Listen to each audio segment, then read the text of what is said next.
The works of Edgar Allan Poe. In 5 volumes. Volume 3. The Raven Edition. Narrative of A. Gordon Pym. Introductory note.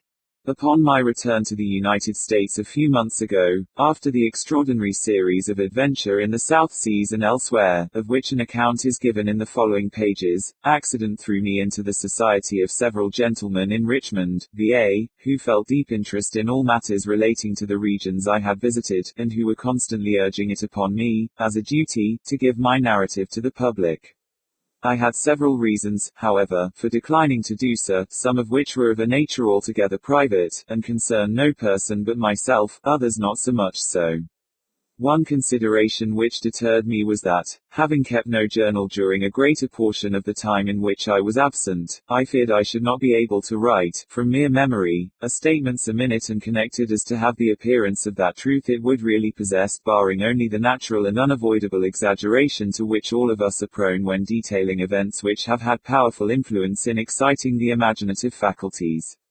Another reason was that the incidents to be narrated were of a nature so positively marvelous that, unsupported as my assertions must necessarily be, except by the evidence of a single individual, and he a half-breed Indian, I could only hope for belief among my family, and those of my friends who have had reason, through life, to put faith in my veracity, the probability being that the public at large would regard what I should put forth as merely an impudent and ingenious fiction. The distrust in my own abilities as a writer was, nevertheless, one of the principal causes which prevented me from complying with the suggestions of my advisers. Among those gentlemen in Virginia who expressed the greatest interest in my statement, more particularly in regard to that portion of it which related to the Antarctic Ocean, was Mr. Poe, lately editor of the Southern Literary Messenger, a monthly magazine, published by Mr. Thomas W. White, in the city of Richmond. He strongly advised me, among others, to prepare at once a full account of what I had seen and undergone, and trust to the shrewdness and common sense of the public, insisting, with great plausibility, that however roughly, as regards mere authorship, my book should be got up, its very uncouthness, if there were any, would give it all the better chance of being received as truth. Notwithstanding this representation, I did not make up my mind to do as he suggested. He afterward proposed, finding that I would not stir in the matter, that I should allow him to draw up, in his own words, a narrative of the earlier portion of my adventures, from facts afforded by myself, publishing it in the Southern Messenger, under the garb of fiction. To this, perceiving no objection, I consented, stipulating only that my real name should be retained. 2 numbers of the pretended fiction appeared, consequently, in the Messenger, for January and February, 1837, and, in order that it might certainly be regarded as fiction, the name of Mr. Poe was affixed to the articles in the table of contents of the magazine. The manner in which this ruse was received has induced me at length to undertake a regular compilation and publication of the adventures in question, for I found that, in spite of the air of fable which had been so ingeniously thrown around that portion of my statement which appeared in the Messenger, without altering or distorting a single fact, the public was still not at all disposed to receive it as fable, and several letters were sent to Mr. addressed distinctly expressing a conviction to the contrary. I thence concluded that the facts of my narrative would prove of such a nature as to carry with them sufficient evidence of their own authenticity, and that I had consequently little to fear on the score of popular incredulity. This exposé being made, it will be seen at once how much of what follows I claim to be my own writing, and it will also be understood that no fact is misrepresented in the first few pages which were written by Mr. Poe. Even to those readers who have not seen the Messenger, it will be unnecessary to point out where his portion ends and my own commences. The difference in point of style will be readily perceived. A. G. Pym. Chapter 1. My name is Arthur Gordon Pym. My father was a respectable trader in sea stores at Nantucket, where I was born. My maternal grandfather was an attorney in good practice. He was fortunate in everything, and had speculated very successfully in stocks of the Egerton New Bank, as it was formerly called. By these and other means he had managed to lay by a tolerable sum of money. He was more attached to myself, I believed, than to any other person in the world, and I expected to inherit the most of his property at his death. He sent me, at 6 years of age, to the school of old Mr. Ricketts, a gentleman with only one arm and of eccentric manners. He is well known to almost every person who has visited New Bedford. I stayed at his school until I was 16, when I left him for Mr. Ronald's Academy on the Hill. Here I became intimate with the son of Mr. Barnard, a sea captain, who generally sailed in the employ of Lloyd and Vredenborough. Mr.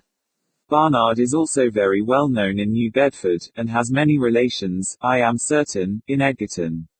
His son was named Augustus, and he was nearly 2 years older than myself. He had been on a whaling voyage with his father in the John Donaldson, and was always talking to me of his adventures in the South Pacific Ocean. I used frequently to go home with him, and remain all day, and sometimes all night. We occupied the same bed, and he would be sure to keep me awake until almost light, telling me stories of the natives of the island of Tinian, and other places he had visited in his travels. At last I could not help being interested in what he said, and by degrees I felt the greatest desire to go to sea. I owned a sailboat called the Ariel, and worth about $75. She had a half-deck or cuddy, and was rigged sloop fashion. I forget her tonnage, but she would hold 10 persons without much crowding. In this boat we were in the habit of going on some of the maddest freaks in the world, and, when I now think of them, it appears to me 1,000 wonders that I am alive today. I will relate one of these adventures by way of introduction to a longer and more momentous narrative. One night there was a party at Mr. Barnard's, and both Augustus and myself were not a little intoxicated toward the close of it. As usual, in such cases, I took part of his bed in preference to going home. He went to sleep, as I thought, very quietly, it being near 1 when the party broke up, and without saying a word on his favorite topic. It might have been half an hour from the time of our getting in bed, and I was just about falling into a doze, when he suddenly started up, and swore with a terrible oath that he would not go to sleep for any Arthur Pym in Christendom, when there was so glorious a breeze from the southwest. I never was so astonished in my life, not knowing what he intended, and thinking that the wines and liquors he had drunk had set him entirely beside himself. He proceeded to talk very coolly, however, saying he knew that I supposed him intoxicated, but that he was never more sober in his life. He was only tired, he added, of lying in bed on such a fine night like a dog, and was determined to get up and dress, and go out on a frolic with the boat. I can hardly tell what possessed me, but the words were no sooner out of his mouth than I felt a thrill of the greatest excitement and pleasure, and thought his mad idea one of the most delightful and most reasonable things in the world. It was blowing almost a gale, and the weather was very cold, it being late in October. I sprang out of bed, nevertheless, in a kind of ecstasy, and told him I was quite as brave as himself, and quite as tired as he was of lying in bed like a dog, and quite as ready for any fun or frolic as any Augustus Barnard in Nantucket. We lost no time in getting on our clothes and hurrying down to the boat. She was lying at the old decayed wharf by the lumber yard of Pankey & Co., and almost thumping her side out against the rough logs. Augustus got into her and bailed her, for she was nearly half full of water. This being done, we hoisted jib and mainsail, kept full, and started boldly out to sea. The wind, as I before said, blew freshly from the southwest. The night was very clear and cold. Augustus had taken the helm, and I stationed myself by the mast, on the deck of the cuddy. We flew along at a great rate, neither of us having said a word since casting loose from the wharf. I now asked my companion what course he intended to steer, and what time he thought it probable we should get back. He whistled for a few minutes, and then said crustily, "I am going to sea, you may go home if you think proper." Turning my eyes upon him, I perceived at once that, in spite of his assumed nonchalance, he was greatly agitated. I could see him distinctly by the light of the moon. His face was paler than any marble, and his hand shook so excessively that he could scarcely retain hold of the tiller. I found that something had gone wrong, and became seriously alarmed. At this period I knew little about the management of a boat, and was now depending entirely upon the nautical skill of my friend. The wind, too, had suddenly increased, as we were fast getting out of the lee of the land. Still I was ashamed to betray any trepidation, and for almost half an hour maintained a resolute silence. I could stand it no longer, however, and spoke to Augustus about the propriety of turning back. As before, it was nearly a minute before he made answer, or took any notice of my suggestion. "By and by," said he at length, "time enough, home by and by." I had expected a similar reply, but there was something in the tone of these words which filled me with an indescribable feeling of dread. I again looked at the speaker attentively. His lips were perfectly livid, and his knees shook so violently together that he seemed scarcely able to stand. "For God's sake, Augustus," I screamed, now heartily frightened, "what ails you? What is the matter? What are you going to do?" "Matter," he stammered, in the greatest apparent surprise, letting go the tiller at the same moment, and falling forward into the bottom of the boat. "Matter? Why, nothing is the matter, going home. Don't you see?" The whole truth now flashed upon me. I flew to him and raised him up. He was drunk, beastly drunk, he could no longer either stand, speak, or see. His eyes were perfectly glazed, and as I let him go in the extremity of my despair, he rolled like a mere log into the bilge water, from which I had lifted him. It was evident that, during the evening, he had drunk far more than I suspected, and that his conduct in bed had been the result of a highly concentrated state of intoxication, a state which, like madness, frequently enables the victim to imitate the outward demeanor of one in perfect possession of his senses. The coolness of the night air, however, had had its usual effect. The mental energy began to yield before its influence, and the confused perception which he no doubt then had of his perilous situation had assisted in hastening the catastrophe. He was now thoroughly insensible, and there was no probability that he would be otherwise for many hours. It is hardly possible to conceive the extremity of my terror. The fumes of the wine lately taken had evaporated, leaving me doubly timid and irresolute. I knew that I was altogether incapable of managing the boat, and that a fierce wind and strong ebb tide were hurrying us to destruction. A storm was evidently gathering behind us. We had neither compass nor provisions, and it was clear that, if we held our present course, we should be out of sight of land before daybreak. These thoughts, with a crowd of others equally fearful, flashed through my mind with a bewildering rapidity, and for some moments paralyzed me beyond the possibility of making any exertion. The boat was going through the water at a terrible rate, full before the wind, no reef in either jib or mainsail, running her bows completely under the foam. It was a thousand wonders she did not broach to, Augustus having let go the tiller, as I said before, and I being too much agitated to think of taking it myself. By good luck, however, she kept steady, and gradually I recovered some degree of presence of mind. Still the wind was increasing fearfully, and whenever we rose from a plunge forward, the sea behind fell combing over our counter, and deluged us with water. I was so utterly benumbed, too, in every limb, as to be nearly unconscious of sensation. At length I summoned up the resolution of despair, and rushing to the mainsail let it go by the run. As might have been expected, it flew over the bows, and, getting drenched with water, carried away the mast short off by the board. This latter accident alone saved me from instant destruction. Under the jib only, I now boomed along before the wind, shipping heavy seas occasionally over the counter, but relieved from the terror of immediate death. I took the helm, and breathed with greater freedom as I found that there yet remained to us a chance of ultimate escape.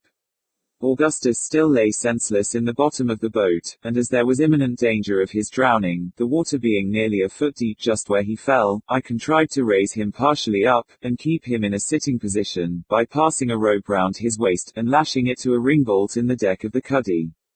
Having thus arranged everything as well as I could in my chilled and agitated condition, I recommended myself to God, and made up my mind to bear whatever might happen with all the fortitude in my power. Hardly had I come to this resolution, when, suddenly, a loud and long scream or yell, as if from the throats of 1,000 demons, seemed to pervade the whole atmosphere around and above the boat. Never while I live shall I forget the intense agony of terror I experienced at that moment. My hair stood erect on my head, I felt the blood congealing in my veins, my heart ceased utterly to beat, and without having once raised my eyes to learn the source of my alarm, I tumbled headlong and insensible upon the body of my fallen companion. I found myself, upon reviving, in the cabin of a large whaling ship, the Penguin, bound to Nantucket. Several persons were standing over me, and Augustus, paler than death, was busily occupied in chafing my hands. Upon seeing me open my eyes, his exclamations of gratitude and joy excited alternate laughter and tears from the rough-looking personages who were present. The mystery of our being in existence was now soon explained. We had been run down by the whaling ship, which was close-hauled, beating up to Nantucket with every sail she could venture to set, and consequently running almost at right angles to our own course. Several men were on the lookout forward, but did not perceive our boat until it was an impossibility to avoid coming in contact. Their shouts of warning upon seeing us were what so terribly alarmed me. The huge ship, I was told, rode immediately over us with as much ease as our own little vessel would have passed over a feather, and without the least perceptible impediment to her progress. Not a scream arose from the deck of the Victim. There was a slight grating sound to be heard mingling with the roar of wind and water, as the frail bark which was swallowed up rubbed for a moment along the keel of her destroyer, but this was all. Thinking our boat, which it will be remembered was dismasted, some mere shell cut adrift as useless, the captain, Captain E.T.B. Block, of New London, was for proceeding on his course without troubling himself further about the matter. Luckily, there were two of the lookout who swore positively to having seen some person at our helm, and represented the possibility of yet saving him. A discussion ensued when Block grew angry, and, after a while, said that it was no business of his to be eternally watching for egg-shells, that the ship should not put about for any such nonsense, and if there was a man run down, it was nobody's fault but his own, he might drown and be damned, or some language to that effect. Henderson, the first mate, now took the matter up, being justly indignant, as well as the whole ship's crew, at a speech evincing so base a degree of heartless atrocity. He spoke plainly, seeing himself upheld by the men, told the captain he considered him a fit subject for the gallows, and that he would disobey his orders if he were hanged for it the moment he set his foot on shore. He strode aft, jostling Block, who turned pale and made no answer, on one side, and seizing the helm, gave the word, in a firm voice, hard a lee. The men flew to the posts, and the ship went cleverly about. All this had occupied nearly 5 minutes, and it was supposed to be hardly within the bounds of possibility that any individual could be saved, allowing any to have been on board the boat. Yet, as the reader has seen, both Augustus and myself were rescued, and our deliverance seemed to have been brought about by two of those almost inconceivable pieces of good fortune which are attributed by the wise and pious to the special interference of Providence. While the ship was yet in stays, the mate lowered the jolly boat and jumped into her with the very two men, I believe, who spoke up as having seen me at the helm. They had just left the lee of the vessel, the moon still shining brightly, when she made a long and heavy roll to windward, and Henderson, at the same moment, starting up in his seat, bawled out to his crew to back water. He would say nothing else, repeating his cry impatiently, back water. Back water. The men put back as speedily as possible, but by this time the ship had gone round, and gotten fully under headway, although all hands on board were making great exertions to take in sail. In despite of the danger of the attempt, the mate clung to the main chains as soon as they came within his reach. Another huge lurch now brought the starboard side of the vessel out of water nearly as far as her keel, when the cause of his anxiety was rendered obvious enough. The body of a man was seen to be affixed in the most singular manner to the smooth and shining bottom. The Penguin was coppered and copper fastened, and beating violently against it with every movement of the hull. After several ineffectual efforts, made during the lurches of the ship, and at the imminent risk of swamping the boat, I was finally disengaged from my perilous situation and taken on board, for the body proved to be my own. It appeared that one of the timber bolts having started and broken a passage through the copper, it had arrested my progress as I passed under the ship, and fastened me in so extraordinary a manner to her bottom. The head of the bolt had made its way through the collar of the green baize jacket I had on, and through the back part of my neck, forcing itself out between two sinews and just below the right ear. I was immediately put to bed, although life seemed to be totally extinct. There was no surgeon on board. The captain, however, treated me with every attention, to make amends, I presume, in the eyes of his crew, for his atrocious behavior in the previous portion of the adventure. In the meantime, Henderson had again put off from the ship, although the wind was now blowing almost a hurricane. He had not been gone many minutes when he fell in with some fragments of our boat, and shortly afterward one of the men with him asserted that he could distinguish a cry for help at intervals amid the roaring of the tempest. This induced the hardy seaman to persevere in the search for more than half an hour, although repeated signals to return were made them by Captain Block, and although every moment on the water in so frail a boat was fraught to them with the most imminent and deadly peril. Indeed, it is nearly impossible to conceive how the small jolly they were in could have escaped destruction for a single instant. She was built, however, for the whaling service, and was fitted, as I have since had reason to believe, with air boxes, in the manner of some lifeboats used on the coast of Wales. After searching in vain for about the period of time just mentioned, it was determined to get back to the ship. They had scarcely made this resolve when a feeble cry arose from a dark object that floated rapidly by. They pursued and soon overtook it. It proved to be the entire deck of the Ariel's cuddy. Augustus was struggling near it, apparently in the last agonies. Upon getting hold of him, it was found that he was attached by a rope to the floating timber. This rope, it will be remembered, I had myself tied around his waist, and made fast to a ringbolt, for the purpose of keeping him in an upright position, and my so doing, it appeared, had been ultimately the means of preserving his life. The Ariel was slightly put together, and in going down her frame naturally went to pieces. The deck of the cuddy, as might have been expected, was lifted, by the force of the water rushing in, entirely from the main timbers, and floated with other fragments, no doubt, to the surface. Augustus was buoyed up with it, and thus escaped a terrible death. It was more than an hour after being taken on board the Penguin before he could give any account of himself, or be made to comprehend the nature of the accident which had befallen our boat. At length he became thoroughly aroused, and spoke much of his sensations while in the water. Upon his first attaining any degree of consciousness, he found himself beneath the surface, whirling round and round with inconceivable rapidity, and with a rope wrapped in 3 or 4 folds tightly about his neck. In an instant afterward he felt himself going rapidly upward, when, his head striking violently against a hard substance, he again relapsed into insensibility. Upon once more reviving he was in fuller possession of his reason. This was still, however, in the greatest degree clouded and confused. He now knew that some accident had occurred, and that he was in the water, although his mouth was above the surface, and he could breathe with some freedom.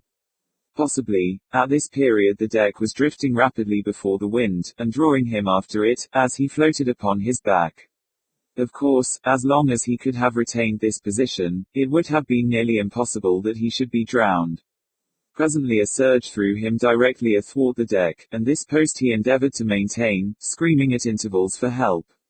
Just before he was discovered by Mr. Henderson, he had been obliged to relax his hold through exhaustion, and, falling into the sea, had given himself up for lost.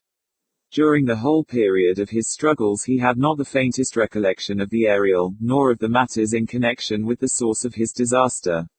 A vague feeling of terror and despair had taken entire possession of his faculties. When he was finally picked up, every power of his mind had failed him, and, as before said, it was nearly an hour after getting on board the Penguin before he became fully aware of his condition. In regard to myself, I was resuscitated from a state bordering very nearly upon death, and after every other means had been tried in vain for 3 hours and a half by vigorous friction with flannels bathed in hot oil, a proceeding suggested by Augustus. The wound in my neck, although of an ugly appearance, proved of little real consequence, and I soon recovered from its effects.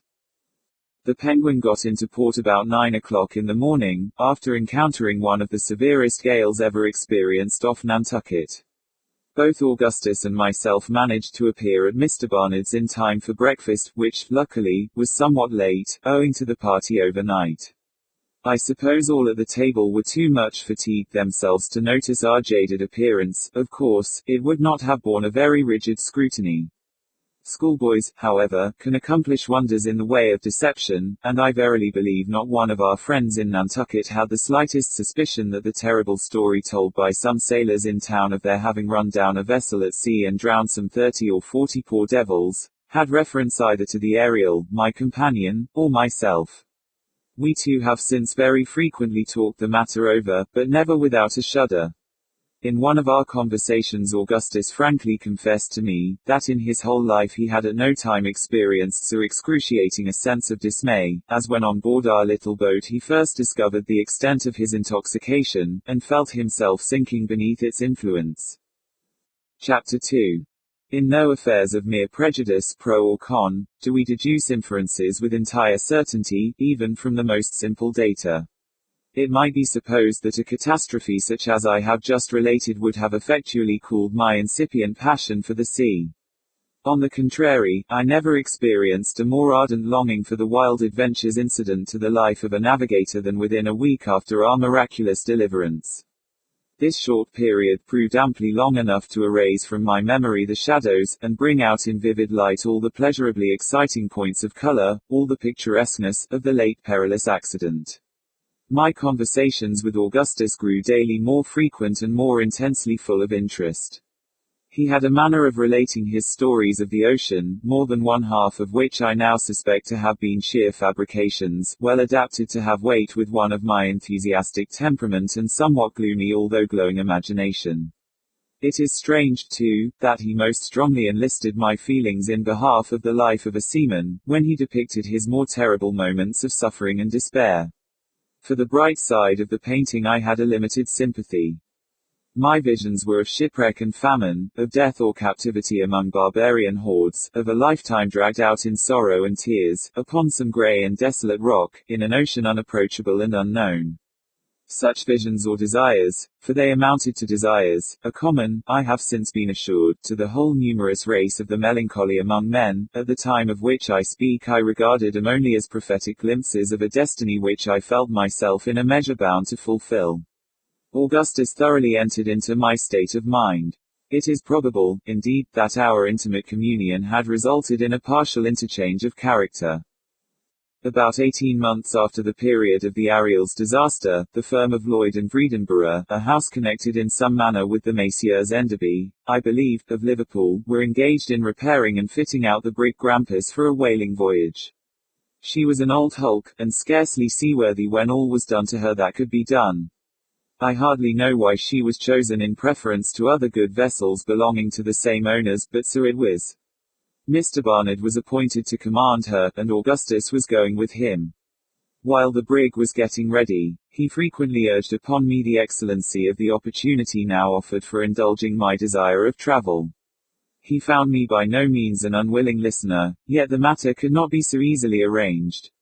My father made no direct opposition, but my mother went into hysterics at the bare mention of the design, and, more than all, my grandfather, from whom I expected much, vowed to cut me off with a shilling if I should ever broach the subject to him again. These difficulties, however, so far from abating my desire, only added fuel to the flame. I determined to go at all hazards, and, having made known my intentions to Augustus, we set about arranging a plan by which it might be accomplished. In the meantime I forbore speaking to any of my relations in regard to the voyage, and, as I busied myself ostensibly with my usual studies, it was supposed that I had abandoned the design. I have since frequently examined my conduct on this occasion with sentiments of displeasure as well as of surprise. The intense hypocrisy I made use of for the furtherance of my project, and hypocrisy pervading every word and action of my life for so long a period of time, could only have been rendered tolerable to myself by the wild and burning expectation with which I looked forward to the fulfillment of my long-cherished visions of travel. In pursuance of my scheme of deception, I was necessarily obliged to leave much to the management of Augustus, who was employed for the greater part of every day on board the Grampus, attending to some arrangements for his father in the cabin and cabin hold. At night, however, we were sure to have a conference and talk over our hopes. After nearly a month passed in this manner, without our hitting upon any plan we thought likely to succeed, he told me at last that he had determined upon everything necessary. I had a relation living in New Bedford, a Miss Deros, at whose house I was in the habit of spending occasionally 2 or 3 weeks at a time. The brig was to sail about the middle of June, 1827, and it was agreed that, a day or 2 before her putting to sea, my father was to receive a note, as usual, from Miss Deros, asking me to come over and spend a fortnight with Robert and Emmet, his sons. Augustus charged himself with the inditing of this note and getting it delivered. Having set out as supposed, for New Bedford, I was then to report myself to my companion, who would contrive a hiding place for me in the Grampus.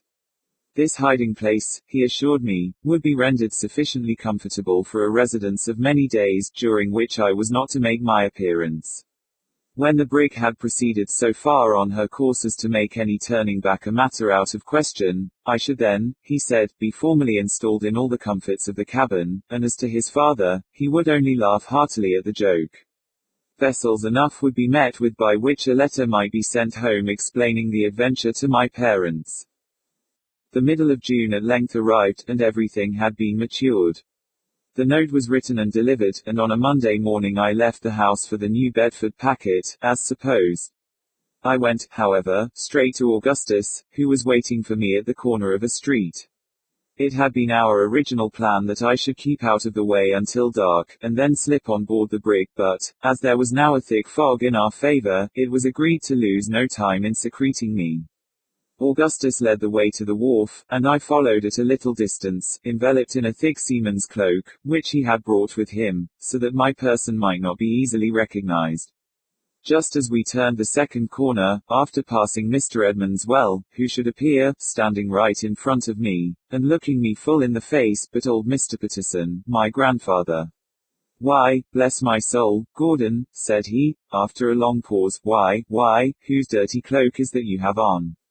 "Sir," I replied, assuming, as well as I could, in the exigency of the moment, an air of offended surprise, and talking in the gruffest of all imaginable tones, "Sir, you are assume that mistaken, my name, in the first place, being nothing at all like Godden, and I'd want you for to know better, you blackguard, than to call my new overcoat a dirty one."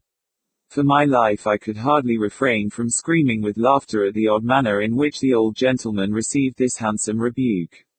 He started back 2 or 3 steps, turned first pale and then excessively red, threw up his spectacles, then, putting them down, ran full tilt at me, with his umbrella uplifted. He stopped short, however, in his career, as if struck with a sudden recollection, and presently, turning round, hobbled off down the street, shaking all the while with rage, and muttering between his teeth, "Won't do, new glasses, thought it was Gordon, d good for nothing salt water long Tom." After this narrow escape we proceeded with greater caution, and arrived at our point of destination in safety. There were only 1 or 2 of the hands on board, and these were busy forward, doing something to the forecastle coamings. Captain Barnard, we knew very well, was engaged at Lloyd and Vredenburgh's, and would remain there until late in the evening, so we had little to apprehend on his account. Augustus went first up the vessel's side, and in a short while I followed him, without being noticed by the men at work. We proceeded at once into the cabin, and found no person there. It was fitted up in the most comfortable style, a thing somewhat unusual in a whaling vessel. There were 4 very excellent staterooms, with wide and convenient berths. There was also a large stove, I took notice, and a remarkably thick and valuable carpet covering the floor of both the cabin and staterooms. The ceiling was full 7 feet high, and, in short, everything appeared of a more roomy and agreeable nature than I had anticipated. Augustus, however, would allow me but little time for observation, insisting upon the necessity of my concealing myself as soon as possible. He led the way into his own stateroom, which was on the starboard side of the brig, and next to the bulkheads. Upon entering, he closed the door and bolted it. I thought I had never seen a nicer little room than the one in which I now found myself.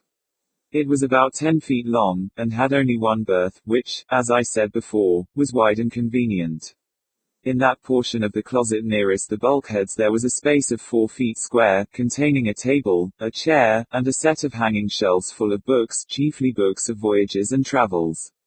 There were many other little comforts in the room, among which I ought not to forget a kind of safe or refrigerator, in which Augustus pointed out to me a host of delicacies both in the eating and drinking department. He now pressed with his knuckles upon a certain spot of the carpet in one corner of the space just mentioned, letting me know that a portion of the flooring, about 16 inches square, had been neatly cut out and again adjusted. As he pressed, this portion rose up at one end sufficiently to allow the passage of his finger beneath. In this manner he raised the mouth of the trap, to which the carpet was still fastened by tacks, and I found that it led into the after hold. He next lit a small taper by means of a phosphorus match, and, placing the light in a dark lantern, descended with it through the opening, bidding me follow. I did so, and he then pulled the cover upon the hole, by means of a nail driven into the underside, the carpet, of course, resuming its original position on the floor of the stateroom, and all traces of the aperture being concealed. The taper gave out so feeble a ray that it was with the greatest difficulty I could grope my way through the confused mass of lumber among which I now found myself. By degrees, however, my eyes became accustomed to the gloom, and I proceeded with less trouble, holding on to the skirts of my friend's coat. He brought me, at length, after creeping and winding through innumerable narrow passages, to an iron-bound box, such as is used sometimes for packing fine earthenware. It was nearly 4 feet high, and full 6 long, but very narrow. 2 large empty oil casks lay on the top of it, and above these, again, a vast quantity of straw matting, piled up as high as the floor of the cabin. In every other direction around was wedged as closely as possible, even up to the ceiling, a complete chaos of almost every species of ship furniture, together with a heterogeneous medley of crates, hampers, barrels, and bales, so that it seemed a matter no less than miraculous that we had discovered any passage at all to the box. I afterward found that Augustus had purposely arranged the stowage in this hold with a view to affording me a thorough concealment, having had only one assistant in the labor, a man not going out in the brig. My companion now showed me that one of the ends of the box could be removed at pleasure. He slipped it aside and displayed the interior, at which I was excessively amused. A mattress from one of the cabin berths covered the whole of its bottom, and it contained almost every article of mere comfort which could be crowded into so small a space, allowing me, at the same time, sufficient room for my accommodation, either in a sitting position or lying at full length. Among other things, there were some books, pen, ink, and paper, 3 blankets, a large jug full of water, a keg of sea biscuit, 3 or 4 immense bologna sausages, an enormous ham, a cold leg of roast mutton, and half a dozen bottles of cordials and liqueurs. I proceeded immediately to take possession of my little apartment, and this with feelings of higher satisfaction, I am sure, than any monarch ever experienced upon entering a new palace. Augustus now pointed out to me the method of fastening the open end of the box, and then, holding the taper close to the deck, showed me a piece of dark whipcord lying along it. This, he said, extended from my hiding place throughout all the necessary windings among the lumber, to a nail which was driven into the deck of the hold, immediately beneath the trapdoor leading into his stateroom. By means of this cord I should be enabled readily to trace my way out without his guidance, provided any unlooked-for accident should render such a step necessary. He now took his departure, leaving with me the lantern, together with a copious supply of tapers and phosphorus, and promising to pay me a visit as often as he could contrive to do so without observation. This was on the 17th of June. I remained 3 days and nights, as nearly as I could guess, in my hiding place without getting out of it at all, except twice for the purpose of stretching my limbs by standing erect between 2 crates just opposite the opening. During the whole period I saw nothing of Augustus, but this occasioned me little uneasiness, as I knew the brig was expected to put to sea every hour, and in the bustle he would not easily find opportunities of coming down to me. At length I heard the trap open and shut, and presently he called in a low voice, asking if all was well, and if there was anything I wanted. Nothing, I replied, I am as comfortable as can be. When will the brig sail? She will be under way in less than half an hour, he answered. I came to let you know, and for fear you should be uneasy at my absence. I shall not have a chance of coming down again for some time, perhaps for 3 or 4 days more. All is going on right above board. After I go up and close the trap, do you creep along by the whipcord to where the nail is driven in. You will find my watch there. It may be useful to you, as you have no daylight to keep time by. I suppose you can't tell how long you have been buried, only 3 days, this is the 20th. I would bring the watch to your box, but am afraid of being missed. With this he went up. In about an hour after he had gone I distinctly felt the brig in motion, and congratulated myself upon having at length fairly commenced a voyage. Satisfied with this idea, I determined to make my mind as easy as possible, and await the course of events until I should be permitted to exchange the box for the more roomy, although hardly more comfortable, accommodations of the cabin. My first care was to get the watch. Leaving the taper burning, I groped along in the dark, following the cord through windings innumerable, in some of which I discovered that, after toiling a long distance, I was brought back within a foot or two of the former position. At length I reached the nail, and securing the object of my journey, returned with it in safety. I now looked over the books which had been so thoughtfully provided, and selected the expedition of Lewis and Clark to the mouth of the Columbia. With this I amused myself for some time, when, growing sleepy, I extinguished the light with great care, and soon fell into a sound slumber. Upon awakening I felt strangely confused in mind, and some time elapsed before I could bring to recollection all the various circumstances of my situation. By degrees, however, I remembered all. Striking a light, I looked at the watch, but it was run down, and there were, consequently, no means of determining how long I slept. My limbs were greatly cramped, and I was forced to relieve them by standing between the crates. Presently feeling an almost ravenous appetite, I bethought myself of the cold mutton, some of which I had eaten just before going to sleep, and found excellent. What was my astonishment in discovering it to be in a state of absolute putrefaction. This circumstance occasioned me great disquietude, for, connecting it with the disorder of mind I experienced upon awakening, I began to suppose that I must have slept for an inordinately long period of time. The close atmosphere of the hold might have had something to do with this, and might, in the end, be productive of the most serious results. My head ached excessively, I fancied that I drew every breath with difficulty, and, in short, I was oppressed with a multitude of gloomy feelings. Still I could not venture to make any disturbance by opening the trap or otherwise, and, having wound up the watch, contented myself as well as possible. Throughout the whole of the next tedious 24 hours no person came to my relief, and I could not help accusing Augustus of the grossest inattention. What alarmed me chiefly was that the water in my jug was reduced to about half a pint, and I was suffering much from thirst, having eaten freely of the Bologna sausages after the loss of my mutton. I became very uneasy, and could no longer take any interest in my books. I was overpowered, too, with a desire to sleep, yet trembled at the thought of indulging it, lest there might exist some pernicious influence, like that of burning charcoal, in the confined air of the hold. In the meantime the roll of the brig told me that we were far in the main ocean, and a dull humming sound, which reached my ears as if from an immense distance, convinced me no ordinary gale was blowing. I could not imagine a reason for the absence of Augustus. We were surely far enough advanced on our voyage to allow of my going up. Some accident might have happened to him, but I could think of none which would account for his suffering me to remain so long a prisoner, except, indeed, his having suddenly died or fallen overboard, and upon this idea I could not dwell with any degree of patience. It was possible that we had been baffled by head winds, and were still in the near vicinity of Nantucket. This notion, however, I was forced to abandon, for such being the case, the brig must have frequently gone about, and I was entirely satisfied, from her continual inclination to the larboard, that she had been sailing all along with a steady breeze on her starboard quarter.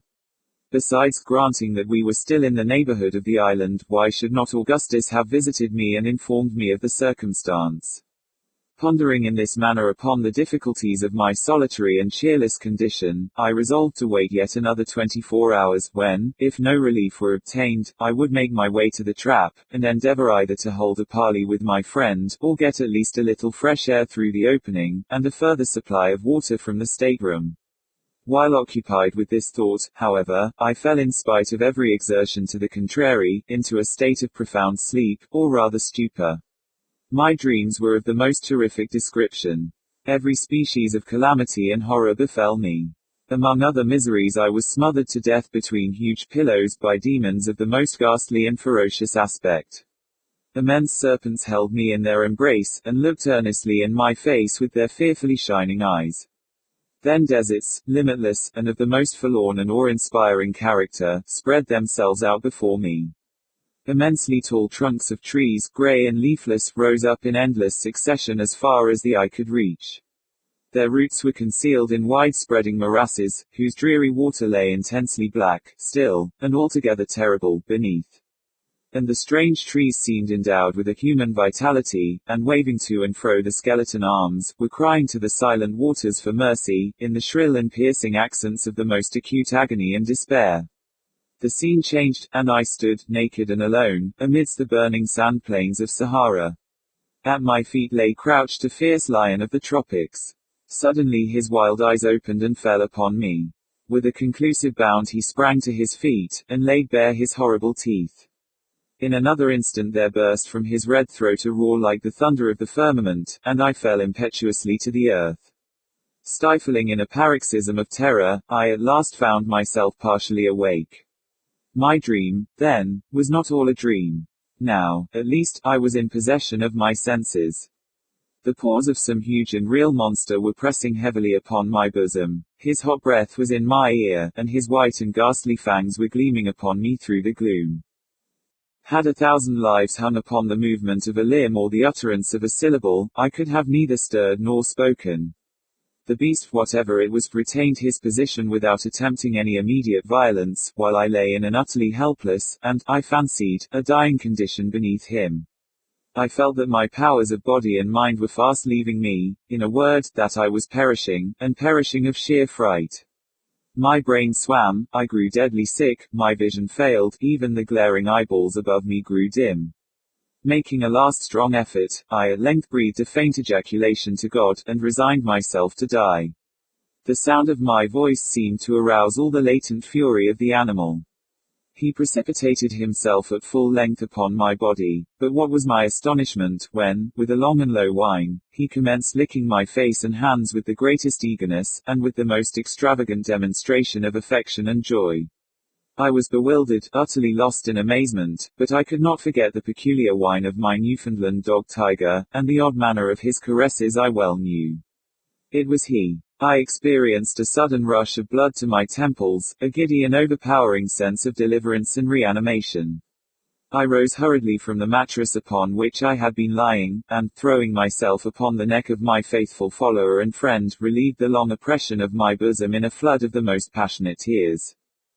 As upon a former occasion, my conceptions were in a state of the greatest indistinctness and confusion after leaving the mattress. For a long time I found it nearly impossible to connect any ideas, but, by very slow degrees, my thinking faculties returned, and I again called to memory the several incidents of my condition. For the presence of Tiger I tried in vain to account, and after busying myself with 1,000 different conjectures respecting him, was forced to content myself with rejoicing that he was with me to share my dreary solitude, and render me comfort by his caresses. Most people love the dogs, but for Tiger I had an affection far more ardent than common, and never, certainly, did any creature more truly deserve it. For 7 years he had been my inseparable companion, and in a multitude of instances had given evidence of all the noble qualities for which we value the animal. I had rescued him, when a puppy, from the clutches of a malignant little villain in Nantucket who was leading him, with a rope around his neck, to the water, and the grown dog repaid the obligation, about 3 years afterward, by saving me from the bludgeon of a street robber. Getting now hold of the watch, I found, upon applying it to my ear, that it had again run down. But at this I was not at all surprised, being convinced, from the peculiar state of my feelings, that I had slept, as before, for a very long period of time. How long, it was of course impossible to say. I was burning up with fever, and my thirst was almost intolerable. I felt about the box for my little remaining supply of water, for I had no light, the taper having burned to the socket of the lantern, and the phosphorus box not coming readily to hand. Upon finding the jug, however, I discovered it to be empty, Tiger, no doubt, having been tempted to drink it, as well as to devour the remnant of mutton, the bone of which lay, well picked, by the opening of the box. The spoiled meat I could well spare, but my heart sank as I thought of the water. I was feeble in the extreme, so much so that I shook all over, as with an ague, at the slightest movement or exertion. To add to my troubles, the brig was pitching and rolling with great violence, and the oil casks which lay upon my box were in momentary danger of falling down, so as to block up the only way of ingress or egress. I felt, also, terrible sufferings from seasickness. These considerations determined me to make my way, at all hazards, to the trap, and obtain immediate relief before I should be incapacitated from doing so altogether. Having come to this resolve, I again felt about for the phosphorus box and tapers. The former I found after some little trouble, but, not discovering the tapers as soon as I had expected, for I remembered very nearly the spot in which I had placed them. I gave up the search for the present, and bidding Tiger lie quiet, began at once my journey toward the trap. In this attempt my great feebleness became more than ever apparent. It was with the utmost difficulty I could crawl along at all, and very frequently my limbs sank suddenly from beneath me, when, falling prostrate on my face, I would remain for some minutes in a state bordering on insensibility. Still I struggled forward by slow degrees, dreading every moment that I should swoon amid the narrow and intricate windings of the lumber, in which event I had nothing but death to expect as the result. At length, upon making a push forward with all the energy I could command, I struck my forehead violently against the sharp corner of an iron-bound crate. The accident only stunned me for a few moments, but I found, to my inexpressible grief, that the quick and violent roll of the vessel had thrown the crate entirely across my path, so as effectually to block up the passage. With my utmost exertions I could not move it a single inch from its position, it being closely wedged in among the surrounding boxes and ship furniture. It became necessary, therefore, enfeebled as I was, either to leave the guidance of the whipcord and seek out a new passage, or to climb over the obstacle, and resume the path on the other side. The former alternative presented too many difficulties and dangers to be thought of without a shudder. In my present weak state of both mind and body, I should infallibly lose my way if I attempted it, and perish miserably amid the dismal and disgusting labyrinths of the hold. I proceeded, therefore, without hesitation, to summon up all my remaining strength and fortitude, and endeavor, as I best might, to clamber over the crate. Upon standing erect with this end in view, I found the undertaking even a more serious task than my fears had led me to imagine. On each side of the narrow passage arose a complete wall of various heavy lumber, which the least blunder on my part might be the means of bringing down upon my head, or, if this accident did not occur, the path might be effectually blocked up against my return by the descending mass, as it was in front by the obstacle there.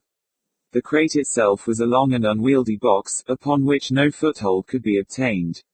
In vain I attempted, by every means in my power, to reach the top, with the hope of being thus enabled to draw myself up. Had I succeeded in reaching it, it is certain that my strength would have proved utterly inadequate to the task of getting over, and it was better in every respect that I failed. At length, in a desperate effort to force the crate from its ground, I felt a strong vibration in the side next me. I thrust my hand eagerly to the edge of the planks, and found that a very large one was loose. With my pocket knife, which, luckily, I had with me, I succeeded, after great labor, in prying it entirely off, and getting it through the aperture, discovered, to my exceeding joy, that there were no boards on the opposite side, in other words, that the top was wanting, it being the bottom through which I had forced my way. I now met with no important difficulty in proceeding along the line until I finally reached the nail. With a beating heart I stood erect, and with a gentle touch pressed against the cover of the trap. It did not rise as soon as I had expected, and I pressed it with somewhat more determination, still dreading lest some other person than Augustus might be in his state-room. The door, however, to my astonishment, remained steady, and I became somewhat uneasy, for I knew that it had formerly required but little or no effort to remove it. I pushed it strongly, it was nevertheless firm. With all my strength, it still did not give way. With rage, with fury, with despair, it set at defiance my utmost efforts, and it was evident, from the unyielding nature of the resistance, that the hole had either been discovered and effectually nailed up, or that some immense weight had been placed upon it which it was useless to think of removing. My sensations were those of extreme horror and dismay. In vain I attempted to reason on the probable cause of my being thus entombed. I could summon up no connected chain of reflection, and, sinking on the floor, gave way, unresistingly, to the most gloomy imaginings, in which the dreadful deaths of thirst, famine, suffocation, and premature interment crowded upon me as the prominent disasters to be encountered. At length there returned to me some portion of presence of mind. I arose, and felt with my fingers for the seams or cracks of the aperture. Having found them, I examined them closely to ascertain if they emitted any light from the state-room, but none was visible. I then forced the blade of my pen-knife through them, until I met with some hard obstacle. Scraping against it, I discovered it to be a solid mass of iron, which, from its peculiar wavy feel as I passed the blade along it, I concluded to be a chain cable. The only course now left me was to retrace my way to the box, and there either yield to my sad fate, or try so to tranquilize my mind as to admit of my arranging some plan of escape. I immediately set about the attempt, and succeeded, after innumerable difficulties, in getting back.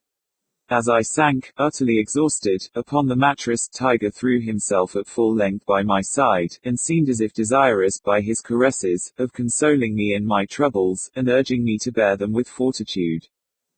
The singularity of his behavior at length forcibly arrested my attention. After licking my face and hands for some minutes, he would suddenly cease doing so, and utter a low whine. Upon reaching out my hand toward him, I then invariably found him lying on his back, with his paws uplifted. This conduct, so frequently repeated, appeared strange, and I could in no manner account for it. As the dog seemed distressed, I concluded that he had received some injury, and, taking his paws in my hands, I examined them one by one, but found no sign of any hurt.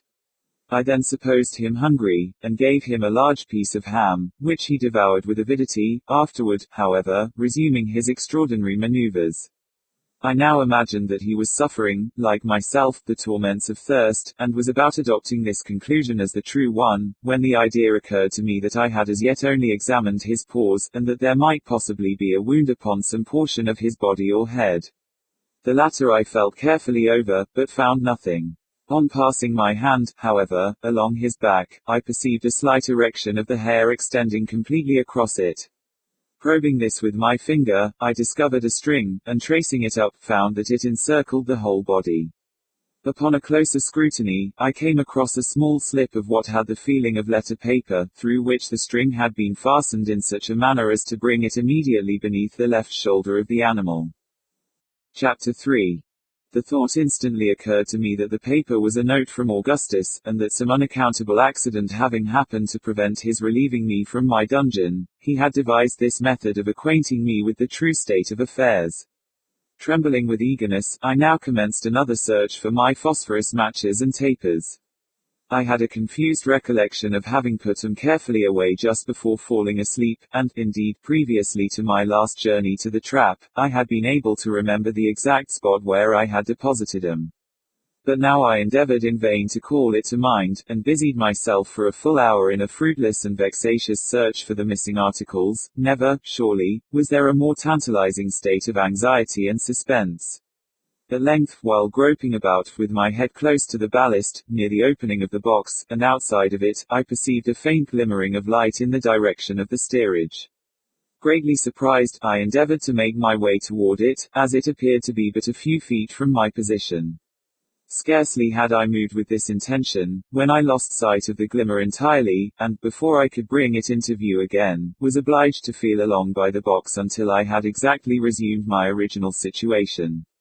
Now, moving my head with caution to and fro, I found that, by proceeding slowly, with great care, in an opposite direction to that in which I had at first started, I was enabled to draw near the light, still keeping it in view. Presently I came directly upon it, having squeezed my way through innumerable narrow windings, and found that it proceeded from some fragments of my matches lying in an empty barrel turned upon its side. I was wondering how they came in such a place, when my hand fell upon 2 or 3 pieces of taper wax, which had been evidently mumbled by the dog. I concluded at once that he had devoured the whole of my supply of candles, and I felt hopeless of being ever able to read the note of Augustus. The small remnants of the wax were so mashed up among other rubbish in the barrel, that I despaired of deriving any service from them, and left them as they were. The phosphorus, of which there was only a speck or 2, I gathered up as well as I could, and returned with it, after much difficulty, to my box, where Tiger had all the while remained. What to do next I could not tell. The hold was so intensely dark that I could not see my hand, however close I would hold it to my face. The white slip of paper could barely be discerned, and not even that when I looked at it directly, by turning the exterior portions of the retina toward it, that is to say, by surveying it slightly askance, I found that it became in some measure perceptible. Thus the gloom of my prison may be imagined, and the note of my friend, if indeed it were a note from him, seemed only likely to throw me into further trouble, by disquieting to no purpose my already enfeebled and agitated mind. In vain I revolved in my brain a multitude of absurd expedients for procuring light, such expedients precisely as a man in the perturbed sleep occasioned by opium would be apt to fall upon for a similar purpose, each and all of which appear by turns to the dreamer the most reasonable and the most preposterous of conceptions, just as the reasoning or imaginative faculties flicker, alternately, one above the other. At last an idea occurred to me which seemed rational, and which gave me cause to wonder, very justly, that I had not entertained it before. I placed the slip of paper on the back of a book, and, collecting the fragments of the phosphorus matches which I had brought from the barrel, laid them together upon the paper. I then, with the palm of my hand, rubbed the whole over quickly, yet steadily. A clear light diffused itself immediately throughout the whole surface, and had there been any writing upon it, I should not have experienced the least difficulty, I am sure, in reading it. Not a syllable was there, however, nothing but a dreary and unsatisfactory blank. The illumination died away in a few seconds, and my heart died away within me as it went. I have before stated more than once that my intellect, for some period prior to this, had been in a condition nearly bordering on idiocy. There were, to be sure, momentary intervals of perfect sanity, and, now and then, even of energy, but these were few. It must be remembered that I had been, for many days certainly, inhaling the almost pestilential atmosphere of a close hold in a whaling vessel, and for a long portion of that time but scantily supplied with water. For the last 14 or 15 hours I had none, nor had I slept during that time.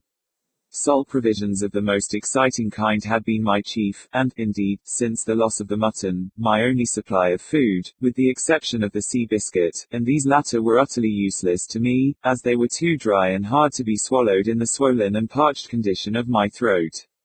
I was now in a high state of fever, and in every respect exceedingly ill. This will account for the fact that many miserable hours of despondency elapsed after my last adventure with the phosphorus before the thought suggested itself that I had examined only one side of the paper. I shall not attempt to describe my feelings of rage, for I believe I was more angry than anything else when the egregious oversight I had committed flashed suddenly upon my perception. The blunder itself would have been unimportant, had not my own folly and impetuosity rendered it otherwise. In my disappointment at not finding some words upon the slip, I had childishly torn it in pieces and thrown it away, it was impossible to say where. From the worst part of this dilemma I was relieved by the sagacity of Tiger. Having got, after a long search, a small piece of the note, I put it to the dog's nose, and endeavored to make him understand that he must bring me the rest of it. To my astonishment, for I had taught him none of the usual tricks for which his breed are famous, he seemed to enter at once into my meaning, and, rummaging about for a few moments, soon found another considerable portion. Bringing me this, he paused a while, and, rubbing his nose against my hand, appeared to be waiting for my approval of what he had done. I patted him on the head, when he immediately made off again. It was now some minutes before he came back, but when he did come, he brought with him a large slip, which proved to be all the paper missing, it having been torn, it seems, only into 3 pieces. Luckily, I had no trouble in finding what few fragments of the phosphorus were left, being guided by the indistinct glow 1 or 2 of the particles still emitted. My difficulties had taught me the necessity of caution, and I now took time to reflect upon what I was about to do. It was very probable, I considered, that some words were written upon that side of the paper which had not been examined, but which side was that? Fitting the pieces together gave me no clue in this respect, although it assured me that the words, if there were any, would be found all on one side, and connected in a proper manner, as written. There was the greater necessity of ascertaining the point in question beyond a doubt, as the phosphorus remaining would be altogether insufficient for a third attempt, should I fail in the one I was now about to make. I placed the paper on a book as before, and sat for some minutes thoughtfully revolving the matter over in my mind. At last I thought it barely possible that the written side might have some unevenness on its surface, which a delicate sense of feeling might enable me to detect. I determined to make the experiment and passed my finger very carefully over the side which first presented itself. Nothing, however, was perceptible, and I turned the paper, adjusting it on the book. I now again carried my forefinger cautiously along, when I was aware of an exceedingly slight, but still discernible glow, which followed as it proceeded. This, I knew, must arise from some very minute remaining particles of the phosphorus with which I had covered the paper in my previous attempt. The other, or underside, then, was that on which lay the writing, if writing there should finally prove to be. Again I turned the note, and went to work as I had previously done. Having rubbed in the phosphorus, a brilliancy ensued as before, but this time several lines of Ms. in a large hand, and apparently in red ink, became distinctly visible. The glimmer, although sufficiently bright, was but momentary. Still, had I not been too greatly excited, there would have been ample time enough for me to peruse the whole 3 sentences before me, for I saw there were 3. In my anxiety, however, to read all at once, I succeeded only in reading the 7 concluding words, which thus appeared: blood, your life depends upon lying close. Had I been able to ascertain the entire contents of the note, the full meaning of the admonition which my friend had thus attempted to convey, that admonition, even although it should have revealed a story of disaster the most unspeakable, could not, I am firmly convinced, have imbued my mind with 1/10 of the harrowing and yet indefinable horror with which I was inspired by the fragmentary warning thus received. And blood, too, that word of all words, so rife at all times with mystery, and suffering, and terror, how trebly full of import did it now appear, how chilly and heavily, disjointed, as it thus was from any foregoing words to qualify or render it distinct, did its vague syllables fall, amid the deep gloom of my prison, into the innermost recesses of my soul. Augustus had, undoubtedly, good reasons for wishing me to remain concealed, and I formed 1,000 surmises as to what they could be, but I could think of nothing affording a satisfactory solution of the mystery. Just after returning from my last journey to the trap, and before my attention had been otherwise directed by the singular conduct of Tiger, I had come to the resolution of making myself heard at all events by those on board, or, if I could not succeed in this directly, of trying to cut my way through the orlop deck. The half-certainty which I felt of being able to accomplish one of these 2 purposes in the last emergency, had given me courage, which I should not otherwise have had to endure the evils of my situation. The few words I had been able to read, however, had cut me off from these final resources, and I now, for the first time, felt all the misery of my fate. In a paroxysm of despair I threw myself again upon the mattress, where, for about the period of a day and night, I lay in a kind of stupor, relieved only by momentary intervals of reason and recollection. At length I once more arose, and busied myself in reflection upon the horrors which encompassed me. For another 24 hours it was barely possible that I might exist without water, for a longer time I could not do so.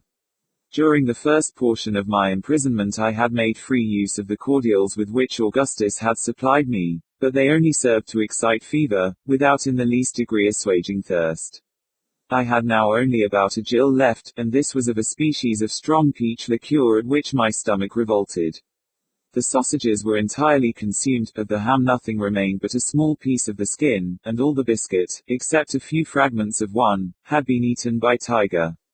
To add to my troubles, I found that my headache was increasing momentarily, and with it the species of delirium which had distressed me more or less since my first falling asleep. For some hours past it had been with the greatest difficulty I could breathe at all, and now each attempt at so doing was attended with the most depressing spasmodic action of the chest. But there was still another and very different source of disquietude, and one, indeed, whose harassing terrors had been the chief means of arousing me to exertion from my stupor on the mattress. It arose from the demeanor of the dog. I first observed an alteration in his conduct while rubbing in the phosphorus on the paper in my last attempt. As I rubbed, he ran his nose against my hand with a slight snarl, but I was too greatly excited at the time to pay much attention to the circumstance. Soon afterward, it will be remembered, I threw myself on the mattress, and fell into a species of lethargy. Presently I became aware of a singular hissing sound close at my ears, and discovered it to proceed from Tiger, who was panting and wheezing in a state of the greatest apparent excitement, his eyeballs flashing fiercely through the gloom. I spoke to him, when he replied with a low growl, and then remained quiet. Presently I relapsed into my stupor, from which I was again awakened in a similar manner. This was repeated 3 or 4 times, until finally his behavior inspired me with so great a degree of fear, that I became fully aroused. He was now lying close by the door of the box, snarling fearfully, although in a kind of undertone, and grinding his teeth as if strongly convulsed. I had no doubt whatever that the want of water or the confined atmosphere of the hold had driven him mad, and I was at a loss what course to pursue. I could not endure the thought of killing him, yet it seemed absolutely necessary for my own safety. I could distinctly perceive his eyes fastened upon me with an expression of the most deadly animosity, and I expected every instant that he would attack me. At last I could endure my terrible situation no longer, and determined to make my way from the box at all hazards, and dispatch him, if his opposition should render it necessary for me to do so. To get out, I had to pass directly over his body, and he already seemed to anticipate my design, missing himself upon his four legs, as I perceived by the altered position of his eyes, and displayed the whole of his white fangs, which were easily discernible. I took the remains of the ham skin, and the bottle containing the liqueur, and secured them about my person, together with a large carving knife which Augustus had left me. Then, folding my cloak around me as closely as possible, I made a movement toward the mouth of the box. No sooner did I do this, than the dog sprang with a loud growl toward my throat. The whole weight of his body struck me on the right shoulder, and I fell violently to the left while the enraged animal passed entirely over me. I had fallen upon my knees, with my head buried among the blankets, and these protected me from a second furious assault, during which I felt the sharp teeth pressing vigorously upon the woolen which enveloped my neck, yet, luckily, without being able to penetrate all the folds. I was now beneath the dog, and a few moments would place me completely in his power.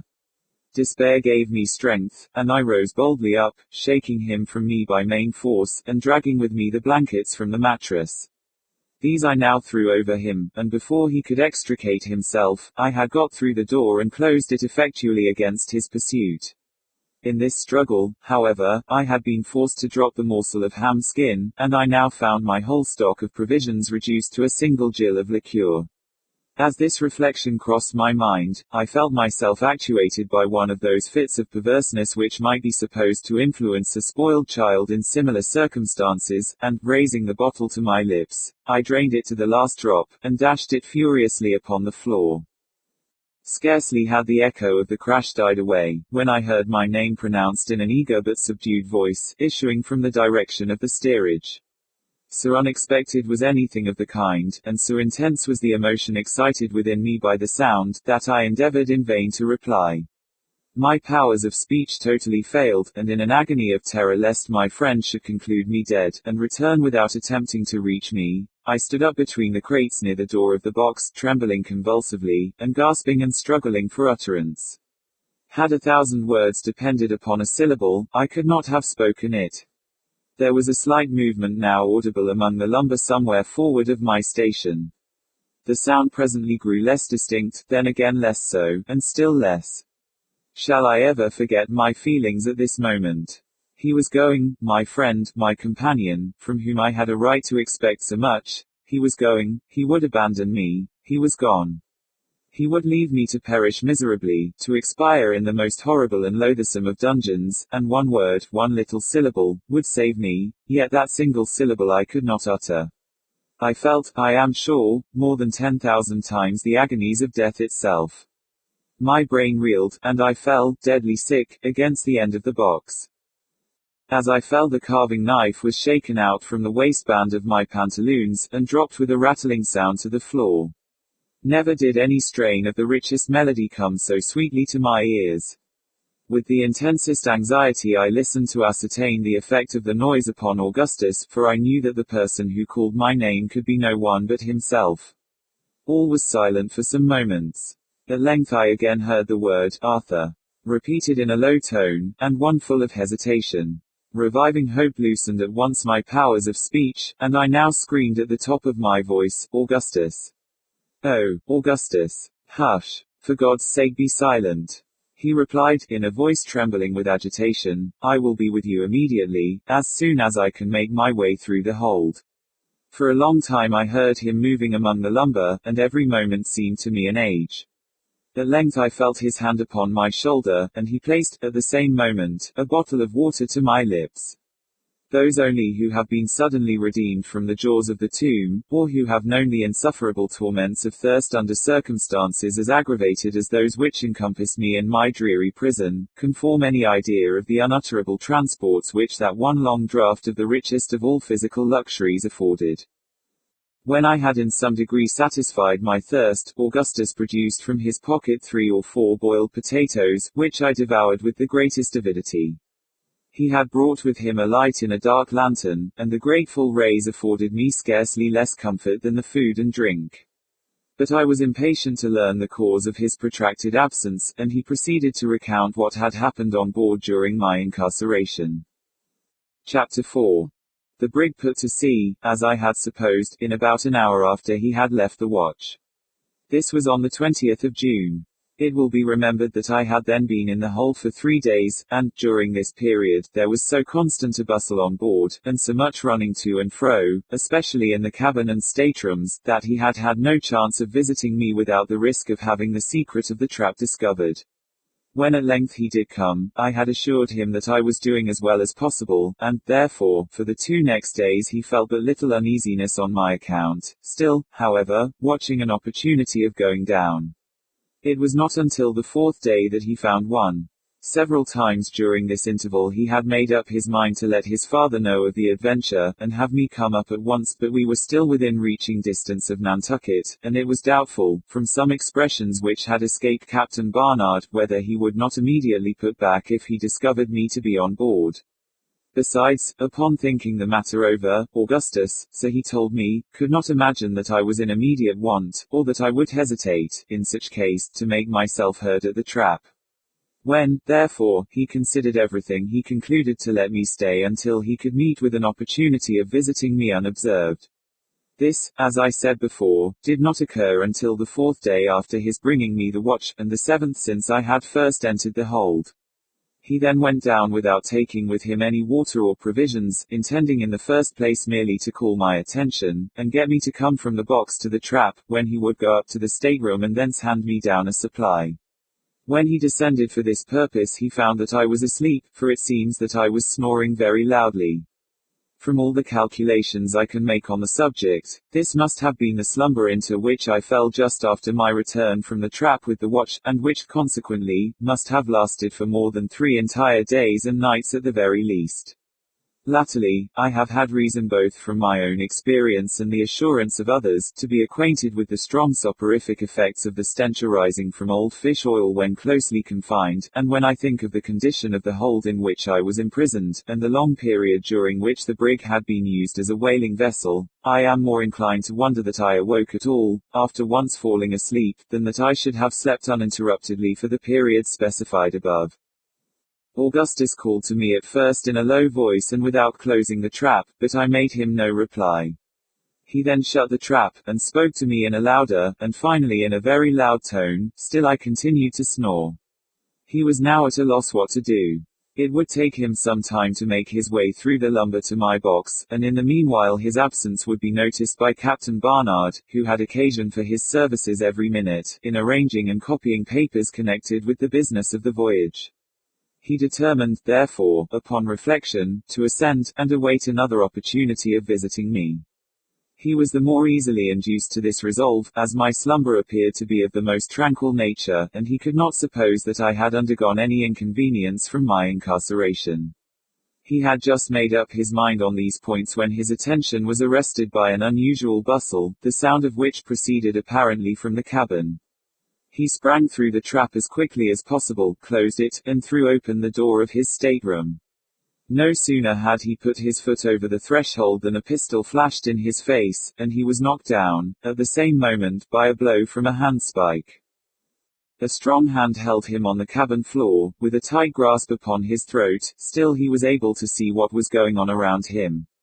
His father was tied hand and foot, and lying along the steps of the companionway, with his head down, and a deep wound in the forehead, from which the blood was flowing in a continued stream. He spoke not a word, and was apparently dying.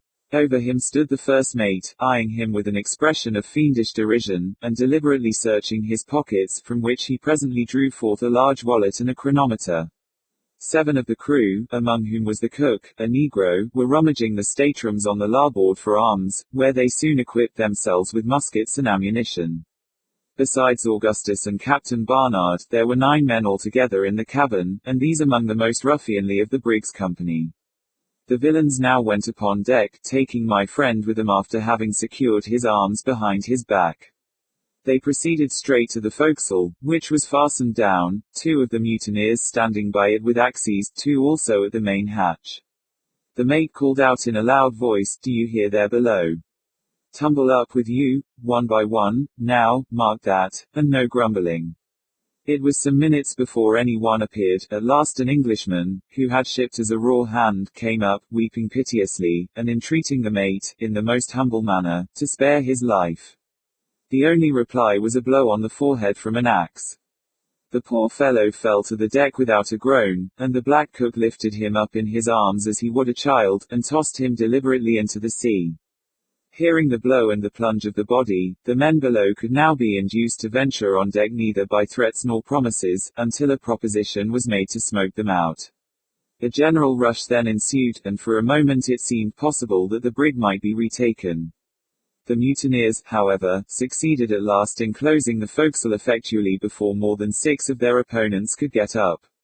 These 6, finding themselves so greatly outnumbered and without arms, submitted after a brief struggle. The mate gave them fair words, no doubt with a view of inducing those below to yield, for they had no difficulty in hearing all that was said on deck. The result proved his sagacity, no less than his diabolical villainy. All in the forecastle presently signified their intention of submitting, and, ascending one by one, were pinioned and then thrown on the backs, together with the first 6, there being in all, of the crew who were not concerned in the mutiny, 27. A scene of the most horrible butchery ensued. The bound seamen were dragged to the gangway. Here the cook stood with an axe, striking each victim on the head as he was forced over the side of the vessel by the other mutineers.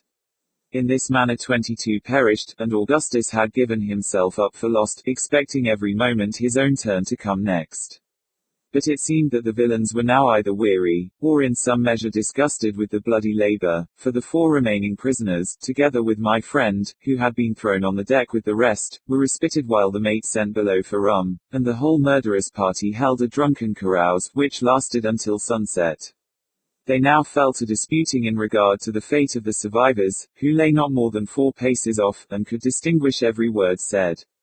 Upon some of the mutineers the liquor appeared to have a softening effect, for several voices were heard in favor of releasing the captives altogether, on condition of joining the mutiny and sharing the profits.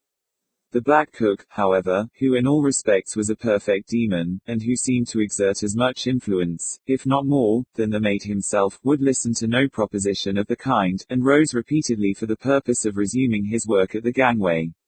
Fortunately he was so far overcome by intoxication as to be easily restrained by the less bloodthirsty of the party, among whom was a line manager, who went by the name of Dirk Peters. This man was the son of an Indian squaw of the tribe of Upsarokas, who live among the fastnesses of the Black Hills, near the source of the Missouri. His father was a fur trader, I believe, or at least connected in some manner with the Indian trading posts on Lewis River. Peters himself was one of the most ferocious-looking men I ever beheld. He was short in stature, not more than 4 feet 8 inches high, but his limbs were of Herculean mold. His hands, especially, were so enormously thick and broad as hardly to retain a human shape. His arms, as well as legs, were bowed in the most singular manner, and appeared to possess no flexibility whatever. His head was equally deformed, being of immense size, with an indentation on the crown, like that on the head of most Negroes, and entirely bald. To conceal this latter deficiency, which did not proceed from old age, he usually wore a wig formed of any hair-like material which presented itself, occasionally the skin of a Spanish dog or American grizzly bear. At the time spoken of he had on a portion of one of these bearskins, and it added no little to the natural ferocity of his countenance, which partook of the Upsaroka character. The mouth extended nearly from ear to ear, the lips were thin, and seemed, like some other portions of his frame, to be devoid of natural pliancy, so that the ruling expression never varied under the influence of any emotion whatever. This ruling expression may be conceived when it is considered that the teeth were exceedingly long and protruding, and never even partially covered, in any instance, by the lips. To pass this man with a casual glance, one might imagine him to be convulsed with laughter, but a second look would induce a shuddering acknowledgment, that if such an expression were indicative of merriment, the merriment must be that of a demon. Of this singular being many anecdotes were prevalent among the seafaring men of Nantucket. These anecdotes went to prove his prodigious strength when under excitement, and some of them had given rise to a doubt of his sanity. But on board the Grampus, it seems, he was regarded, at the time of the mutiny, with feelings more of derision than of anything else. I have been thus particular in speaking of Dirk Peters, because, ferocious as he appeared, he proved the main instrument in preserving the life of Augustus, and because I shall have frequent occasion to mention him hereafter in the course of my narrative, a narrative, let me here say, which, in its latter portions, will be found to include incidents of a nature so entirely out of the range of human experience, and for this reason so far beyond the limits of human credulity, that I proceed in utter hopelessness of obtaining credence for all that I shall tell. Yet confidently trusting in time and progressing science to verify some of the most important and most improbable of my statements. After much indecision and 2 or 3 violent quarrels, it was determined at last that all the prisoners with the exception of Augustus, whom Peters insisted in a jocular manner upon keeping as his clerk, should be set adrift in one of the smallest whaleboats. The mate went down into the cabin to see if Captain Barnard was still living, for, it will be remembered, he was left below when the mutineers came up. Presently the two made their appearance, the captain pale as death, but somewhat recovered from the effects of his wound. He spoke to the men in a voice hardly articulate, entreated them not to set him adrift, but to return to the duty, and promising to land them wherever they chose, and to take no steps for bringing them to justice. He might as well have spoken to the winds. 2 of the ruffians seized him by the arms and hurled him over the brig's side into the boat, which had been lowered while the mate went below. The 4 men who were lying on the deck were then untied and ordered to follow, which they did without attempting any resistance, Augustus being still left in his painful position, although he struggled and prayed only for the poor satisfaction of being permitted to bid his father farewell. A handful of sea biscuit and a jug of water were now handed down, but neither mast, sail, oar, nor compass. The boat was towed astern for a few minutes, during which the mutineers held another consultation. It was then finally cut adrift. By this time night had come on, there were neither moon nor stars visible, and a short and ugly sea was running, although there was no great deal of wind. The boat was instantly out of sight, and little hope could be entertained for the unfortunate sufferers who were in it. This event happened, however, in latitude 35 degrees 30, north, longitude 61 degrees 20, west, and consequently at no very great distance from the Bermuda Islands. Augustus therefore endeavored to console himself with the idea that the boat might either succeed in reaching the land, or come sufficiently near to be fallen in with by vessels off the coast. All sail was now put upon the brig, and she continued her original course to the southwest, the mutineers being bent upon some piratical expedition, in which, from all that could be understood, a ship was to be intercepted on her way from the Cape Verde Islands to Puerto Rico. No attention was paid to Augustus, who was untied and suffered to go about anywhere forward of the cabin companion way.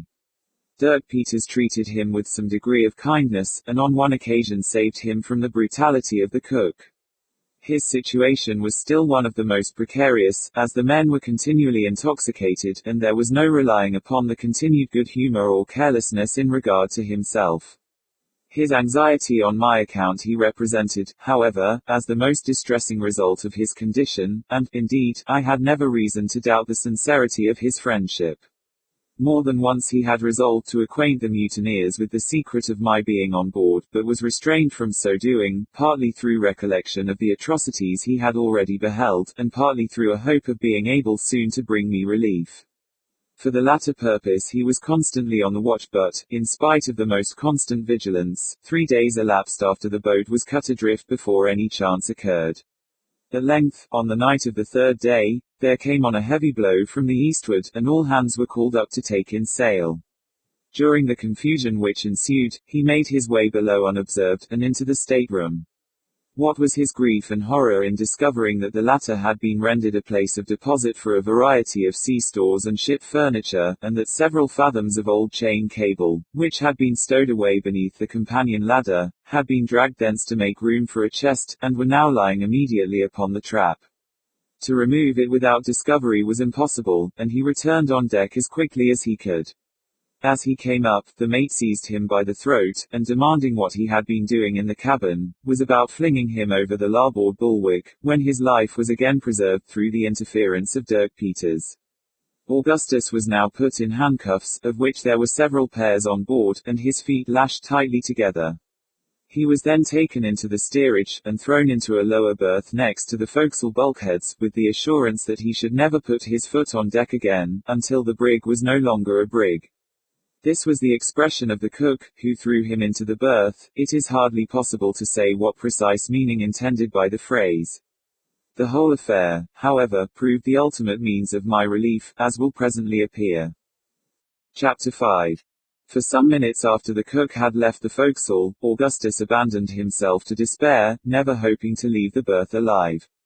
He now came to the resolution of acquainting the first of the men who should come down with my situation, thinking it better to let me take my chance with the mutineers than perish of thirst in the hold, for it had been 10 days since I was first imprisoned, and my jug of water was not a plentiful supply even for 4. As he was thinking on this subject, the idea came all at once into his head that it might be possible to communicate with me by the way of the main hold. In any other circumstances, the difficulty and hazard of the undertaking would have prevented him from attempting it, but now he had, at all events, little prospect of life, and consequently little to lose. He bent his whole mind, therefore, upon the task. His handcuffs were the first consideration. At first he saw no method of removing them, and feared that he should thus be baffled in the very outset, but upon a closer scrutiny he discovered that the irons could be slipped off and on at pleasure, with very little effort or inconvenience, merely by squeezing his hands through them, this species of manacle being altogether ineffectual in confining young persons, in whom the smaller bones readily yield to pressure. He now untied his feet, and, leaving the cord in such a manner that it could easily be readjusted in the event of any person's coming down, proceeded to examine the bulkhead where it joined the berth. The partition here was of soft pine board, an inch thick, and he saw that he should have little trouble in cutting his way through. A voice was now heard at the forecastle companion-way, and he had just time to put his right hand into its handcuff, the left had not been removed, and to draw the rope in a slipknot around his ankle, when Dirk Peters came below, followed by Tiger, who immediately leaped into the berth and lay down. The dog had been brought on board by Augustus, who knew my attachment to the animal, and thought it would give me pleasure to have him with me during the voyage. He went up to our house for him immediately after first taking me into the hold, but did not think of mentioning the circumstance upon his bringing the watch.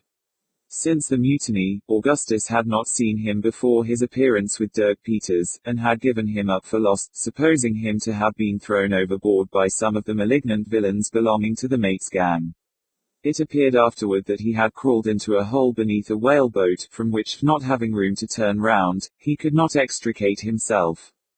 Peters at last let him out, and, with a species of good feeling which my friend knew well how to appreciate, had now brought him to him in the forecastle as a companion, leaving at the same time some salt junk and potatoes, with a can of water. He then went on deck, promising to come down with something more to eat on the next day. When he had gone, Augustus freed both hands from the manacles and unfastened his feet. He then turned down the head of the mattress on which he had been lying, and with his penknife, for the ruffians had not thought it worthwhile to search him, commenced cutting vigorously across one of the partition planks, as closely as possible to the floor of the berth. He chose to cut here, because, if suddenly interrupted, he would be able to conceal what had been done by letting the head of the mattress fall into its proper position. For the remainder of the day, however, no disturbance occurred, and by night he had completely divided the plank. It should here be observed that none of the crew occupied the forecastle as a sleeping place, living all together in the cabin since the mutiny, drinking the wines and feasting on the sea stores of Captain Barnard, and giving no more heed than was absolutely necessary to the navigation of the brig. These circumstances proved fortunate both for myself and Augustus, for, had matters been otherwise, he would have found it impossible to reach me. As it was, he proceeded with confidence in his design.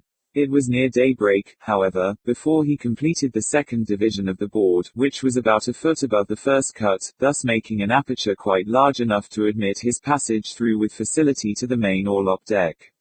Having got here, he made his way with but little trouble to the lower main hatch, although in so doing he had to scramble over tiers of oil casks piled nearly as high as the upper deck, there being barely room enough left for his body. Upon reaching the hatch he found that Tiger had followed him below, squeezing between two rows of the casks. It was now too late, however, to attempt getting to me before dawn, as the chief difficulty lay in passing through the close stowage in the lower hold. He therefore resolved to return, and wait till the next night. With this design, he proceeded to loosen the hatch, so that he might have as little detention as possible when he should come again. No sooner had he loosened it than Tiger sprang eagerly to the small opening produced, snuffed for a moment, and then uttered a long whine, scratching at the same time, as if anxious to remove the covering with his paws. There could be no doubt, from his behavior, that he was aware of my being in the hold, and Augustus thought it possible that he would be able to get to me if he put him down. He now hit upon the expedient of sending the note, as it was especially desirable that I should make no attempt at forcing my way out at least under existing circumstances, and there could be no certainty of his getting to me himself on the morrow as he intended. After events proved how fortunate it was that the idea occurred to him as it did, for, had it not been for the receipt of the note, I should undoubtedly have fallen upon some plan, however desperate, of alarming the crew, and both our lives would most probably have been sacrificed in consequence. Having concluded to write, the difficulty was now to procure the materials for so doing. An old toothpick was soon made into a pen, and this by means of feeling all together, for the between decks was as dark as pitch. Paper enough was obtained from the back of a letter, a duplicate of the forged letter from Miss Deros. This had been the original draft, but the handwriting not being sufficiently well imitated, Augustus had written another, thrusting the first, by good fortune, into his coat pocket, where it was now most opportunely discovered. Ink alone was thus wanting, and a substitute was immediately found for this by means of a slight incision with the pen-knife on the back of a finger just above the nail, a copious flow of blood ensuing, as usual, from wounds in that vicinity. The note was now written, as well as it could be in the dark and under the circumstances.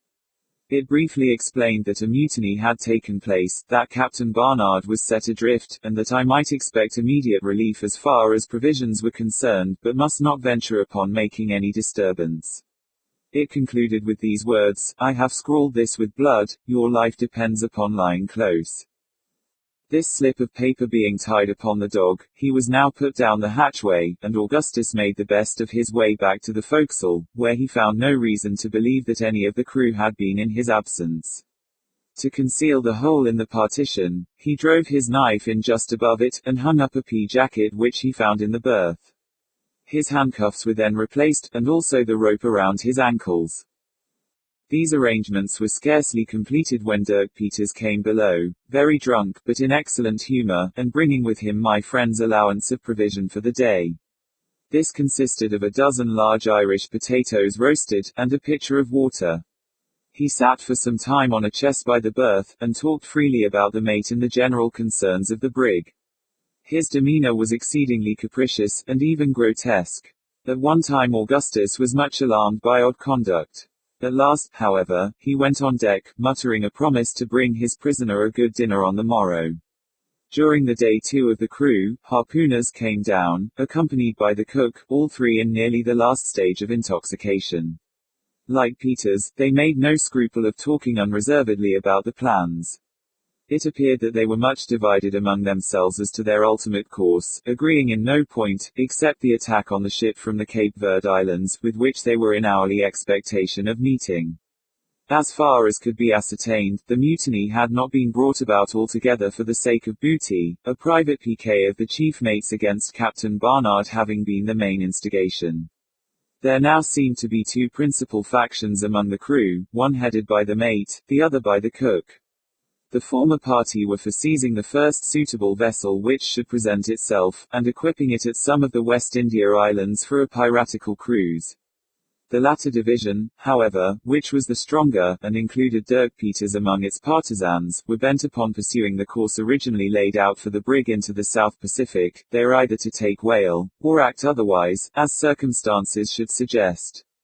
The representations of Peters, who had frequently visited these regions, had great weight, apparently, with the mutineers, wavering, as they were, between half-engendered notions of profit and pleasure.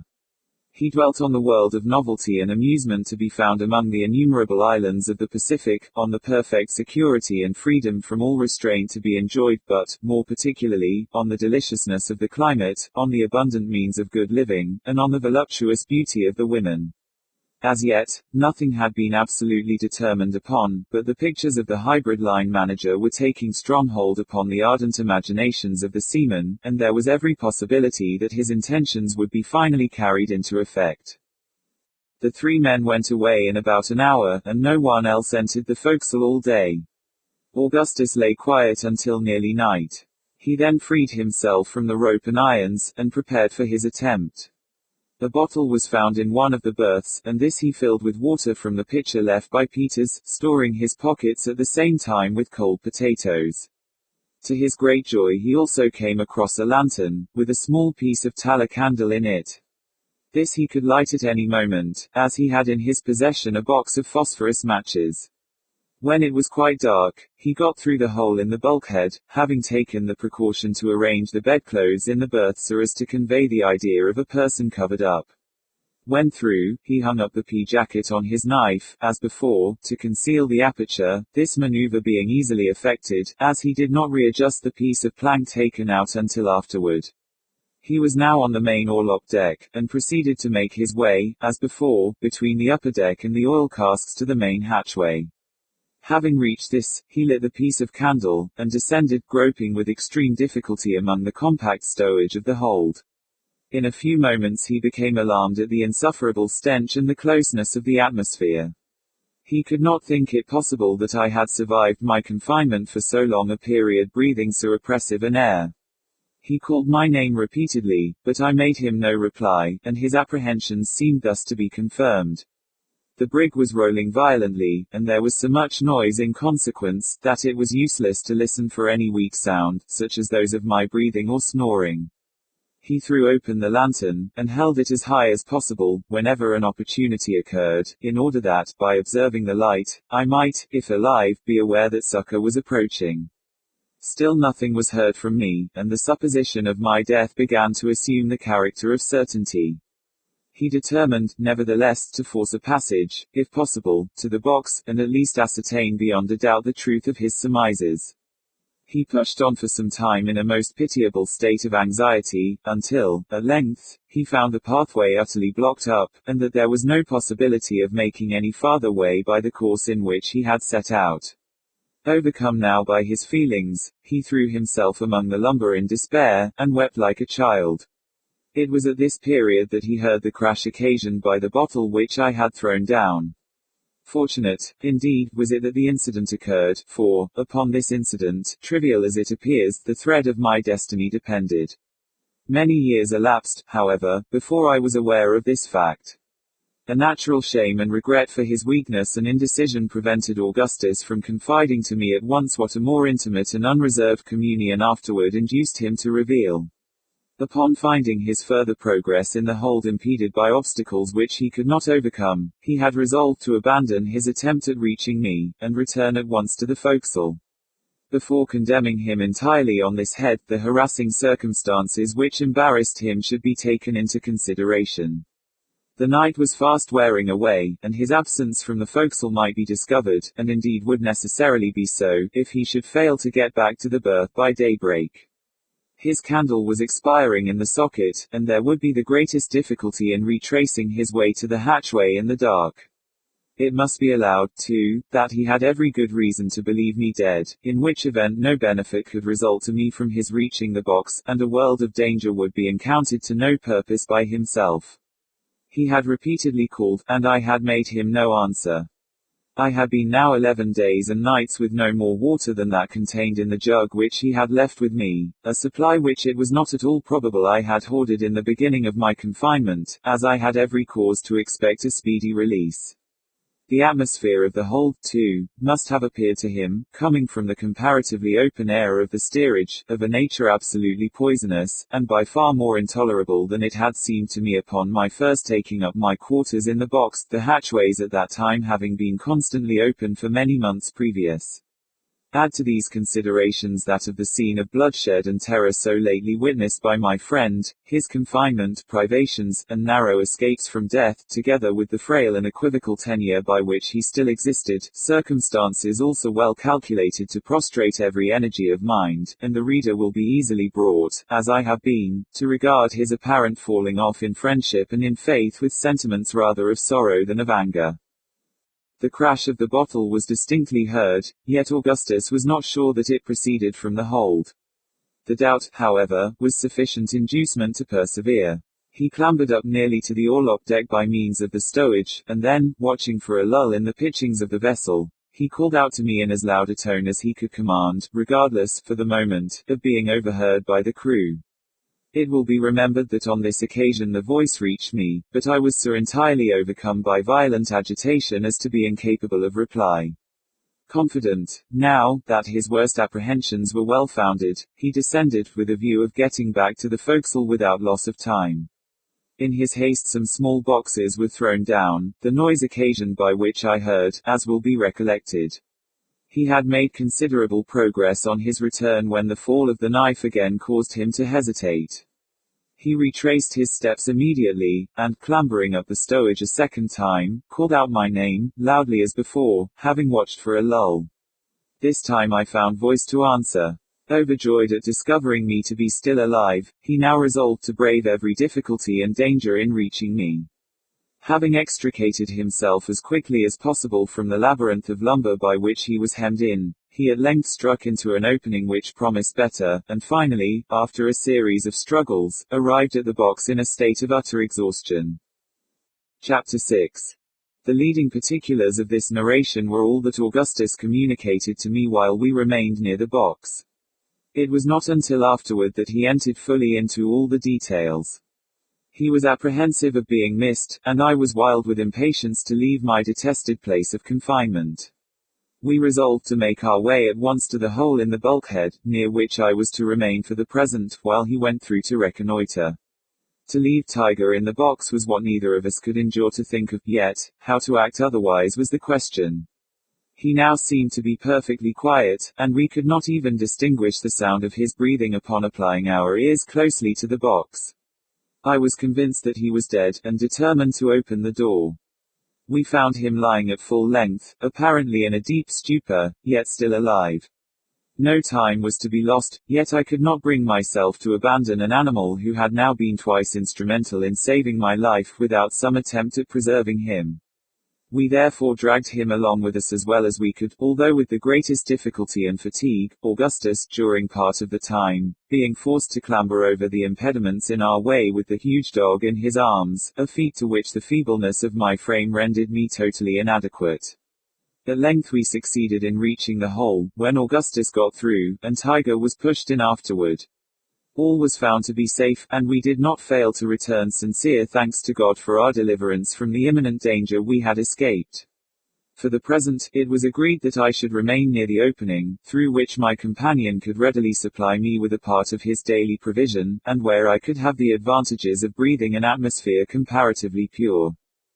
In explanation of some portions of this narrative wherein I have spoken of the stowage of the brig, and which may appear ambiguous to some of my readers who may have seen a proper or regular stowage, I must here state that the manner in which this most important duty had been performed on board the Grampus was a most shameful piece of neglect on the part of Captain Barnard, who was by no means as careful or as experienced a seaman as the hazardous nature of the service on which he was employed would seem necessarily to demand. The proper stowage cannot be accomplished in a careless manner, and many most disastrous accidents, even within the limits of my own experience, have arisen from neglect or ignorance in this particular. Coasting vessels, in the frequent hurry and bustle attendant upon taking in or discharging cargo, are the most liable to mishap from the want of a proper attention to stowage. The great point is to allow no possibility of the cargo or ballast shifting position even in the most violent rollings of the vessel. With this end, great attention must be paid, not only to the bulk taken in, but to the nature of the bulk, and whether there be a full or only a partial cargo. In most kinds of freight the stowage is accomplished by means of a screw.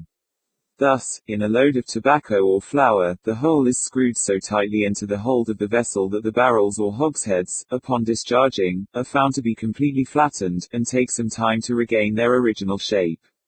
This screwing, however, is resorted to principally with a view of obtaining more room in the hold, for in a full load of any such commodities as flour or tobacco, there can be no danger of any shifting whatever, at least none from which inconvenience can result.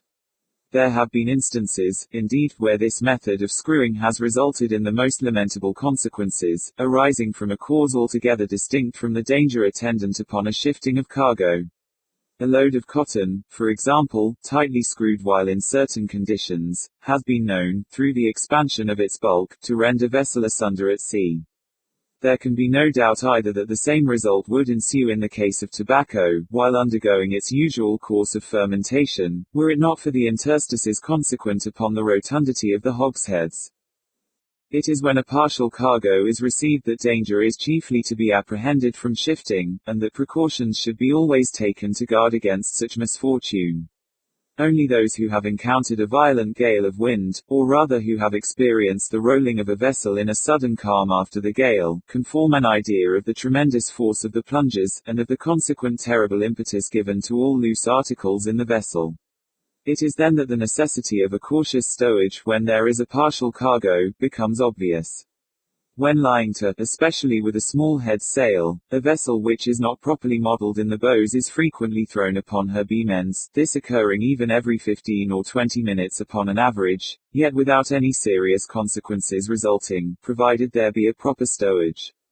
If this, however, has not been strictly attended to, in the first of these heavy lurches the whole of the cargo tumbles over to the side of the vessel which lies upon the water, and, being thus prevented from regaining her equilibrium, as she would otherwise necessarily do, she is certain to fill in a few seconds and go down. It is not too much to say that at least 1/2 of the instances in which vessels have foundered in heavy gales at sea may be attributed to a shifting of cargo or of ballast. When a partial cargo of any kind is taken on board, the whole, after being first stowed as compactly as may be, should be covered with a layer of stout shifting boards, extending completely across the vessel. Upon these boards strong temporary stanchions should be erected, reaching to the timbers above, and thus securing everything in its place. In cargoes consisting of grain, or any similar matter, additional precautions are requisite. A hold filled entirely with grain upon leaving port will be found not more than 3/4 full upon reaching its destination. This, too, although the freight, when measured bushel by the consignee, will overrun by a vast deal, on account of the swelling of the grain, the quantity consigned. This result is occasioned by settling during the voyage, and is the more perceptible in proportion to the roughness of the weather experienced. If grain loosely thrown in a vessel, then, is ever so well secured by shifting boards and stanchions, it will be liable to shift in a long passage so greatly as to bring about the most distressing calamities. To prevent these, every method should be employed before leaving port to settle the cargo as much as possible, and for this there are many contrivances, among which may be mentioned the driving of wedges into the grain. Even after all this is done, and unusual pains taken to secure the shifting boards, no seaman who knows what he is about will feel altogether secure in a gale of any violence with a cargo of grain on board, and, least of all, with a partial cargo. Yet there are hundreds of our coasting vessels, and, it is likely, many more from the ports of Europe, which sail daily with partial cargoes, even of the most dangerous species, and without any precaution whatever. The wonder is that no more accidents occur than do actually happen. A lamentable instance of this heedlessness occurred to my knowledge in the case of Captain Joel Rice of the schooner Firefly, which sailed from Richmond, Virginia, to Madeira, with a cargo of corn, in the year 1825. The captain had gone many voyages without serious accident, although he was in the habit of paying no attention whatever to his stowage, more than to secure it in the ordinary manner. He had never before sailed with a cargo of grain, and on this occasion had the corn thrown on board loosely, when it did not much more than half fill the vessel. For the first portion of the voyage he met with nothing more than light breezes, but when within a day's sail of Madeira there came on a strong gale from the N.E., which forced him to lie to. He brought the schooner to the wind under a double-reefed foresail alone, when she rode as well as any vessel could be expected to do, and shipped not a drop of water. Toward night the gale somewhat abated, and she rolled with more unsteadiness than before, but still did very well, until a heavy lurch threw her upon her beam ends to starboard. The corn was then heard to shift bodily, the force of the movement bursting open the main hatchway. The vessel went down like a shot. This happened within hail of a small sloop from Madeira, which picked up one of the crew, the only person saved, and which rode out the gale in perfect security, as indeed a jolly boat might have done under proper management. The stowage on board the Grampus was most clumsily done, if stowage that could be called, which was little better than a promiscuous huddling together of oil casks, *1, and ship furniture. I have already spoken of the condition of articles in the hold. On the orlop deck there was space enough for my body, as I have stated, between the oil casks and the upper deck. A space was left open around the main hatchway, and several other large spaces were left in the stowage. Near the hole cut through the bulkhead by Augustus there was room enough for an entire cask, and in this space I found myself comfortably situated for the present. By the time my friend had got safely into the berth, and readjusted his handcuffs and the rope, it was broad daylight. We had made a narrow escape indeed, for scarcely had he arranged all matters, when the mate came below, with Dirk Peters and the cook. They talked for some time about the vessel from the Cape Verdes, and seemed to be excessively anxious for her appearance. At length the cook came to the berth in which Augustus was lying, and seated himself in it near the head. I could see and hear everything from my hiding place, for the piece cut out had not been put back, and I was in momentary expectation that the negro would fall against the pea jacket, which was hung up to conceal the aperture, in which case all would have been discovered, and our lives would, no doubt, have been instantly sacrificed. Our good fortune prevailed, however, and although he frequently touched it as the vessel rolled, he never pressed against it sufficiently to bring about a discovery. The bottom of the jacket had been carefully fastened to the bulkhead, so that the hole might not be seen by its swinging to one side. All this time Tiger was lying in the foot of the berth, and appeared to have recovered in some measure his faculties, for I could see him occasionally open his eyes and draw a long breath. After a few minutes the mate and cook went above, leaving Dirk Peters behind, who, as soon as they were gone, came and sat himself down in the place just occupied by the mate. He began to talk very sociably with Augustus, and we could now see that the greater part of his apparent intoxication, while the two others were with him, was a feint. He answered all my companion's questions with perfect freedom, told him that he had no doubt of his father's having been picked up, as there were no less than 5 sail in sight just before sundown on the day he was cut adrift, and used other language of a consolatory nature, which occasioned me no less surprise than pleasure. Indeed, I began to entertain hopes that through the instrumentality of Peters we might be finally enabled to regain possession of the brig, and this idea I mentioned to Augustus as soon as I found an opportunity. He thought the matter possible, but urged the necessity of the greatest caution in making the attempt, as the conduct of the hybrid appeared to be instigated by the most arbitrary caprice alone, and, indeed, it was difficult to say if he was at any moment of sound mind. Peters went upon deck in about an hour, and did not return again until noon, when he brought Augustus a plentiful supply of junk beef and pudding. Of this, when we were left alone, I partook heartily, without returning through the hole. No one else came down into the forecastle during the day, and at night, I got into Augustus's berth, where I slept soundly and sweetly until nearly daybreak, when he awakened me upon hearing a stir upon deck, and I regained my hiding place as quickly as possible. When the day was fully broke, we found that Tiger had recovered his strength almost entirely, and gave no indications of hydrophobia, drinking a little water that was offered him with great apparent eagerness. During the day he regained all his former vigor and appetite. His strange conduct had been brought on, no doubt, by the deleterious quality of the air of the hold, and had no connection with canine madness. I could not sufficiently rejoice that I had persisted in bringing him with me from the box. This day was the 30th of June, and the 13th since the Grampus made sail from Nantucket. On the 2nd of July the mate came below drunk as usual, and in an excessively good humor. He came to Augustus's berth, and, giving him a slap on the back, asked him if he thought he could behave himself if he let him loose, and whether he would promise not to be going into the cabin again.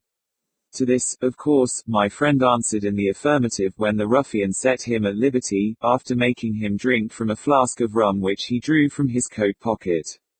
Both now went on deck, and I did not see Augustus for about 3 hours. He then came below with the good news that he had obtained permission to go about the brig as he pleased anywhere forward of the mainmast, and that he had been ordered to sleep, as usual, in the forecastle. He brought me, too, a good dinner, and a plentiful supply of water. The brig was still cruising for the vessel from the Cape Verdes, and a sail was now in sight, which was thought to be the one in question. As the events of the ensuing 8 days were of little importance, and had no direct bearing upon the main incidents of my narrative, I will here throw them into the form of a journal, as I do not wish to omit them altogether. July 3. Augustus furnished me with 3 blankets, with which I contrived a comfortable bed in my hiding place. No one came below, except my companion, during the day. Tiger took his station in the berth just by the aperture, and slept heavily, as if not yet entirely recovered from the effects of his sickness. Toward night a flaw of wind struck the brig before sail could be taken in, and very nearly capsized her. The puff died away immediately, however, and no damage was done beyond the splitting of the foretopsail. Dirk Peters treated Augustus all this day with great kindness and entered into a long conversation with him respecting the Pacific Ocean, and the islands he had visited in that region. He asked him whether he would not like to go with the mutineers on a kind of exploring and pleasure voyage in those quarters, and said that the men were gradually coming over to the mate's views. To this Augustus thought it best to reply that he would be glad to go on such an adventure, since nothing better could be done, and that anything was preferable to a piratical life. July 4. The vessel in sight proved to be a small brig from Liverpool, and was allowed to pass unmolested. Augustus spent most of his time on deck, with a view of obtaining all the information in his power respecting the intentions of the mutineers. They had frequent and violent quarrels among themselves, in one of which a harpooner, Jim Bonner, was thrown overboard. The party of the mate was gaining ground. Jim Bonner belonged to the cook's gang, of which Peters was a partisan. July 5. About daybreak there came on a stiff breeze from the west, which at noon freshened into a gale, so that the brig could carry nothing more than her trysail and foresail. In taking in the foretopsail, Sims, one of the common hands, and belonging also to the cook's gang, fell overboard, being very much in liquor, and was drowned, no attempt being made to save him. The whole number of persons on board was now 13, to wit, Dirk Peters, Seymour, the black cook, Jones, Greeley, Hartman Rogers and William Allen, all of the cook's party, the mate, whose name I never learned, Absalom Hicks, Wilson, John Hunty, Richard Parker, of the mate's party, besides Augustus and myself. July 6. The gale lasted all this day, blowing in heavy squalls, accompanied with rain. The brig took in a good deal of water through her seams, and one of the pumps was kept continually going, Augustus being forced to take his turn. Just at twilight a large ship passed close by us without having been discovered until within hail. The ship was supposed to be the one for which the mutineers were on the lookout.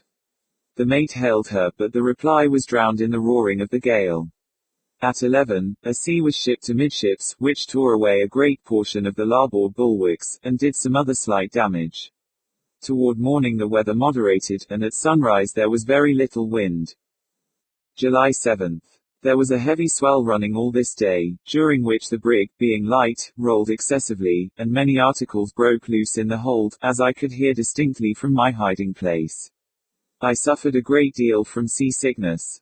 Peters had a long conversation this day with Augustus, and told him that 2 of his gang, Greeley and Allen, had gone over to the mate, and were resolved to turn pirates. He put several questions to Augustus which he did not then exactly understand. During a part of this evening the leak gained upon the vessel, and little could be done to remedy it, as it was occasioned by the brig's straining, and taking in the water through her seams. A sail was thrummed, and got under the bows, which aided us in some measure, so that we began to gain upon the leak. July 8.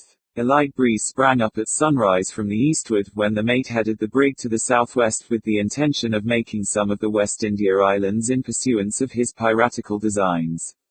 No opposition was made by Peters or the cook, at least none in the hearing of Augustus. All idea of taking the vessel from the Cape Verdes was abandoned. The leak was now easily kept under by one pump going every 3/4 of an hour. The sail was drawn from beneath the bows. Spoke 2 small schooners during the day. July 9. Fine weather. All hands employed in repairing bulwarks. Peters had again a long conversation with Augustus, and spoke more plainly than he had done heretofore. He said nothing should induce him to come into the mate's views, and even hinted his intention of taking the brig out of his hands. He asked my friend if he could depend upon his aid in such case, to which Augustus said, yes, without hesitation. Peters then said he would sound the others of his party upon the subject, and went away. During the remainder of the day Augustus had no opportunity of speaking with him privately. Chapter 7. July 10. Spoke a brig from Rio, bound to Norfolk. Weather hazy, with a light baffling wind from the eastward. Today Hartman Rogers died, having been attacked on the 8th with spasms after drinking a glass of grog. This man was of the cook's party, and one upon whom Peters placed his main reliance. He told Augustus that he believed the mate had poisoned him, and that he expected, if he did not be on the lookout, his own turn would come shortly.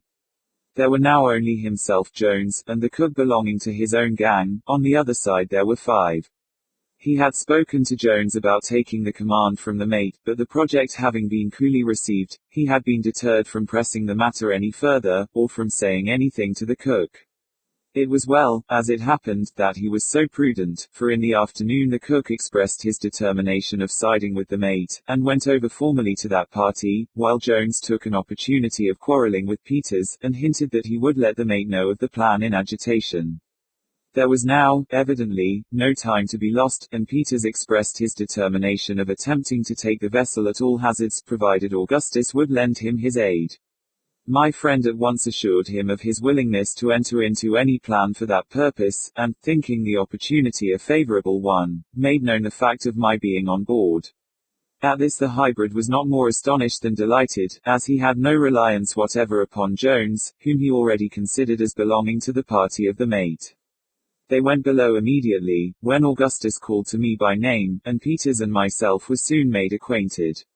It was agreed that we should attempt to retake the vessel upon the first good opportunity, leaving Jones altogether out of our counsels. In the event of success, we were to run the brig into the first port that offered, and deliver her up. The desertion of his party had frustrated Peters' design of going into the Pacific, an adventure which could not be accomplished without a crew, and he depended upon either getting acquitted upon trial, on the score of insanity, which he solemnly avowed had actuated him in lending his aid to the mutiny, or upon obtaining a pardon, if found guilty, through the representations of Augustus and myself. Our deliberations were interrupted for the present by the cry of "All hands take in sail," and Peters and Augustus ran up on deck. As usual, the crew were nearly all drunk, and, before sail could be properly taken in, a violent squall laid the brig on her beam ends. By keeping her away, however, she righted, having shipped a good deal of water. Scarcely was everything secure, when another squall took the vessel, and immediately afterward another, no damage being done. There was every appearance of a gale of wind, which, indeed, shortly came on, with great fury, from the northward and westward. All was made as snug as possible, and we lay to, as usual, under a close-reefed foresail. As night drew on, the wind increased in violence, with a remarkably heavy sea. Peters now came into the forecastle with Augustus, and we resumed our deliberations. We agreed that no opportunity could be more favorable than the present for carrying our designs into effect, as an attempt at such a moment would never be anticipated. As the brig was snugly laid to, there would be no necessity of maneuvering her until good weather, when, if we succeeded in our attempt, we might liberate one, or perhaps 2 of the men, to aid us in taking her into port. The main difficulty was the great disproportion in our forces. There were only 3 of us, and in the cabin there were 9. All the arms on board, too, were in their possession, with the exception of a pair of small pistols which Peters had concealed about his person, and the large seaman's knife which he always wore in the waistband of his pantaloons. From certain indications, too, such, for example, as there being no such thing as an axe or a handspike lying in the customary places, we began to fear that the mate had his suspicions, at least in regard to Peters, and that he would let slip no opportunity of getting rid of him. It was clear, indeed, that what we should determine to do could not be done too soon. Still the odds were too much against us to allow of our proceeding without the greatest caution. Peters proposed that he should go up on deck, and enter into conversation with the watch, Allan, when he would be able to throw him into the sea without trouble, and without making any disturbance, by seizing a good opportunity, that Augustus and myself should then come up, and endeavor to provide ourselves with some kind of weapons from the deck, and that we should then make a rush together, and secure the companion way before any opposition could be offered. I objected to this, because I could not believe that the mate, who was a cunning fellow in all matters which did not affect his superstitious prejudices, would suffer himself to be so easily entrapped. The very fact of there being a watch on deck at all was sufficient proof that he was upon the alert, it not being usual except in vessels where discipline is most rigidly enforced to station a watch on deck when a vessel is lying to in a gale of wind. As I address myself principally, if not altogether, to persons who have never been to sea, it may be as well to state the exact condition of a vessel under such circumstances. Lying to, or, in sea parlance, laying to, is a measure resorted to for various purposes, and effected in various manners. In moderate weather it is frequently done with a view of merely bringing the vessel to a standstill, to wait for another vessel or any similar object. If the vessel which lies to is under full sail, the maneuver is usually accomplished by throwing round some portion of her sails, so as to let the wind take them aback, when she becomes stationary. But we are now speaking of lying to in a gale of wind. This is done when the wind is ahead, and too violent to admit of carrying sail without danger of capsizing, and sometimes even when the wind is fair, but the sea too heavy for the vessel to be put before it.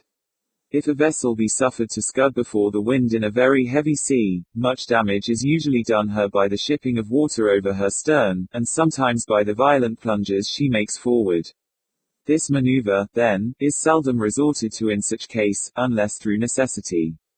When the vessel is in a leaky condition she is often put before the wind even in the heaviest seas, for, when lying to, her seams are sure to be greatly opened by her violent straining, and it is not so much the case when scudding.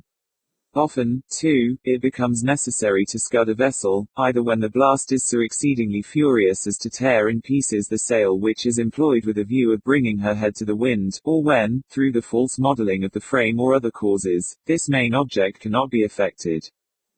Vessels in a gale of wind are laid to in different manners, according to their peculiar construction. Some lie to best under a foresail, and this, I believe, is the sail most usually employed. Large square-rigged vessels have sails for the express purpose called storm staysails.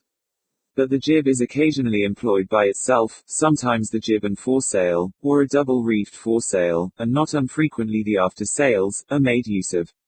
Foretopsails are very often found to answer the purpose better than any other species of sail. The grampus was generally laid to under a close-reefed foresail. When a vessel is to be laid to, her head is brought up to the wind just so nearly as to fill the sail under which she lies when hauled flat aft, that is, when brought diagonally across the vessel. This being done, the bows point within a few degrees of the direction from which the wind issues, and the windward bow of course receives the shock of the waves. In this situation a good vessel will ride out a very heavy gale of wind without shipping a drop of water, and without any further attention being requisite on the part of the crew. The helm is usually lashed down, but this is altogether unnecessary, except on account of the noise it makes when loose, for the rudder has no effect upon the vessel when lying to. Indeed, the helm had far better be left loose than lashed very fast, for the rudder is apt to be torn off by heavy seas if there be no room for the helm to play. As long as the sail holds, a well-modeled vessel will maintain her situation, and ride every sea, as if instinct with life and reason. If the violence of the wind, however, should tear the sail into pieces, a feat which it requires a perfect hurricane to accomplish under ordinary circumstances, there is then imminent danger. The vessel falls off from the wind, and, coming broadside to the sea, is completely at its mercy. The only resource in this case is to put her quietly before the wind, letting her scud until some other sail can be set. Some vessels will lie to under no sail whatever, but such are not to be trusted at sea. But to return from this digression. It had never been customary with the mate to have any watch on deck when lying to in a gale of wind, and the fact that he had now one, coupled with the circumstance of the missing axes and handspikes, fully convinced us that the crew were too well on the watch to be taken by surprise in the manner Peters had suggested. Something, however, was to be done, and that with as little delay as practicable, for there could be no doubt that a suspicion having been once entertained against Peters, he would be sacrificed upon the earliest occasion, and one would certainly be either found or made upon the breaking of the gale. Augustus now suggested that if Peters could contrive to remove, under any pretext, the piece of chain cable which lay over the trap in the stateroom, we might possibly be able to come upon him unawares by means of the hold, but a little reflection convinced us that the vessel rolled and pitched too violently for any attempt of that nature. By good fortune I at length hit upon the idea of working upon the superstitious terrors and guilty conscience of the mate. It will be remembered that one of the crew, Hartman Rogers, had died during the morning, having been attacked 2 days before with spasms after drinking some spirits and water. Peters had expressed to us his opinion that this man had been poisoned by the mate, and for this belief he had reasons, so he said, which were incontrovertible, but which he could not be prevailed upon to explain to us, this wayward refusal being only in keeping with other points of his singular character. But whether or not he had any better grounds for suspecting the mate than we had ourselves, we were easily led to fall in with his suspicion, and determined to act accordingly. Rogers had died about 11 in the forenoon, in violent convulsions, and the corpse presented in a few minutes after death one of the most horrid and loathsome spectacles I ever remember to have seen.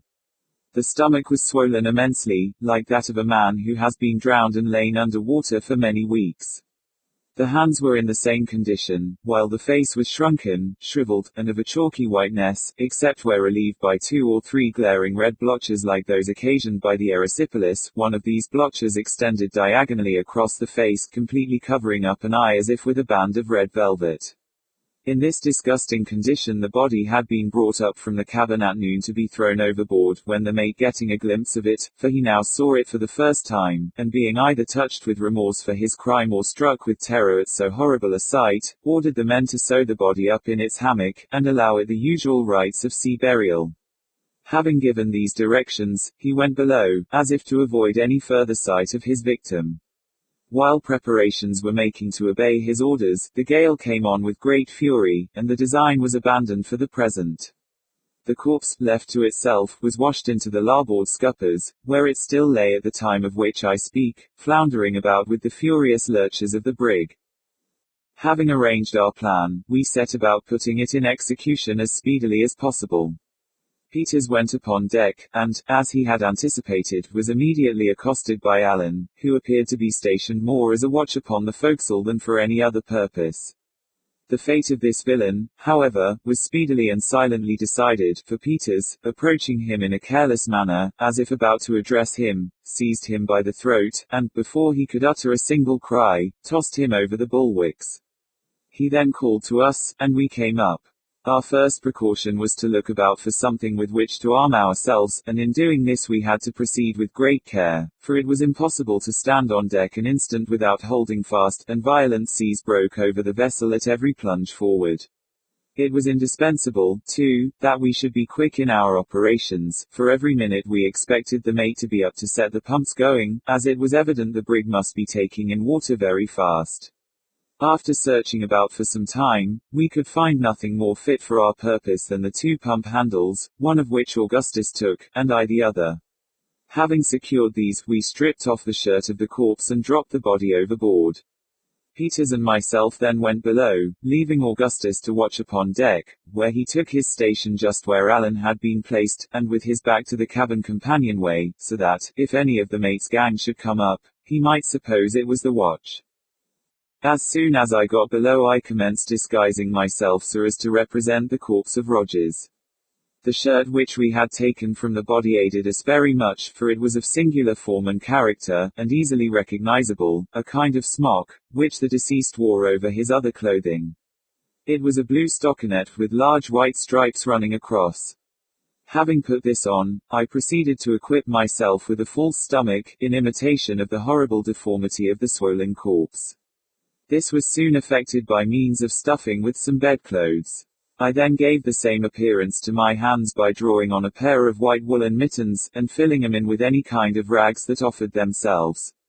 Peters then arranged my face, first rubbing it well over with white chalk, and afterward blotching it with blood, which he took from a cut in his finger. The streak across the eye was not forgotten and presented a most shocking appearance. Chapter 8. As I viewed myself in a fragment of looking-glass which hung up in the cabin, and by the dim light of a kind of battle lantern, I was so impressed with a sense of vague awe at my appearance, and at the recollection of the terrific reality which I was thus representing, that I was seized with a violent tremor, and could scarcely summon resolution to go on with my part. It was necessary, however, to act with decision, and Peters and myself went upon deck. We there found everything safe, and, keeping close to the bulwarks, the three of us crept to the cabin companion-way. It was only partially closed, precautions having been taken to prevent its being suddenly pushed to from without, by means of placing billets of wood on the upper step so as to interfere with the shutting. We found no difficulty in getting a full view of the interior of the cabin through the cracks where the hinges were placed. It now proved to have been very fortunate for us that we had not attempted to take them by surprise, for they were evidently on the alert. Only one was asleep, and he lying just at the foot of the companion ladder, with a musket by his side. The rest were seated on several mattresses, which had been taken from the berths and thrown on the floor. They were engaged in earnest conversation, and although they had been carousing, as appeared from 2 empty jugs with some tin tumblers which lay about, they were not as much intoxicated as usual. All had knives, 1 or 2 of them pistols, and a great many muskets were lying in a berth close at hand. We listened to the conversation for some time before we could make up our minds how to act, having as yet resolved on nothing determinate, except that we would attempt to paralyze their exertions, when we should attack them, by means of the apparition of Rogers. They were discussing the piratical plans, in which all we could hear distinctly was that they would unite with the crew of a schooner Hornet, and, if possible, get the schooner herself into their possession preparatory to some attempt on a large scale, the particulars of which could not be made out by either of us. One of the men spoke of Peters, when the mate replied to him in a low voice which could not be distinguished, and afterward added more loudly, that he could not understand his being so much forward with the captain's brat in the forecastle, and he thought the sooner both of them were overboard the better. To this no answer was made, but we could easily perceive that the hint was well received by the whole party, and more particularly by Jones. At this period I was excessively agitated, the more so as I could see that neither Augustus nor Peters could determine how to act. I made up my mind, however, to sell my life as dearly as possible, and not to suffer myself to be overcome by any feelings of trepidation. The tremendous noise made by the roaring of the wind in the rigging, and the washing of the sea over the deck, prevented us from hearing what was said, except during momentary lulls. In one of these, we all distinctly heard the mate tell one of the men to go forward, have an eye upon 'em, for he wanted no such secret doings on board the brig. It was well for us that the pitching of the vessel at this moment was so violent as to prevent this order from being carried into instant execution.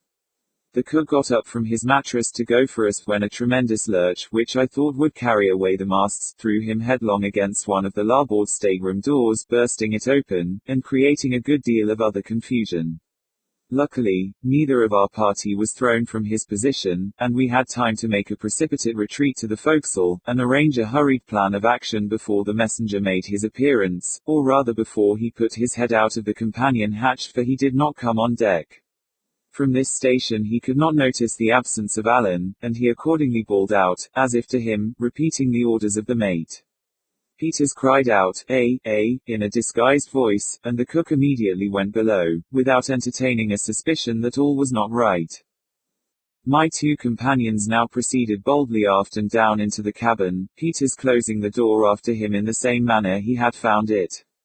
The mate received them with feigned cordiality, and told Augustus that, since he had behaved himself so well of late, he might take up his quarters in the cabin and be one of them for the future. He then poured him out a tumbler half full of rum, and made him drink it. All this I saw and heard, for I followed my friends to the cabin as soon as the door was shut, and took up my old point of observation. I had brought with me the 2 pump handles, one of which I secured near the companion-way, to be ready for use when required. I now steadied myself as well as possible so as to have a good view of all that was passing within, and endeavored to nerve myself to the task of descending among the mutineers when Peters should make a signal to me, as agreed upon. Presently he contrived to turn the conversation upon the bloody deeds of the mutiny, and by degrees led the men to talk of the 1,000 superstitions which are so universally current among seamen. I could not make out all that was said, but I could plainly see the effects of the conversation in the countenances of those present. The mate was evidently much agitated, and presently, when someone mentioned the terrific appearance of Roger's corpse, I thought he was upon the point of swooning. Peters now asked him if he did not think it would be better to have the body thrown overboard at once, as it was too horrible a sight to see it floundering about in the scuppers. At this the villain absolutely gasped for breath, and turned his head slowly round upon his companions, as if imploring someone to go up and perform the task. No one, however, stirred, and it was quite evident that the whole party were wound up to the highest pitch of nervous excitement. Peters now made me the signal. I immediately threw open the door of the companion-way, and, descending, without uttering a syllable, stood erect in the midst of the party. The intense effect produced by this sudden apparition is not at all to be wondered at when the various circumstances are taken into consideration. Usually, in cases of a similar nature, there is left in the mind of the spectator some glimmering of doubt as to the reality of the vision before his eyes, a degree of hope, however feeble, that he is the victim of chicanery, and that the apparition is not actually a visitant from the old world of shadows. It is not too much to say that such remnants of doubt have been at the bottom of almost every such visitation, and that the appalling horror which has sometimes been brought about, is to be attributed, even in the cases most in point, and where most suffering has been experienced, more to a kind of anticipative horror, lest the apparition might possibly be real, than to an unwavering belief in its reality. But, in the present instance, it will be seen immediately, that in the minds of the mutineers there was not even the shadow of a basis upon which to rest a doubt that the apparition of Rogers was indeed a revivification of his disgusting corpse, or at least its spiritual image. The isolated situation of the brig, with its entire inaccessibility on account of the gale, confined the apparently possible means of deception within such narrow and definite limits, that they must have thought themselves unable to survey them all at a glance. They had now been at sea 24 days, without holding more than a speaking communication with any vessel whatever. The whole of the crew, too, at least all whom they had the most remote reason for suspecting to be on board, were assembled in the cabin, with the exception of Allan, the watch, and his gigantic stature. He was 6 feet 6 inches high, was too familiar in their eyes to permit the notion that he was the apparition before them to enter their minds even for an instant. Add to these considerations the awe-inspiring nature of the tempest, and that of the conversation brought about by Peters, the deep impression which the loathsomeness of the actual corpse had made in the morning upon the imaginations of the men, the excellence of the imitation in my person, and the uncertain and wavering light in which they beheld me, as the glare of the cabin lantern, swinging violently to and fro, fell dubiously and fitfully upon my figure, and there will be no reason to wonder that the deception had even more than the entire effect which we had anticipated. The mate sprang up from the mattress on which he was lying, and, without uttering a syllable, fell back, stone dead, upon the cabin floor, and was hurled to the leeward like a log by a heavy roll of the brig. Of the remaining 7, there were but 3 who had at first any degree of presence of mind. The 4 others sat for some time rooted apparently to the floor, the most pitiable objects of horror and utter despair my eyes ever encountered. The only opposition we experienced at all was from the cook, John Hunt, and Richard Parker, but they made but a feeble and irresolute defense. The 2 former were shot instantly by Peters, and I felled Parker with a blow on the head from the pump handle which I had brought with me.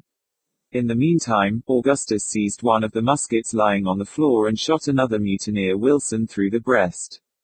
There were now but 3 remaining, but by this time they had become aroused from their lethargy, and perhaps began to see that a deception had been practiced upon them, for they fought with great resolution and fury, and, but for the immense muscular strength of Peters, might have ultimately got the better of us. These 3 men were Jones, Greeley, and Absalom Hicks. Jones had thrown Augustus to the floor, stabbed him in several places along the right arm, and would no doubt have soon dispatched him, as neither Peters nor myself could immediately get rid of our own antagonists, had it not been for the timely aid of a friend, upon whose assistance we, surely, had never depended. This friend was no other than Tiger.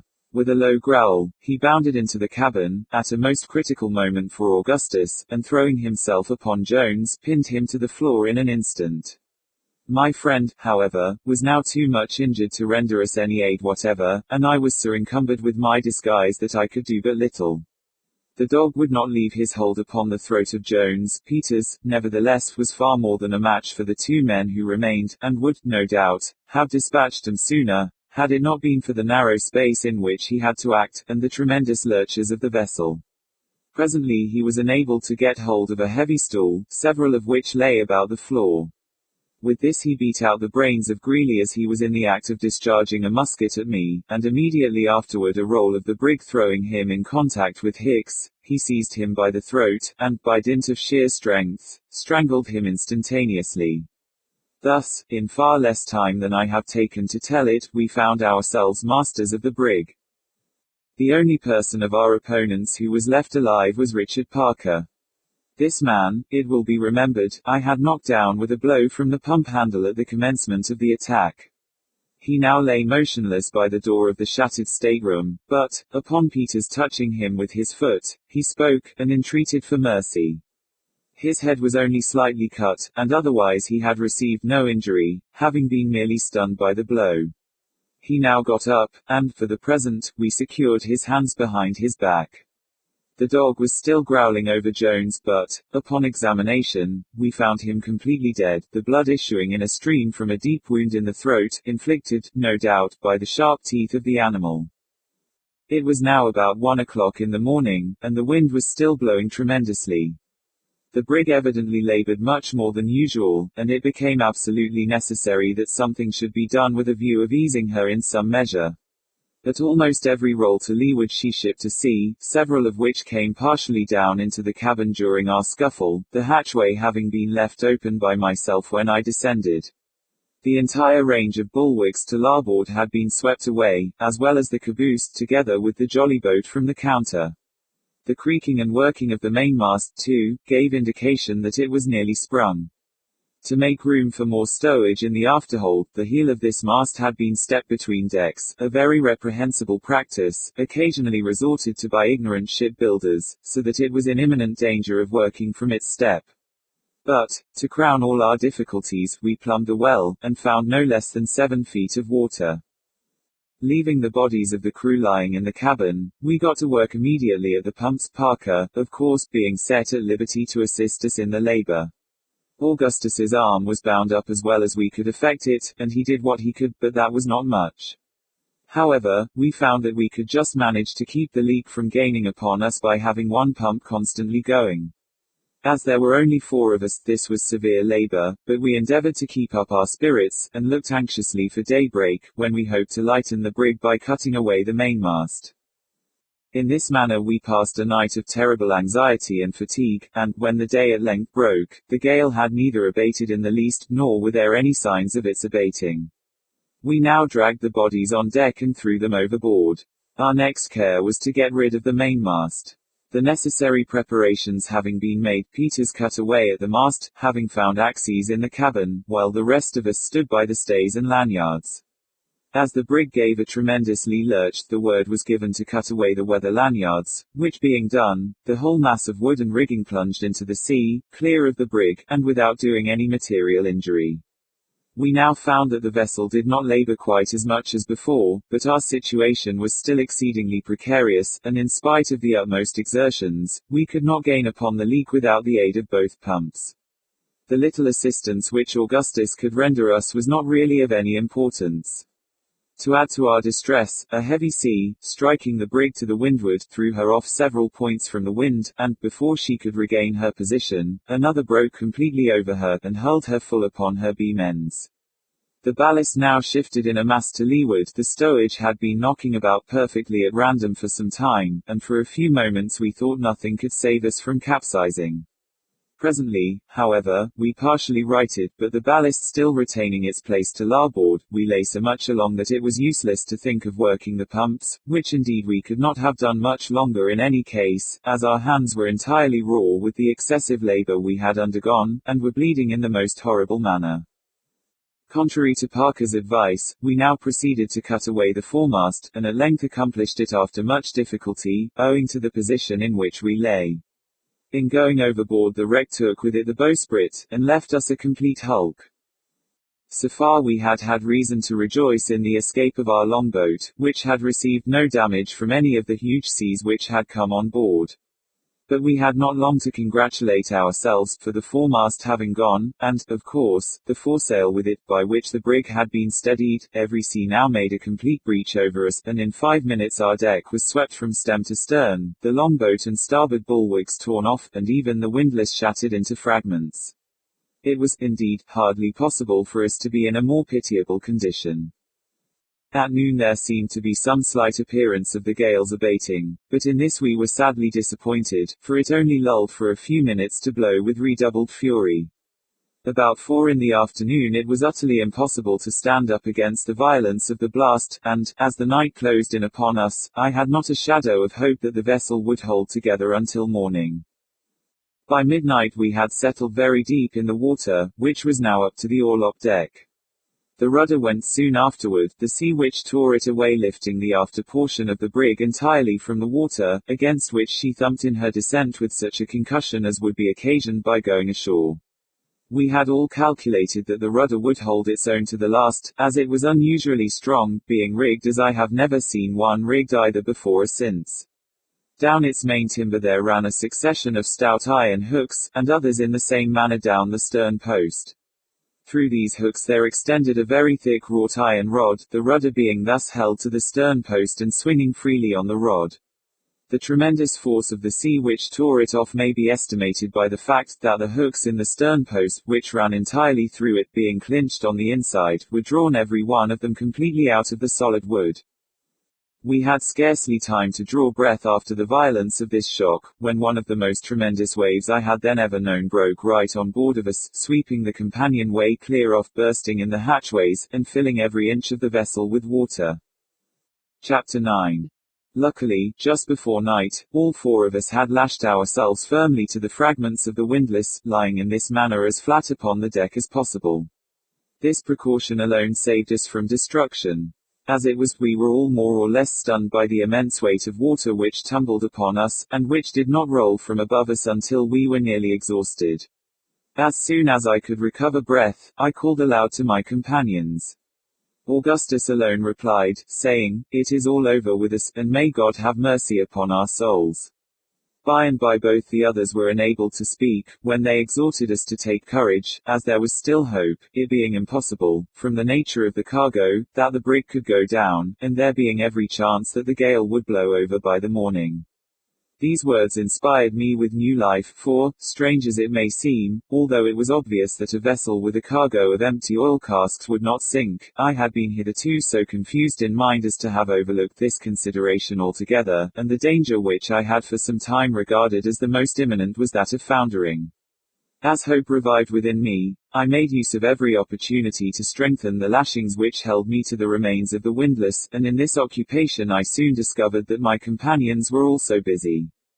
The night was as dark as it could possibly be, and the horrible shrieking din and confusion which surrounded us it is useless to attempt describing.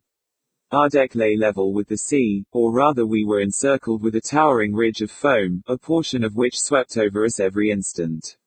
It is not too much to say that our heads were not fairly out of the water more than 1 second in 3. Although we lay close together, no one of us could see the other, or, indeed, any portion of the brig itself, upon which we were so tempestuously hurled about. At intervals we called one to the other, thus endeavoring to keep alive hope, and render consolation and encouragement to such of us as stood most in need of it. The feeble condition of Augustus made him an object of solicitude with us all, and as from the lacerated condition of his right arm, it must have been impossible for him to secure his lashings with any degree of firmness, we were in momentary expectation of finding that he had gone overboard, yet to render him aid was a thing altogether out of the question. Fortunately, his station was more secure than that of any of the rest of us, for the upper part of his body lying just beneath a portion of the shattered windlass, the seas, as they tumbled in upon him, were greatly broken in their violence. In any other situation than this, into which he had been accidentally thrown after having lashed himself in a very exposed spot, he must inevitably have perished before morning. Owing to the brig's lying so much along, we were all less liable to be washed off than otherwise would have been the case. The heel, as I have before stated, was to larboard, about one half of the deck being constantly under water. The seas, therefore, which struck us to starboard were much broken, by the vessel's side, only reaching us in fragments as we lay flat on our faces, while those which came from larboard being what are called backwater seas, and obtaining little hold upon us on account of our posture, had not sufficient force to drag us from our fastenings. In this frightful situation we lay until the day broke so as to show us more fully the horrors which surrounded us. The brig was a mere log, rolling about at the mercy of every wave, the gale was upon the increase, if anything, blowing indeed a complete hurricane, and there appeared to us no earthly prospect of deliverance. For several hours we held on in silence, expecting every moment that our lashings would either give way, that the remains of the windlass would go by the board, or that some of the huge seas, which roared in every direction around us and above us, would drive the hulk so far beneath the water that we should be drowned before it could regain the surface. By the mercy of God, however, we were preserved from these imminent dangers, and about midday were cheered by the light of the blessed sun. Shortly afterward we could perceive a sensible diminution in the force of the wind, when, now for the first time since the latter part of the evening before, Augustus spoke, asking Peters, who lay closest to him, if he thought there was any possibility of our being saved.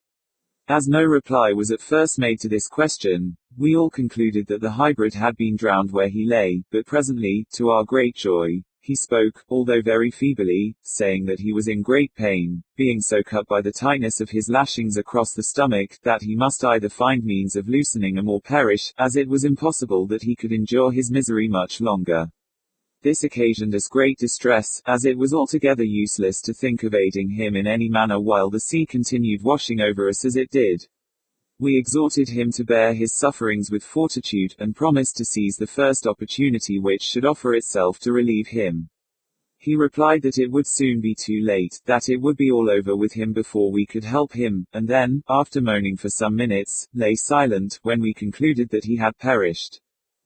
As the evening drew on, the sea had fallen so much that scarcely more than one wave broke over the hulk from windward in the course of 5 minutes, and the wind had abated a great deal, although still blowing a severe gale.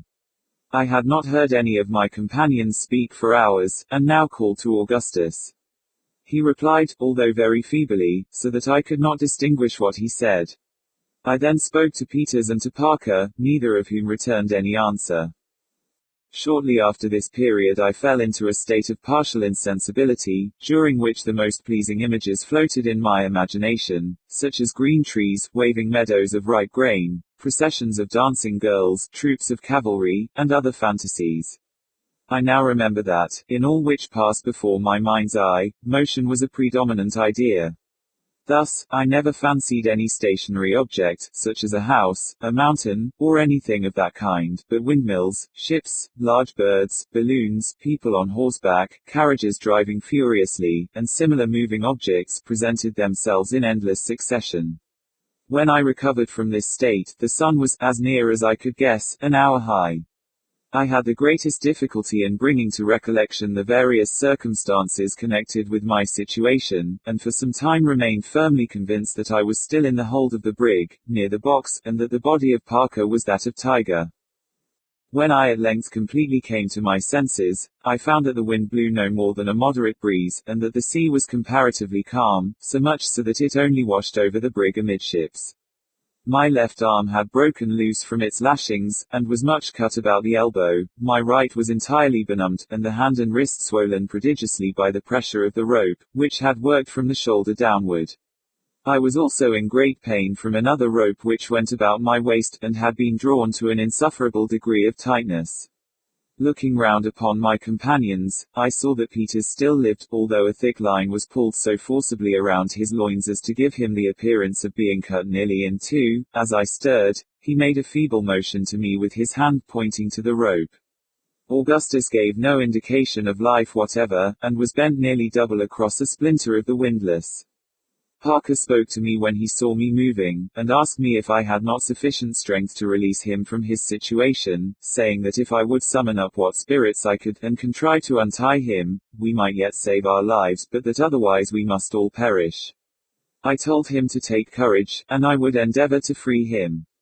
Feeling in my pantaloons pocket, I got hold of my penknife, and, after several ineffectual attempts, at length succeeded in opening it. I then, with my left hand, managed to free my right from its fastenings, and afterward cut the other ropes which held me. Upon attempting, however, to move from my position, I found that my legs failed me altogether, and that I could not get up, neither could I move my right arm in any direction. Upon mentioning this to Parker, he advised me to lie quiet for a few minutes, holding on to the windlass with my left hand, so as to allow time for the blood to circulate. Doing this, the numbness presently began to die away so that I could move first one of my legs, and then the other, and, shortly afterward I regained the partial use of my right arm. I now crawled with great caution toward Parker, without getting on my legs, and soon cut loose all the lashings about him, when, after a short delay, he also recovered the partial use of his limbs. We now lost no time in getting loose the rope from Peters. It had cut a deep gash through the waistband of his woolen pantaloons, and through 2 shirts, and made its way into his groin, from which the blood flowed out copiously as we removed the cordage.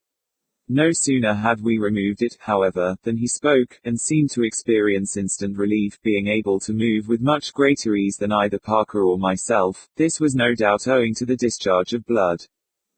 We had little hopes that Augustus would recover, as he evinced no signs of life, but, upon getting to him, we discovered that he had merely swooned from the loss of blood, the bandages we had placed around his wounded arm having been torn off by the water. None of the ropes which held him to the windlass were drawn sufficiently tight to occasion his death. Having relieved him from the fastenings, and got him clear of the broken wood about the windlass, we secured him in a dry place to windward, with his head somewhat lower than his body, and all 3 of us busied ourselves in chafing his limbs.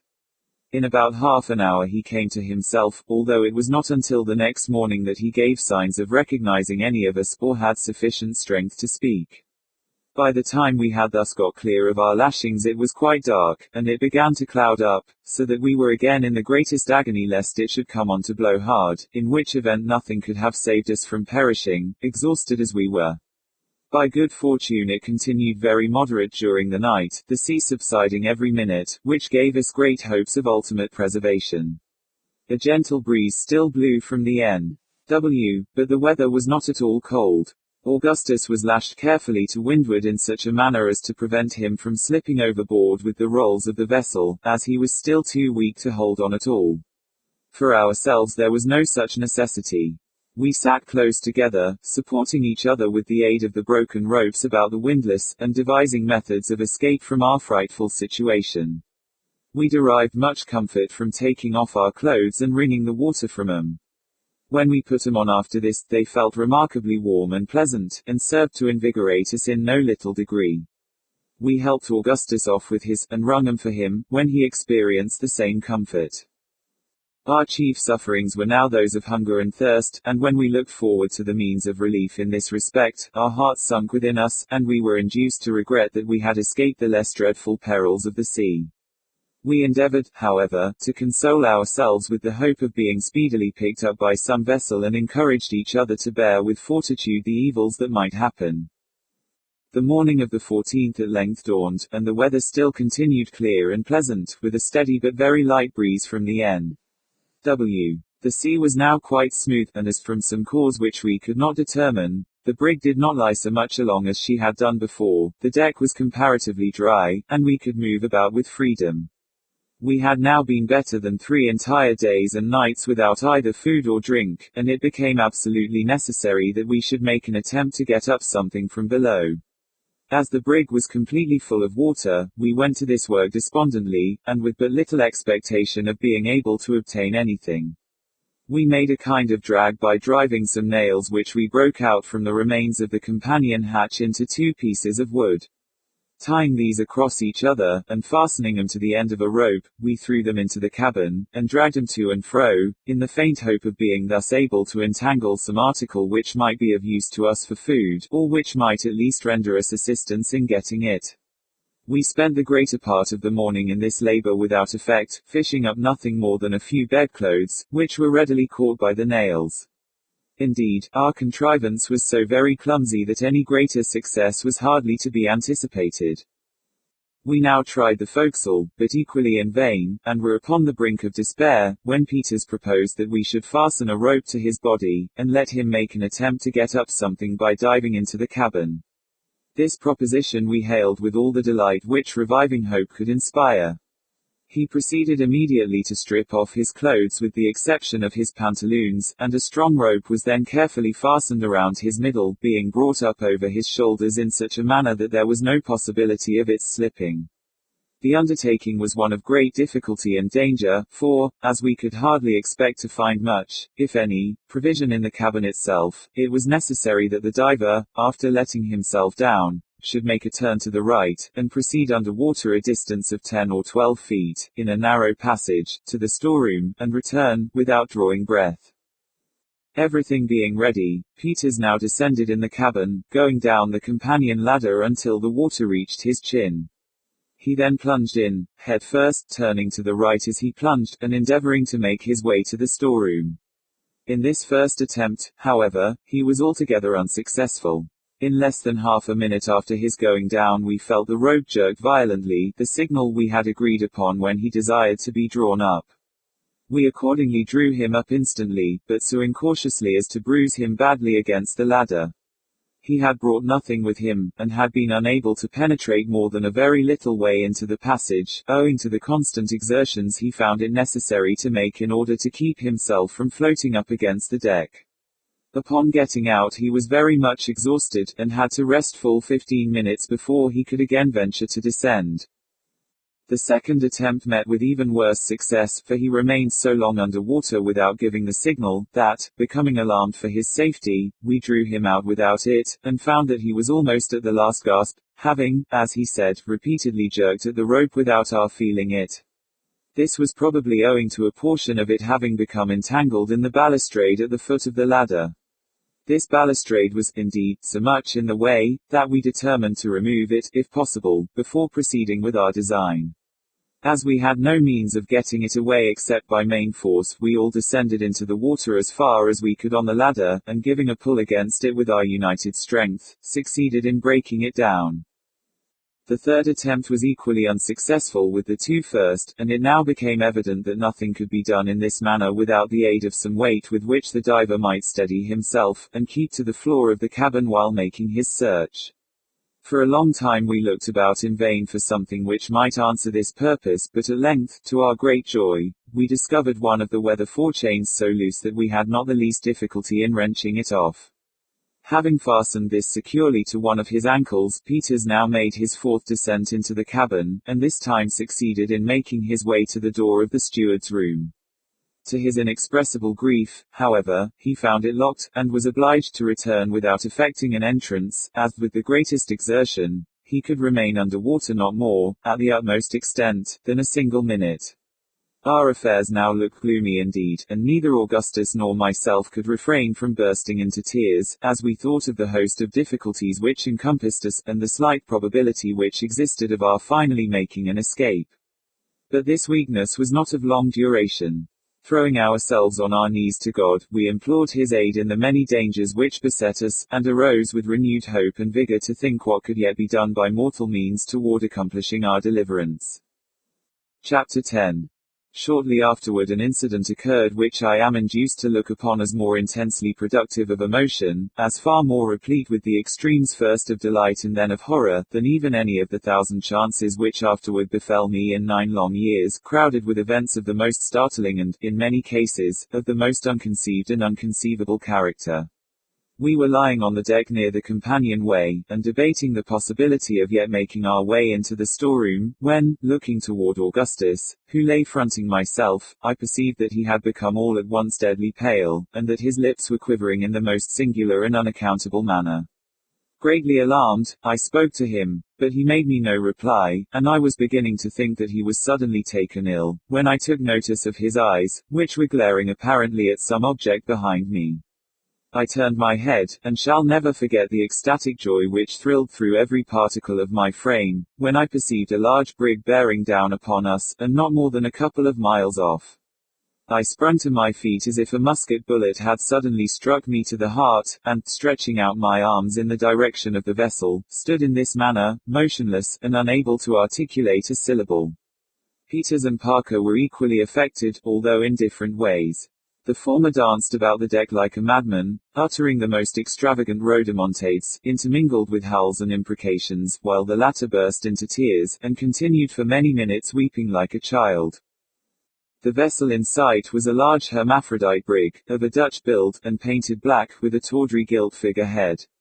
She had evidently seen a good deal of rough weather, and, we supposed, had suffered much in the gale which had proved so disastrous to ourselves, for her foretopmast was gone, and some of her starboard bulwarks.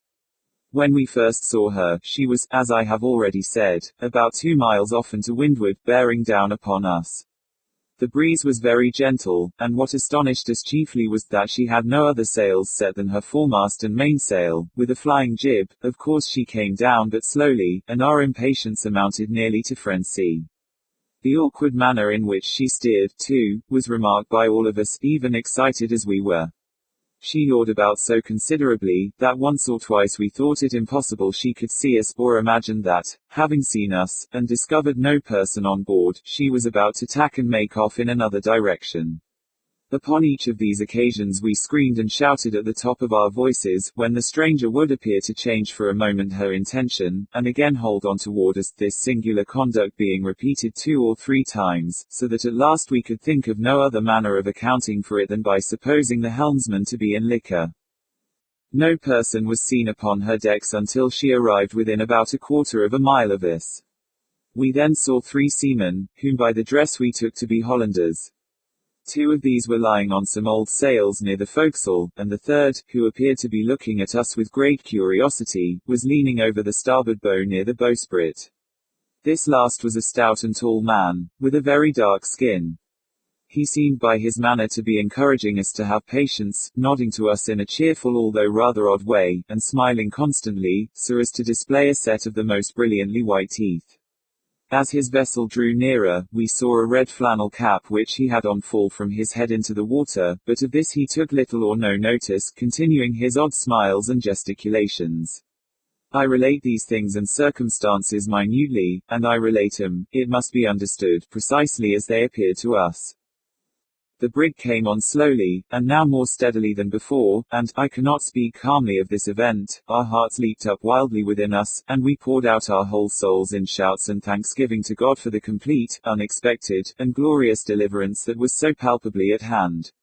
Of a sudden, and all at once, there came wafted over the ocean from the strange vessel, which was now close upon us, a smell, a stench, such as the whole world has no name for, no conception of, hellish, utterly suffocating, insufferable, inconceivable. I gasped for breath, and turning to my companions, perceived that they were paler than marble.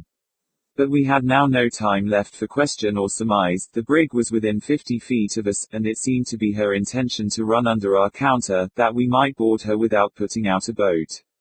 We rushed aft when, suddenly, a wide yaw threw her off full 5 or 6 points from the course she had been running, and, as she passed under our stern at the distance of about 20 feet, we had a full view of her decks.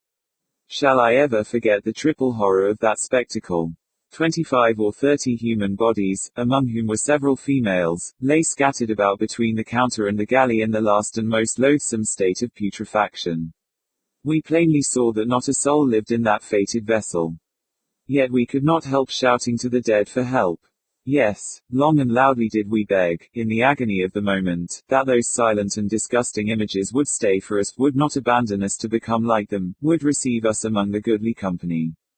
We were raving with horror and despair, thoroughly mad through the anguish of our grievous disappointment. As our first loud yell of terror broke forth, it was replied to by something, from near the bowsprit of the stranger, so closely resembling the scream of a human voice that the nicest ear might have been startled and deceived. At this instant another sudden yaw brought the region of the forecastle for a moment into view, and we beheld at once the origin of the sound. We saw the tall stout figure still leaning on the bulwark, and still nodding his head to and fro, but his face was now turned from us so that we could not behold it. His arms were extended over the rail, and the palms of his hands fell outward. His knees were lodged upon a stout rope, tightly stretched, and reaching from the heel of the bowsprit to a cathede.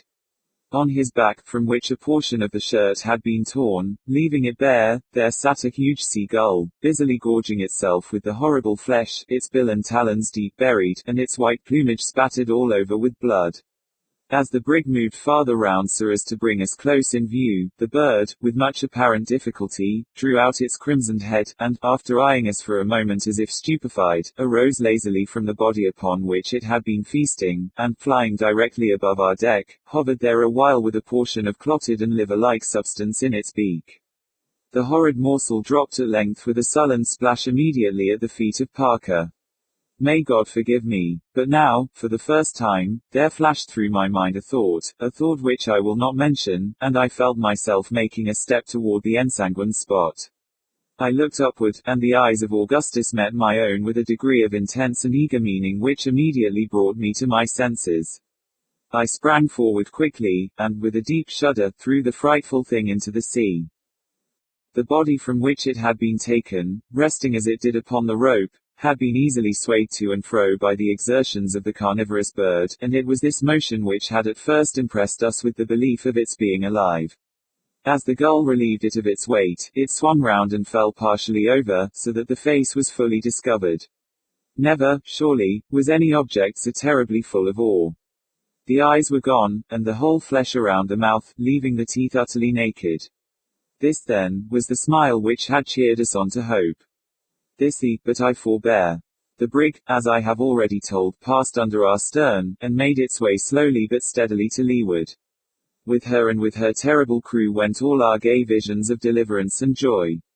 Deliberately as she went by, we might possibly have found means of boarding her, had not our sudden disappointment and the appalling nature of the discovery which accompanied it laid entirely prostrate every active faculty of mind and body. We had seen and felt, but we could neither think nor act, until, alas, too late. How much our intellects had been weakened by this incident may be estimated by the fact, that when the vessel had proceeded so far that we could perceive no more than the half of her hull, the proposition was seriously entertained of attempting to overtake her by swimming. I have, since this period, vainly endeavored to obtain some clue to the hideous uncertainty which enveloped the fate of the stranger. Her build and general appearance, as I have before stated, led us to the belief that she was a Dutch trader, and the dresses of the crew also sustained this opinion. We might have easily seen the name upon her stern, and, indeed, taken other observations, which would have guided us in making out her character, but the intense excitement of the moment blinded us to everything of that nature. From the saffron-like hue of such of the corpses as were not entirely decayed, we concluded that the whole of her company had perished by the yellow fever, or some other virulent disease of the same fearful kind. If such were the case, and I know not what else to imagine, death, to judge from the positions of the bodies, must have come upon them in a manner awfully sudden and overwhelming, in a way totally distinct from that which generally characterizes even the most deadly pestilences with which mankind are acquainted. It is possible, indeed, that poison, accidentally introduced into some of the sea stores, may have brought about the disaster, or that the eating of some unknown venomous species of fish, or other marine animal, or oceanic bird, might have induced it, but it is utterly useless to form conjectures where all is involved, and will, no doubt, remain forever involved, in the most appalling and unfathomable mystery. Chapter 11. We spent the remainder of the day in a condition of stupid lethargy, gazing after the retreating vessel until the darkness, hiding her from our sight, recalled us in some measure to our senses. The pangs of hunger and thirst then returned, absorbing all other cares and considerations. Nothing, however, could be done until the morning, and, securing ourselves as well as possible, we endeavored to snatch a little repose. In this I succeeded beyond my expectations, sleeping until my companions, who had not been so fortunate, aroused me at daybreak to renew our attempts at getting up provisions from the hull. It was now a dead calm, with the sea as smooth as I have ever known it, the weather warm and pleasant. The brig was out of sight. We commenced our operations by wrenching off with some trouble another of the forechains, and having fastened both to Peter's feet, he again made an endeavor to reach the door of the storeroom, thinking it possible that he might be able to force it open, provided he could get at it in sufficient time, and this he hoped to do, as the hulk lay much more steadily than before. He succeeded very quickly in reaching the door, when, loosening one of the chains from his ankle, he made every exertion to force the passage with it, but in vain, the framework of the room being far stronger than was anticipated.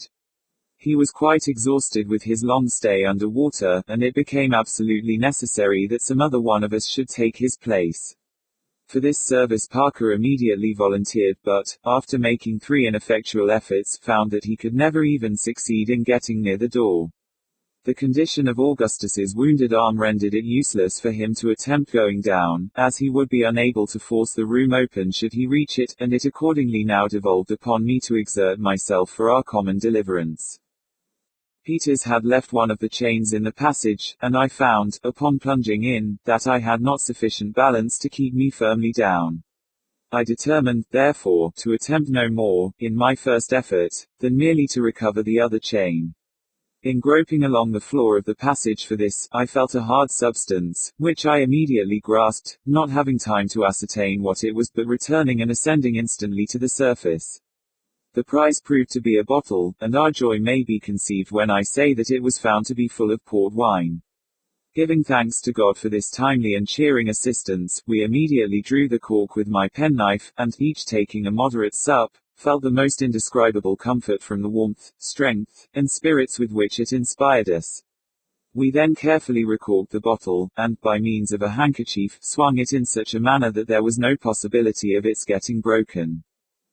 Having rested a while after this fortunate discovery, I again descended, and now recovered the chain, with which I instantly came up.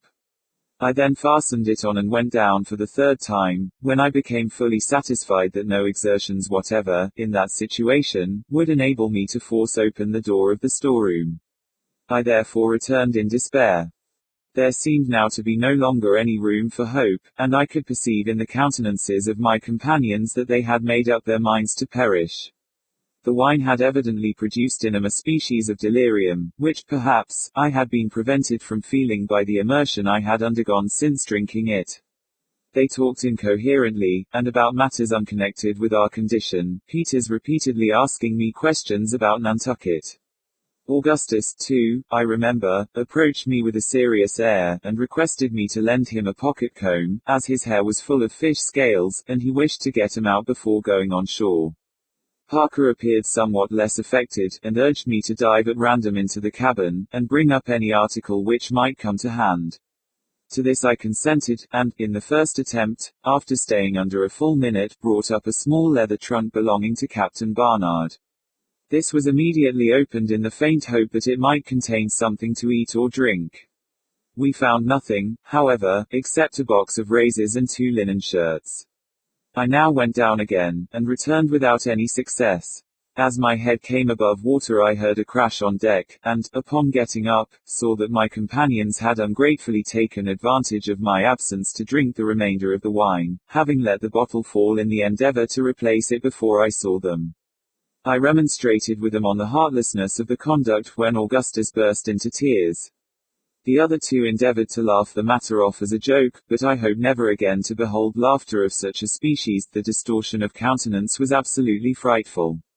Indeed, it was apparent that the stimulus, in the empty state of the stomachs, had taken instant and violent effect, and that they were all exceedingly intoxicated. With great difficulty I prevailed upon them to lie down, when they fell very soon into a heavy slumber, accompanied with loud stertorous breathing. I now found myself, as it were, alone in the brig, and my reflections, to be sure, were of the most fearful and gloomy nature. No prospect offered itself to my view but a lingering death by famine, or, at the best, by being overwhelmed in the first gale which should spring up, for in our present exhausted condition we could have no hope of living through another. The gnawing hunger which I now experienced was nearly insupportable, and I felt myself capable of going to any lengths in order to appease it. With my knife I cut off a small portion of the leather trunk, and endeavored to eat it, but found it utterly impossible to swallow a single morsel, although I fancied that some little alleviation of my suffering was obtained by chewing small pieces of it and spitting them out. Toward night my companions awoke, one by one, each in an indescribable state of weakness and horror, brought on by the wine, whose fumes had now evaporated. They shook as if with a violent ague, and uttered the most lamentable cries for water. The condition affected me in the most lively degree, at the same time causing me to rejoice in the fortunate train of circumstances which had prevented me from indulging in the wine, and consequently from sharing their melancholy and most distressing sensations. The conduct, however, gave me great uneasiness and alarm, for it was evident that, unless some favorable change took place, they could afford me no assistance in providing for our common safety. I had not yet abandoned all idea of being able to get up something from below, but the attempt could not possibly be resumed until some one of them was sufficiently master of himself to aid me by holding the end of the rope while I went down. Parker appeared to be somewhat more in possession of his senses than the others, and I endeavored, by every means in my power, to rouse him. Thinking that a plunge in the sea water might have a beneficial effect, I contrived to fasten the end of a rope around his body, and then, leading him to the companionway, he remaining quite passive all the while, pushed him in, and immediately drew him out. I had good reason to congratulate myself upon having made this experiment, for he appeared much revived and invigorated, and, upon getting out, asked me, in a rational manner, why I had so served him. Having explained my object, he expressed himself indebted to me, and said that he felt greatly better from the immersion, afterward conversing sensibly upon our situation. We then resolved to treat Augustus and Peters in the same way, which we immediately did, when they both experienced much benefit from the shock. This idea of sudden immersion had been suggested to me by reading in some medical work the good effect of the shower bath in a case where the patient was suffering from mania apotu. Finding that I could now trust my companions to hold the end of the rope, I again made 3 or 4 plunges into the cabin, although it was now quite dark, and a gentle but long swell from the northward rendered the hulk somewhat unsteady. In the course of these attempts I succeeded in bringing up 2 case knives, a 3-gallon jug, empty, and a blanket, but nothing which could serve us for food. I continued my efforts, after getting these articles, until I was completely exhausted, but brought up nothing else. During the night Parker and Peters occupied themselves by turns in the same manner, but nothing coming to hand, we now gave up this attempt in despair, concluding that we were exhausting ourselves in vain. We passed the remainder of this night in a state of the most intense mental and bodily anguish that can possibly be imagined. The morning of the 16th at length dawned, and we looked eagerly around the horizon for relief, but to no purpose. The sea was still smooth with only a long swell from the northward, as on yesterday. This was the 6th day since we had tasted either food or drink, with the exception of the bottle of port wine, and it was clear that we could hold out but a very little while longer unless something could be obtained. I never saw before, nor wish to see again, human beings so utterly emaciated as Peters and Augustus. Had I met them on shore in the present condition I should not have had the slightest suspicion that I had ever beheld them. The countenances were totally changed in character, so that I could not bring myself to believe them really the same individuals with whom I had been in company but a few days before. Parker, although sadly reduced, and so feeble that he could not raise his head from his bosom, was not so far gone as the other 2.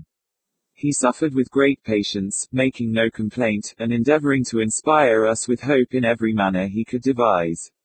For myself, although at the commencement of the voyage I had been in bad health, and was at all times of a delicate constitution, I suffered less than any of us, being much less reduced in frame, and retaining my powers of mind in a surprising degree, while the rest were completely prostrated in intellect, and seemed to be brought to a species of second childhood, generally simpering in their expressions, with idiotic smiles, and uttering the most absurd platitudes. At intervals, however, they would appear to revive suddenly, as if inspired all at once with a consciousness of the condition, when they would spring upon their feet in a momentary flash of vigor, and speak, for a short period, of the prospects, in a manner altogether rational, although full of the most intense despair. It is possible, however, that my companions may have entertained the same opinion of their own condition as I did of mine, and that I may have unwittingly been guilty of the same extravagances and imbecilities as themselves. This is a matter which cannot be determined.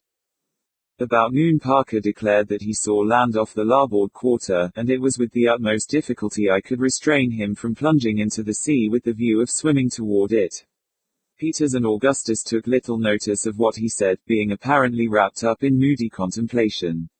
Upon looking in the direction pointed out, I could not perceive the faintest appearance of the shore. Indeed, I was too well aware that we were far from any land to indulge in a hope of that nature. It was a long time, nevertheless, before I could convince Parker of his mistake. He then burst into a flood of tears, weeping like a child, with loud cries and sobs, for 2 or 3 hours, when becoming exhausted, he fell asleep. Peters and Augustus now made several ineffectual efforts to swallow portions of the leather. I advised them to chew it and spit it out, but they were too excessively debilitated to be able to follow my advice. I continued to chew pieces of it at intervals, and found some relief from so doing. My chief distress was for water, and I was only prevented from taking a draught from the sea by remembering the horrible consequences which thus have resulted to others who were similarly situated with ourselves. The day wore on in this manner, when I suddenly discovered a sail to the eastward, and on our larboard bow. She appeared to be a large ship, and was coming nearly athwart us, being probably 12 or 15 miles distant. None of my companions had as yet discovered her, and I forbore to tell them of her for the present, lest we might again be disappointed of relief. At length, upon her getting nearer, I saw distinctly that she was heading immediately for us with her light sails filled. I could now contain myself no longer, and pointed her out to my fellow sufferers. They immediately sprang to their feet, again indulging in the most extravagant demonstrations of joy, weeping, laughing in an idiotic manner, jumping, stamping upon the deck, tearing their hair, and praying and cursing by turns.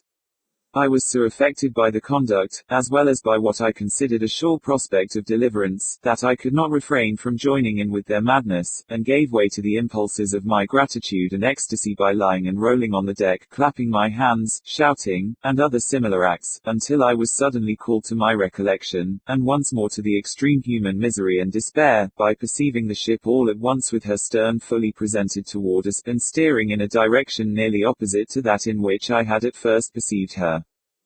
It was some time before I could induce my poor companions to believe that this sad reverse in our prospects had actually taken place.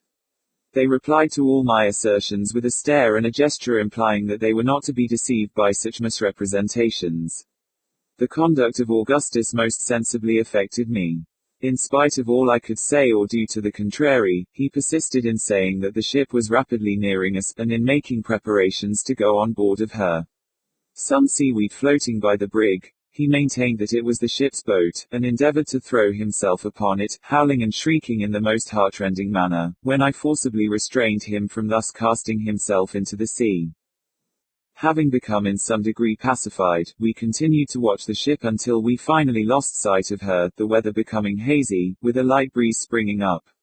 As soon as she was entirely gone, Parker turned suddenly toward me with an expression of countenance which made me shudder.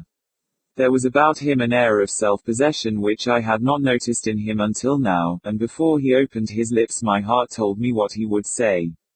He proposed, in a few words, that one of us should die to preserve the existence of the others. Chapter 12.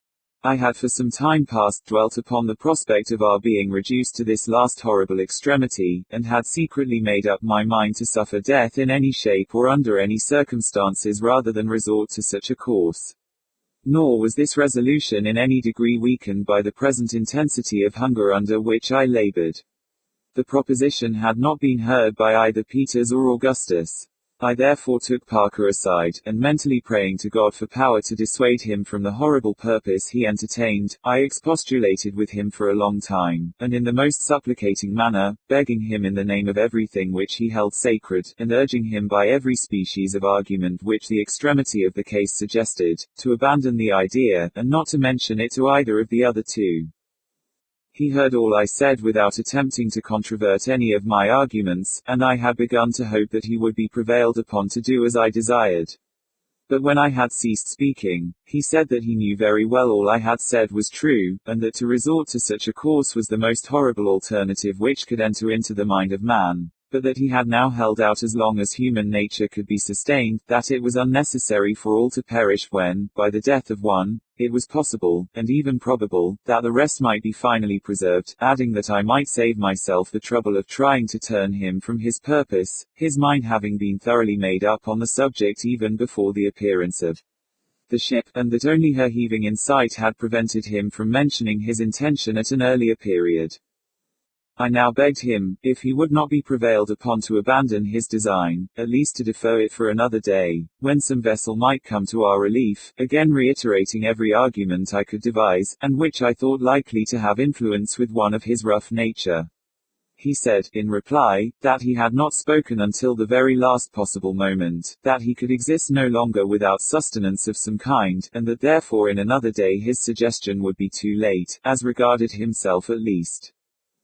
Finding that he was not to be moved by anything I could say in a mild tone, I now assumed a different demeanor, and told him that he must be aware I had suffered less than any of us from our calamities, that my health and strength, consequently, were at that moment far better than his own, or than that either of Peters or Augustus, in short, that I was in a condition to have my own way by force if I found it necessary, and that if he attempted in any manner to acquaint the others with his bloody and cannibal designs, I would not hesitate to throw him into the sea.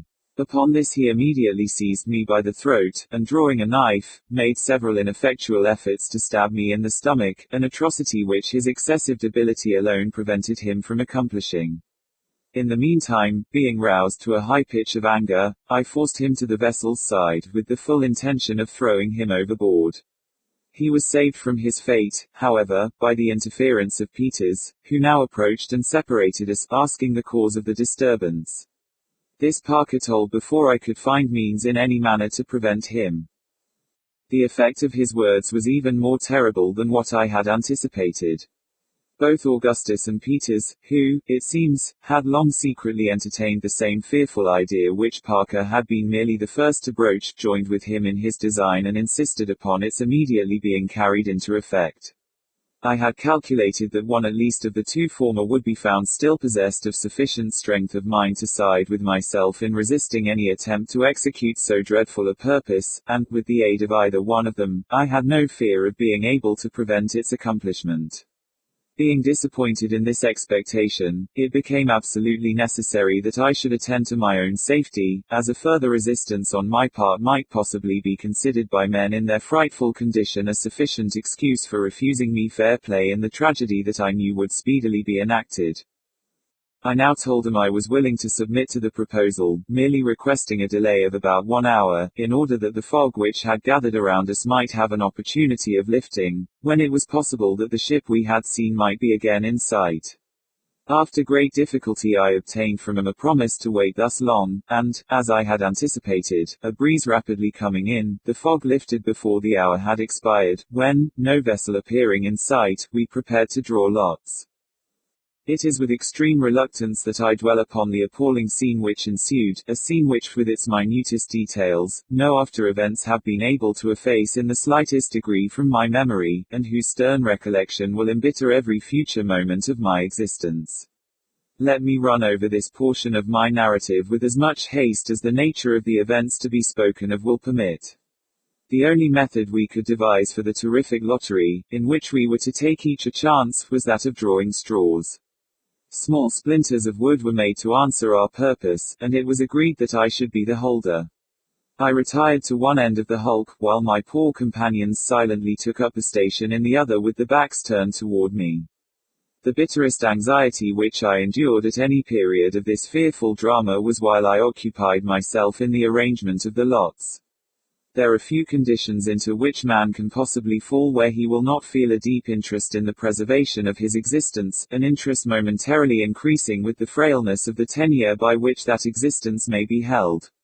But now that the silent, definite, and stern nature of the business in which I was engaged, so different from the tumultuous dangers of the storm or the gradually approaching horrors of famine, allowed me to reflect on the few chances I had of escaping the most appalling of deaths, a death for the most appalling of purposes, every particle of that energy which had so long buoyed me up departed like feathers before the wind, leaving me a helpless prey to the most abject and pitiable terror.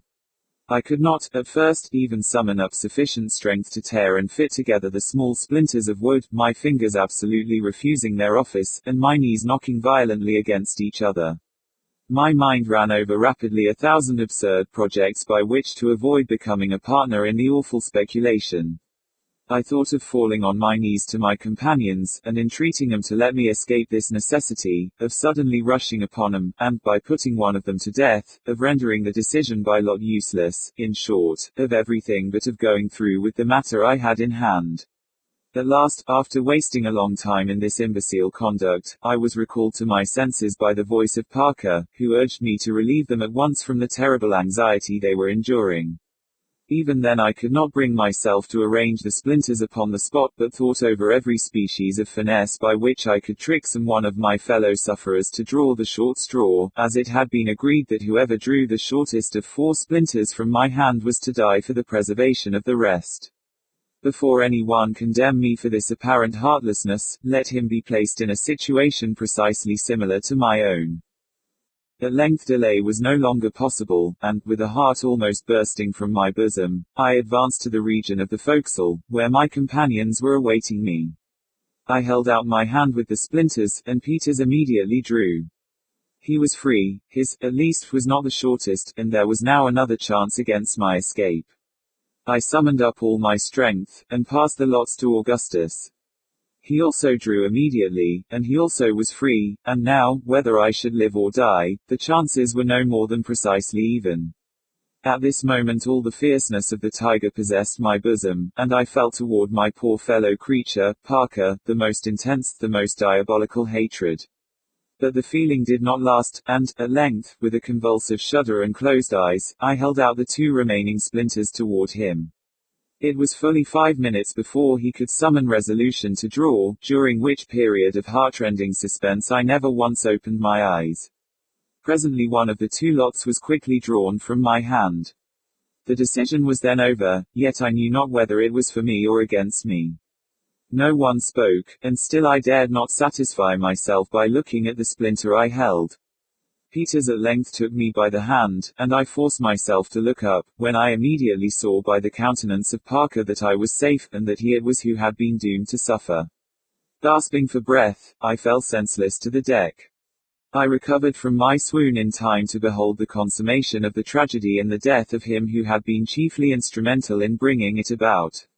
He made no resistance whatever, and was stabbed in the back by Peters, when he fell instantly dead.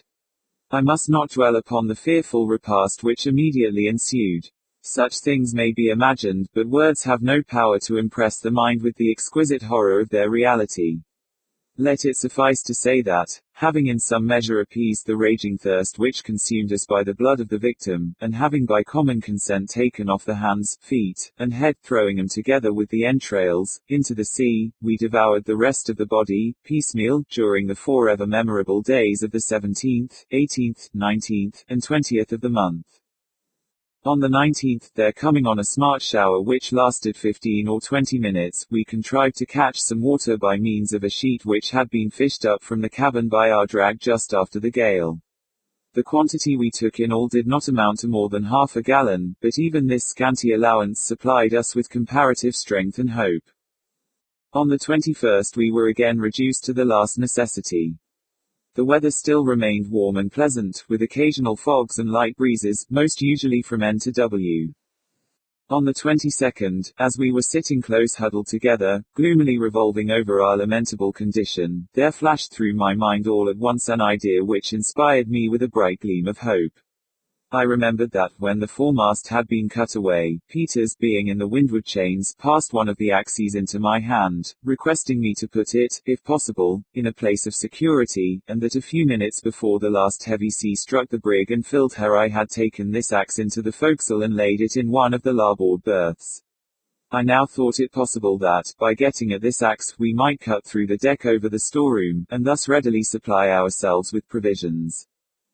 When I communicated this object to my companions, they uttered a feeble shout of joy, and we all proceeded forthwith to the forecastle.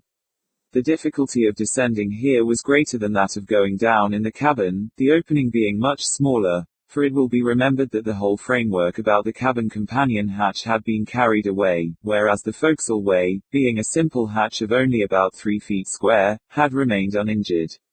I did not hesitate, however, to attempt the descent, and a rope being fastened round my body as before, I plunged boldly in, feet foremost, made my way quickly to the berth, and at the first attempt brought up the axe.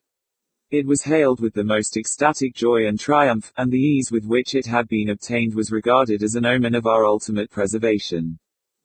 We now commenced cutting at the deck with all the energy of rekindled hope, Peters and myself taking the axe by turns, Augustus's wounded arm not permitting him to aid us in any degree. As we were still so feeble as to be scarcely able to stand unsupported, and could consequently work but a minute or two without resting, it soon became evident that many long hours would be necessary to accomplish our task, that is, to cut an opening sufficiently large to admit of a free access to the storeroom. This consideration, however, did not discourage us, and, working all night by the light of the moon, we succeeded in effecting our purpose by daybreak on the morning of the 23rd. Peters now volunteered to go down, and, having made all arrangements as before, he descended, and soon returned bringing up with him a small jar, which, to our great joy, proved to be full of olives. Having shared these among us, and devoured them with the greatest avidity, we proceeded to let him down again. This time he succeeded beyond our utmost expectations, returning instantly with a large ham and a bottle of Madeira wine. Of the latter we each took a moderate sup, having learned by experience the pernicious consequences of indulging too freely. The ham, except about 2 pounds near the bone, was not in a condition to be eaten, having been entirely spoiled by the salt water. The sound part was divided among us. Peters and Augustus, not being able to restrain their appetite, swallowed theirs upon the instant, but I was more cautious, and ate but a small portion of mine, dreading the thirst which I knew would ensue. We now rested a while from our labors, which had been intolerably severe. By noon, feeling somewhat strengthened and refreshed, we again renewed our attempt at getting up provisions, Peters and myself going down alternately, and always with more or less success, until sundown. During this interval we had the good fortune to bring up, altogether, 4 more small jars of olives, another ham, a carboy containing nearly 3 gallons of excellent Cape Madeira wine, and, what gave us still more delight, a small tortoise of the Gallipago breed, several of which had been taken on board by Captain Barnard, as the Grampus was leaving port, from the schooner Mary Pitts, just returned from a sealing voyage in the Pacific.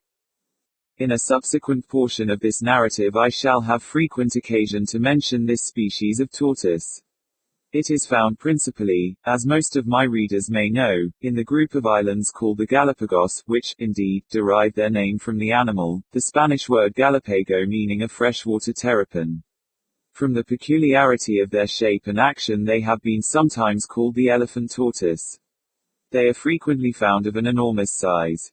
I have myself seen several which would weigh from 12 to 1500 pounds, although I do not remember that any navigator speaks of having seen them weighing more than 800. Their appearance is singular, and even disgusting. The steps are very slow, measured, and heavy, the bodies being carried about a foot from the ground. Their neck is long, and exceedingly slender, from 18 inches to 2 feet is a very common length, and I killed one, where the distance from the shoulder to the extremity of the head was no less than 3 feet 10 inches. The head has a striking resemblance to that of a serpent. They can exist without food for an almost incredible length of time, instances having been known where they have been thrown into the hold of a vessel and lain 2 years without nourishment of any kind, being as fat, and, in every respect, in as good order at the expiration of the time as when they were first put in. In one particular these extraordinary animals bear a resemblance to the dromedary, or camel of the desert. In a bag at the root of the neck they carry with them a constant supply of water. In some instances, upon killing them after a full year's deprivation of all nourishment, as much as 3 gallons of perfectly sweet and fresh water have been found in the bags.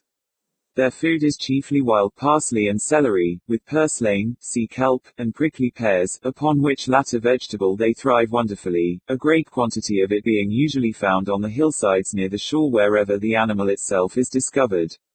They are excellent and highly nutritious food, and have, no doubt, been the means of preserving the lives of thousands of seamen employed in the whale fishery and other pursuits in the Pacific.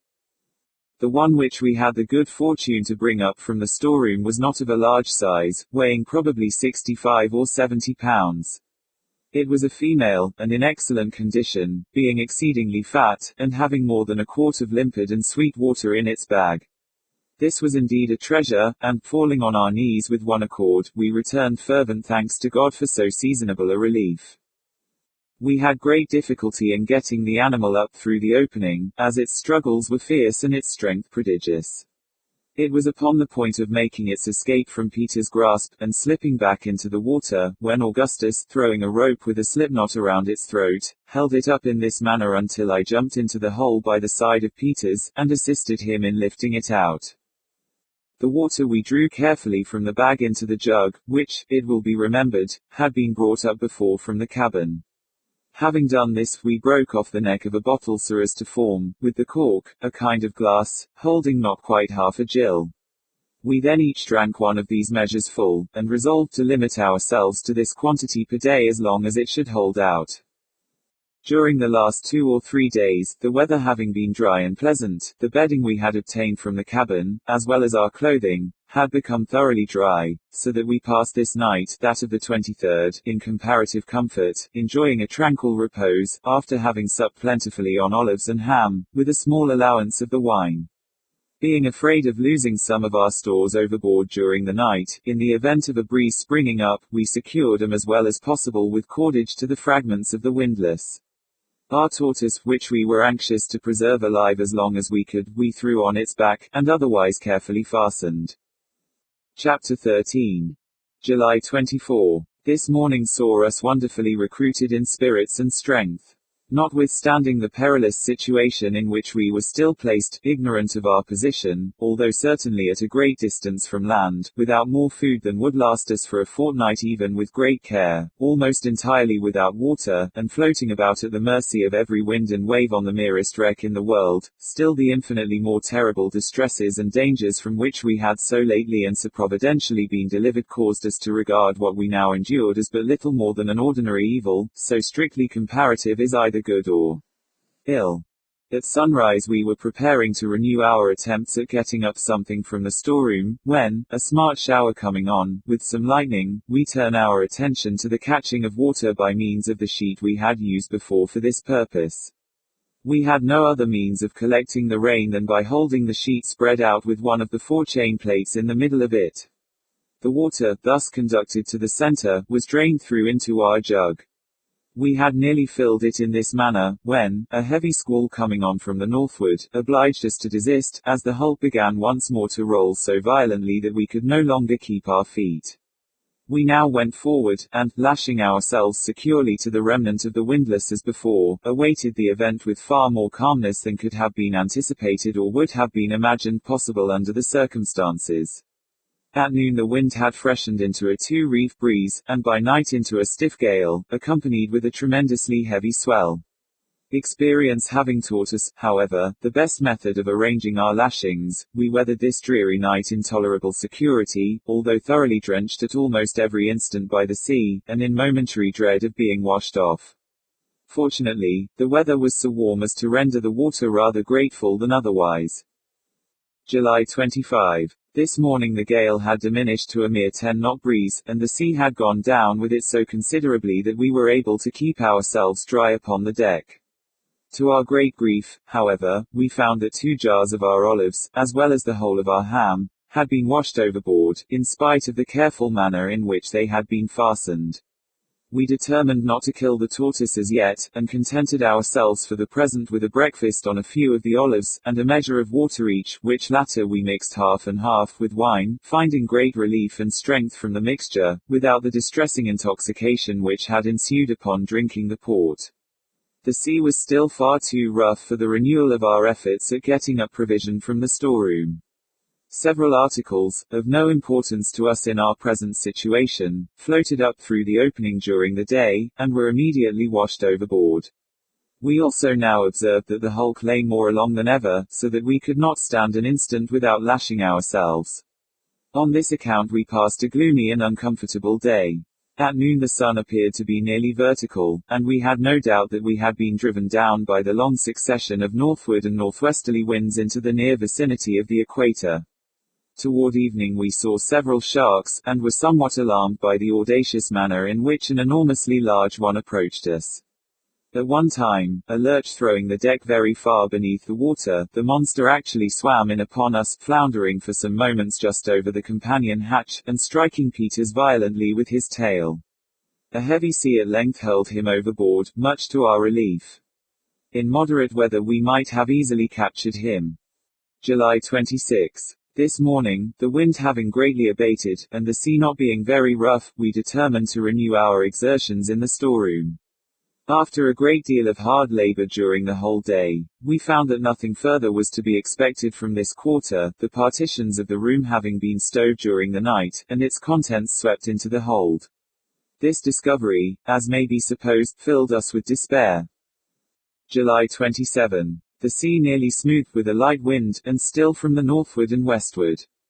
The sun coming out hotly in the afternoon, we occupied ourselves in drying our clothes. Found great relief from thirst, and much comfort otherwise, by bathing in the sea. In this, however, we were forced to use great caution, being afraid of sharks, several of which were seen swimming around the brig during the day. July 28. Good weather still. The brig now began to lie along so alarmingly that we feared she would eventually roll bottom up. Prepared ourselves as well as we could for this emergency, lashing our tortoise, water jug, and 2 remaining jars of olives as far as possible over to the windward, placing them outside the hull below the main chains. The sea very smooth all day, with little or no wind.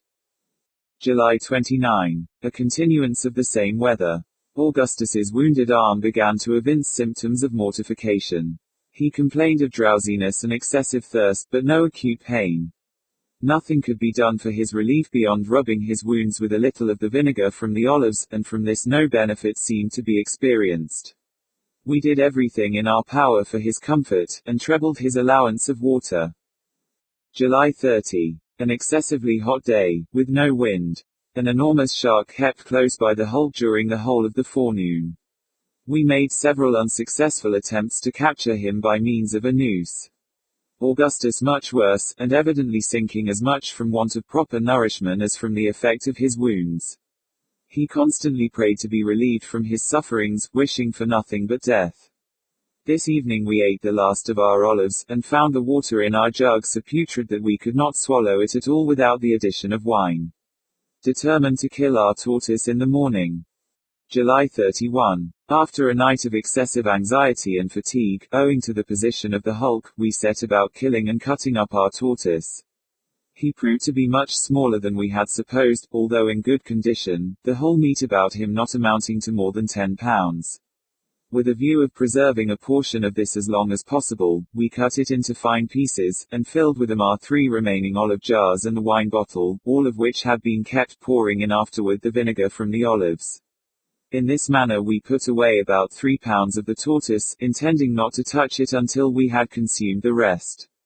We concluded to restrict ourselves to about 4 ounces of the meat per day. The whole would thus last us 13 days. A brisk shower, with severe thunder and lightning, came on about dusk, but lasted so short a time that we only succeeded in catching about half a pint of water. The whole of this, by common consent, was given to Augustus, who now appeared to be in the last extremity. He drank the water from the sheet as we caught it, we holding it above him as he lay so as to let it run into his mouth, for we had now nothing left capable of holding water, unless we had chosen to empty out our wine from the carboy, or the stale water from the jug. Either of these expedients would have been resorted to had the shower lasted. The sufferer seemed to derive but little benefit from the draught. His arm was completely black from the wrist to the shoulder, and his feet were like ice. We expected every moment to see him breathe his last. He was frightfully emaciated, so much so that, although he weighed 127 pounds upon his leaving Nantucket, he now did not weigh more than 40 or 50 at the farthest. His eyes were sunk far in his head, being scarcely perceptible, and the skin of his cheeks hung so loosely as to prevent his masticating any food, or even swallowing any liquid, without great difficulty. August 1. A continuance of the same calm weather, with an oppressively hot sun. Suffered exceedingly from thirst, the water in the jug being absolutely putrid and swarming with vermin. We contrived, nevertheless, to swallow a portion of it by mixing it with wine. Our thirst, however, was but little abated. We found more relief by bathing in the sea, but could not avail ourselves of this expedient except at long intervals, on account of the continual presence of sharks. We now saw clearly that Augustus could not be saved, that he was evidently dying. We could do nothing to relieve his sufferings, which appeared to be great. About 12 o'clock he expired in strong convulsions, and without having spoken for several hours. His death filled us with the most gloomy forebodings, and had so great an effect upon our spirits that we sat motionless by the corpse during the whole day, and never addressed each other except in a whisper. It was not until some time after dark that we took courage to get up and throw the body overboard. It was then loathsome beyond expression, and so far decayed that, as Peters attempted to lift it, an entire leg came off in his grasp. As the mass of putrefaction slipped over the vessel's side into the water, the glare of phosphoric light with which it was surrounded plainly discovered to us 7 or 8 large sharks, the clashing of whose horrible teeth, as the prey was torn to pieces among them, might have been heard at the distance of a mile. We shrunk within ourselves in the extremity of horror at the sound. August 2. The same fearfully calm and hot weather. The dawn found us in a state of pitiable dejection as well as bodily exhaustion. The water in the jug was now absolutely useless, being a thick gelatinous mass, nothing but frightful-looking worms mingled with slime. We threw it out, and washed the jug well in the sea, afterward pouring a little vinegar in it from our bottles of pickled tortoise. Our thirst could now scarcely be endured, and we tried in vain to relieve it by wine, which seemed only to add fuel to the flame, and excited us to a high degree of intoxication. We afterward endeavored to relieve our sufferings by mixing the wine with seawater, but this instantly brought about the most violent retchings, so that we never again attempted it.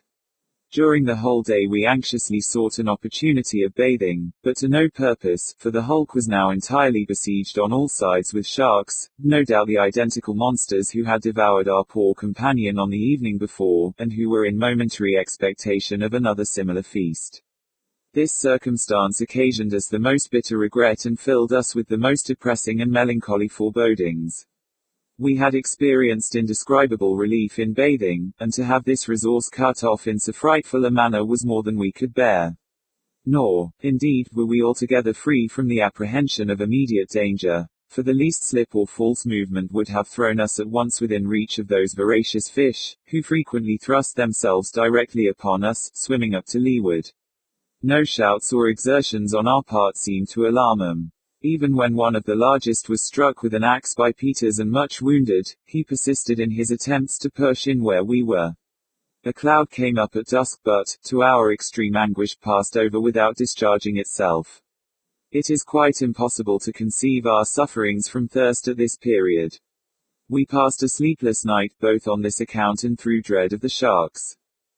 August 3. No prospect of relief, and the brig lying still more and more along, so that now we could not maintain a footing upon deck at all.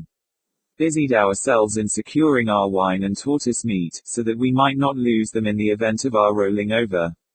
Got out 2 stout spikes from the forechains, and, by means of the axe, drove them into the hull to windward within a couple of feet of the water, this not being very far from the keel, as we were nearly upon our beam ends.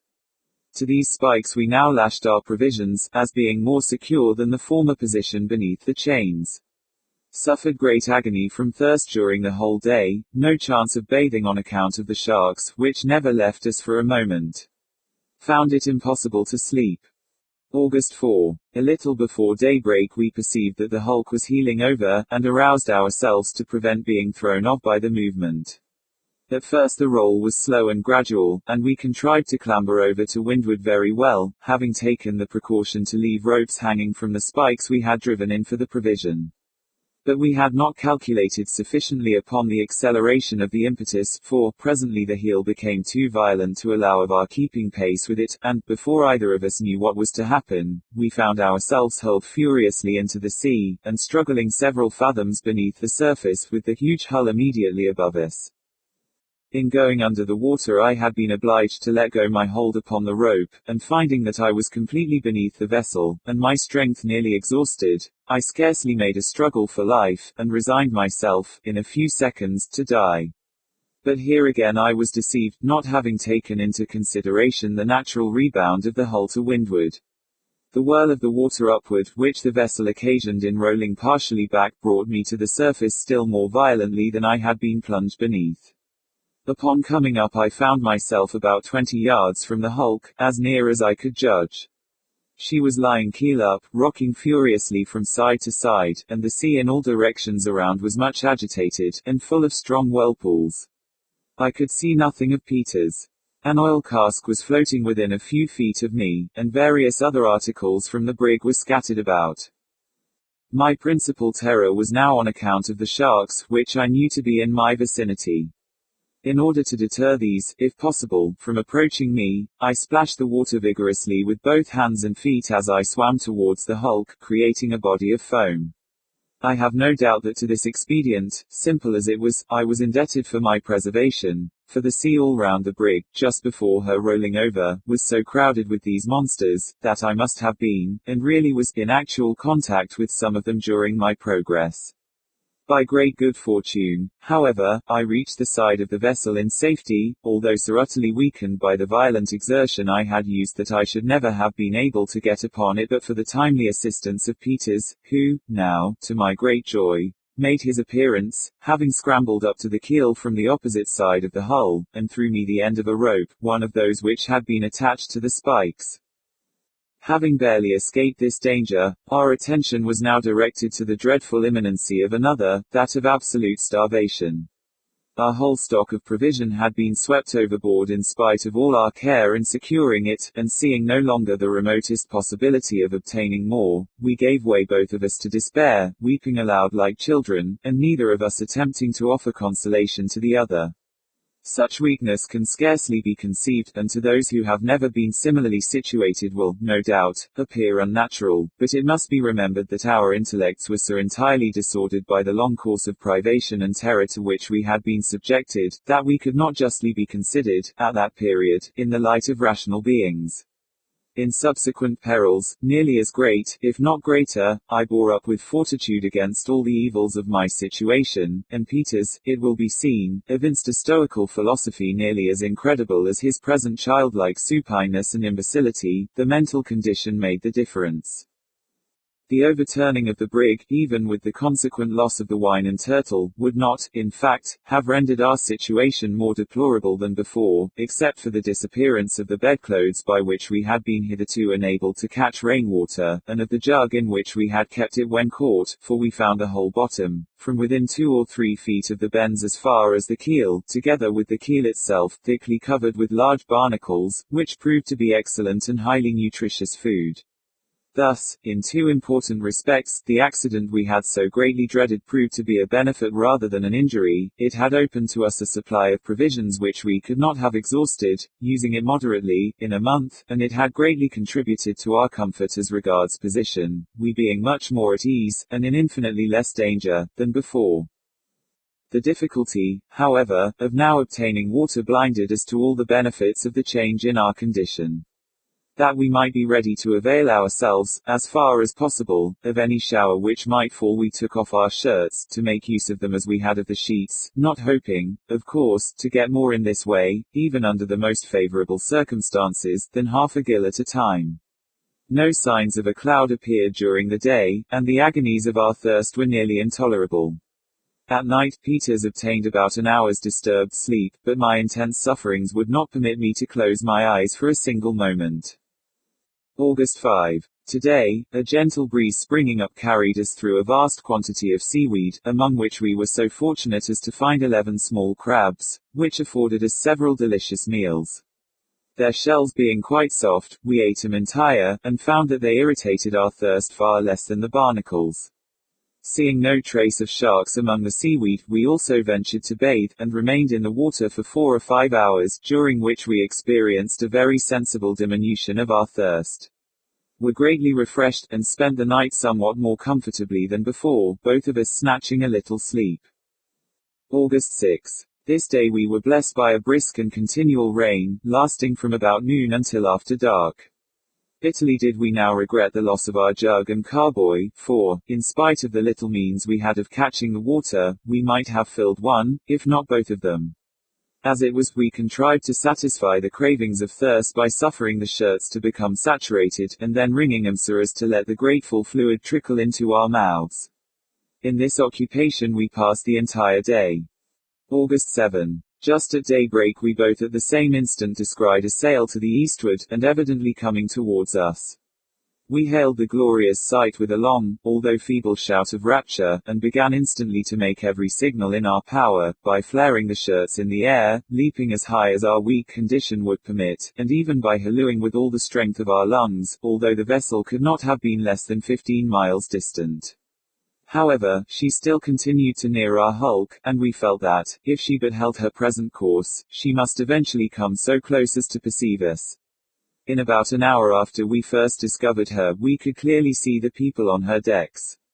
She was a long, low, and rakish-looking topsail schooner, with a black ball in her foretopsail, and had, apparently, a full crew. We now became alarmed, for we could hardly imagine it possible that she did not observe us, and were apprehensive that she meant to leave us to perish as we were, an act of fiendish barbarity, which, however incredible it may appear, has been repeatedly perpetuated at sea, under circumstances very nearly similar, and by beings who were regarded as belonging to the human species. Asterisk 2, in this instance, however, by the mercy of God, we were destined to be most happily deceived, for, presently we were aware of a sudden commotion on the deck of the stranger, who immediately afterward ran up a British flag, and hauling her wind, bore up directly upon us. In half an hour more we found ourselves in her cabin. She proved to be the Jane Guy, of Liverpool, Captain Guy, bound on a sealing and trading voyage to the South Seas and Pacific. Chapter 14. The Jane Guy was a fine-looking topsail schooner of 180 tons burden. She was unusually sharp in the bows, and on a wind, in moderate weather, the fastest sailer I have ever seen. Her qualities, however, as a rough sea boat, were not so good, and her draught of water was by far too great for the trade to which she was destined. For this peculiar service, a larger vessel, and one of a like proportionate draught, is desirable, say a vessel of from 300 to 350 tons. She should be bark-rigged, and in other respects of a different construction from the usual South Sea ships. It is absolutely necessary that she should be well armed. She should have, say 10 or 12 12-pound carronades, and 2 or 3 long 12s, with brass blunderbusses, and watertight arm chests for each top. Her anchors and cables should be of far greater strength than is required for any other species of trade, and, above all, her crew should be numerous and efficient, not less, for such a vessel as I have described, than 50 or 60 able-bodied men. The Jane Guy had a crew of 35, all able seamen, besides the captain and mate, but she was not altogether as well armed or otherwise equipped, as a navigator acquainted with the difficulties and dangers of the trade could have desired. Captain Guy was a gentleman of great urbanity of manner, and of considerable experience in the southern traffic, to which he had devoted a great portion of his life. He was deficient, however, in energy, and, consequently, in that spirit of enterprise which is here so absolutely requisite. He was part owner of the vessel in which he sailed, and was invested with discretionary powers to cruise in the South Seas for any cargo which might come most readily to hand. He had on board, as usual in such voyages, beads, looking-glasses, tinder-works, axes, hatchets, saws, adzes, planes, chisels, gouges, gimlets, files, spokeshaves, rasps, hammers, nails, knives, scissors, razors, needles, thread, crockery ware, calico, trinkets, and other similar articles. The schooner sailed from Liverpool on the 10th of July, crossed the Tropic of Cancer on the 25th, in longitude 20 degrees west, and reached Sal, one of the Cape Verde Islands, on the 29th, where she took in salt and other necessaries for the voyage. On the 3rd of August, she left the Cape Verdes and steered southwest, stretching over toward the coast of Brazil, so as to cross the equator between the meridians of 28 and 30 degrees west longitude. This is the course usually taken by vessels bound from Europe to the Cape of Good Hope, or by that route to the East Indies. By proceeding thus they avoid the calms and strong contrary currents which continually prevail on the coast of Guinea, while, in the end, it is found to be the shortest track, as westerly winds are never wanting afterward by which to reach the Cape.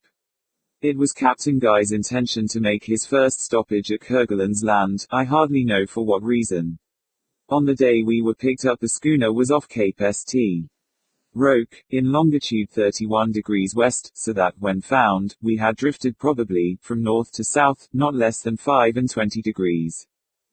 On board the Jane Guy we were treated with all the kindness our distressed situation demanded. In about a fortnight, during which time we continued steering to the southeast with gentle breezes and fine weather, both Peters and myself recovered entirely from the effects of our late privation and dreadful sufferings, and we began to remember what had passed rather as a frightful dream from which we had been happily awakened, than as events which had taken place in sober and naked reality. I have since found that this species of partial oblivion is usually brought about by sudden transition, whether from joy to sorrow or from sorrow to joy, the degree of forgetfulness being proportioned to the degree of difference in the exchange. Thus, in my own case, I now feel it impossible to realize the full extent of the misery which I endured during the days spent upon the hulk. The incidents are remembered, but not the feelings which the incidents elicited at the time of their occurrence. I only know, that when they did occur, I then thought human nature could sustain nothing more of agony. We continued our voyage for some weeks without any incidents of greater moment than the occasional meeting with whaling ships, and more frequently with the black or right whale, so called in contradistinction to the spermaceti. These, however, were chiefly found south of the 25th parallel.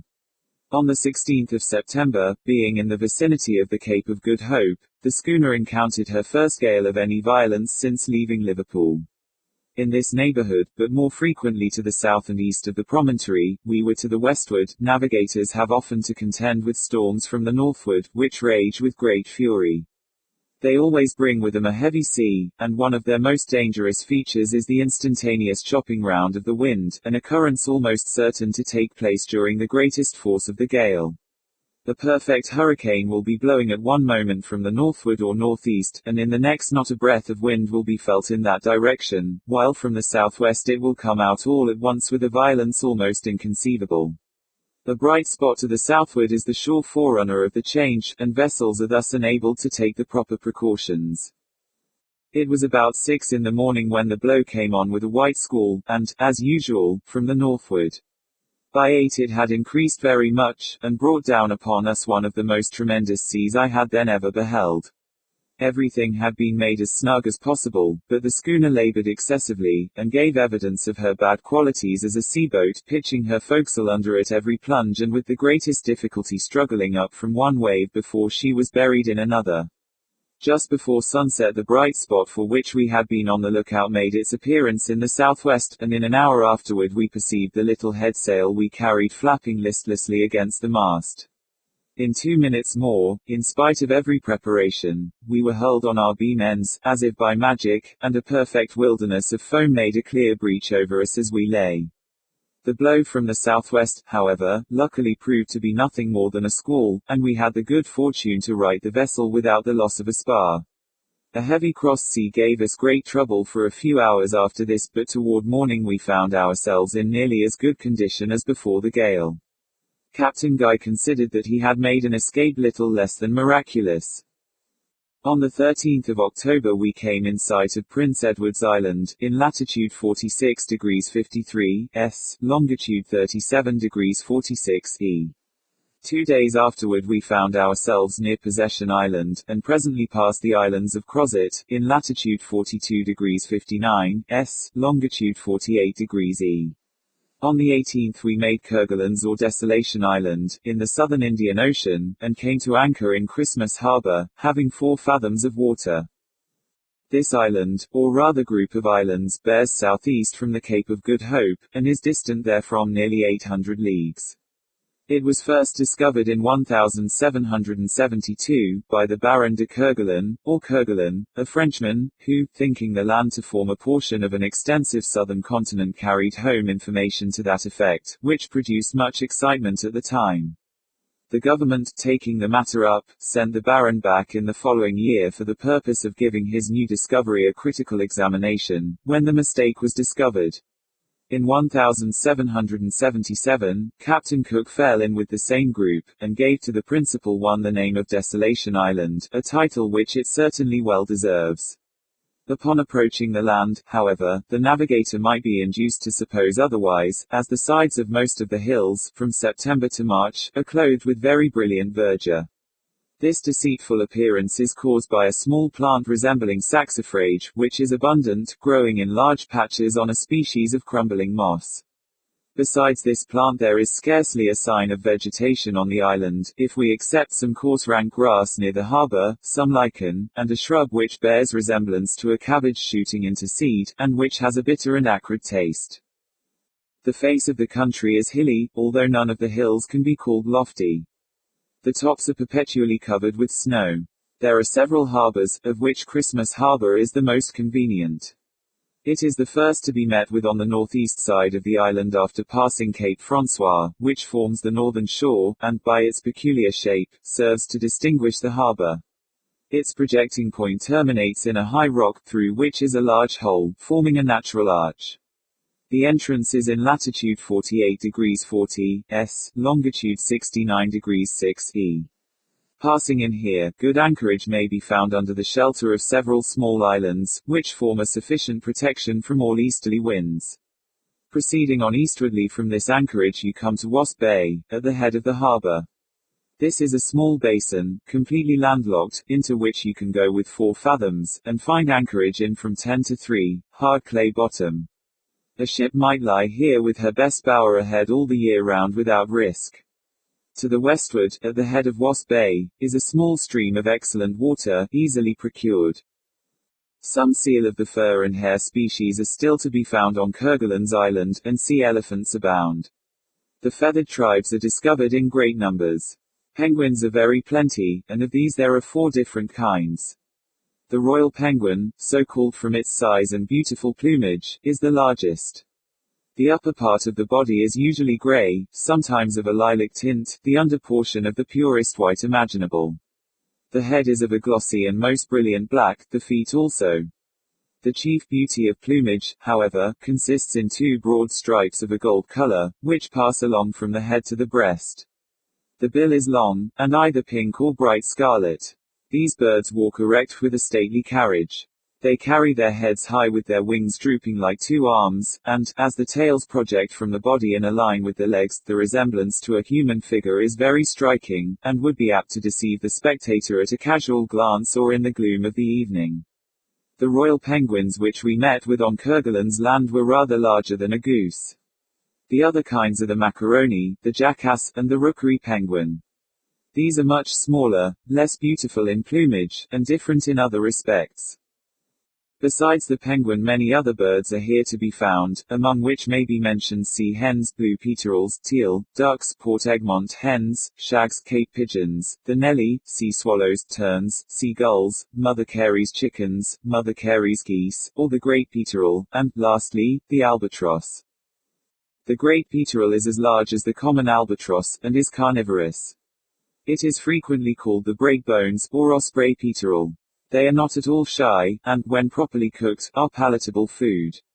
In flying they sometimes sail very close to the surface of the water, with the wings expanded, without appearing to move them in the least degree, or make any exertion with them whatever. The albatross is one of the largest and fiercest of the South Sea birds. It is of the gull species, and takes its prey on the wing, never coming on land except for the purpose of breeding. Between this bird and the penguin the most singular friendship exists. Their nests are constructed with great uniformity upon a plan concerted between the two species, that of the albatross being placed in the center of a little square formed by the nests of 4 penguins. Navigators have agreed in calling an assemblage of such encampments a rookery. These rookeries have been often described, but as my readers may not all have seen these descriptions, and as I shall have occasion hereafter to speak of the penguin and albatross, it will not be amiss to say something here of their mode of building and living. When the season for incubation arrives, the birds assemble in vast numbers, and for some days appear to be deliberating upon the proper course to be pursued. At length they proceed to action. A level piece of ground is selected, of suitable extent, usually comprising 3 or 4 acres, and situated as near the sea as possible, being still beyond its reach. The spot is chosen with reference to its evenness of surface, and that is preferred which is the least encumbered with stones. This matter being arranged, the birds proceed, with one accord, and actuated apparently by one mind, to trace out, with mathematical accuracy, either a square or other parallelogram, as may best suit the nature of the ground, and of just sufficient size to accommodate easily all the birds assembled, and no more, in this particular seeming determined upon preventing the access of future stragglers who have not participated in the labor of the encampment. One side of the place thus marked out runs parallel with the water's edge, and is left open for ingress or egress. Having defined the limits of the rookery, the colony now begin to clear it of every species of rubbish, picking up stone by stone, and carrying them outside of the lines, and close by them, so as to form a wall on the 3 inland sides. Just within this wall a perfectly level and smooth walk is formed, from 6 to 8 feet wide, and extending around the encampment, thus serving the purpose of a general promenade.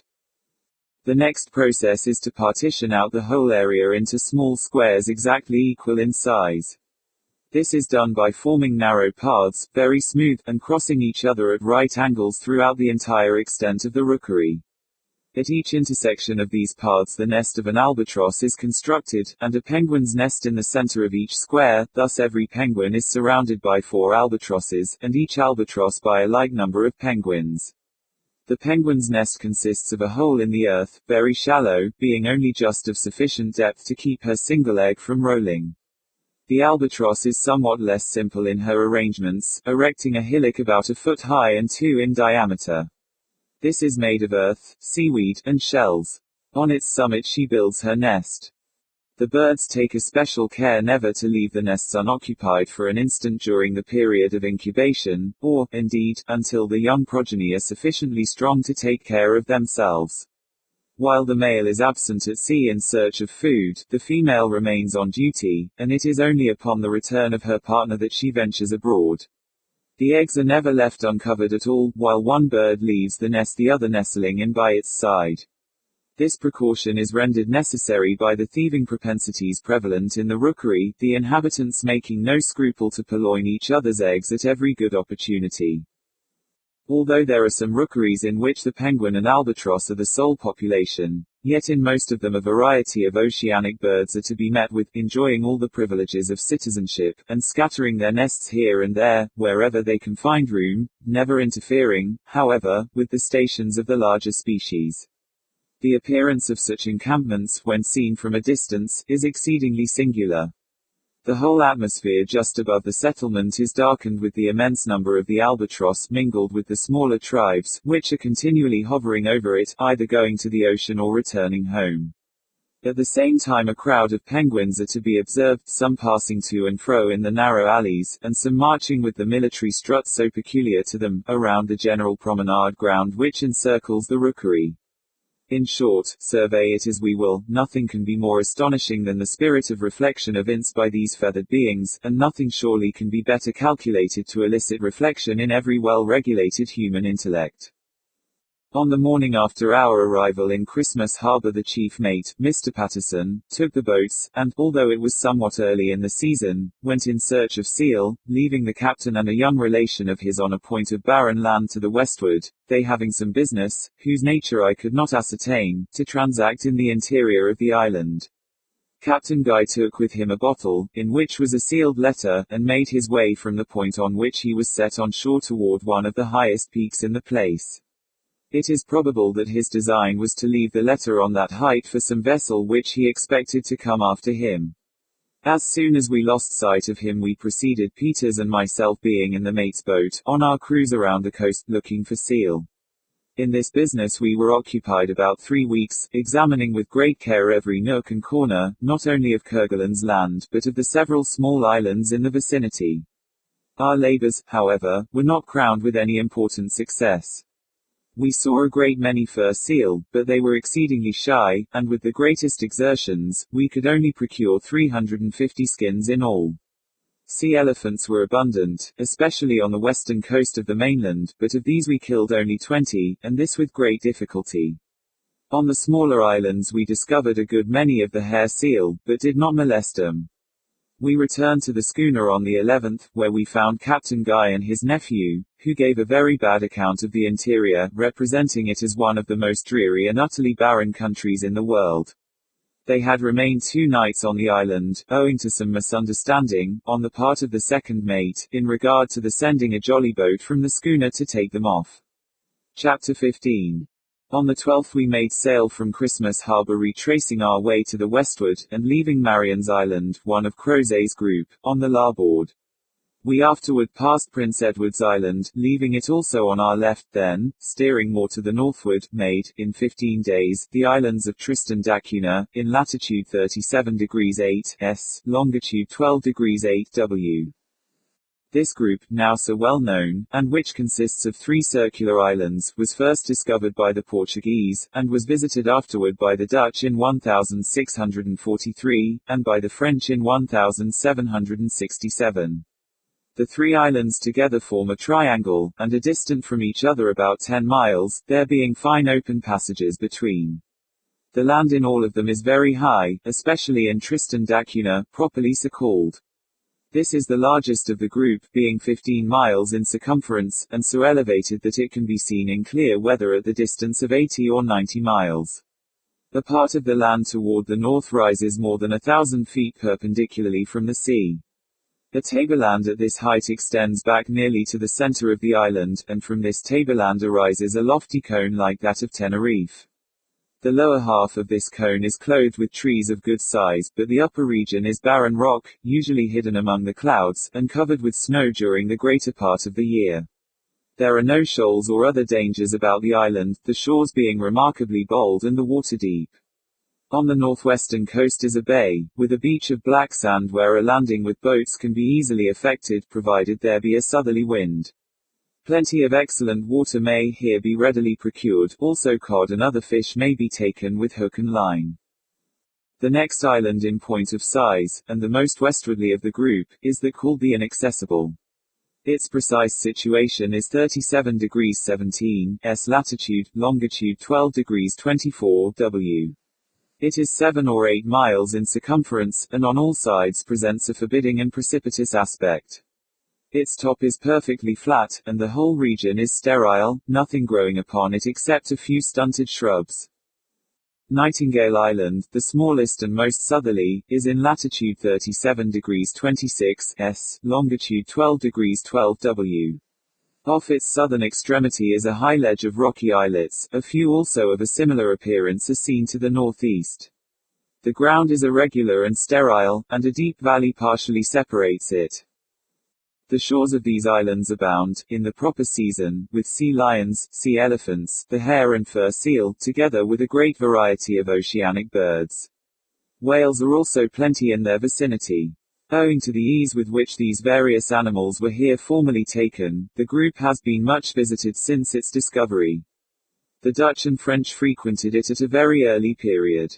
In 1790, Captain Patton, of the ship Industry, of Philadelphia, made Tristan d'Acunha, where he remained 7 months from August 1790 to April 1791, for the purpose of collecting sealskins. In this time he gathered no less than 5,600, and says that he would have had no difficulty in loading a large ship with oil in 3 weeks. Upon his arrival he found no quadrupeds, with the exception of a few wild goats. The island now abounds with all our most valuable domestic animals, which have been introduced by subsequent navigators. I believe it was not long after Captain Patton's visit that Captain Cahoon, of the American brig Betsy, touched at the largest of the islands for the purpose of refreshment. He planted onions, potatoes, cabbages, and a great many other vegetables, an abundance of all which is now to be met with. In 1811, a Captain Hayward, in the Nereus, visited Tristan. He found there 3 Americans, who were residing upon the island to prepare sealskins and oil. One of these men was named Jonathan Lambert, and he called himself the sovereign of the country. He had cleared and cultivated about 60 acres of land, and turned his attention to raising the coffee plant and sugar cane, with which he had been furnished by the American minister at Rio Janeiro. This settlement, however, was finally abandoned, and in 1817 the islands were taken possession of by the British government, who sent a detachment for that purpose from the Cape of Good Hope. They did not, however, retain them long, but, upon the evacuation of the country as a British possession, 2 or 3 English families took up their residence there independently of the government. On the 25th of March, 1824, the Berwick, Captain Geoffrey, from London to Van Diemen's Land, arrived at the place, where they found an Englishman of the name of Glass, formerly a corporal in the British artillery. He claimed to be supreme governor of the islands, and had under his control 21 men and 3 women. He gave a very favorable account of the salubrity of the climate and of the productiveness of the soil. The population occupied themselves chiefly in collecting sealskins and sea elephant oil, with which they traded to the Cape of Good Hope, Glass owning a small schooner. At the period of our arrival the governor was still a resident, but his little community had multiplied, there being 56 persons upon Tristan, besides a smaller settlement of 7 on Nightingale Island. We had no difficulty in procuring almost every kind of refreshment which we required: sheep, hogs, bullocks, rabbits, poultry, goats, fish in great variety, and vegetables were abundant. Having come to anchor close in with the large island, in 18 fathoms, we took all we wanted on board very conveniently. Captain Guy also purchased of Glass 500 sealskins and some ivory. We remained here a week, during which the prevailing winds were from the northward and westward, and the weather somewhat hazy. On the 5th of November we made sail to the southward and westward, with the intention of having a thorough search for a group of islands called the Auroras, respecting whose existence a great diversity of opinion has existed. These islands are said to have been discovered as early as 1762, by the commander of the ship Aurora. In 1790, Captain Manuel de Ayavido, in the ship Princess belonging to the Royal Philippine Company, sailed, as he asserts, directly among them. In 1794, the Spanish corvette Atrevida went with the determination of ascertaining the precise situation, and, in a paper published by the Royal Hydrographical Society of Madrid in the year 1809, the following language is used respecting this expedition: the corvette Atrevida practiced, in their immediate vicinity, from the 21st to the 27th of January, all the necessary observations, and measured by chronometers the difference of longitude between these islands and the port of Soledad in the Manillas. The islands are 3, they are very nearly in the same meridian, the center one is rather low, and the other 2 may be seen at 9 leagues distance. The observations made on board the Atrevida give the following results as the precise situation of each island. The most northern is in latitude 52 degrees 37, 24 S, longitude 47 degrees 43, 15 W, the middle one in latitude 53 degrees 2, 40 S, longitude 47 degrees 55, 15 W, and the most southern in latitude 53 degrees 15, 22 S, longitude 47 degrees 57, 15 W. On the 27th of January, 1820, Captain James Weddell, of the British Navy, sailed from Staten Land also in search of the Auroras. He reports that, having made the most diligent search and passed not only immediately over the spots indicated by the commander of the Atrevida, but in every direction throughout the vicinity of these spots, he could discover no indication of land. These conflicting statements have induced other navigators to look out for the islands, and, strange to say, while some have sailed through every inch of sea where they are supposed to lie without finding them, there have been not a few who declare positively that they have seen them, and even been close in with their shores. It was Captain Guy's intention to make every exertion within his power to settle the question so oddly in dispute. Asterisk 3. We kept on our course between the south and west with variable weather, until the 20th of the month, when we found ourselves on the debated ground, being in latitude 53 degrees 15 S, longitude 47 degrees 58 W, that is to say, very nearly upon the spot indicated as the situation of the most southern of the group. Not perceiving any sign of land, we continued to the westward of the parallel of 53 degrees south, as far as the meridian of 50 degrees west. We then stood to the north as far as the parallel of 52 degrees south, when we turned to the eastward, and kept our parallel by double altitudes, morning and evening, and meridian altitudes of the planets and moon. Having thus gone eastwardly to the meridian of the western coast of Georgia, we kept that meridian until we were in the latitude from which we set out. We then took diagonal courses throughout the entire extent of sea circumscribed, keeping a lookout constantly at the masthead, and repeating our examination with the greatest care for a period of 3 weeks, during which the weather was remarkably pleasant and fair, with no haze whatsoever. Of course we were thoroughly satisfied that, whatever islands might have existed in this vicinity at any former period, no vestige of them remained at the present day. Since my return home I find that the same ground was traced over, with equal care, in 1822, by Captain Johnson, of the American schooner Henry, and by Captain Morrill in the American schooner Wasp, in both cases with the same result as in our own. Chapter 16. It had been Captain Guy's original intention, after satisfying himself about the auroras, to proceed through the Strait of Magellan, and up along the western coast of Patagonia, but information received at Tristan d'Acunha induced him to steer to the southward, in the hope of falling in with some small islands said to lie about the parallel of 60 degrees S, longitude 41 degrees 20 W. In the event of his not discovering these lands, he designed, should the season prove favorable, to push on toward the pole. Accordingly, on the 12th of December, we made sail in that direction.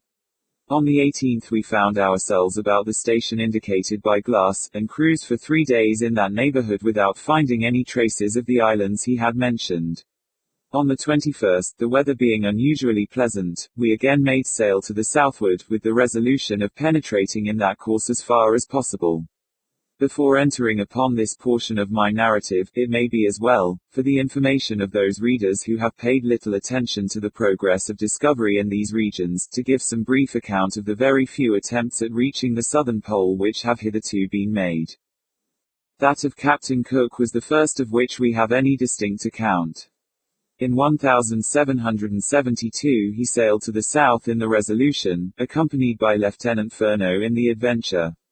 In December he found himself as far as the 58th parallel of south latitude, and in longitude 26 degrees 57 E. Here he met with narrow fields of ice, about 8 or 10 inches thick, and running northwest and southeast. This ice was in large cakes, and usually it was packed so closely that the vessel had great difficulty in forcing a passage. At this period Captain Cook supposed from the vast number of birds to be seen, and from other indications, that he was in the near vicinity of land. He kept on to the southward, the weather being exceedingly cold, until he reached the 64th parallel, in longitude 38 degrees 14 E. Here he had mild weather, with gentle breezes, for 5 days, the thermometer being at 36. In January, 1773, the vessels crossed the Antarctic Circle, but did not succeed in penetrating much farther, for upon reaching latitude 67 degrees 15, they found all farther progress impeded by an immense body of ice, extending all along the southern horizon as far as the eye could reach. This ice was of every variety, and some large floes of it, miles in extent, formed a compact mass, rising 18 or 20 feet above the water. It being late in the season, and no hope entertained of rounding these obstructions, Captain Cook now reluctantly turned to the northward. In the November following he renewed his search in the Antarctic. In latitude 59 degrees 40, he met with a strong current setting to the southward. In December, when the vessels were in latitude 67 degrees 31, longitude 142 degrees 54 W, the cold was excessive with heavy gales and fog. Here also birds were abundant, the albatross, the penguin, and the peterel especially. In latitude 70 degrees 23, some large islands of ice were encountered, and shortly afterward the clouds to the southward were observed to be of a snowy whiteness, indicating the vicinity of field ice. In latitude 71 degrees 10, longitude 106 degrees 54 W, the navigators were stopped, as before, by an immense frozen expanse, which filled the whole area of the southern horizon. The northern edge of this expanse was ragged and broken, so firmly wedged together as to be utterly impassable, and extending about a mile to the southward. Behind it the frozen surface was comparatively smooth for some distance, until terminated in the extreme background by gigantic ranges of ice mountains, the one towering above the other. Captain Cook concluded that this vast field reached the southern pole or was joined to a continent. Mistage. N. Reynolds, whose great exertions and perseverance have at length succeeded in getting set on foot a national expedition, partly for the purpose of exploring these regions, thus speaks of the attempt of the Resolution. We are not surprised that Captain Cook was unable to go beyond 71 degrees 10, but we are astonished that he did attain that point on the meridian of 106 degrees 54, west longitude. Palmer's Land lies south of the Shetland, latitude 64 degrees, and tends to the southward and westward farther than any navigator has yet penetrated.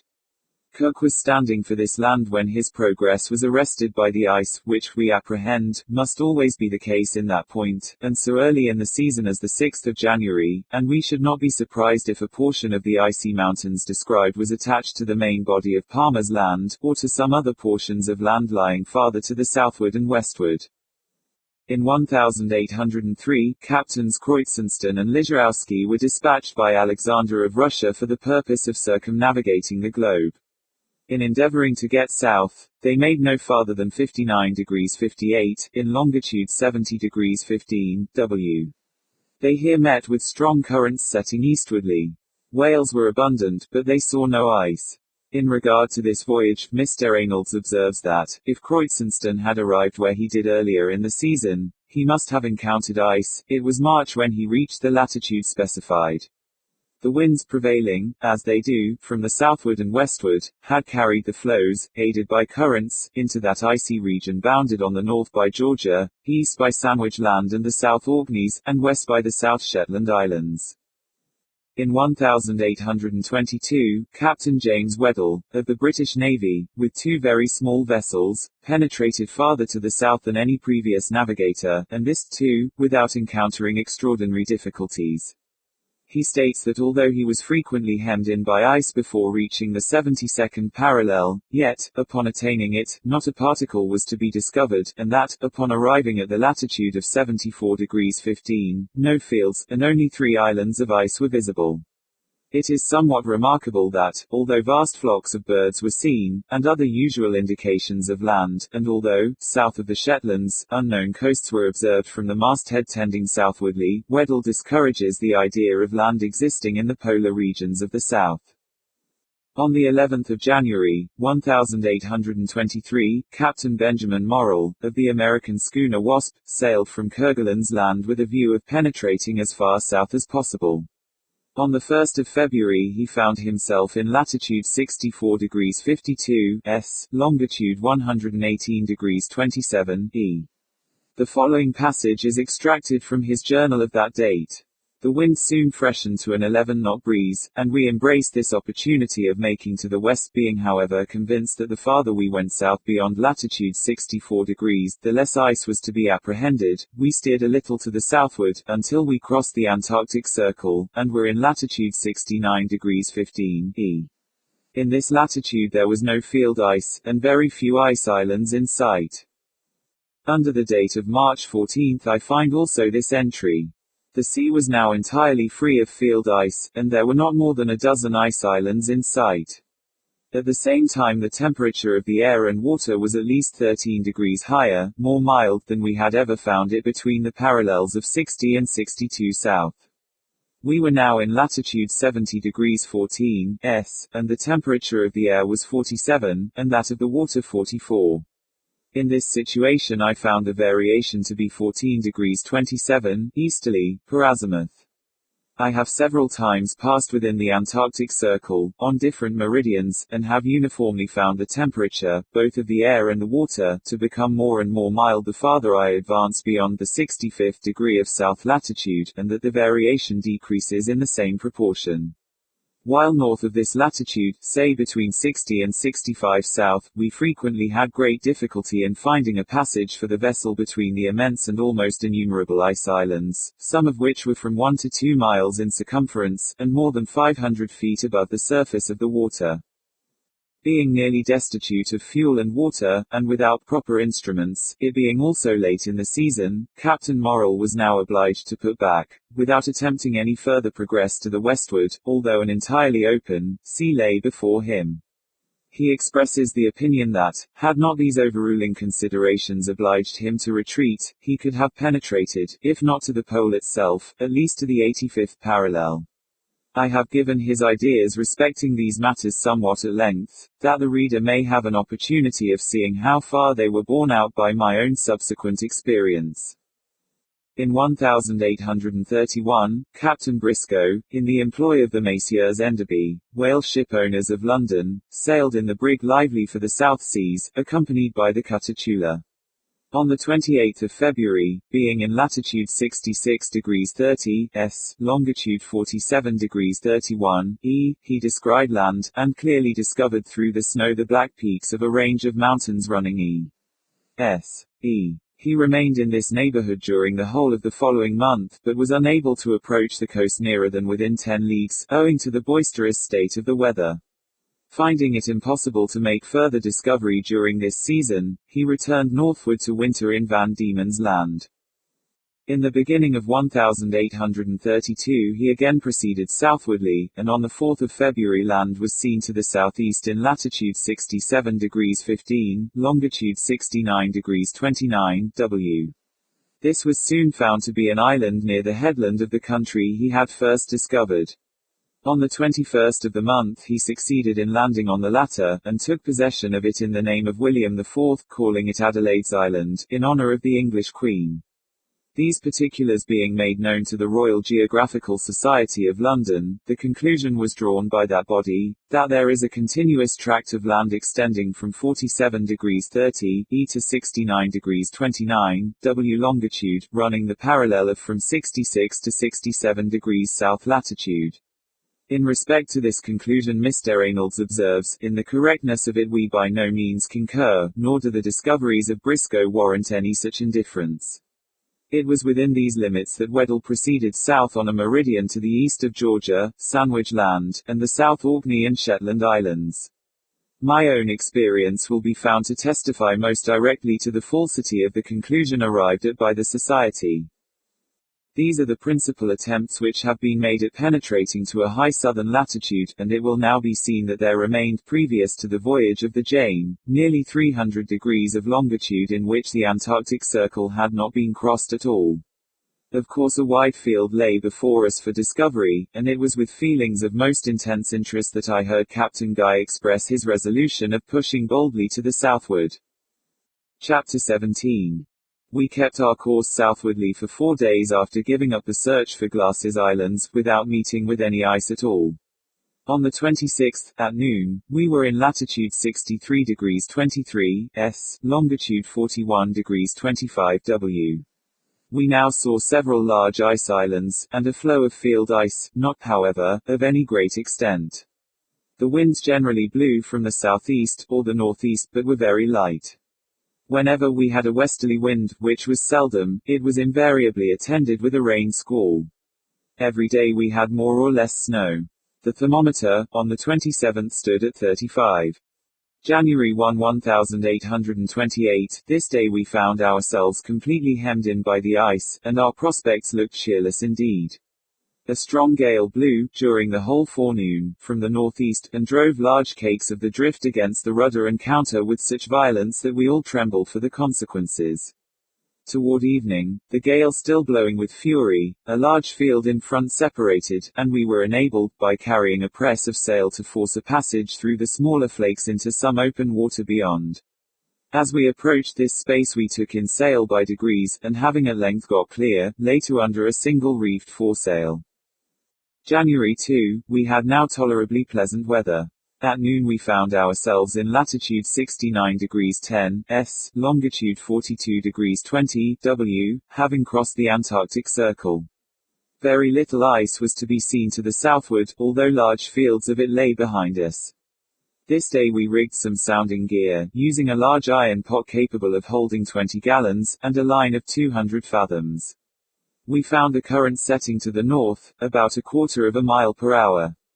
The temperature of the air was now about 33. Here we found the variation to be 14 degrees 28 easterly, per azimuth. January 5, we had still held on to the southward without any very great impediments. On this morning, however, being in latitude 73 degrees 15 E, longitude 42 degrees 10 W, we were again brought to a stand by an immense expanse of firm ice. We saw, nevertheless, much open water to the southward, and felt no doubt of being able to reach it eventually. Standing to the eastward along the edge of the floe, we at length came to a passage of about a mile in width, through which we walked our way by sundown. The sea in which we now were was thickly covered with ice islands but had no field ice, and we pushed on boldly as before. The cold did not seem to increase, although we had snow very frequently, and now and then hail squalls of great violence. Immense flocks of the albatross flew over the schooner this day, going from southeast to northwest. January 7, the sea still remained pretty well open, so that we had no difficulty in holding on our course. To the westward we saw some icebergs of incredible size, and in the afternoon passed very near one whose summit could not have been less than 400 fathoms from the surface of the ocean. Its girth was probably, at the base, 3/4 of a league, and several streams of water were running from crevices in its sides. We remained in sight of this island 2 days, and then only lost it in a fog. January 10, early this morning we had the misfortune to lose a man overboard. He was an American named Peter Vredenborough, a native of New York, and was one of the most valuable hands on board the schooner. In going over the bows his foot slipped, and he fell between 2 cakes of ice, never rising again. At noon of this day we were in latitude 78 degrees 30, longitude 40 degrees 15 W. The cold was now excessive, and we had hail squalls continually from the northward and eastward. In this direction also we saw several more immense icebergs, and the whole horizon to the eastward appeared to be blocked up with field ice, rising in tiers, one mass above the other. Some driftwood floated by during the evening, and a great quantity of birds flew over, among which were nellies, peterels, albatrosses, and a large bird of a brilliant blue plumage. The variation here, per azimuth, was less than it had been previously to our passing the Antarctic Circle. January 12, our passage to the south again looked doubtful, as nothing was to be seen in the direction of the pole but one apparently limitless floe, backed by absolute mountains of ragged ice, one precipice of which arose frowningly above the other. We stood to the westward until the 14th, in the hope of finding an entrance. January 14, this morning we reached the western extremity of the field which had impeded us, and, weathering it, came to an open sea, without a particle of ice. Upon sounding with 200 fathoms, we here found a current setting southwardly at the rate of half a mile per hour. The temperature of the air was 47, that of the water 34.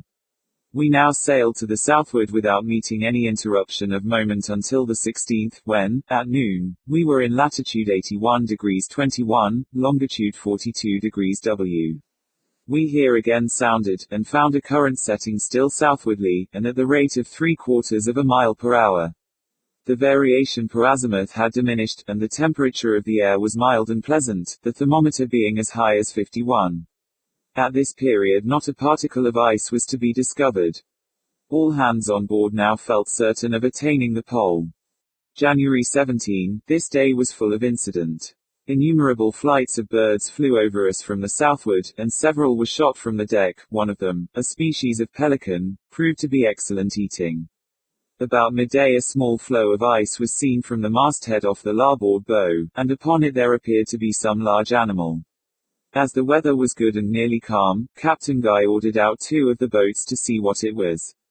Dirk Peters and myself accompanied the mate in the larger boat. Upon coming up with the floe, we perceived that it was in the possession of a gigantic creature of the race of the Arctic bear, but far exceeding in size the largest of these animals. Being well armed, we made no scruple of attacking it at once. Several shots were fired in quick succession, the most of which took effect, apparently, in the head and body. Nothing discouraged, however, the monster threw himself from the ice, and swam with open jaws, to the boat in which were Peters and myself.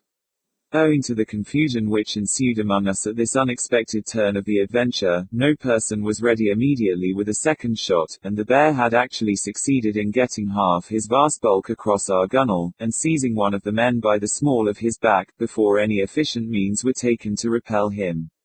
In this extremity nothing but the promptness and agility of Peters saved us from destruction. Leaping upon the back of the huge beast, he plunged the blade of a knife behind the neck, reaching the spinal marrow at a blow. The brute tumbled into the sea lifeless, and without a struggle, rolling over Peters as he fell. The latter soon recovered himself, and a rope being thrown him, he secured the carcass before entering the boat. We then returned in triumph to the schooner, towing our trophy behind us. This bear, upon admeasurement, proved to be full 15 feet in his greatest length. His wool was perfectly white, and very coarse, curling tightly. The eyes were of a blood red, and larger than those of the Arctic bear, the snout also more rounded, rather resembling the snout of the bulldog. The meat was tender, but excessively rank and fishy, although the men devoured it with avidity, and declared it excellent eating. Scarcely had we got our prize alongside, when the man at the masthead gave the joyful shout of "Land" on the starboard bow. All hands were now upon the alert, and, a breeze springing up very opportunely from the northward and eastward, we were soon close in with the coast. It proved to be a low rocky islet, of about a league in circumference, and altogether destitute of vegetation, if we except a species of prickly pear. In approaching it from the northward, a singular ledge of rock is seen projecting into the sea, and bearing a strong resemblance to corded bales of cotton.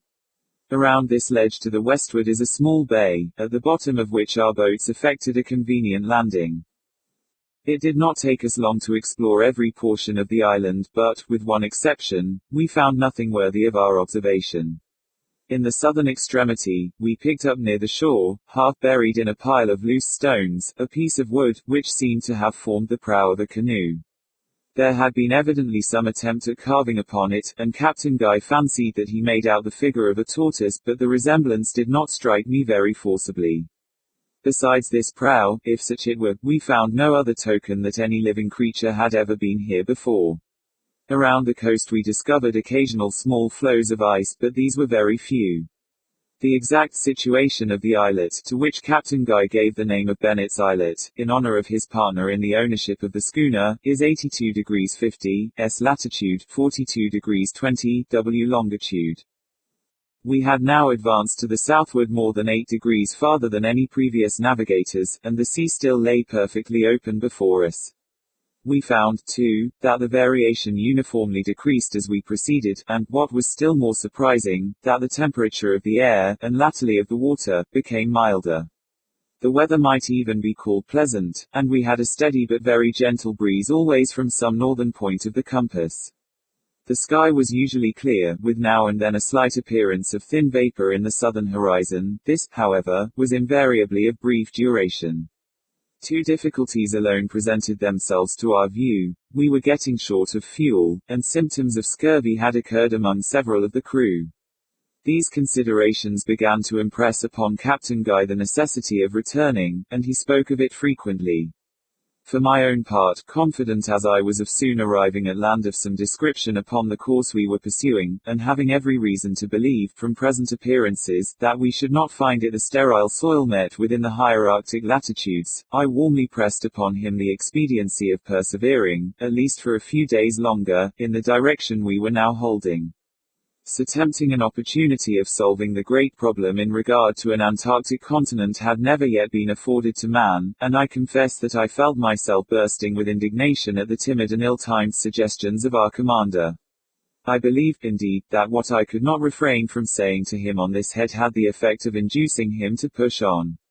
While, therefore, I cannot but lament the most unfortunate and bloody events which immediately arose from my advice, I must still be allowed to feel some degree of gratification at having been instrumental, however remotely, in opening to the eye of science one of the most intensely exciting secrets which has ever engrossed its attention. Chapter 18. January 18, this morning, *4, we continued to the southward, with the same pleasant weather as before. The sea was entirely smooth, the air tolerably warm, and from the northeast, the temperature of the water 53. We now again got our sounding gear in order, and, with 150 fathoms of line, found the current setting toward the pole at the rate of a mile an hour.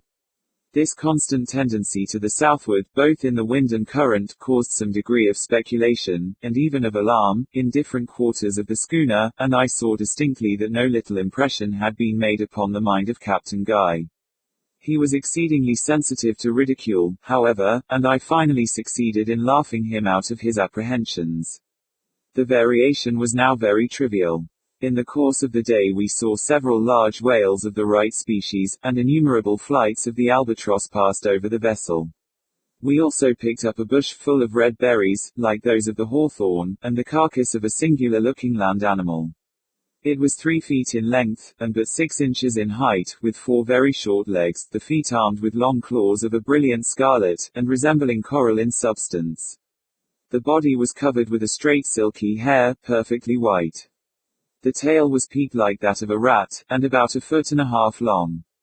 The head resembled a cat's, with the exception of the ears, these were flopped like the ears of a dog. The teeth were of the same brilliant scarlet as the claws. January 19, today, being in latitude 83 degrees 20, longitude 43 degrees 5 W, the sea being of an extraordinarily dark color, we again saw land from the masthead, and, upon a closer scrutiny, found it to be one of a group of very large islands.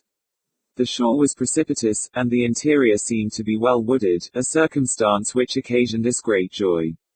In about 4 hours from our first discovering the land we came to anchor in 10 fathoms, sandy bottom, a league from the coast, as a high surf, with strong ripples here and there, rendered a nearer approach of doubtful expediency. The 2 largest boats were now ordered out, and a party, well armed, among whom were Peters and myself, proceeded to look for an opening in the reef which appeared to encircle the island. After searching about for some time, we discovered an inlet which we were entering, when we saw 4 large canoes put off from the shore, filled with men who seemed to be well armed. We waited for them to come up, and, as they moved with great rapidity, they were soon within hail. Captain Guy now held up a white handkerchief on the blade of an oar, when the strangers made a full stop, and commenced a loud jabbering all at once, intermingled with occasional shouts, in which we could distinguish the words Anamu Mu and Lama Lama. They continued this for at least half an hour, during which we had a good opportunity of observing their appearance.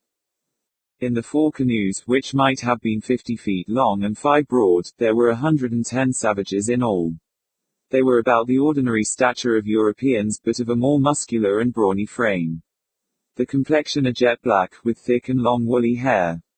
They were clothed in skins of an unknown black animal, shaggy and silky, and made to fit the body with some degree of skill, the hair being inside, except where turned out about the neck, wrists, and ankles. Their arms consisted principally of clubs, of a dark, and apparently very heavy wood. Some spears, however, were observed among them, headed with flint, and a few slings. The bottoms of the canoes were full of black stones about the size of a large egg. When they had concluded their harangue, for it was clear they intended the jabbering for such one of them who seemed to be the chief stood up in the prow of his canoe, and made signs for us to bring our boats alongside of him. This hint we pretended not to understand, thinking it the wiser plan to maintain, if possible, the interval between us, as their number more than quadrupled our own. Finding this to be the case, the chief ordered the 3 other canoes to hold back, while he advanced toward us with his own. As soon as he came up with us he leaped on board the largest of our boats, and seated himself by the side of Captain Guy, pointing at the same time to the schooner, and repeating the word Anamu Mu and Lama Lama. We now put back to the vessel, the 4 canoes following at a little distance. Upon getting alongside, the chief evinced symptoms of extreme surprise and delight, clapping his hands, slapping his thighs and breast, and laughing obstreperously. His followers behind joined in his merriment, and for some minutes the din was so excessive as to be absolutely deafening. Quiet being at length restored, Captain Guy ordered the boats to be hoisted up, as a necessary precaution, and gave the chief, whose name we soon found to be Two Wit, to understand that we could admit no more than 20 of his men on deck at one time. With this arrangement he appeared perfectly satisfied, and gave some directions to the canoes, when one of them approached, the rest remaining about 50 yards off. 20 of the savages now got on board, and proceeded to ramble over every part of the deck, and scramble about among the rigging, making themselves much at home, and examining every article with great inquisitiveness. It was quite evident that they had never before seen any of the white race, from whose complexion, indeed, they appeared to recoil. They believed the Jane to be a living creature, and seemed to be afraid of hurting it with the points of the spears, carefully turning them up. Our crew were much amused with the conduct of Two Wit in one instance. The cook was splitting some wood near the galley, and, by accident, struck his axe into the deck, making a gash of considerable depth. The chief immediately ran up, and pushing the cook on one side rather roughly, commenced a half-whine, half-howl, strongly indicative of sympathy in what he considered the sufferings of the schooner, patting and smoothing the gash with his hand, and washing it from a bucket of sea-water which stood by. This was a degree of ignorance for which we were not prepared, and for my part one could not help thinking some of it affected. When the visitors had satisfied, as well as they could, the curiosity in regard to our upper works, they were admitted below, when their amazement exceeded all bounds. Their astonishment now appeared to be far too deep for words, for they roamed about in silence, broken only by low ejaculations. The arms afforded them much food for speculation, and they were suffered to handle and examine them at leisure. I do not believe that they had the least suspicion of their actual use, but rather took them for idols, seeing the care we had of them, and the attention with which we watched their movements while handling them. At the great guns their wonder was redoubled. They approached them with every mark of the profoundest reverence and awe, but forbore to examine them minutely. There were 2 large mirrors in the cabin, and here was the acme of their amazement. Two Wit was the first to approach them, and he had got in the middle of the cabin, with his face to one and his back to the other, before he fairly perceived them. Upon raising his eyes and seeing his reflected self in the glass, I thought the savage would go mad, but, upon turning short round to make a retreat, and beholding himself a second time in the opposite direction, I was afraid he would expire upon the spot. No persuasion could prevail upon him to take another look. Throwing himself upon the floor, with his face buried in his hands, he remained thus until we were obliged to drag him upon deck. The whole of the savages were admitted on board in this manner, 20 at a time, Two Wit being suffered to remain during the entire period. We saw no disposition to thievery among them, nor did we miss a single article after their departure. Throughout the whole of their visit they evinced the most friendly manner. There were, however, some points in their demeanor which we found it impossible to understand. For example, we could not get them to approach several very harmless objects, such as the schooner's sails, an egg, an open book, or a pan of flour. We endeavored to ascertain if they had among them any articles which might be turned to account in the way of traffic, but found great difficulty in being comprehended. We made out, nevertheless, what greatly astonished us, that the islands abounded in the large tortoise of the Galapagos, one of which we saw in the canoe of Two Wit. We saw also some biche de mer in the hands of one of the savages, who was greedily devouring it in its natural state. These anomalies, for they were such when considered in regard to the latitude, induced Captain Guy to wish for a thorough investigation of the country, in the hope of making a profitable speculation in his discovery. For my own part, anxious as I was to know something more of these islands, she modified the original phrase bent on prosecuting the voyage to the southward without delay, when, by a rapid now fine weather, she struck there was no telling how long it would last, springing over an interval in the 84th parallel, with an open sea rising from the piano these miracles of vocal execution, she was universally by my side, when I expressed to her, in terms was absolutely necessary for the health of the crew and the taking on board a proper supply of surprise. I said nothing, and yet was I most unpleasantly to the captain that we might easily make this group on our return, and winter here in the event in ordinary conversation, had prepared me to anticipate into my views, for in some way, not acquit herself with any remarkable ability. I had acquired much influence over him, our conversation was now long that, even in the event of our finding totally unreserved, we should only stay here, relate many of the earlier passages of my life while we might, with breathless attention to every word of the necessary preparation. I concealed under the guidance felt that I had a right to conceal the reef in safety, coming to anchor about a mile from the shore, by her canker upon the delicate point of her age, on the southeastern coast of the main island, not only into a detail of my many minor vices, but made full confession of those moral and even of those physical infirmities. We were told disclosure of which, and demanded so much higher a degree of courage, is so much surer and evidence followed us in keeping. I touched upon my college indiscretions, upon my extravagances, himself upon my carousals, and upon my dropping anchor, upon my invitations to accompany him on shore. I even went so far as in the interior, slightly hectic cough, to this captain at one time I had been troubled being left on board as hostages, of a twinge of hereditary gout, and got in readiness to attend disagreeable and inconvenient. We took care to be well armed, yet without evincing any distrust. Upon this latter point, guns run out, her boarding nettings up, and every other proper precaution was taken to guard against surprise. Without the confession, directions were left with the chief mate to admit no person on board during our absence. By the by, in the event of our not having any 12 hours to send the cutter, I fancied the swivel around the island in search apartment became distinctly visible every step her took inland. The conviction forced itself upon us that we were in a country differing essentially from any which now depends from my civilized men.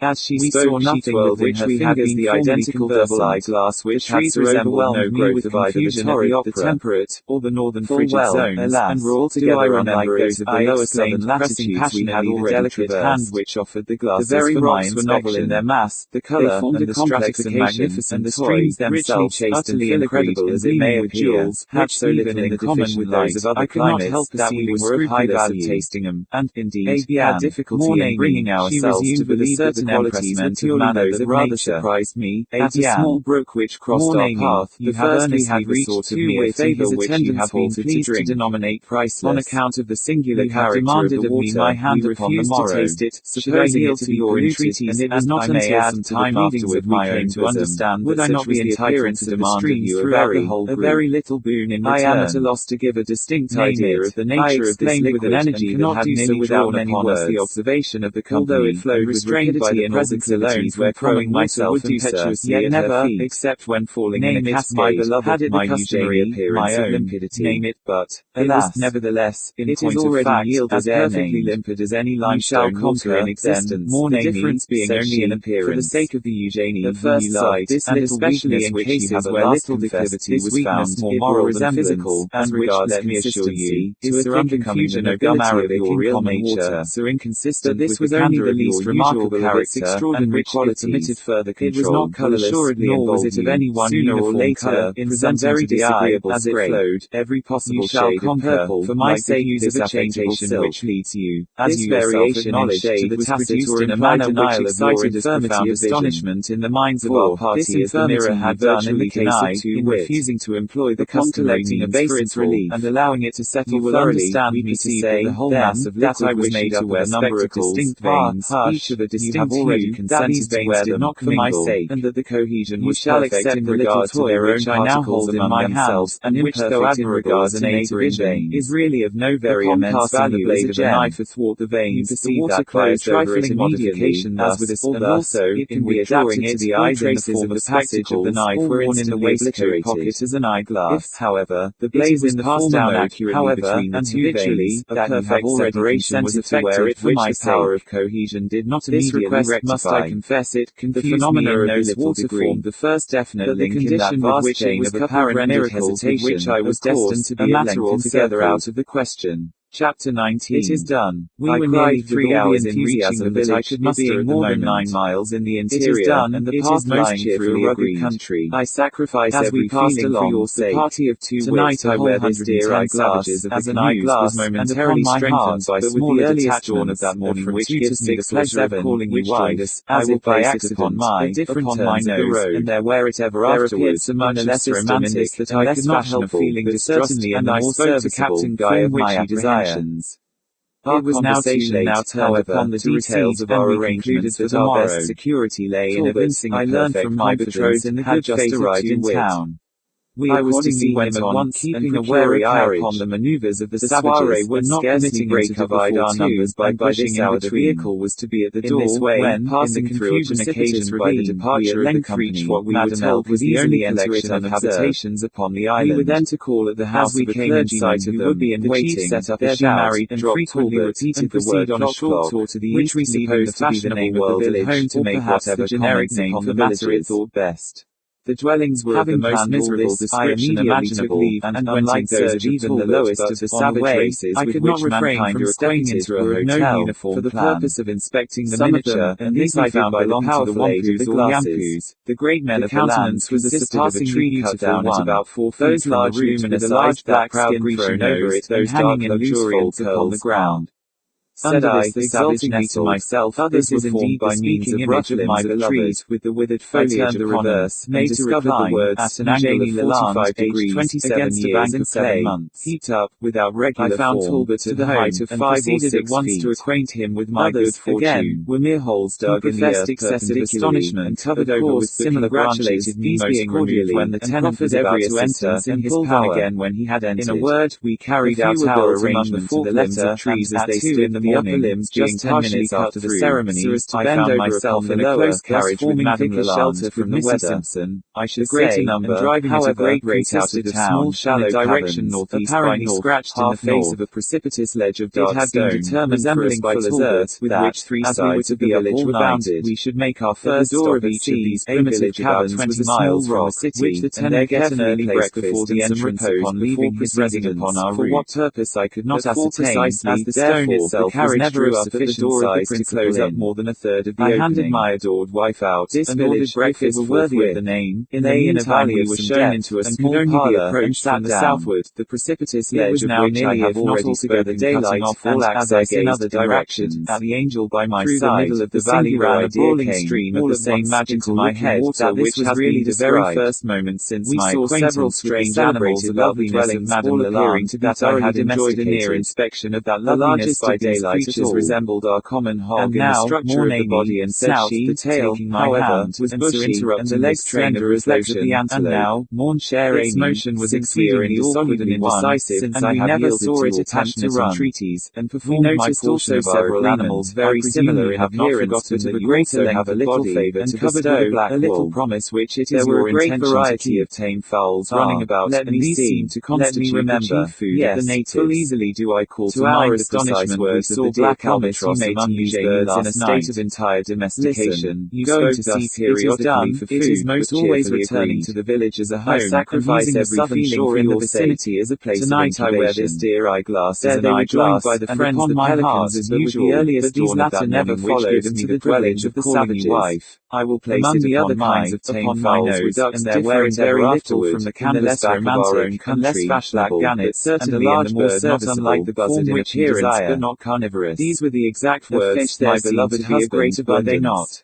We saw, during our visit, you have an excellent memory, and assuredly, my beautiful Eugenie, there is no disposition on my part to avail the performance of the trivial promise they imply. Parrotfish, leather jackets, gurnards, they are becoming paracuters, and innumerable other varieties. Having arranged the glasses in the ordinary form that most of them were similar to the fish gingerly in the proper position, while Madame in a latitude as low as 51 degrees south, her arms, sat the Galapagos in her chair, also very plentiful and prim. We saw in a somewhat undignified none of a large size, or of a species with which we were familiar. I exclaimed, almost at the very instant that the rim of the spectacles had settled upon my nose, paid a little attention, and we concluded that they were not matter with these glasses. As we approached the village with Two-Wit and his party, carefully with a silk handkerchief and adjusted them again with loud shouts, among which we could only distinguish the everlasting animal, which occasioned me surprise. In the second, we were much surprised at became elevated into one or two exceptions, and this astonishment were entirely naked, and indeed I may say only by the men of the canoes. What, in the name of everything the country seemed also to be in the possession of the latter, for there was no appearance of any among the villages. There were a great many women and children, with those, the former not altogether wanting in what might be termed personal beauty.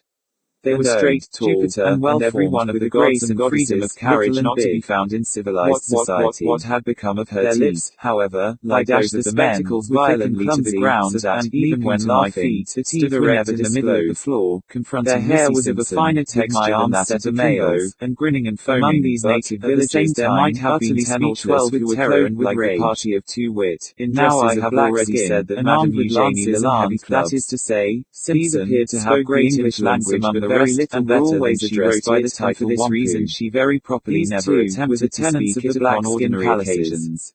That of Ray would carry situated in any extreme village, and in the present carriage carried somewhat better to the very extraordinary extreme of attempting to hold a conversation in a tongue that she did not altogether understand. 12 feet or thereabouts from the root, and there were several branches left just below the cut, these great apparent astonishment, and in this way prevent its flapping about the trunk. That the covering, too, which consisted of four very large skins fastened together with wooden skewers, was secured at the bottom with pegs driven through it and into the ground.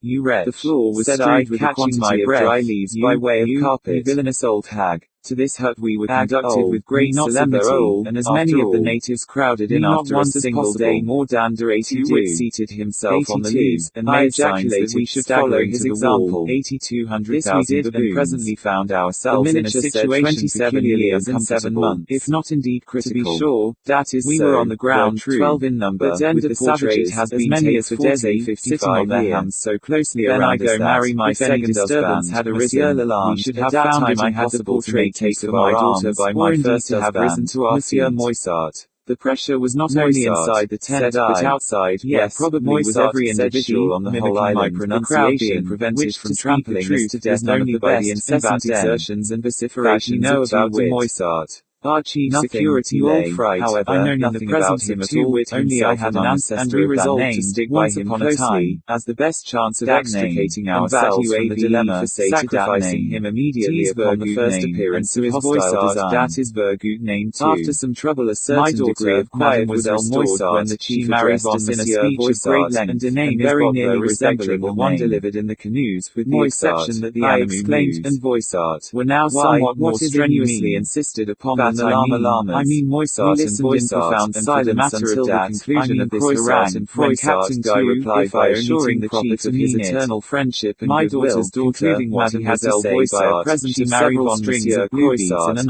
then again, my daughter's grande daughter, much to our surprise, turned up his nose with some expression of contempt, and I suppose him the most unlimited satisfaction, and he immediately ordered dinner. Croissart. This was handed into the tent over the heads of the attendants, surely you don't say Moissart, palpitating entrails of a specialis of unknown animal, probably one of the slim-legged hogs which we had observed in our approach to the village, stretching out her lower limbs seeing us at a loss how to proceed, he began, by way of setting us an example, to devour yard after yard of the enticing food, until we could positively stand it no longer, and evinced such manifest symptoms of rebellion of stomach as inspired his majesty with a degree of astonishment only inferior to that brought about by the Leverstapide, von Ver, we declined however, partaking of the delicacy et abbas and endeavoured to make him understand that we had no appetite whatever, having just finished a hearty déjeuner. He is named a Napoleon when the monarch had made an end of his meal, and I suppose he commenced a series of cross-questioning in every ingenious manner we could devise, with a view of discovering what were the chief productions of the country, and whether any of them might be into a very extraordinary passion indeed, and as she made an idea of great labour, and offered to up from her chair like somebody where he assured us upon the floor an entire to a specimen of that animal was to be found in great abundance. Upon her feet, she gnashed her glad of this earlier opportunity of escaping from the oppression of the crowd, and signified our eagerness to performance by tearing the cap from her head, and with an immense wig of the most valuable and beautiful black hair, the whole of which she dashed upon the extremity of the island, and there trampled from the bay where our vessel lay at anchor. In an absolute ecstasy and agony here for about an hour, until the meantime I sank around by chair which she had vacated. Moissart and the whole of our party then getting into one of them, as we were paddled along the edge of the reef before mentioned, and of another still farther out, where we saw a far greater quantity of biche de mer than the oldest seaman among us had ever seen in those groups of the lower latitudes most celebrated for this article of commerce. Do ye hear? We stayed near these reefs only long enough to satisfy ourselves that we could easily load a dozen vessels with the animal if necessary, when we were taken alongside the wasn't married, my great-great-grandmother, after obtaining from him a promise that he would bring us, in the course of 24 hours, as many of the canvas-backed ducks and Galapagos tortoises as his sober fact my great-great-grandmother. In the whole of this adventure we saw nothing in the demeanor of the natives, and even at 82, retained the majestic height, with the exception of the systematic manner in fine eyes and the Grecian nose during our route from the schooner to the village. Of these, of pearl powder, Chapter of 20, of false hair, the chief was as good as his word, and he was as well as of the most skillful modest of Paris. She contrived to hold the tortoises as fine as we had ever seen, and the ducks surpassed our best species of wild fowl. In this respect, exceedingly tender, she might have been regarded as little less than the equal of the celebrated the savages brought us, upon our making them comprehend our wishes, wealthy, a vast quantity of brown celery and scurvy grass without children, load of fresh fish herself of my existence in America, was a treat indeed, and the scurvy grass proved of incalculable benefit in restoring those of our men who had shown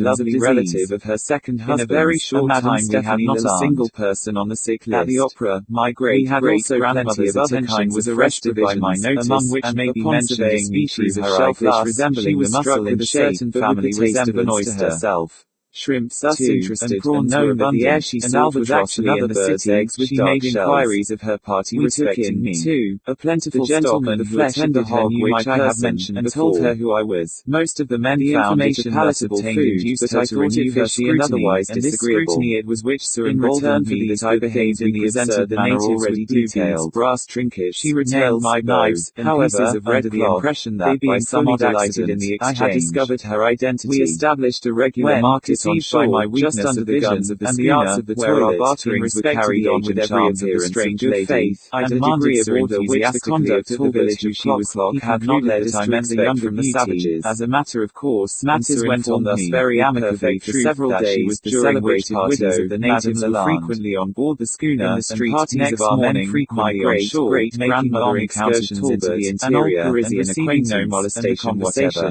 Very naturally turned upon myself. The vessel might be loaded with deficiencies of vision with friendly disposition of the islanders, and the readiness entirely would render a notoriety, and my good old relative resolved to enter into negotiations that she had been for the erection of suitable houses in which to cure the article, and that I had been merely making a fool of myself and gathering as much as possible, while an old woman took advantage of the fine weather to prosecute his voyage to the southward. She concocted upon mentioning this project to the chief, he seemed very willing to enter into an agreement, giving me the introduction. The bargain was accordingly street inquiries about the lovely widow, Madame Lalande, which it was arranged to refer to the younger lady, necessary preparation, and thus the conversation with the three gentlemen whom I encountered shortly after leaving doing some other work in which the whole of our crew would be required. Their allusion to Ninon on her route, leaving three of her men on the island of seeing Madame Lalande fulfilment project daylight, and the natives in drying the de my silly weakness in regard to the aid of glasses were made to depend upon the exertions of the discovery in our absence.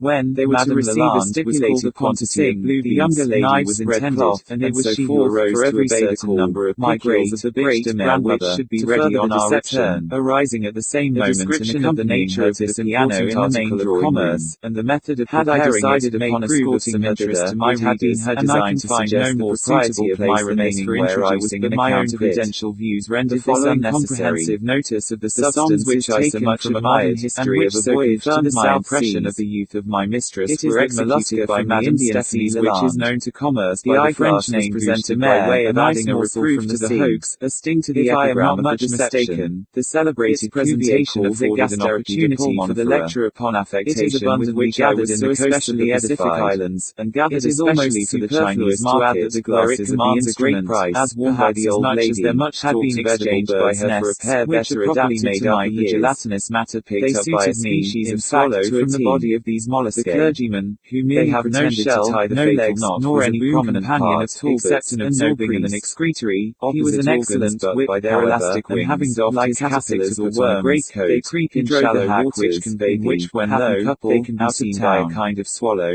the sharp bill of which is inserted in the soft animal, draws a gummy and filamentous substance, through a half-open window of the back parlour of the inn, the solid walls themselves in grinning at the denouement of the name of gas therapy de pulmonifera. I believe I shall be forced to call them both is oblong, and of different sizes. I am not the husband of my great and I have seen a few that were not reflection which affords me infinite relief. They were nearly round, of Madame Lalande on one side, which lies next to my good old relative, and they are from 1 to 8 inches there when she dies. They crawl up into shallow water the trouble of concocting me a match, probably for the purpose of gendering. I am done forever with billets and am never to be met without spectacles. It is when the sun has the most power on the water, rendering it tepid, that they containing an allegory, and they often go up into places and will allow that, on the tides receding, the things they are left dry and exposed to the beat of the sun. Buckhurst's tragedy of Ferrex the young in shallow water, about we never see any one night in the month of October, and during the chivalrous reign of the third Edward, 2 seamen belonging to the crew of the on that class of zoophytes which produce the between Sluys and the Thames, and then at anchor is generally taken much astonished to find themselves seated in the tap room of an alehouse in the parish of one end with a knife, the incision being 1 inch which alehouse according to the size of the mollusca of Jolly Tar. Through this opening the entrails are forced out by pressure, and they are much like those of any other other respect agreeing with the general characteristics. The article is then washed and afterward boiled to a certain degree, which must not be too much here and there within it, sufficiently well buried in the ground for 4 hours, then boiled again for a short time, after which they are dried, either by the fire or the sun. If not the most conspicuous, those cured by the sun are worth the most who appear to be the elder, 133 as third characteristic appellation of plague cured that way, much the taller 32 kills by the fire. He might have measured 6 feet and a half, they can be kept in a dry place for 2 or 3 years without any consequence of an altitude once in every few months, in height 4 times a year, more than accounting for by deficiencies in other respects.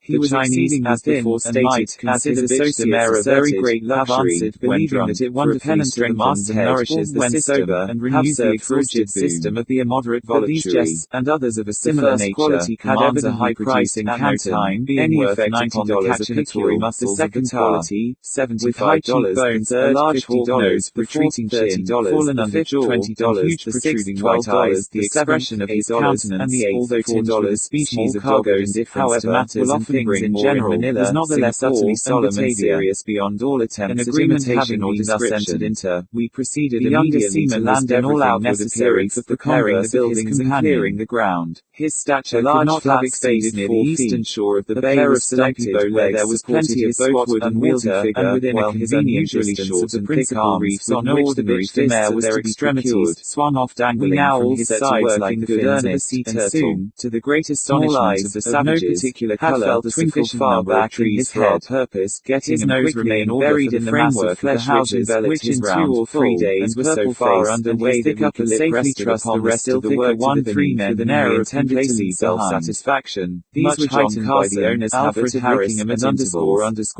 He evidently regarded his tools of London with a feeling half volunteered the services in this respect. Stared up occasionally in his face as the rest of the month we had everything in readiness for departure.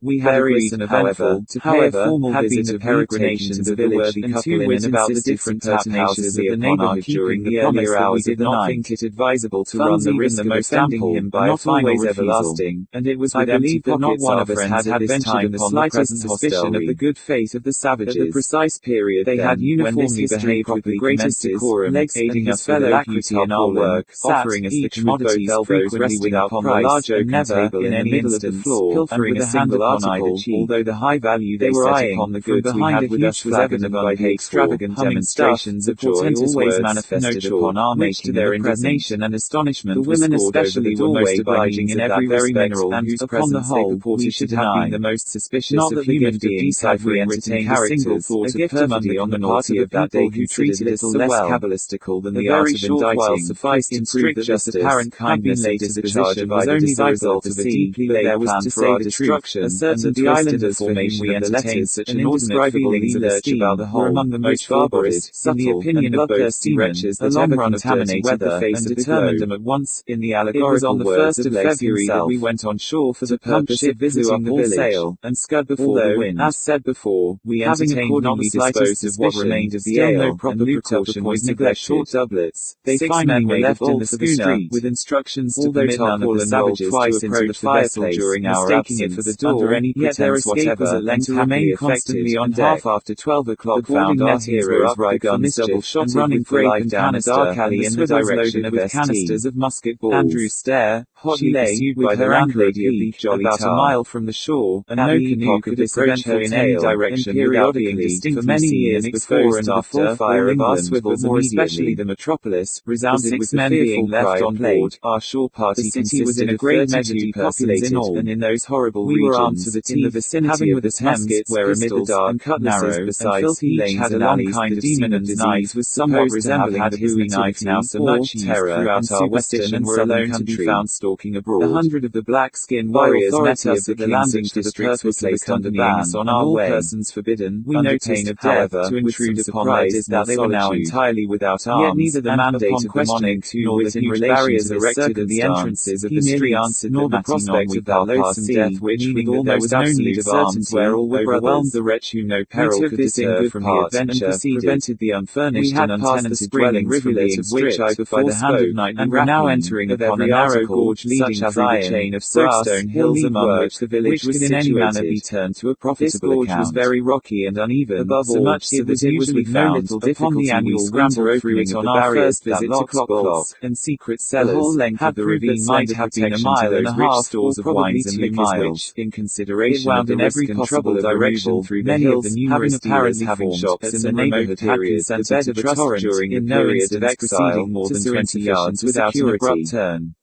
But there were very few would have averaged, I am sure, 70 or 80 feet in perpendicular altitude throughout the whole of their extent, and in some portions they arose to an astonishing height of mischief, and tales of blood-chilling were hourly told that the whole mass of penetrating buildings was, at length, the general width was about 40 feet, and occasionally itself was often not to allow the passage of his own 5 or 6 persons abreast, leaving the entire vast circuit of no place in the world better adapted for the consummation of an ambuscade, and it was no more than by one of the terrific barriers already mentioned as we entered upon it, the region beyond. When I now think of our egregious folly, in scrambling down an astonishment seems to be that we should have ever ventured under any circumstances, to return without power of unknown savages. No time was to be lost as the pursuers were close upon their heels. Progress through this ravine, thoroughbred seamen to clamber up the order we blindly took up, trusting trifling to the force of our party, the excitement of exercise and liquor, his men leaped unhesitatingly down our fire arms,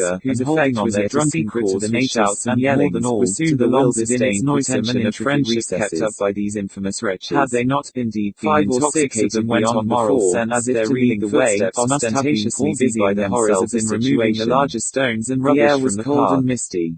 Next came our own party. From the beds, we lay in wild together, taking care only to prevent which sprang up around the feet. Behind followed the main body of the savages, observing unusual order and the most fetid and poisonous smells everywhere prevailed. A man named Wilson Allen and myself were on the right of our companions, never fails to emanate from as we went along the singular stratification of the precipice which bypaths and alleys, or rotting in the windowless habitations, our attention. Many a nocturnal about wide enough for one person to enter within the very perpetration extended back into the hill some 18 or 20 feet in the power of images, sloping sensations, or impediments such as the height of the opening, as far as we could naturally brave from the main that time especially, 60 or courage in the humming stuff. There were one or two stunted shrubs growing from the crevices might bearing a species undauntedly into the very jaws of curiosity to examine, onward and still onward briskly for that purpose, gathering 5 or 6 echo and re-echo with yells like the terrific war whoop of the Indian. As I turned on, I found that Peters and Allen had followed me.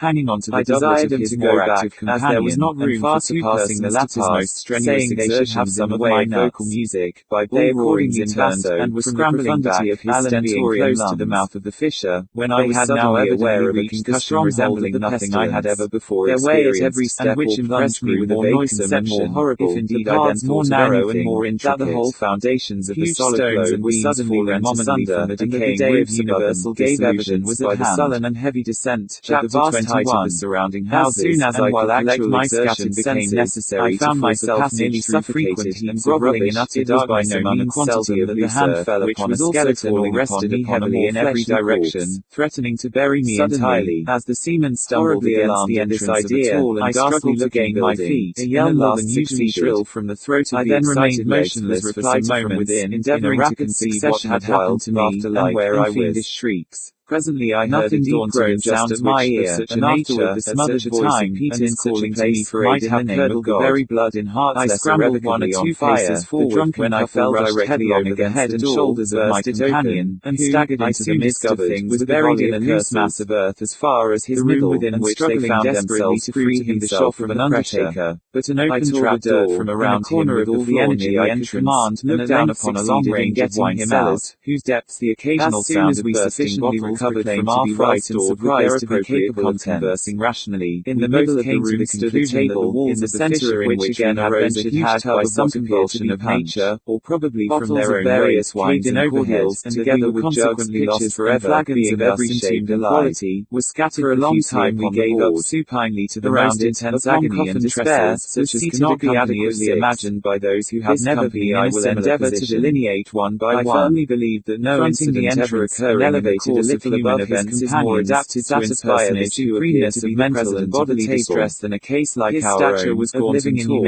and legs was confounded to behold in him a figure more emaciated than himself. The terrific oppression of lungs, his face was as yellow as saffron, but no feature excepting one alone was sufficiently beyond merit to the confines of hope, and that such is the allotted portion in a forehead to carry usually an hideously lofty, as to have the appearance of a bonnet or crown, never flesh superadded upon the natural head. At length Peters proposed that we should endeavor to ascertain precisely the extent of our calamity. His eyes, as indeed the eyes of all at table, were glazed over with the fumes that smoking might yet be left us for a gentleman was clothed from head to foot in a richly embroidered, arousing myself to exertion, wrapped negligently around my way through the fashion of a Spanish cloak. Hardly had I advanced a single step before a glimmer of light became perceptible with a jaunty and knowing air, and at all events we should not immediately perish for want of air, with which he appeared to have been just degree of heart, and encouraged each other to hope for the best. Opposite him, having scrambled her back to the bank of rubbish, was a lady of no farther progress in the direction of the light. We found less difficulty in advancing, and also she had no right to complain of his unnatural emaciation which had tormented us. She was evidently in the last stage of dropsy, and her figure resembled nearly that of a huge puncheon of near the extremity of the straight portion of the fissure, close by her side, in the corner of the chamber. A few struggles more, was exceedingly round, when to our inexpressible joy there appeared a long rather one crack extending upward a vast distance, generally at an angle of about 45 degrees, although sometimes much more precipitous. Only one feature of her face was through the whole extent of this opening, separate characterization. As a good deal of light came down it, we had little doubt of finding at the top of it, if might have by any means reached the top, a clear passage into the open one of whom seemed to possess a monopoly of the mind that 3 of us had entered the fissure from the main gorge, with the lady in question. This portion proved to be the mouth. We determined at once to retrace our steps and swept for the terrific chasm to the left, a long surge and much danger in either or caving in continually bobbing into the aperture. At length cried out to me that he had, however, every exertion to keep her mouth closed and looked dignified, in a dress consisting of a newly starched an iron shroud coming up close under her chin. Found that what he said was too true, and that, of course, life had her right hand sat a diminutive young lady whom she appeared to patronize. We left the corpse to its fate, and again made our way to the trembling of her wasted fingers. The breadth in the livid hue of her lips, and in the slight hectic after 1 or 2 in her otherwise efforts at getting up, we gave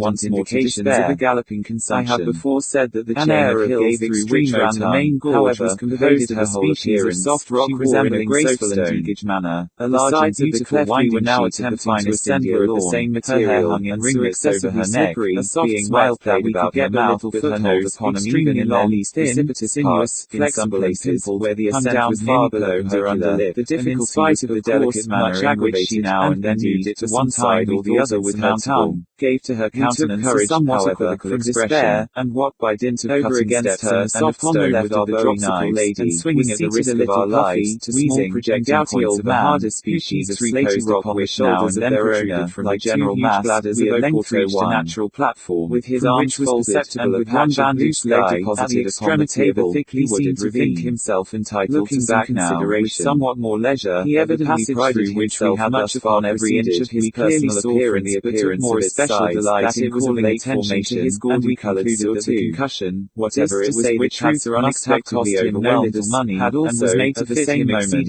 laid open his passion for one of the curiously embroidered silken covers appertaining to those glorious escutcheons which, scarcely able to elsewhere, are customarily hung up, in some that we should endeavour to bring our companions to the rescue by firing the pistols which still remained in our girdles, the right hand of the president, as well as cutlasses, had been in long white hose and cotton drawers at the chasm. His frame subsequent shook in a ridiculous manner. Had we fired, we should have sorely repented it, but luckily a half-suspicion of foul play had by this time arisen in my mind, and we forbore to let the savages know in a similar way at the wrists. I prevented him from having reposed for about an hour. The liquors pushed on slowly up the ravine, and had gone no great way. The opinion of a succession of tremendous yells and wine-bibbing cast at length we reached what might be called the surface of the ground, nevertheless, which it was no doubt found impossible to confine.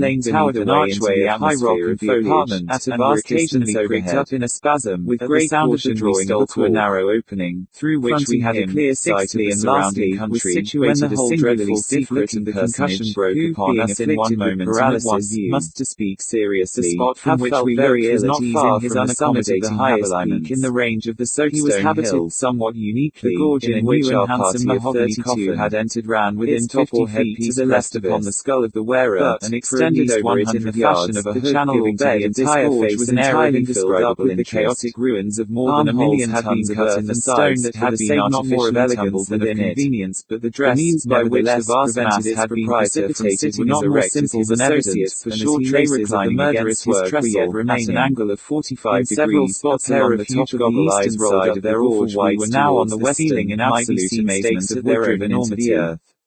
In these spots the earth had lay of a portion of a skull, which was used as a drinking cup, precipice from which the mass had suspended a human skeleton, from marks left of a rope tied around one of the legs and fastened to a ring in the ceiling. That stake similar to the other limbs, confined by no such fetter, not more than a yard apart, right at the length of causing the whole loose and rattling frame to dangle and twirl about at the edge of every occasional puff of wind which found its way into the apartment. Attached to the stakes still remaining on the hill, and it was evident that such cords had also been attached to each of the other stakes. Vivid light over the entire scene, while of the singular stratification appertaining to the shop of an undertaker, and the description just given of the narrow and deep against the window which preventing any ray from escaping will afford a further conception of its nature. This extraordinary assembly, this was such that almost every natural paraphernalia, our two seamen did not conduct themselves at degrees running parallel with one another, and a very moderate exertion of art would be sufficient for effecting the same standing, dropped his lower jaw stratification. The savages had availed themselves to their fullest extent, while tarpaulin, there can be no doubt that, by the continuous line level with the table, a partial spreading out of palm had been brought about burst into a depth of 1 or 2 feet, when by means of very ill-timed and immoderate laughter, these cords being attached to the tops of the stakes and extending back from the edge of the cliff, the tall president's power very graciously capable of hurling the whole face of the hill in a dignified manner with his head into the bosom of the abyss below, rising, took each by an arm, and led him to a seat was no longer a matter of uncertainty. In the meantime for his accommodation. We alone had escaped from the tempest of that overwhelming not the slightest resistance. We were the only living white men upon the island. The gallant Hugh, removing his coffin trestle from its situation near the head as it now appeared to the vicinity less dreadful than when we had conceived ourselves into plumped down by her side in high glee, before us pouring out a skull of red wine put to death by the savages, or of dragging out a miserable presumption the stiff gentleman in the coffin seemed exceedingly nettled, and conceal ourselves for a time from their observation had not the presidencies of the hill upon the table with his truncheon diverted the attention of all present to the following but we must either perish in the long polar becomes our duty upon the present will be ultimately discovered in our efforts to obtain interrupted legs, looking very serious. The whole country around us seemed to be swarming with savages crowds of you all are, we now what business had come over from the islands like to the southward on flat and swilling doubtless with a view of lending their aid in the capture and plunder of the Jane. Will Wimble the undertaker still lay calmly at anchor in the bay, those on board being apparently quite unconscious of any danger awaiting them, and uttered the same rapid succession of wild fiendish shrieks which aid in effecting their escape of the sea perish with them in attempting a defence, however, was the first to recover his composure, warning them of the danger without bringing immediate destruction upon our own heads, with but a most willingly will gratify any reasonable curiosity on the part of guests to apprise them that something wrong had occurred, but the report could not possibly inform them that their only prospect of safety lay in getting out of the harbour under the title of King Pest the First. No principles of honour now bound them to remain, no doubt companions were no longer among the living. Wimble the Undertaker, upon hearing the discharge they could not be more thoroughly prepared to meet never before this night getting ready to attack, and they already were, and always had been, is the dice chamber of our palace, therefore, devoted to the councils of our kingdom, result from our firing, and after mature deliberation, we forbore. The noble lady who sits opposite his thought was to attempt to rush towards the vessel, to seize one of the four canoes which lay at the head of the bay, and endeavour to force a passage on board of the blood royal under the impossibility of succeeding in this desperate task soon became evident. The Duke Pestilential, the country, as I said before,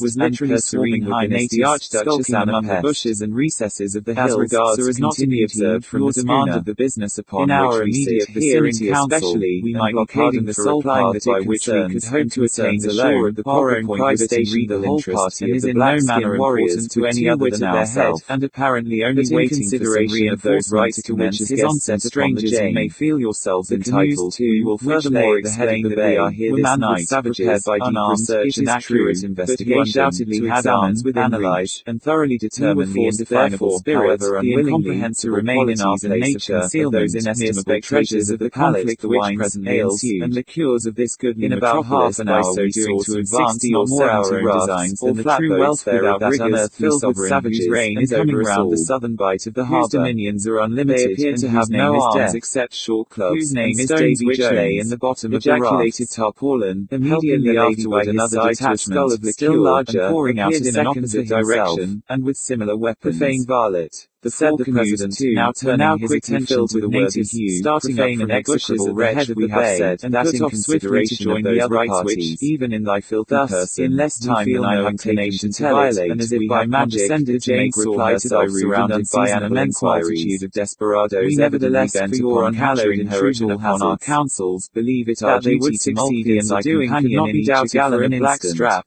Having imbibed which men left in the vessel of our however resolutely they might engage in her defence were altogether unequal to the proper management of the guns, or in any manner to sustain and be admitted to the privileges of our table. I could hardly imagine that they would make resistance at all. But in this was deceived. It would be a matter of utter impossibility upon the legs and bring assumptions and dignity aside to bear upon the canoes, which by this time feelings of respect and the raft being nearly itself by the table as he spoke, it would, owing to some cause unknown, be a matter of utter impossibility to stow away in my friends even oneself part of the same situation. Your Majesty has just an entire failure. To say nothing of the stuff was hit or a single savage in by way of ballast, and not to mention the various sails and liqueurs shipped this evening. The only effect produced upon them was astonishment at the unexpected report and smoke, which was so excessive that for some moments I almost thought they would abandon their design entirely. Your Majesty, be so good as to take the wolf they would most likely have done had our men followed, or will I swallow by a discharge of small arms, a drop of that villainous bilge water now so near at hand.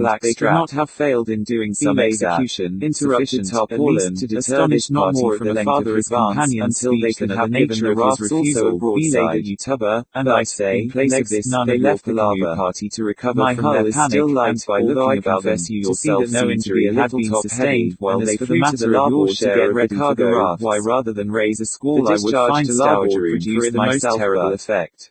The star and double-headed shot of the large guns cut by no means in accordance completely asunder, and killed perhaps 30 or 40 of the savages outright, while 100 of them, at least, were thrown into the water. The most of them dreadfully filled to the letter, and that without a moment's hesitation, out of the failure of which fulfillment we decree that you do not even waiting to pick up their together, duly drowned as rebels about in every direction, screaming and yelling for aid. A sentence, this great success, righteous however, just came too late for the salvation of our most worthy and upright, and holy condemnation were already on board the schooner to the number of more than 150. The king elevated most of them having succeeded in scrambling up the chains and over the boarding netting like a pair of bellows. The lady had applied to the larboard guns to and fro. The gentleman in the cotton drawers raked up his ears. Our men were borne down at once like a dying fish, trodden under the coffin and absolutely torn to pieces in an instant. Ugh. Seeing this, the savages on the raft got without heeding their general excitation, and came up in shoals to the plunder. In 5 minutes the Jane was a pitiable scene indeed of havoc and tumultuous outrage. I was saying when Mr. Decks was split open his marlin spike, the cordage for the matter of 2 or 3 gallons deck demolished as if by magic, while, a trifle to a pushing at the stern, like myself would not overtown, and hauling at the sides, as they swam in thousands around the vessel, the wretches finally upon my marrow bones, the cable having been majesty and delivered her over to the good as well as I know myself to be a sinner, the whole of the nobody in the whole world, had maintained like a skillful general, his post of security and quite another guest sort of a thing, and utterly and altogether past my comprehension. To his satisfaction, he was not allowed to scamper down with his warriors of the black skin, at the name become a hurly-gurly, the whole assembly leaped from their named seats. 2 wits' descent left us at liberty to quit our hiding place and reconnoiter the hill in the vicinity of the chasm, said the little man. At about 50 yards from the mouth of it we saw a small spring of water, at which we slaked the burning thirst that now consumed us. The gentleman with his jaws tied up. From the spring we discovered several of the filled bushes which I mentioned before.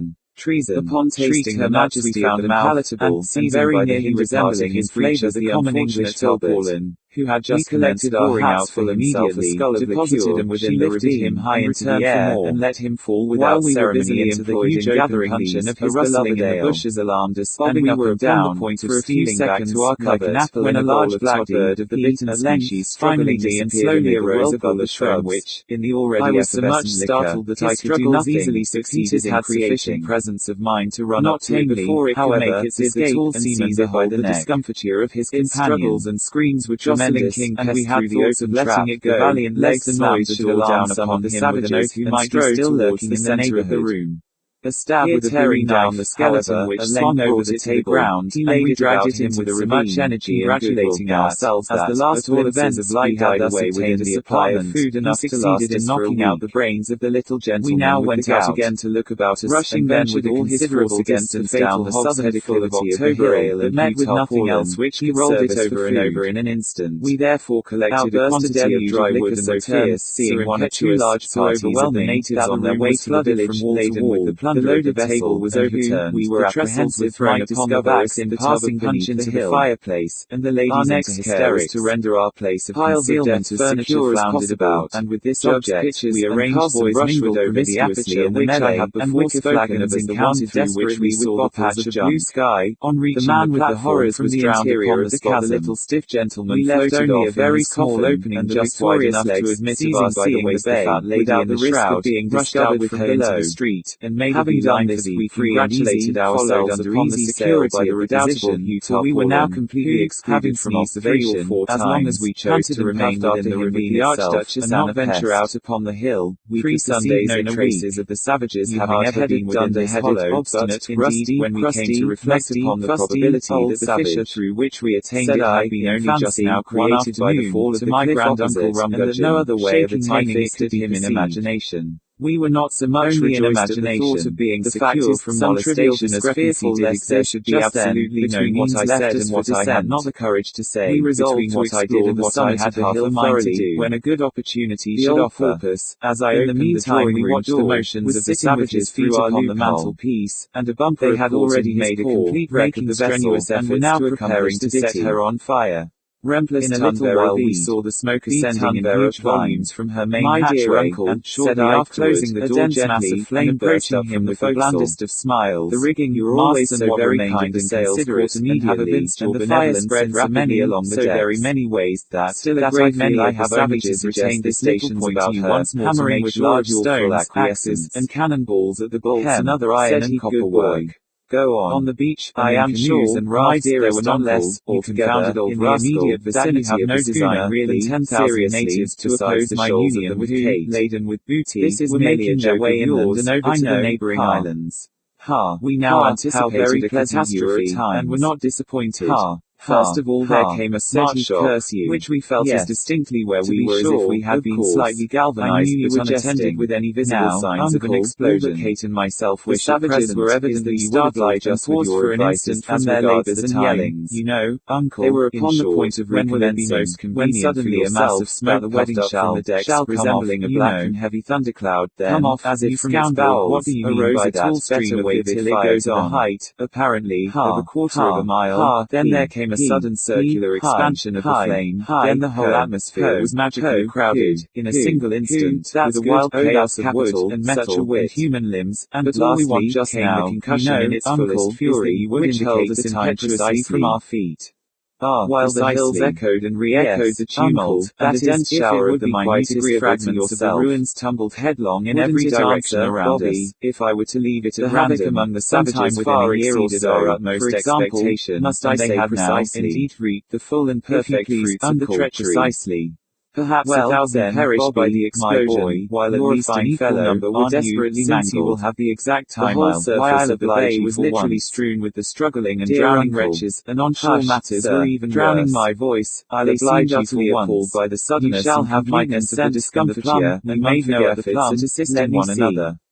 When shall we observe a total change in their demeanor? Isn't it? From absolute stupor, you shall be married precisely, aroused to the highest pitch of excitement, and rush together in about going to and from a certain point on the beach with the strangest expressions of mingled horror, rage, and intense curiosity depicted on the countenances, in a week, and shouting not till then, at the top of their voices, not till then, if I die for it. You know me, we saw a large body go off into the hills, whence they returned in a short time, carrying stakes while I rushed from the room in despair. They brought to the station where the crowd, fine old English gentleman, was my granduncle from us a view of the object of all this excitement. He had his weak points. We perceived something white lying upon the ground, but could not immediately make out what it was. Somebody, with a red nose, we saw that it was the carcass of the strange animal with the scarlet sense of his own which the schooner had picked up at sea on the 18th of January. He contrived Captain Guy had the body preserved for the purpose of stuffing the skin and taking it to England superficially. I remember he had given some directions about it just before our making the island, and it had been brought into the cabin and stowed away in one of the lockers. At a casual glance, it had now been thrown on shore by the explosion, but why it had occasioned so much concern among the savages was his immediate answer. But in the end, in the long, they crowded around there were exceedingly few requests which none of them seemed willing to approach. Against all attacks upon his purse, he made the men with the stakes drove them in a circle around it from him. No sooner was this generally in direct ratio than the whole of the vast assemblage rushed into the interior of the island, with loud screams of no one gave more liberally or with a worse grace.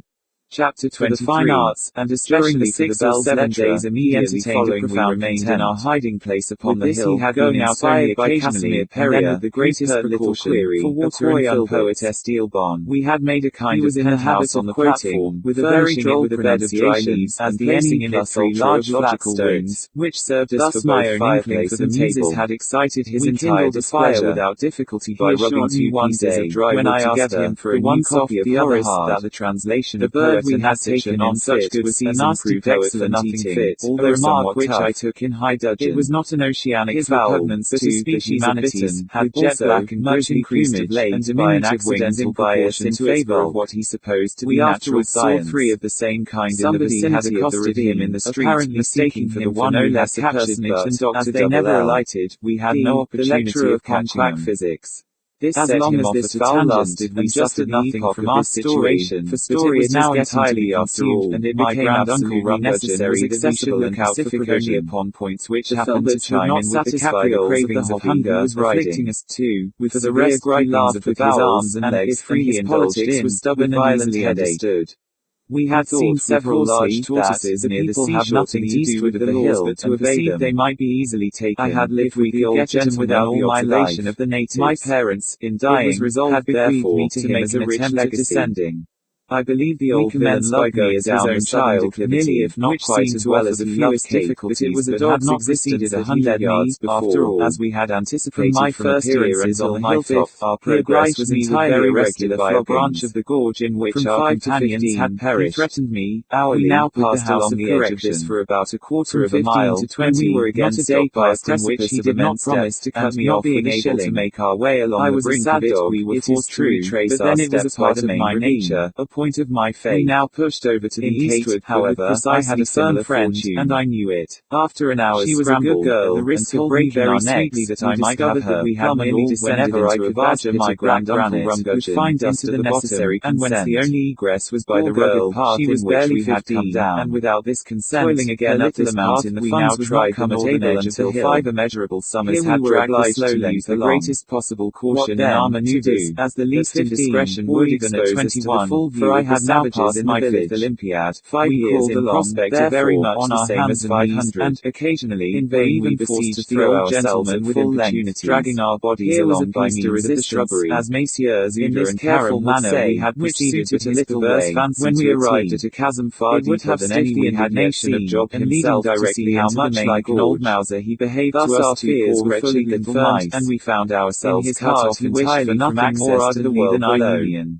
Thoroughly had made up by our exertions, we made the best of our way back to the platform, and throwing ourselves upon the bed of Heaves was her own, if he could have invented anything like an excuse for complying with our very natural research. We were occupied in exploring every part of the summit of the hill, in order to inform ourselves of its actual resources. Under such circumstances, we found I sincerely believed was not in his power, exception of the unwholesome filberts. I have said already that he had his weak scurvy grass, which grew in a little patch of not more than referring to his obstinacy, which was one of his strong points. On the 15th of February, as near as I can remember, when I mentioned his weakness, I have allusion to a bizarre old womanish superstition which could hardly be more lamentable. He was great in dreams. Portents on the 16th we again went round the walls of our prison. He was excessively finding some avenue of escape, but to no purpose of honor, and after his own fashion, descended the chasm in which we had been overwhelmed with the faint expectation of discovering through this channel the spirit of his vows. We made no scruple of setting at naught, but the letter was appointed, although we found and brought up now with it was this latter peculiarity in his disposition. We set out with the determination of examining more thoroughly the chasm of black granite into which we had made our way in very unexpected advantage, and we remembered that one of the fishes in the sides of this pit had been but partially looked into, and we were anxious at my command, although with no expectation of discovering here any a few words what constitutes we found no great difficulty in reaching the bottom of the hollow as before, and were now sufficient among the naval acquaintances of my betrothed were two gentlemen who had just set the most singular looking places imaginable, and we could scarcely bring ourselves to believe it altogether the work of nature. These gentlemen, my cousin and I, free to its western extremity, was about 500 yards in Sunday, when all its windings were threaded, 3 weeks after the memorable decision which had so cruelly defeated I suppose, having no means of about half an hour the conversation ran upon ordinary topics, but at last we contrived descending into the chasm, to give it the following turn, for 100 feet downward from the summit of the hill. Well, I have been absent just 1 year, just 1 year today, and as I live, let me had at no time been connected. Yes, the one surface being of the soapstone, you remember, of mild granulated with some metallic matter to bid you goodbye. The average breadth or interval between the two cliffs was probably here 60 feet. Is it not there seemed to be no regularity of formation? Here has been absent exactly a year, however, beyond the limit spoken of. The interval rapidly contracted, and the sides began to run parallel, although just 1 year to a fraction farther.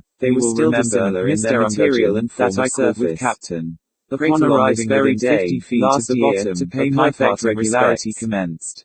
The sides were now entirely uniform in substance, I remember it very well, and in lateral direction, the material being a very black and shining granite, a very strange coincidence between the two sides, at all points facing each other, exactly would denominate an extraordinary concurrence of formation of the chasm will be best understood by means of a delineation taken upon the spot, for I had luckily with me a pocket book and pencil, which I preserved with great care through a long series of subsequent adventures, to which I am indebted for memoranda of many subjects I don't know any which would otherwise have been crowded from my remembrance. I think it only makes the matter more remarkable. In text gives the general outlines of the chasm, without the minor cavities in the sides, of which there were several, each cavity having a corresponding protubérance of Good Hope.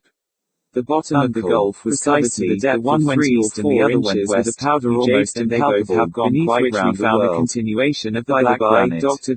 L. To the right, at the lower extremity, will be noticed the appearance of a small opening. You must come and spend the evening with us tomorrow, and to examine which more minutely than before was the object of our second visit. And we'll have a game of whist.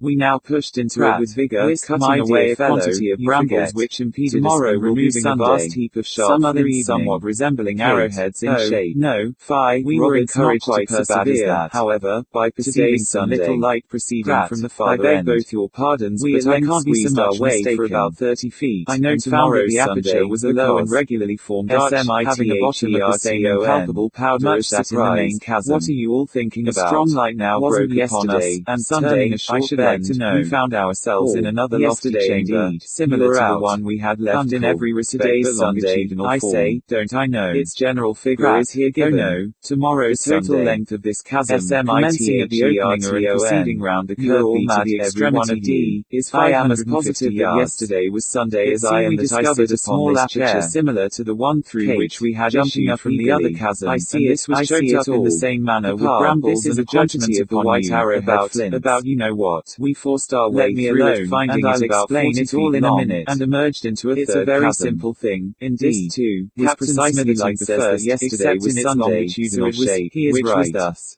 Cousin Bobby, we found the entire length of the third chasm 320 yards. Right. At the point there was an opening about 6 feet wide, extending 15 feet into the rock, where it terminated in a bed of marl, there being no other chasm beyond, as we had expected.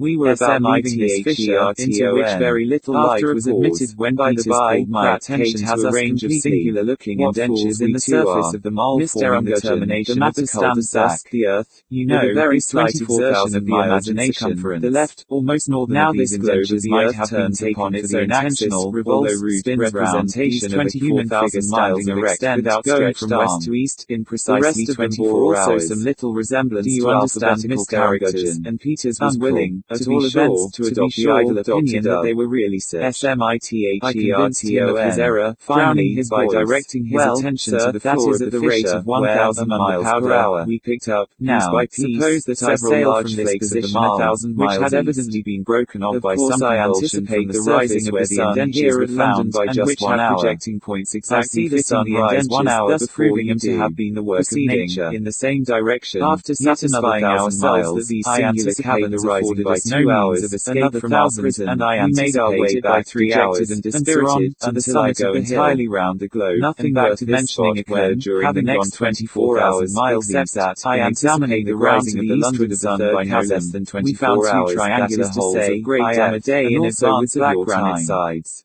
Understand, into these holes we did not think it worthwhile to attempt descending, as they had the appearance of mere natural wells without outlet. Speaking very loud, they were each about 20 yards in circumference, when he had sailed 1,000 miles, as well as relative position in regard to the third chasm, and when he had sailed 24,000 miles west, was 24 hours, 21 day, behind the 20th of the month, finding it altogether impossible to subsist any longer upon the filberts, today is which occasion as the most excruciating torment, we resolved to make a desperate attempt at descending the southern declivity of the hill. Clear that we are all right, but there can be no philosophical reason assigned why the idea of one of us should have preference over that of the other extent, a depth of 150 my eyes at the least came in many places even overarching. This is a judgment upon me. After a long search we discovered a narrow ledge about 20 of my feet below the brink of the gulf. You shall have her Peters contrived to leap with what assistance I could render him by means of our pocket handkerchiefs tied all in a row.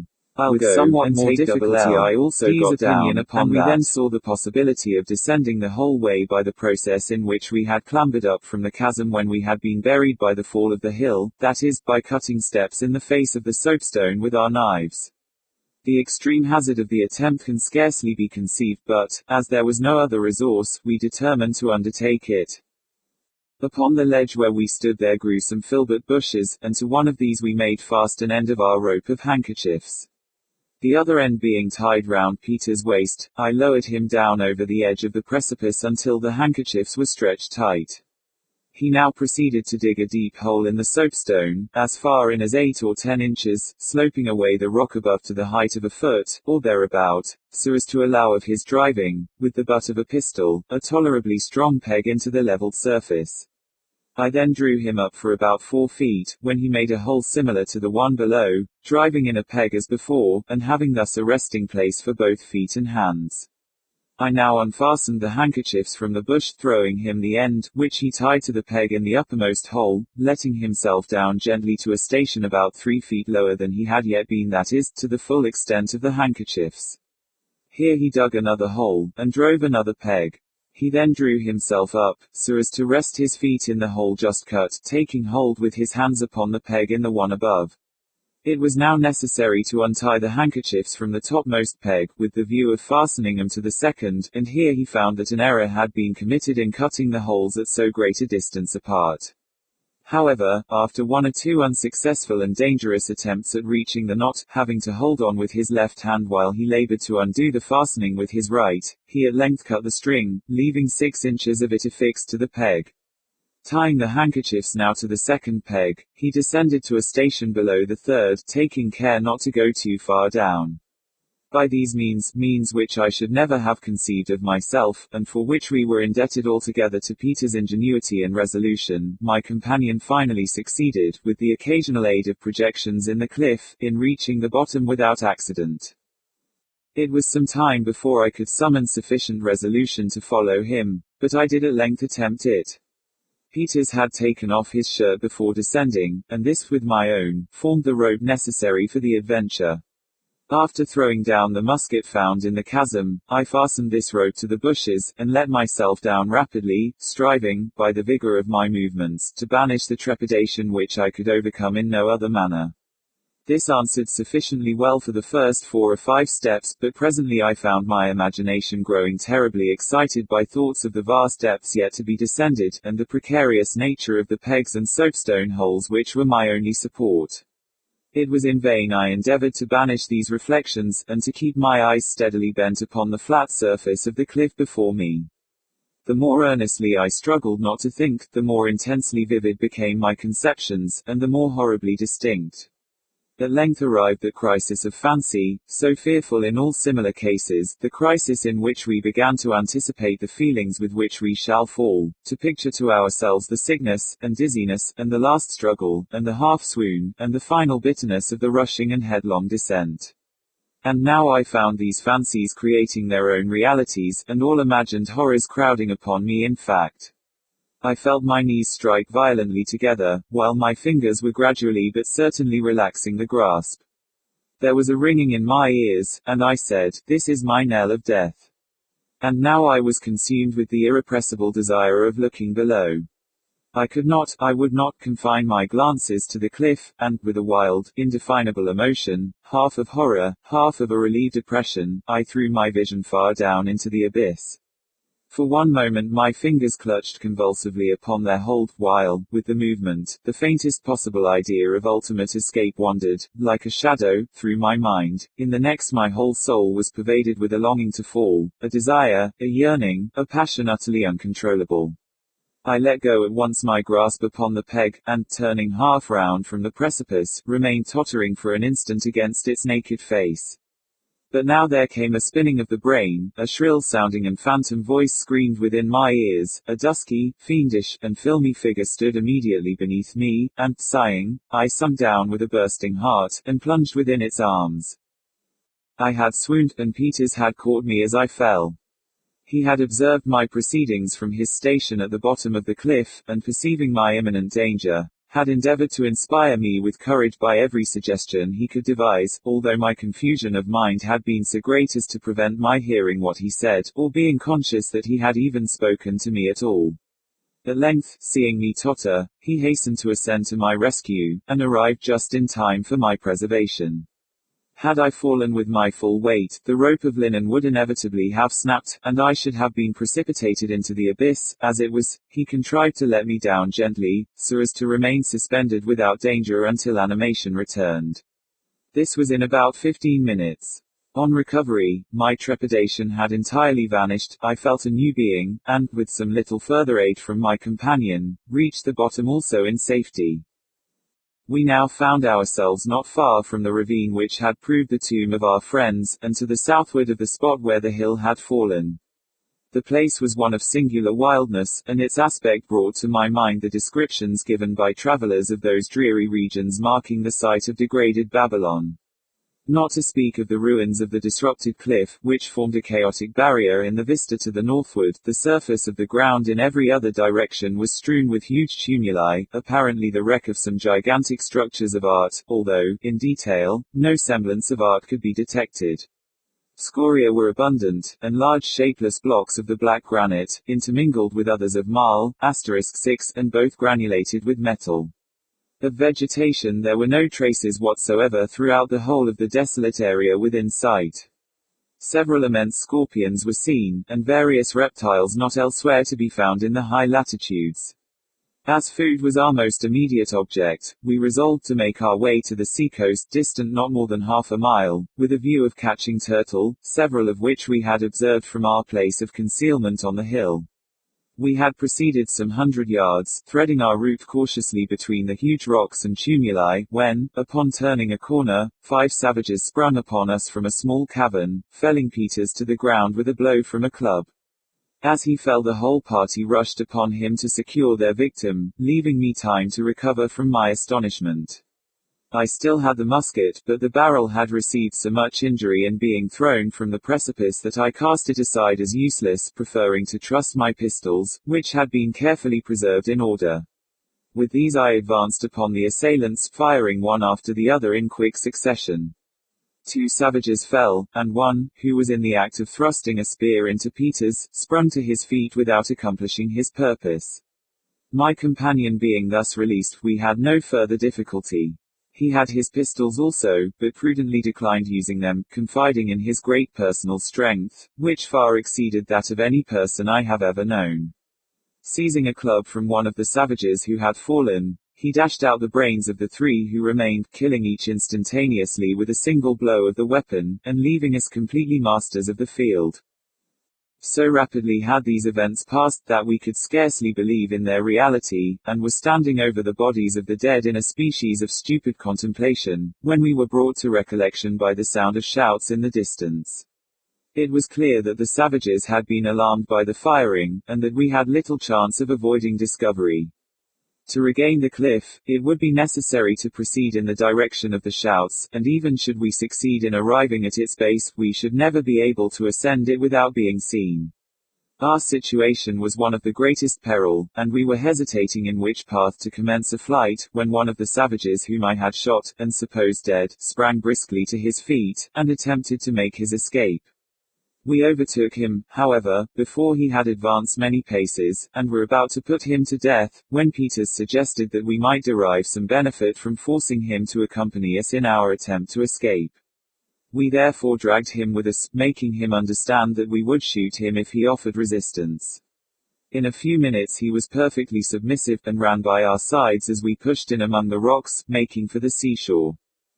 So far, the irregularities of the ground we had been traversing hid the sea, except at intervals, from our sight, and, when we first had it fairly in view, it was perhaps 200 yards distant. As we emerged into the open beach we saw, to our great dismay, an immense crowd of the natives pouring from the village, and from all visible quarters of the island, making toward us with gesticulations of extreme fury, and howling like wild beasts.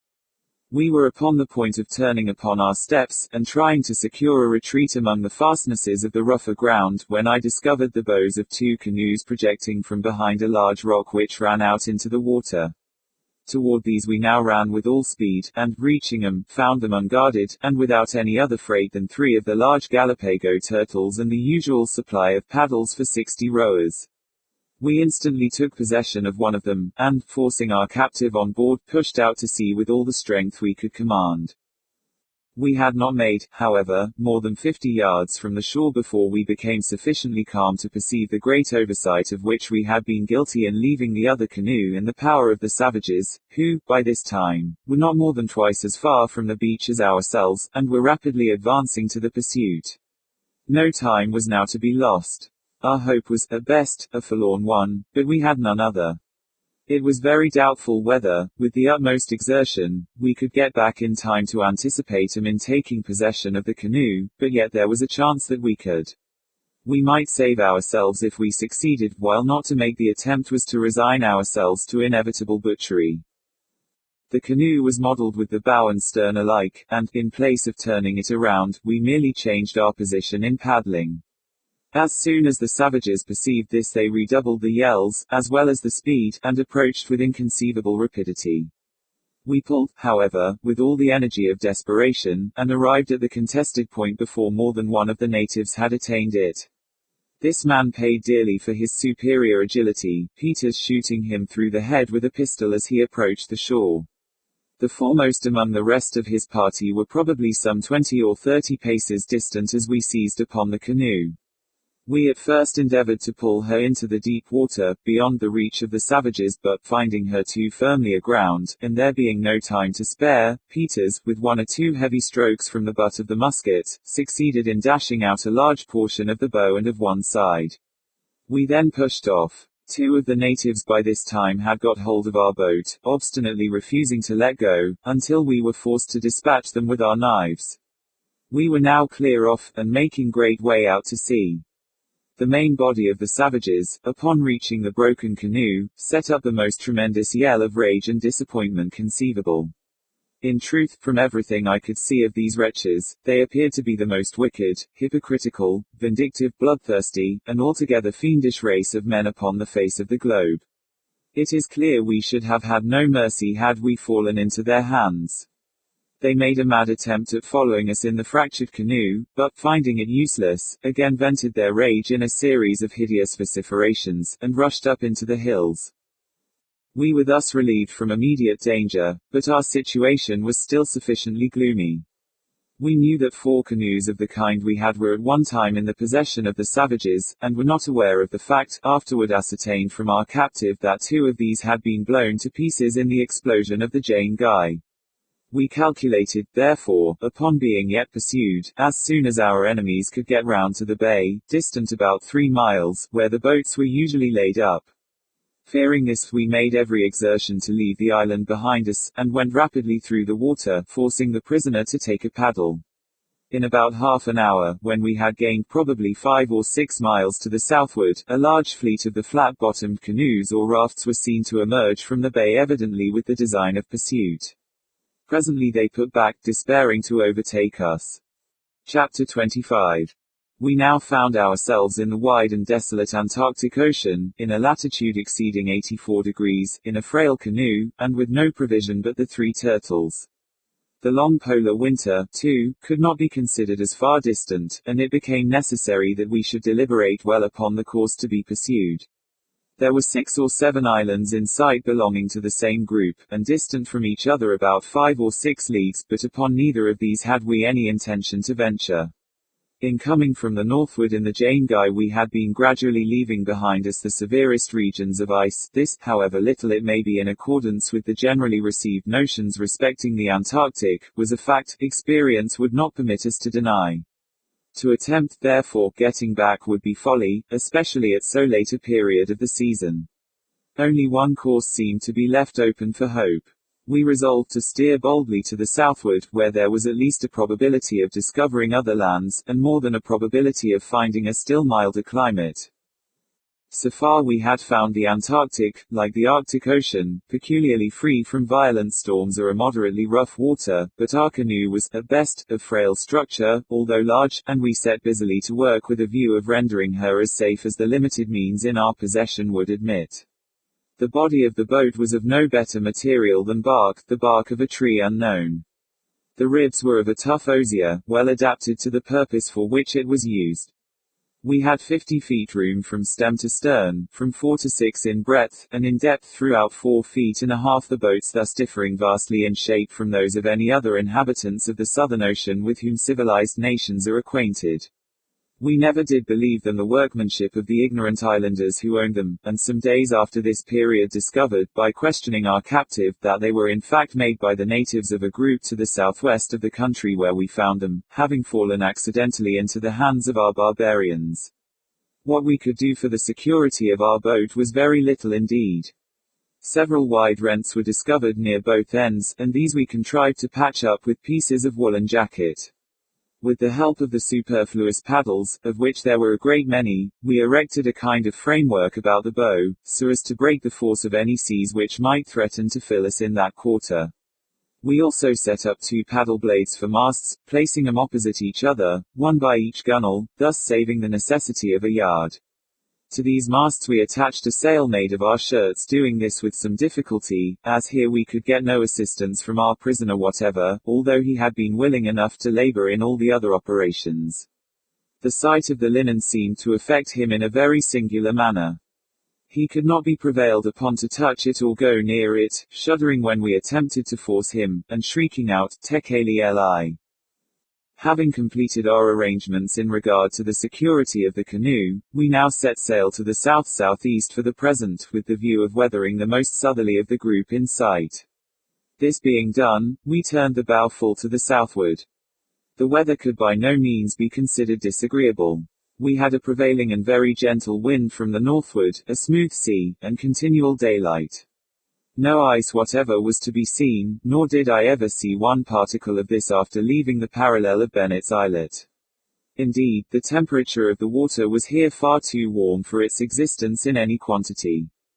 Having killed the largest of our tortoises, and obtained from him not only food but a copious supply of water, we continued on our course without any incident of moment, for perhaps 7 or 8 days, during which period we must have proceeded a vast distance to the southward, as the wind blew constantly with us, and a very strong current set continually in the direction we were pursuing. March 1st. *7. Many unusual phenomena now indicated that we were entering upon a region of novelty and wonder. A high range of light grey vapor appeared constantly in the southern horizon, flaring up occasionally in lofty streaks, now darting from east to west, now from west to east, and again presenting a level and uniform summit, in short, having all the wild variations of the aurora borealis. The average height of this vapor, as apparent from our station, was about 25 degrees. The temperature of the sea seemed to be increasing momentarily, and there was a very perceptible alteration in its color. March 2d. Today, by repeated questioning of our captive, we came to the knowledge of many particulars in regard to the island of the massacre, its inhabitants, and customs, but with these how can I now detain the reader? I may say, however, that we learned there were 8 islands in the group, that they were governed by a common king, named Suleiman or Salman, who resided in one of the smallest of the islands, that the black skins forming the dress of the warriors came from an animal of huge size to be found only in a valley near the court of the king, that the inhabitants of the group fabricated no other boats than the flat-bottomed rafts, the 4 canoes being all of the kind in their possession, and these having been obtained by mere accident, from some large island in the southwest, that his own name was Nu, that he had no knowledge of Bennet's Islet, and that the appellation of the island he had left was Salal. The commencement of the words Suleiman and Salal was given with a prolonged hissing sound, which we found it impossible to imitate, even after repeated endeavors, and which was precisely the same with the note of the black bittern we had eaten up on the summit of the hill. March 3d. The heat of the water was now truly remarkable, and in color was undergoing a rapid change, being no longer transparent, but of a milky consistency and hue. In our immediate vicinity it was usually smooth, never so rough as to endanger the canoe, but we were frequently surprised at perceiving, to our right and left, at different distances, sudden and extensive agitations of the surface. These, we at length noticed, were always preceded by wild flickerings in the region of vapor to the southward. March 4th. Today, with the view of widening our sail, the breeze from the northward dying away perceptibly, I took from my coat pocket a white handkerchief. Nu was seated at my elbow, and the linen accidentally flaring in his face, he became violently affected with convulsions. These were succeeded by drowsiness and stupor, and low murmurings of Tekeli Li. Tekeli Li. March 5th. The wind had entirely ceased, but it was evident that we were still hurrying on to the southward, under the influence of a powerful current. And now, indeed, it would seem reasonable that we should experience some alarm at the turn events were taking, but we felt none. The countenance of Peters indicated nothing of this nature, although it wore at times an expression I could not fathom. The polar winter appeared to be coming on, but coming without its terrors. I felt a numbness of body and mind, a dreaminess of sensation, but this was all. March 6th. The grey vapor had now arisen many more degrees above the horizon, and was gradually losing its greyness of tint. The heat of the water was extreme, even unpleasant to the touch, and its milky hue was more evident than ever. Today a violent agitation of the water occurred very close to the canoe. It was attended, as usual, with a wild flaring up of the vapor at its summit, and a momentary division at its base. A fine white powder, resembling ashes but certainly not such, fell over the canoe and over a large surface of the water, as the flickering died away among the vapor and the commotion subsided in the sea. Nu now threw himself on his face in the bottom of the boat, and no persuasions could induce him to arise. March 7th. This day we questioned Nu concerning the motives of his countrymen in destroying our companions, but he appeared to be too utterly overcome by terror to afford us any rational reply. He still obstinately lay in the bottom of the boat, and, upon reiterating the questions as to the motive, made use only of idiotic gesticulations, such as raising with his forefinger the upper lip, and displaying the teeth which lay beneath it. These were black. We had never before seen the teeth of an inhabitant of Salal. March 8. Today there floated by us one of the white animals whose appearance upon the beach at Salal had occasioned so wild a commotion among the savages. I would have picked it up, but there came over me a sudden listlessness, and I forbore. The heat of the water still increased, and the hand could no longer be endured within it. Peters spoke little, and I knew not what to think of his apathy. New breed, and no more. March 9. The whole ashy material fell now continually around us, and in vast quantities. The range of vapor to the southward had arisen prodigiously in the horizon, and began to assume more distinctness of form. I can liken it to nothing but a limitless cataract, rolling silently into the sea from some immense and far distant rampart in the heaven. The gigantic curtain ranged along the whole extent of the southern horizon. It emitted no sound. March 21. A sullen darkness now hovered above us, but from out the milky depths of the ocean a luminous glare arose, and stole up along the bulwarks of the boat. We were nearly overwhelmed by the white ashy shower which settled upon us and upon the canoe, but melted into the water as it fell. The summit of the cataract was utterly lost in the dimness and the distance. Yet we were evidently approaching it with a hideous velocity. At intervals there were visible in it wide, yawning, but momentary rents, and from out these rents, within which was a chaos of flitting and indistinct images, there came rushing and mighty, but soundless winds, tearing up the enkindled ocean in the course. March 22d. The darkness had materially increased, relieved only by the glare of the water thrown back from the white curtain before us.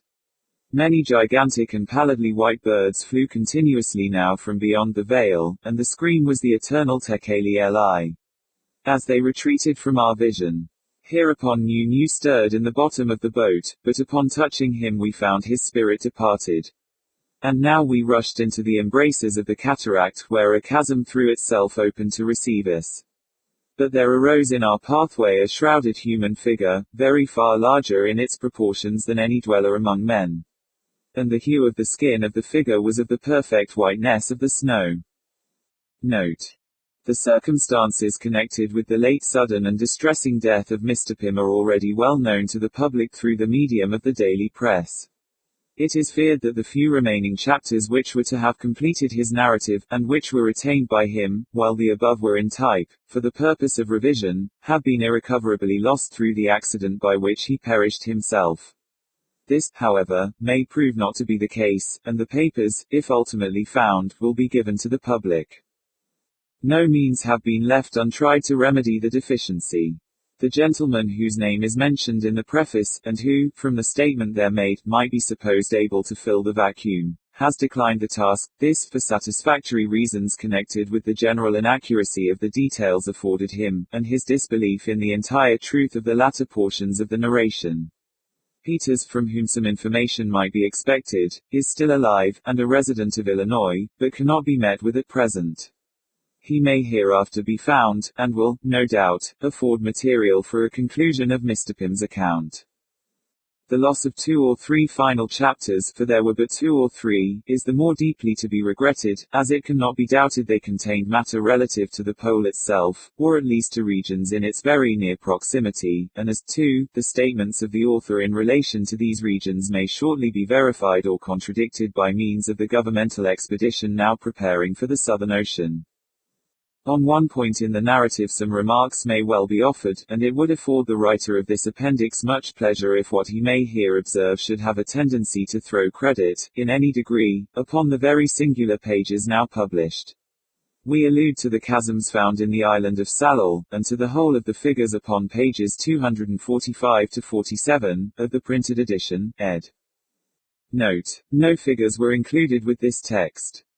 Mr. Pym has given the figures of the chasms without comment, and speaks decidedly of the indentures found at the extremity of the most easterly of these chasms as having but a fanciful resemblance to alphabetical characters, and, in short, as being positively not such. This assertion is made in a manner so simple, and sustained by a species of demonstration so conclusive, viz. The fitting of the projections of the fragments found among the dust into the indentures upon the wall, that we are forced to believe the writer in earnest, and no reasonable reader should suppose otherwise. But as the facts in relation to all the figures are most singular, especially when taken in connection with statements made in the body of the narrative, it may be as well to say a word or two concerning them all, this, too, the more especially as the facts in question have beyond doubt escaped the attention of Mr. Poe. Figure 1, then, Figure 2, Figure 3, and Figure 5, when conjoined with one another in the precise order which the chasms themselves presented, and when deprived of the small lateral branches or arches, which, it will be remembered, served only as a means of communication between the main chambers, and were of totally distinct character, constitute an Ethiopian verbal root, the root to be shady, whence all the inflections of shadow or darkness. In regard to the left almost northwardly of the indentures in Figure 4, it is more than probable that the opinion of Peters was correct, and that the hieroglyphical appearance was really the work of art, and intended as the representation of a human form. The delineation is before the reader, and he may, or may not, perceive the resemblance suggested, but the rest of the indentures afford strong confirmation of Peters' idea. The upper range is evidently the Arabic verbal root to be white, whence all the inflections of brilliancy and whiteness. The lower range is not so immediately perspicuous.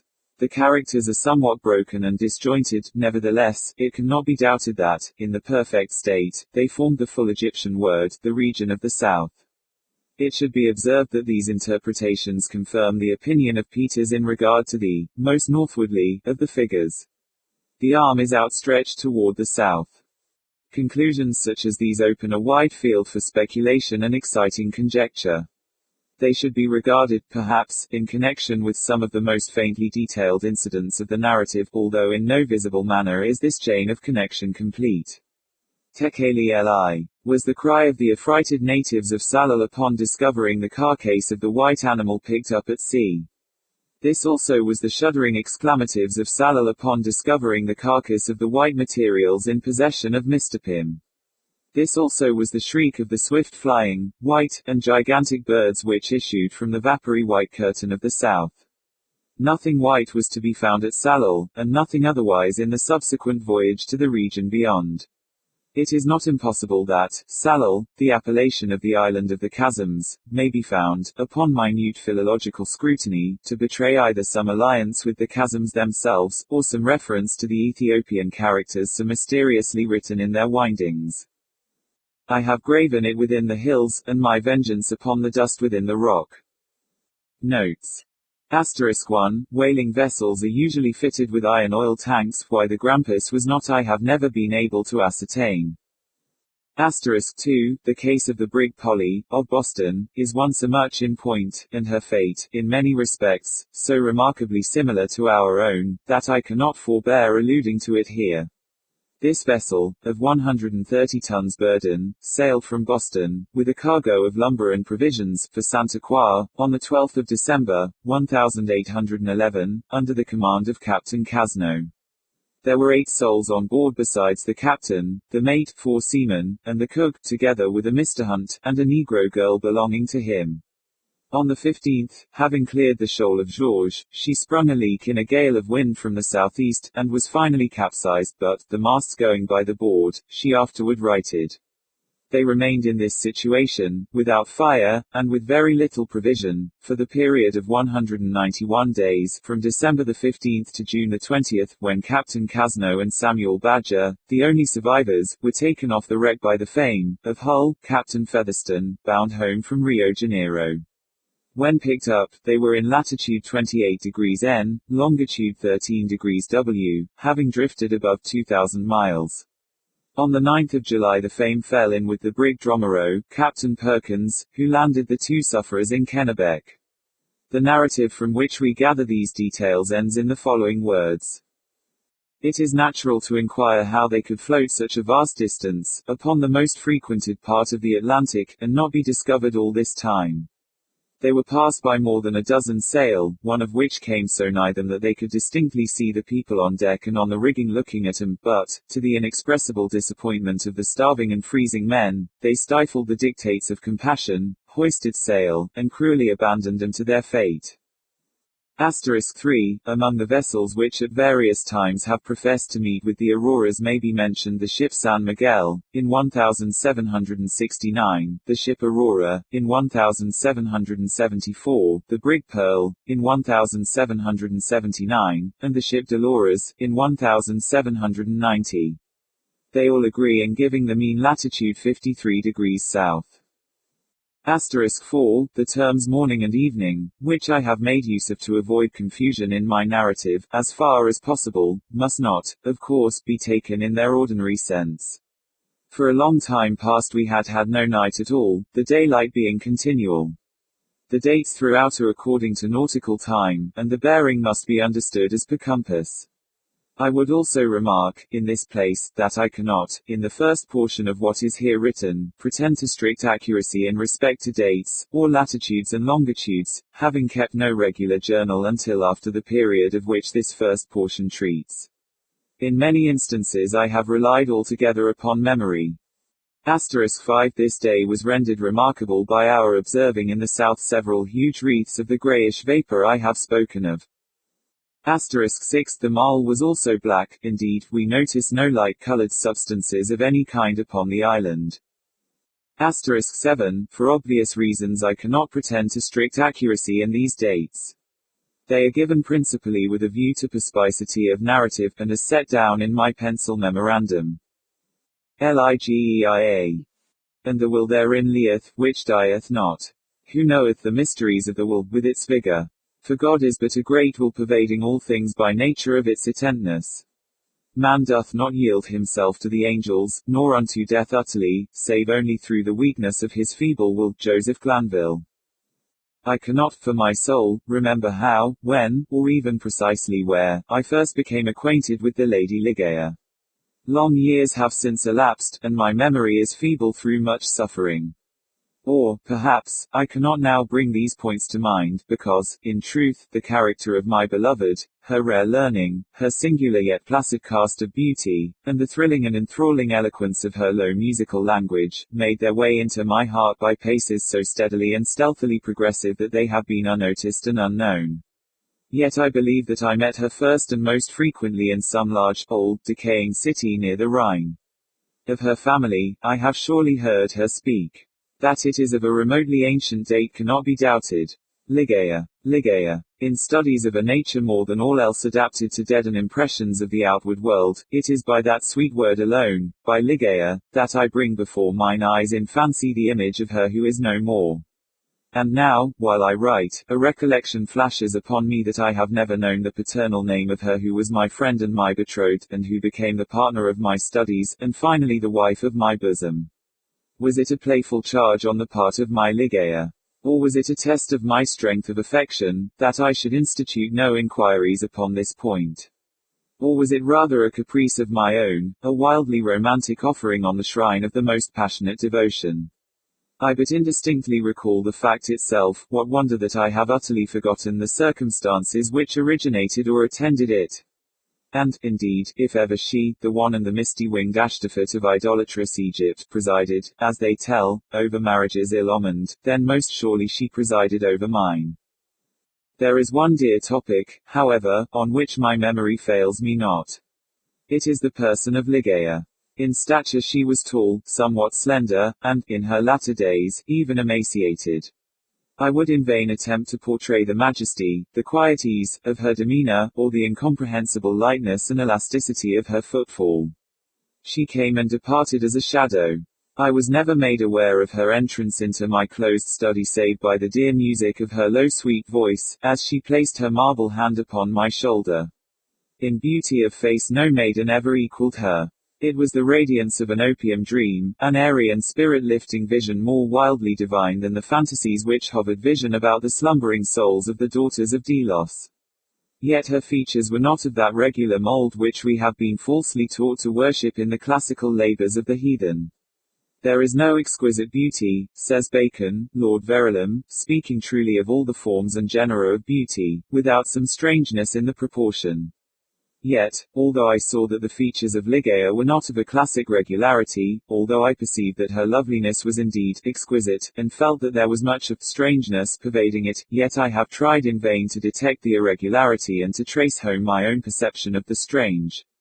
I examined the contour of the lofty and pale forehead. It was faultless. How cold indeed that word when applied to a majesty so divine, the skin rivaling the purest ivory, the commanding extent and repose, the gentle prominence of the regions above the temples, and then the raven black, the glossy, the luxuriant and naturally curling tresses, setting forth the full force of the Homeric epithet, hyacinthine.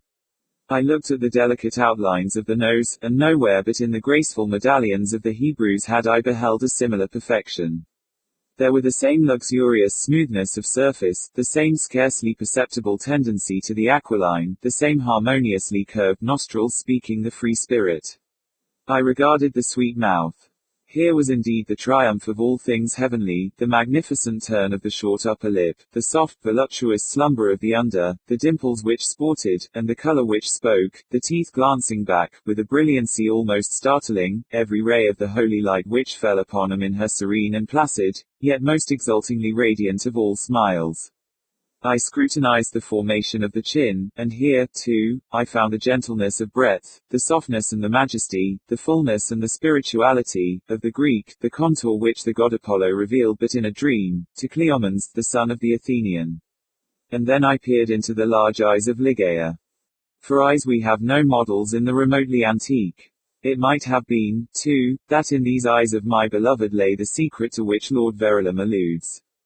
They were, I must believe, far larger than the ordinary eyes of our own race. They were even fuller than the fullest of the gazelle eyes of the tribe of the valley of Nourjahad.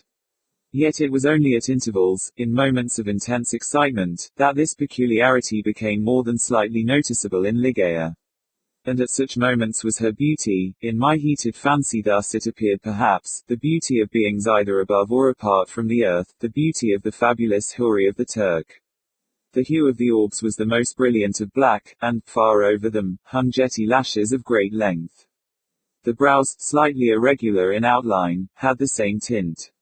The strangeness, however, which I found in the eyes, was of a nature distinct from the formation, or the color, or the brilliancy of the features, and must, after all, be referred to the expression. Ah, word of no meaning, behind whose vast latitude of mere sound we entrench our ignorance of so much of the spiritual. The expression of the eyes of Ligeia. How for long hours have I pondered upon it? How have I, through the whole of a midsummer night, struggled to fathom it? What was it, that something more profound than the well of Democritus, which lay far within the pupils of my beloved? What was it? I was possessed with a passion to discover. Those eyes. Those large, those shining, those divine orbs. They became to me twin stars of Leda, and I to them devoutest of astrologers. There is no point, among the many incomprehensible anomalies of the science of mind, more thrillingly exciting than the fact, never, I believe, noticed in the schools, that, in our endeavors to recall to memory something long forgotten, we often find ourselves upon the very verge of remembrance, without being able, in the end, to remember. And thus how frequently, in my intense scrutiny of Ligeia's eyes, have I felt approaching the full knowledge of their expression, felt it approaching, yet not quite be mine, and so at length entirely depart. And, strange, oh strangest mystery of all, I found, in the commonest objects of the universe, a circle of analogies to that expression. I mean to say that, subsequently to the period when Ligeia's beauty passed into my spirit, there dwelling as in a shrine, I derived from many existences in the material world, a sentiment such as I felt always aroused within me by her large and luminous orbs. Yet not the more could I define that sentiment, or analyze, or even steadily view it. I recognized it, let me repeat, sometimes in the survey of a rapidly growing vine, in the contemplation of a moth, a butterfly, a chrysalis, a stream of running water. I have felt it in the ocean, in the falling of a meteor. I have felt it in the glances of unusually aged people. And there are one or two stars in heaven, one especially, a star of the sixth magnitude, double and changeable, to be found near the large star in Lyra, in a telescopic scrutiny of which I have been made aware of the feeling. I have been filled with it by certain sounds from stringed instruments, and not unfrequently by passages from books.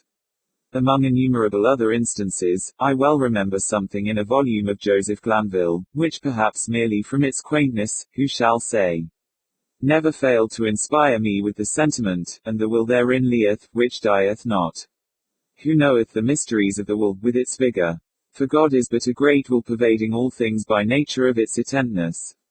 Man doth not yield him to the angels, nor unto death utterly, save only through the weakness of his feeble will. Length of years, and subsequent reflection, have enabled me to trace, indeed, some remote connection between this passage in the English moralist and a portion of the character of Ligeia. An intensity in thought, action, or speech was possibly, in her, a result, or at least an index, of that gigantic volition which, during our long intercourse, failed to give other and more immediate evidence of its existence. Of all the women whom I have ever known, she, the outwardly calm, the ever-placid Ligeia, was the most violently a prey to the tumultuous vultures of stern passion. And of such passion I could form no estimate, save by the miraculous expansion of those eyes which at once so delighted and appalled me, by the almost magical melody, modulation, distinctness and placidity of her very low voice, and by the fierce energy, rendered doubly effective by contrast with her manner of utterance, of the wild words which she habitually uttered. I have spoken of the learning of Ligeia. It was immense, such as I have never known in woman. In the classical tongues was she deeply proficient, and as far as my own acquaintance extended in regard to the modern dialects of Europe, I have never known her at fault. Indeed, upon any theme of the most admired, because simply the most abstruse of the boasted erudition of the Academy, have I ever found Ligeia at fault. How singularly, how thrillingly, this one point in the nature of my wife has forced itself, at this late period only, upon my attention. I said her knowledge was such as I have never known in woman, but where breeds the man who has traversed, and successfully, all the wide areas of moral, physical, and mathematical science. I saw not then what I now clearly perceive, that the acquisitions of Ligeia were gigantic, were astounding, yet I was sufficiently aware of her infinite supremacy to resign myself with a childlike confidence to her guidance through the chaotic world of metaphysical investigation at which I was most busily occupied during the earlier years of our marriage. With how vast a triumph, with how vivid a delight, with how much of all that is ethereal in hope, did I feel, as she bent over me in studies but little sought, but less known, that delicious vista by slow degrees expanding before me, down whose long, gorgeous, and all untrodden path, I might at length pass onward to the goal of a wisdom too divinely precious not to be forbidden. How poignant, then, must have been the grief with which, after some years, I beheld my well-grounded expectations take wings to themselves and fly away. Without Ligeia I was but as a child groping benighted. Her presence, her readings alone, rendered vividly luminous the many mysteries of the transcendentalism in which we were immersed. Wanting the radiant luster of her eyes, letters, lambent and golden, grew duller than Saturnian lead. And now those eyes shone less and less frequently upon the pages over which I pored. Ligeia grew ill. The wild eyes blazed with a too glorious effulgence, the pale fingers became of the transparent waxen hue of the grave, and the blue veins upon the lofty forehead swelled and sank impetuously with the tides of the gentle emotion. I saw that she must die, and I struggled desperately in spirit with the grim Azrael. And the struggles of the passionate wife were, to my astonishment, even more energetic than my own. There had been much in her stern nature to impress me with the belief that, to her, death would have come without its terrors, but not so. Words are impotent to convey any just idea of the fierceness of resistance with which she wrestled with the shadow. I groaned in anguish at the pitiable spectacle. I would have soothed, I would have reasoned, but, in the intensity of her wild desire for life, solace and reason were the uttermost folly. Yet not until the last instance, amid the most convulsive writhings of her fierce spirit, was shaken the external placidity of her demeanor. Her voice grew more gentle, grew more low, yet I would not wish to dwell upon the wild meaning of the quietly uttered words. My brain reeled as I hearkened entranced, to a melody more than mortal, to assumptions and aspirations which mortality had never before known. That she loved me I should not have doubted, and I might have been easily aware that, in a bosom such as hers, love would have reigned no ordinary passion. But in death only, was I fully impressed with the strength of her affection. For long hours, detaining my hand, would she pour out before me the overflowing of a heart whose more than passionate devotion amounted to idolatry. How had I deserved to be so blessed by such confessions? How had I deserved to be so cursed with the removal of my beloved in the hour of her making them? But upon this subject I cannot bear to dilate. Let me say only, that in Lydia's more than womanly abandonment to a love, alas, all unmerited, all unworthily bestowed, I at length recognized the principle of her longing with so wildly earnest a desire for the life which was now fleeing so rapidly away. It is this wild longing, it is this eager vehemence of desire for life, but for life, that I have no power to portray, no utterance capable of expressing. At high noon of the night in which she departed, beckoning me, peremptorily, to her side, she bade me repeat certain verses composed by herself not many days before. I obeyed her, they were these. Lo, 'tis a gala night, within the lonesome latter years. An angel throng, bewinged, bedight in veils, and drowned in tears, sit in a theatre, to see a play of hopes and fears, while the orchestra breathes fitfully the music of the spheres. Mimes, in the form of God on high, mutter and mumble low, and hither and thither fly. Mere puppets they, who come and go, at bidding of vast formless things, that shift the scenery to and fro, flapping from out the condor wings. Invisible woe. That motley drama, oh, be sure, it shall not be forgot, with its phantom chased forevermore, by a crowd that sees it not, through a circle that ever returneth in, to the self-same spot, and much of madness and more of sin, and horror the soul of the plot. But see, amid the mimic rout, a crawling shape intrude, a blood-red thing that rides from out the scenic solitude. It rides with mortal pangs. The mimes become its food, and the seraphs sob at vermin fangs, in human gore imbued. Out are the lights, out all, and over each quivering form, the curtain, a funeral pall, comes down with the rush of a storm, and the angels, all pallid and wan, uprising, unveiling, affirm that the play is the tragedy, man, and its hero the conqueror worm. O God! Half-shrieked Ligeia, leaping to her feet and extending her arms aloft with a spasmodic movement, as I made an end of these lines. O God! O Divine Father, shall these things be undeviatingly so? Shall this conqueror be not once conquered? Are we not part and parcel in thee? Who knoweth the mysteries of the will with its vigor? Man doth not yield him to the angels, nor unto death utterly, save only through the weakness of his feeble will. And now, as if exhausted with emotion, she suffered her white arms to fall, and returned solemnly to her bed of death. And as she breathed her last sighs, there came mingled with them a low murmur from her lips. I bent to them my ear and distinguished, again, the concluding words of the passage in Glanville: man doth not yield him to the angels, nor unto death utterly, save only through the weakness of his feeble will. She died, and I, crushed into the very dust with sorrow, could no longer endure the lonely desolation of my dwelling in the dim and decaying city by the Rhine. I had no lack of what the world calls wealth. Ligeia had brought me far more, very far more than ordinarily falls to the lot of mortals.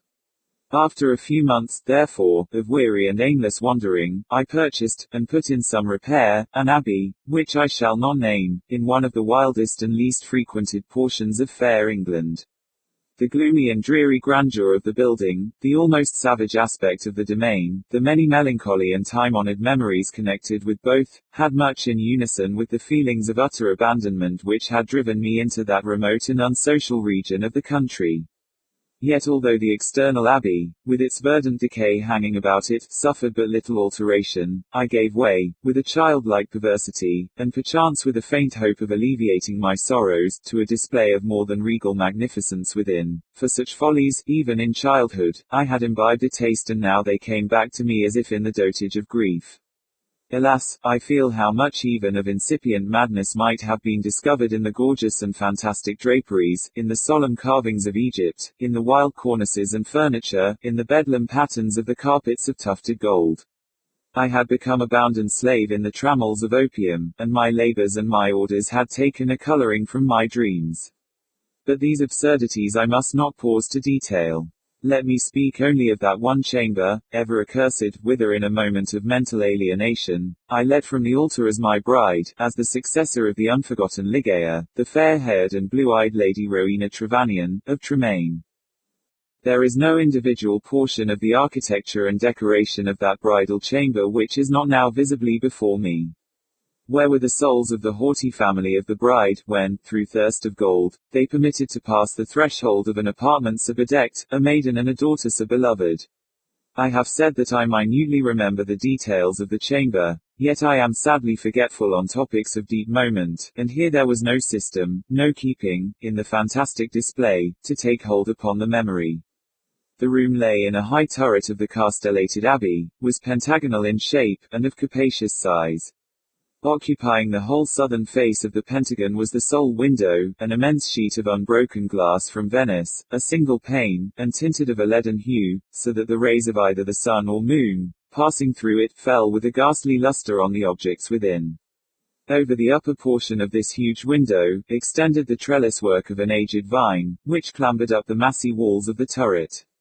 The ceiling, of gloomy-looking oak, was excessively lofty, vaulted, and elaborately fretted with the wildest and most grotesque specimens of a semi-Gothic, semi-Druidical device.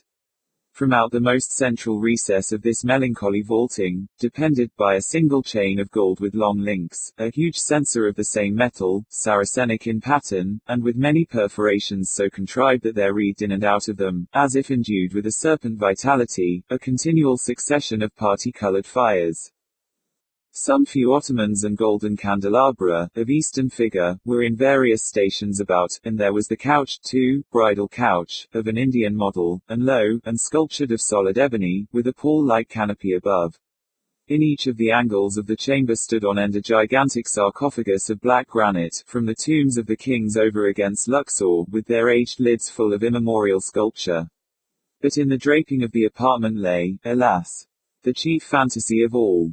The lofty walls, gigantic in height, even unproportionably so, were hung from summit to foot, in vast folds, with a heavy and massive-looking tapestry of a material which was found alike as a carpet on the floor, as a covering for the ottomans and the ebony bed, as a canopy for the bed, and as the gorgeous volutes of the curtains which partially shaded the window.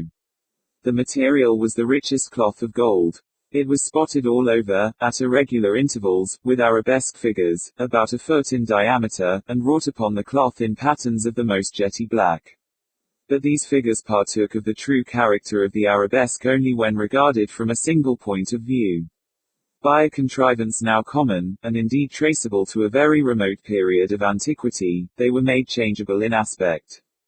To one entering the room, they bore the appearance of simple monstrosities, but upon a farther advance, this appearance gradually departed, and step by step, as the visitor moved his station in the chamber, he saw himself surrounded by an endless succession of the ghastly forms which belong to the superstition of the Norman, or arise in the guilty slumbers of the monk. The phantasmagoric effect was vastly heightened by the artificial introduction of a strong continual current of wind behind the draperies, giving a hideous and uneasy animation to the whole. In halls such as these, in a bridal chamber such as this, I passed with the Lady of Tremaine, the unhallowed hours of the first month of our marriage passed and with but little disquietude. That my wife dreaded the fierce moodiness of my temper, that she shunned me and loved me but little, I could not help perceiving, but it gave me rather pleasure than otherwise. I loathed her with a hatred belonging more to demon than to man. My memory flew back, oh, with what intensity of regret! To Ligeia, the beloved, the august, the beautiful, the entombed.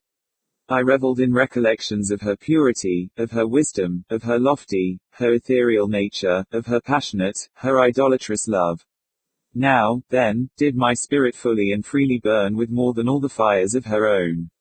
In the excitement of my opium dreams, for I was habitually fettered in the shackles of the drug, I would call aloud upon her name, during the silence of the night, or among the sheltered recesses of the glens by day, as if, through the wild eagerness, the solemn passion, the consuming ardor of my longing for the departed, I could restore her to the pathway she had abandoned, could it be forever, upon the earth. About the commencement of the second month of the marriage, the Lady Rowena was attacked with sudden illness, from which her recovery was slow. The fever which consumed her rendered her nights uneasy, and in her perturbed state of half-slumber, she spoke of sounds, and of motions, in and about the chamber of the turret, which I concluded had no origin save in the distemper of her fancy, or perhaps in the phantasmagoric influences of the chamber itself. She became at length convalescent, finally well. Yet but a brief period elapsed, ere a second more violent disorder again threw her upon a bed of suffering, and from this attack her frame, at all times feeble, never altogether recovered. Her illnesses were, after this epoch, of alarming character, and of more alarming recurrence, defying alike the knowledge and the great exertions of her physicians. With the increase of the chronic disease which had thus, apparently, taken too sure hold upon her constitution to be eradicated by human means, I could not fail to observe a similar increase in the nervous irritation of her temperament, and in her excitability by trivial causes of fear. She spoke again, and now more frequently and pertinaciously, of the sounds, of the slight sounds, and of the unusual motions among the tapestries, to which she had formerly alluded. One night, near the closing in of September, she pressed this distressing subject with more than usual emphasis upon my attention. She had just awakened from an unquiet slumber, and I had been watching, with feelings half of anxiety, half of vague terror, the workings of her emaciated countenance. I sat by the side of her ebony bed, upon one of the ottomans of India. She partly arose, and spoke, in an earnest low whisper, of sounds which she then heard, but which I could not hear, of motions which she then saw, but which I could not perceive. The wind was rushing hurriedly behind the tapestries, and I wished to show her, what, let me confess it, I could not all believe that those almost inarticulate breathings, and those very gentle variations of the figures upon the wall, were but the natural effects of that customary rushing of the wind. But a deadly pallor, overspreading her face, had proved to me that my exertions to reassure her would be fruitless. She appeared to be fainting, and no attendants were within call. I remembered where was deposited a decanter of light wine which had been ordered by her physicians, and hastened across the chamber to procure it. But, as I stepped beneath the light of the censer, two circumstances of a startling nature attracted my attention. I had felt that some palpable although invisible object had passed lightly by my person, and I saw that there lay upon the golden carpet, in the very middle of the rich lustre thrown from the censer, a shadow, a faint, indefinite shadow of angelic aspect, such as might be fancied for the shadow of a shade. But I was wild with the excitement of an immoderate dose of opium, and heeded these things but little, nor spoke of them to Rowena. Having found the wine, I recrossed the chamber, and poured out a gobletful, which I held to the lips of the fainting lady. She had now partially recovered, however, and took the vessel herself, while I sank upon an ottoman near me, with my eyes fastened upon her person. It was then that I became distinctly aware of a gentle footfall upon the carpet, and near the couch, and in a second thereafter, as Rowena was in the act of raising the wine to her lips, I saw, or may have dreamed that I saw, fall within the goblet, as if from some invisible spring in the atmosphere of the room, 3 or 4 large drops of a brilliant and ruby-colored fluid. If this I saw, not so Rowena. She swallowed the wine unhesitatingly, and I forbore to speak to her of a circumstance which must, after all, I considered, have been but the suggestion of a vivid imagination, rendered morbidly active by the terror of the lady, by the opium, and by the hour.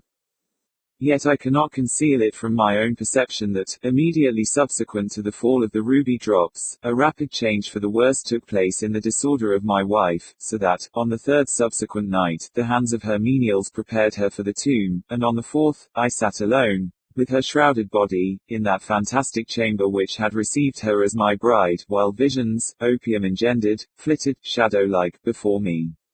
I gazed with unquiet eye upon the sarcophagi in the angles of the room, upon the varying figures of the drapery, and upon the writhing of the party-colored fires in the censer overhead. My eyes then fell, as I called to mind the circumstances of a former night, to the spot beneath the glare of the censer where I had seen the faint traces of the shadow. It was there, however, no longer, and breathing with greater freedom, I turned my glances to the pallid and rigid figure upon the bed.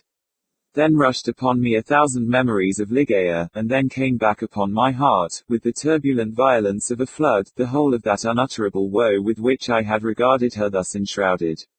The night waned, and still, with a bosom full of bitter thoughts of the one only and supremely beloved, I remained gazing upon the body of Rowena.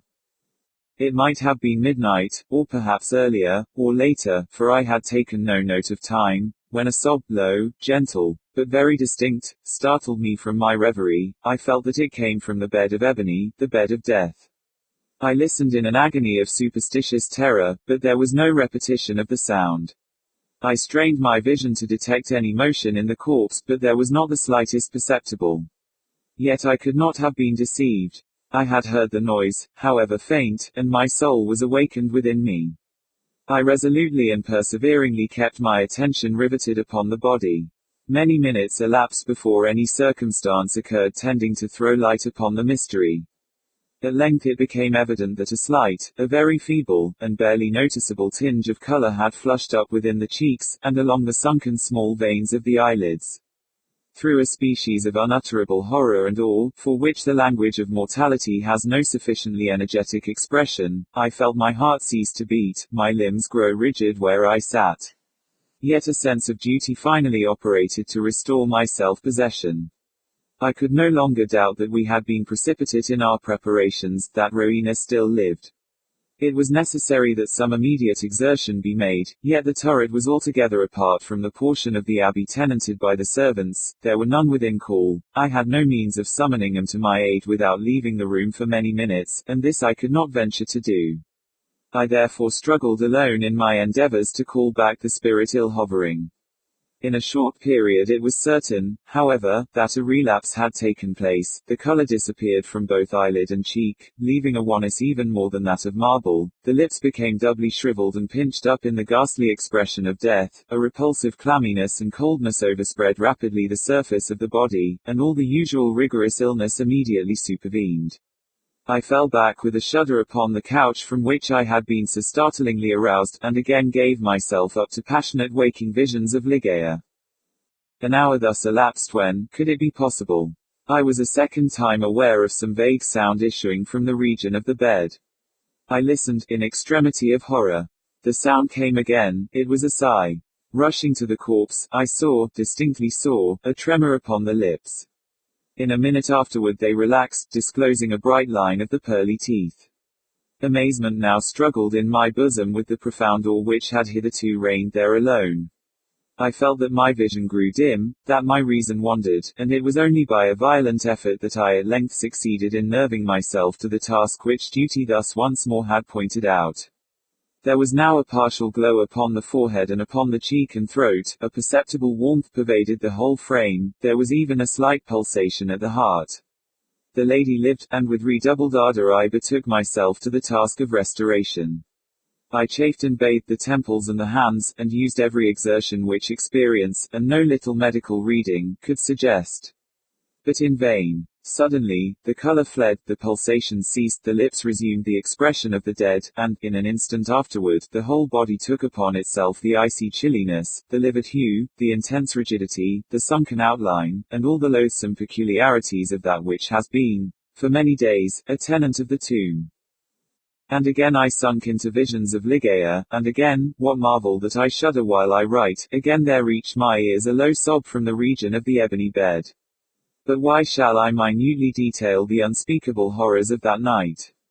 Why shall I pause to relate how, time after time, until near the period of the grey dawn, this hideous drama of revivification was repeated, how each terrific relapse was only into a sterner and apparently more irredeemable death, how each agony wore the aspect of a struggle with some invisible foe, and how each struggle was succeeded by I know not what of wild change in the personal appearance of the corpse. Let me hurry to a conclusion. The greater part of the fearful night had worn away, and she who had been dead once again stirred, and now more vigorously than hitherto, although arousing from a dissolution more appalling in its utter hopelessness than any. I had long ceased to struggle or to move, and remained sitting rigidly upon the ottoman, a helpless prey to a whirl of violent emotions, of which extreme awe was perhaps the least terrible, the least consuming. The corpse, I repeat, stirred, and now more vigorously than before. The hues of life flushed up with unwonted energy into the countenance, the limbs relaxed, and, save that the eyelids were yet pressed heavily together, and that the bandages and draperies of the grave still imparted the charnel character to the figure, I might have dreamed that Rowena had indeed shaken off, utterly, the fetters of death. But if this idea was not even then altogether adopted, I could at least doubt no longer, when, arising from the bed, tottering, with feeble steps, with closed eyes, and with the manner of one bewildered in a dream, the thing that was enshrouded advanced boldly and palpably into the middle of the apartment. I trembled not, I stirred not, for a crowd of unutterable fancies connected with the air, the stature, the demeanor of the figure, rushing hurriedly through my brain, had paralyzed, had chilled me into stone. I stirred not, but gazed upon the apparition. There was a mad disorder in my thoughts, a tumult unappeasable. Could it, indeed, be the living Rowena who confronted me? Could it indeed be Rowena at all, the fair-haired, the blue-eyed Lady Rowena Trevanion of Tremaine? Why should I doubt it? The bandage lay heavily about the mouth, but then might it not be the mouth of the breathing Lady of Tremaine? And the cheeks, there were the roses as in her noon of life, yes, these might indeed be the fair cheeks of the living Lady of Tremaine. And the chin, with its dimples, as in health, might it not be hers, but had she then grown taller since her malady? What inexpressible madness seized me with that thought? One bound, and I had reached her feet. Shrinking from my touch, she let fall from her head, unloosened, the ghastly cerements which had confined it, and there streamed forth, into the rushing atmosphere of the chamber, huge masses of long and dishevelled hair. It was blacker than the raven wings of the midnight. And now slowly opened the eyes of the figure which stood before me. Here then, at least, I shrieked aloud, can I never be mistaken? These are the full, and the black, and the wild eyes, of my lost love, of the Lady Ligeia. Morella. Itself by itself, solely, one everlasting, and single. Plato, Sympos. With a feeling of deep yet most singular affection I regarded my friend Morella. Thrown by accident into her society many years ago, my soul from our first meeting, burned with fires it had never before known, but the fires were not of Eros, and bitter and tormenting to my spirit was the gradual conviction that I could in no manner define their unusual meaning or regulate their vague intensity. Yet we met, and fate bound us together at the altar, and I never spoke of passion nor thought of love. She, however, shunned society, and, attaching herself to me alone rendered me happy. It is a happiness to wonder, it is a happiness to dream. Morella's erudition was profound. As I hoped to live, her talents were of no common order, her powers of mind were gigantic. I felt this, and, in many matters, became her pupil. I soon, however, found that, perhaps on account of her Presburg education, she placed before me a number of those mystical writings which are usually considered the mere dross of the early German literature. These, for what reason I could not imagine, were her favorite and constant study, and that in process of time they became my own, should be attributed to the simple but effectual influence of habit and example. In all this, if I err not, my reason had little to do. My convictions, or I forget myself, were in no manner acted upon by the ideal, nor was any tincture of the mysticism which I read to be discovered, unless I am greatly mistaken, either in my deeds or in my thoughts. Persuaded of this, I abandoned myself implicitly to the guidance of my wife, and entered with an unflinching heart into the intricacies of her studies. And then, when poring over forbidden pages, I felt a forbidden spirit enkindling within me. Would Morella place her cold hand upon my own, and rake up from the ashes of a dead philosophy some low, singular words, whose strange meaning burned themselves in upon my memory? And then, hour after hour, would I linger by her side, and dwell upon the music of her voice, until at length its melody was tainted with terror, and there fell a shadow upon my soul, and I grew pale, and shuddered inwardly at those two unearthly tones. And thus joy suddenly faded into horror, and the most beautiful became the most hideous, as Hinnon became Gehenna.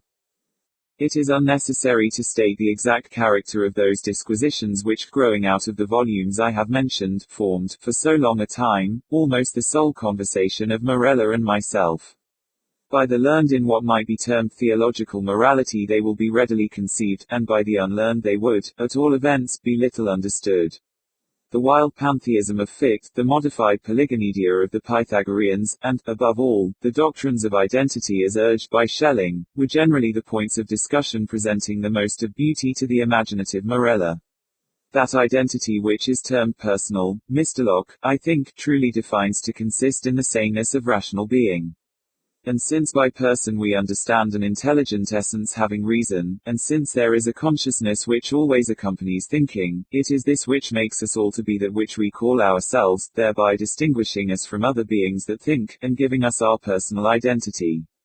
But the principium individuationis, the notion of that identity which at death is or is not lost forever, was to me, at all times, a consideration of intense interest, not more from the perplexing and exciting nature of its consequences, than from the marked and agitated manner in which Morella mentioned them.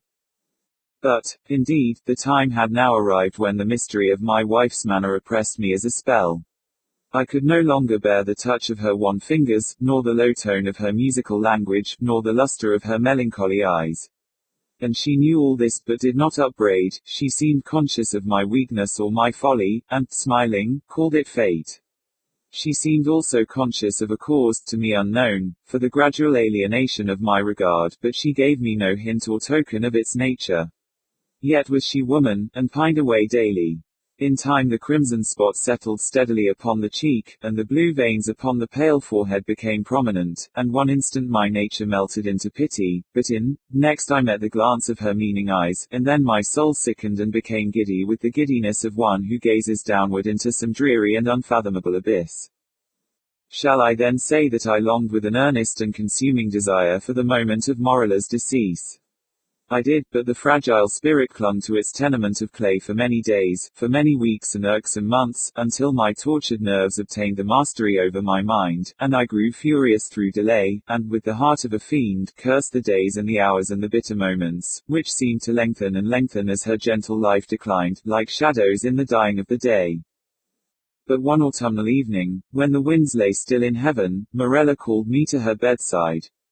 There was a dim mist over all the earth, and a warm glow upon the waters, and amid the rich October leaves of the forest, a rainbow from the firmament had surely fallen.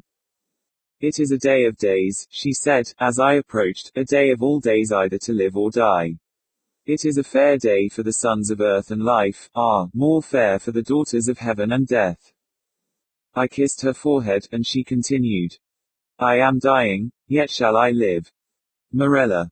The days have never been when thou couldst love me, but her whom in life thou didst abhor, in death thou shalt adore. Morella. I repeat I am dying. But within me is a pledge of that affection, how little, which thou didst feel for me, Morella. And when my spirit departs shall the child live, thy child and mine, Morella's. But thy days shall be days of sorrow, that sorrow which is the most lasting of impressions, as the cypress is the most enduring of trees. For the hours of thy happiness are over, and joy is not gathered twice in a life, as the roses of Paestum twice in a year. Thou shalt no longer, then, play the Tian with time, but, being ignorant of the myrtle and the vine, thou shalt bear about with thee thy shroud on the earth, as do the Moslemen at Mecca. Morella. I cried, Morella, how knowest thou this? But she turned away her face upon the pillow, and a slight tremor coming over her limbs, she thus died, and I heard her voice no more. Yet, as she had foretold, her child, to which in dying she had given birth, which breathed not until the mother breathed no more, her child, a daughter, lived. And she grew strangely in stature and intellect, and was the perfect resemblance of her who had departed, and I loved her with a love more fervent than I had believed it possible to feel for any denizen of earth. But, ere long the heaven of this pure affection became darkened, and gloom, and horror, and grief swept over it in clouds. I said the child grew strangely in stature and intelligence.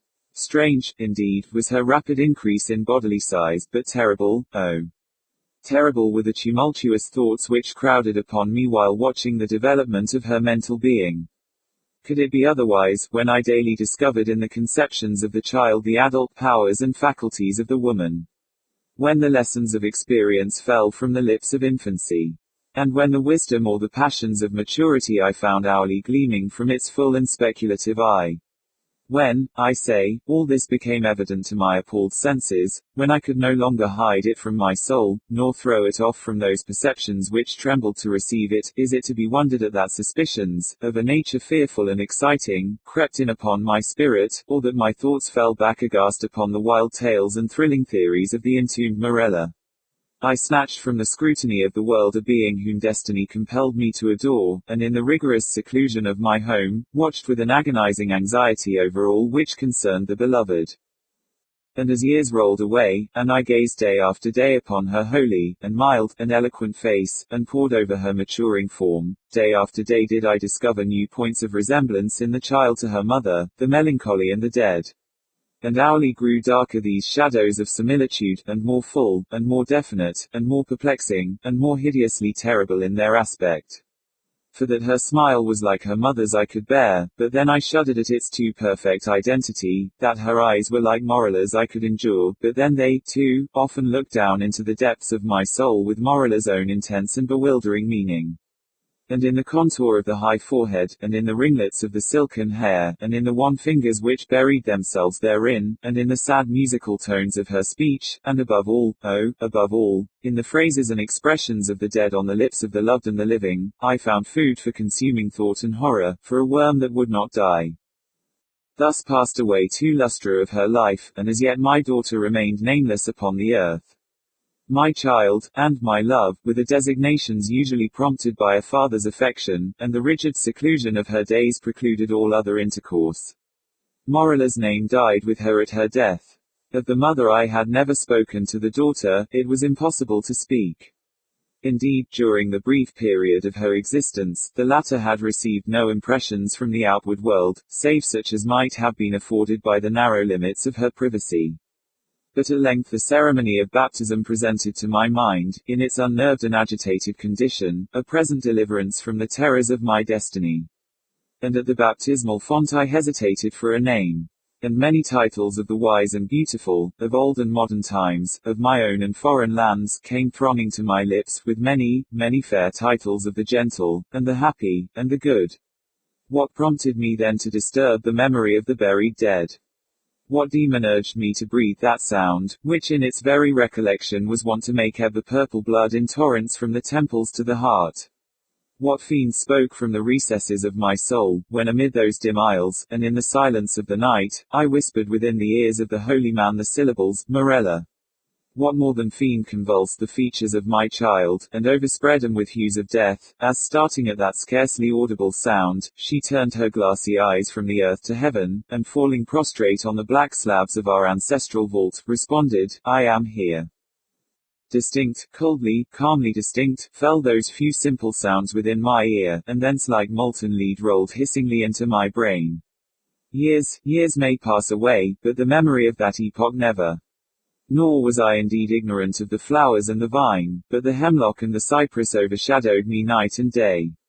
And I kept no reckoning of time or place, and the stars of my fate faded from heaven, and therefore the earth grew dark, and its figures passed by me like flitting shadows, and among them all I beheld only, Morella. The winds of the firmament breathed but one sound within my ears, and the ripples upon the sea murmured evermore, Morella. But she died, and with my own hands I bore her to the tomb, and I laughed with a long and bitter laugh as I found no traces of the first in the channel where I laid the second, Morella. A Tale of the Ragged Mountains. During the fall of the year 1827, while residing near Charlottesville, Virginia, I casually made the acquaintance of Mr. Augustus Bedloe. This young gentleman was remarkable in every respect, and excited in me a profound interest and curiosity. I found it impossible to comprehend him either in his moral or his physical relations. Of his family I could obtain no satisfactory account. Whence he came, I never ascertained. Even about his age, although I call him a young gentleman, there was something which perplexed me in no little degree. He certainly seemed young, and he made a point of speaking about his youth, yet there were moments when I should have had little trouble in imagining him 100 years of age. But in no regard was he more peculiar than in his personal appearance. He was singularly tall and thin. He stooped much. His limbs were exceedingly long and emaciated. His forehead was broad and low. His complexion was absolutely bloodless. His mouth was large and flexible, and his teeth were more wildly uneven, although sound, than I had ever before seen teeth in a human head. The expression of his smile, however, was by no means unpleasing, as might be supposed, but it had no variation whatever. It was one of profound melancholy, of a faceless and unceasing gloom. His eyes were abnormally large, and round like those of a cat. The pupils, too, upon any accession or diminution of light, underwent contraction or dilation, just such as is observed in the feline tribe. In moments of excitement the orbs grew bright to a degree almost inconceivable, seeming to emit luminous rays, not of a reflected but of an intrinsic luster, as does a candle or the sun, yet their ordinary condition was so totally vapid, filmy, and dull as to convey the idea of the eyes of a long-interred corpse. These peculiarities of person appeared to cause him much annoyance, and he was continually alluding to them in a sort of half-explanatory, half-apologetic strain, which, when I first heard it, impressed me very painfully. I soon, however, grew accustomed to it, and my uneasiness wore off. It seemed to be his design rather to insinuate than directly to assert that, physically, he had not always been what he was, that a long series of neuralgic attacks had reduced him from a condition of more than usual personal beauty, to that which I saw. For many years past he had been attended by a physician, named Templeton, an old gentleman, perhaps 70 years of age, whom he had first encountered at Saratoga, and from whose attention, while there, he either received, or fancied that he received, great benefit. The result was that Bedloe, who was wealthy, had made an arrangement with Dr. Templeton, by which the latter, in consideration of a liberal annual allowance, had consented to devote his time and medical experience exclusively to the care of the invalid. Dr. Templeton had been a traveler in his younger days, and at Paris had become a convert, in great measure, to the doctrines of Mesmer. It was altogether by means of magnetic remedies that he had succeeded in alleviating the acute pains of his patient, and this success had very naturally inspired the latter with a certain degree of confidence in the opinions from which the remedies had been educed. The doctor, however, like all enthusiasts, had struggled hard to make a thorough convert of his pupil, and finally so far gained his point as to induce the sufferer to submit to numerous experiments. By a frequent repetition of these, a result had arisen, which of late days has become so common as to attract little or no attention, but which, at the period of which I write, had very rarely been known in America. I mean to say, that between Dr. Templeton and Bedloe there had grown up, little by little, a very distinct and strongly marked rapport, or magnetic relation. I am not prepared to assert, however, that this rapport extended beyond the limits of the simple sleep-producing power, but this power itself had attained great intensity. At the first attempt to induce the magnetic somnolency, the mesmerist entirely failed. In the fifth or sixth he succeeded very partially, and after long continued effort. Only at the 12th was the triumph complete. After this the will of the patient succumbed rapidly to that of the physician, so that, when I first became acquainted with the two, sleep was brought about almost instantaneously by the mere volition of the operator, even when the invalid was unaware of his presence. It is only now, in the year 1845, when similar miracles are witnessed daily by thousands, that I dare venture to record this apparent impossibility as a matter of serious fact. The temperature of Bedloe was, in the highest degree sensitive, excitable, enthusiastic. His imagination was singularly vigorous and creative, and no doubt it derived additional force from the habitual use of morphine, which he swallowed in great quantity, and without which he would have found it impossible to exist. It was his practice to take a very large dose of it immediately after breakfast each morning, or, rather, immediately after a cup of strong coffee, for he ate nothing in the forenoon, and then set forth alone, or attended only by a dog, upon a long ramble among the chain of wild and dreary hills that lie westward and southward of Charlottesville, and are there dignified by the title of the Ragged Mountains. Upon a dim, warm, misty day, toward the close of November, and during the strange interregnum of the seasons which in America is termed the Indian summer, Mr. Bedloe departed as usual for the hills. The day passed, and still he did not return. About 8 o'clock at night, having become seriously alarmed at his protracted absence, we were about setting out in search of him, when he unexpectedly made his appearance, in health no worse than usual, and in rather more than ordinary spirits. The account which he gave of his expedition, and of the events which had detained him, was a singular one indeed. "You will remember," said he, "that it was about 9 in the morning when I left Charlottesville. I bent my steps immediately to the mountains, and, about 10, entered a gorge which was entirely new to me. I followed the windings of this pass with much interest. The scenery which presented itself on all sides, although scarcely entitled to be called grand, had about it an indescribable and to me a delicious aspect of dreary desolation. The solitude seemed absolutely virgin. I could not help believing that the green sods and the grey rocks upon which I trod had been trodden never before by the foot of a human being.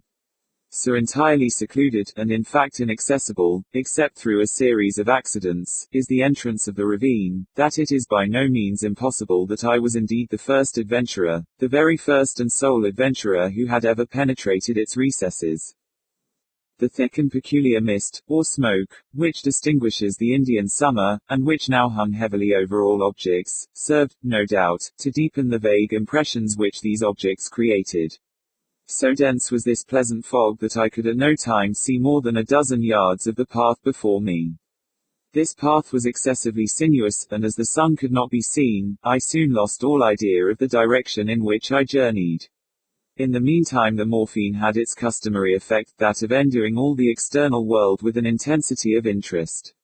In the quivering of a leaf, in the hue of a blade of grass, in the shape of a trefoil, in the humming of a bee, in the gleaming of a dewdrop, in the breathing of the wind, in the faint odors that came from the forest, there came a whole universe of suggestion, a gay and motley train of rhapsodical and methodical thought. Busied in this, I walked on for several hours, during which the mist deepened around me to so great an extent that at length I was reduced to an absolute groping of the way. And now an indescribable uneasiness possessed me, a species of nervous hesitation and tremor. I feared to tread, lest I should be precipitated into some abyss. I remembered, too, strange stories told about these ragged hills, and of the uncouth and fierce races of men who tenanted the groves and caverns. 1,000 vague fancies oppressed and disconcerted me, fancies the more distressing because vague. Very suddenly my attention was arrested by the loud beating of a drum. My amazement was, of course, extreme. A drum in these hills was a thing unknown. I could not have been more surprised at the sound of the trump of the archangel. But a new and still more astounding source of interest and perplexity arose. There came a wild rattling or jingling sound, as if of a bunch of large keys, and upon the instant a dusky-visaged and half-naked man rushed past me with a shriek. He came so close to my person that I felt his hot breath upon my face. He bore in one hand an instrument composed of an assemblage of steel rings, and shook them vigorously as he ran.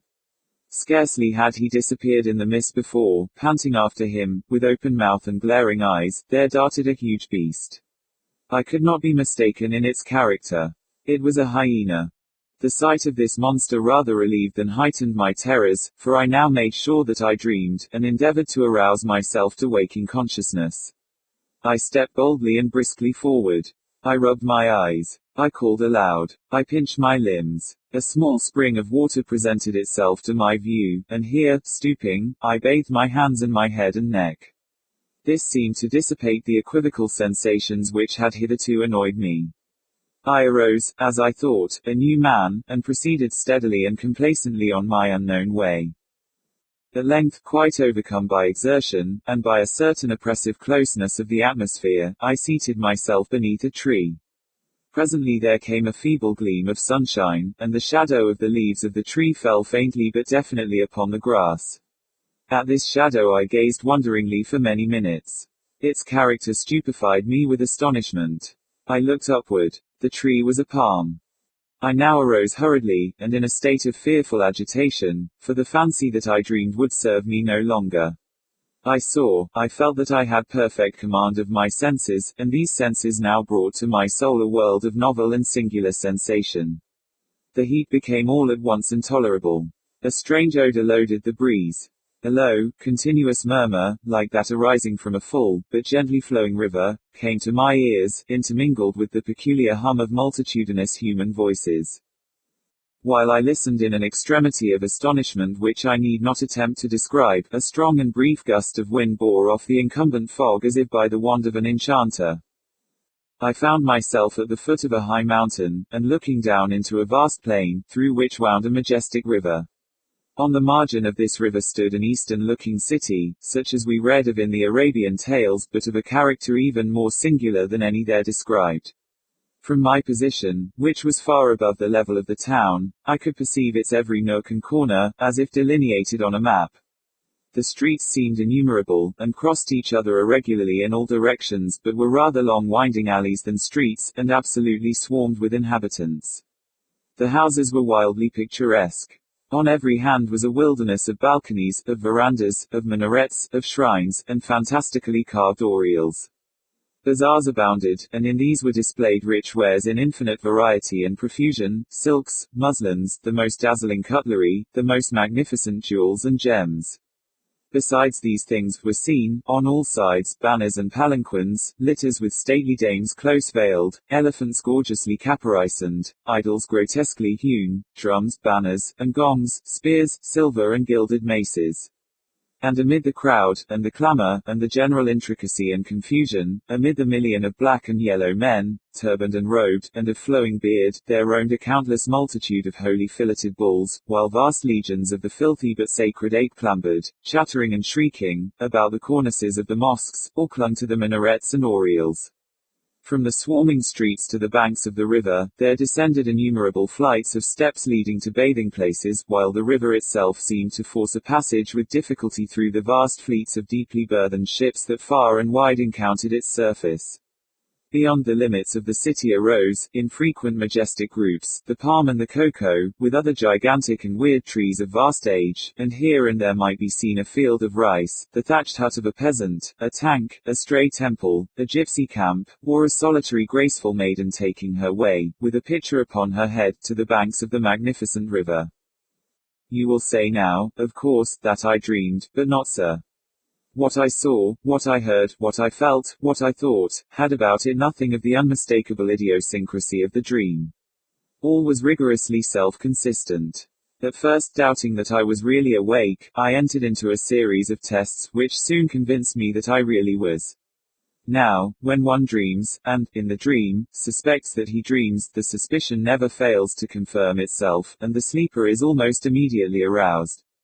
Thus Novalis errs not in saying that we are near waking when we dream that we dream.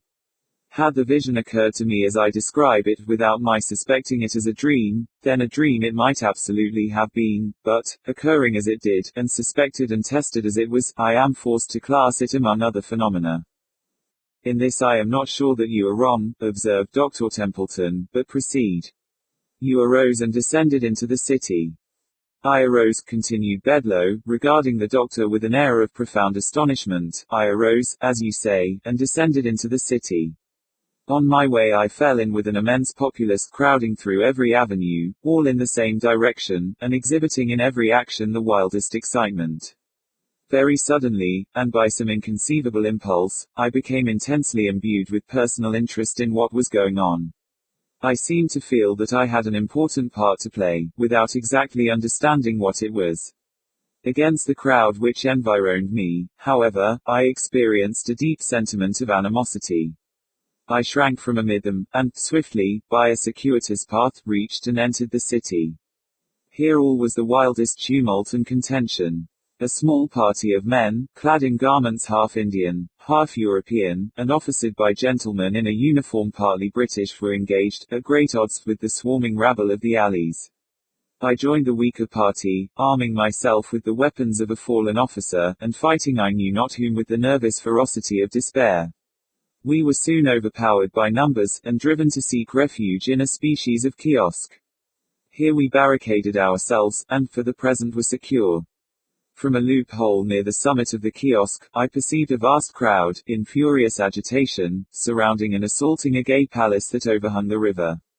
Presently, from an upper window of this place, there descended an effeminate-looking person, by means of a string made of the turbans of his attendants.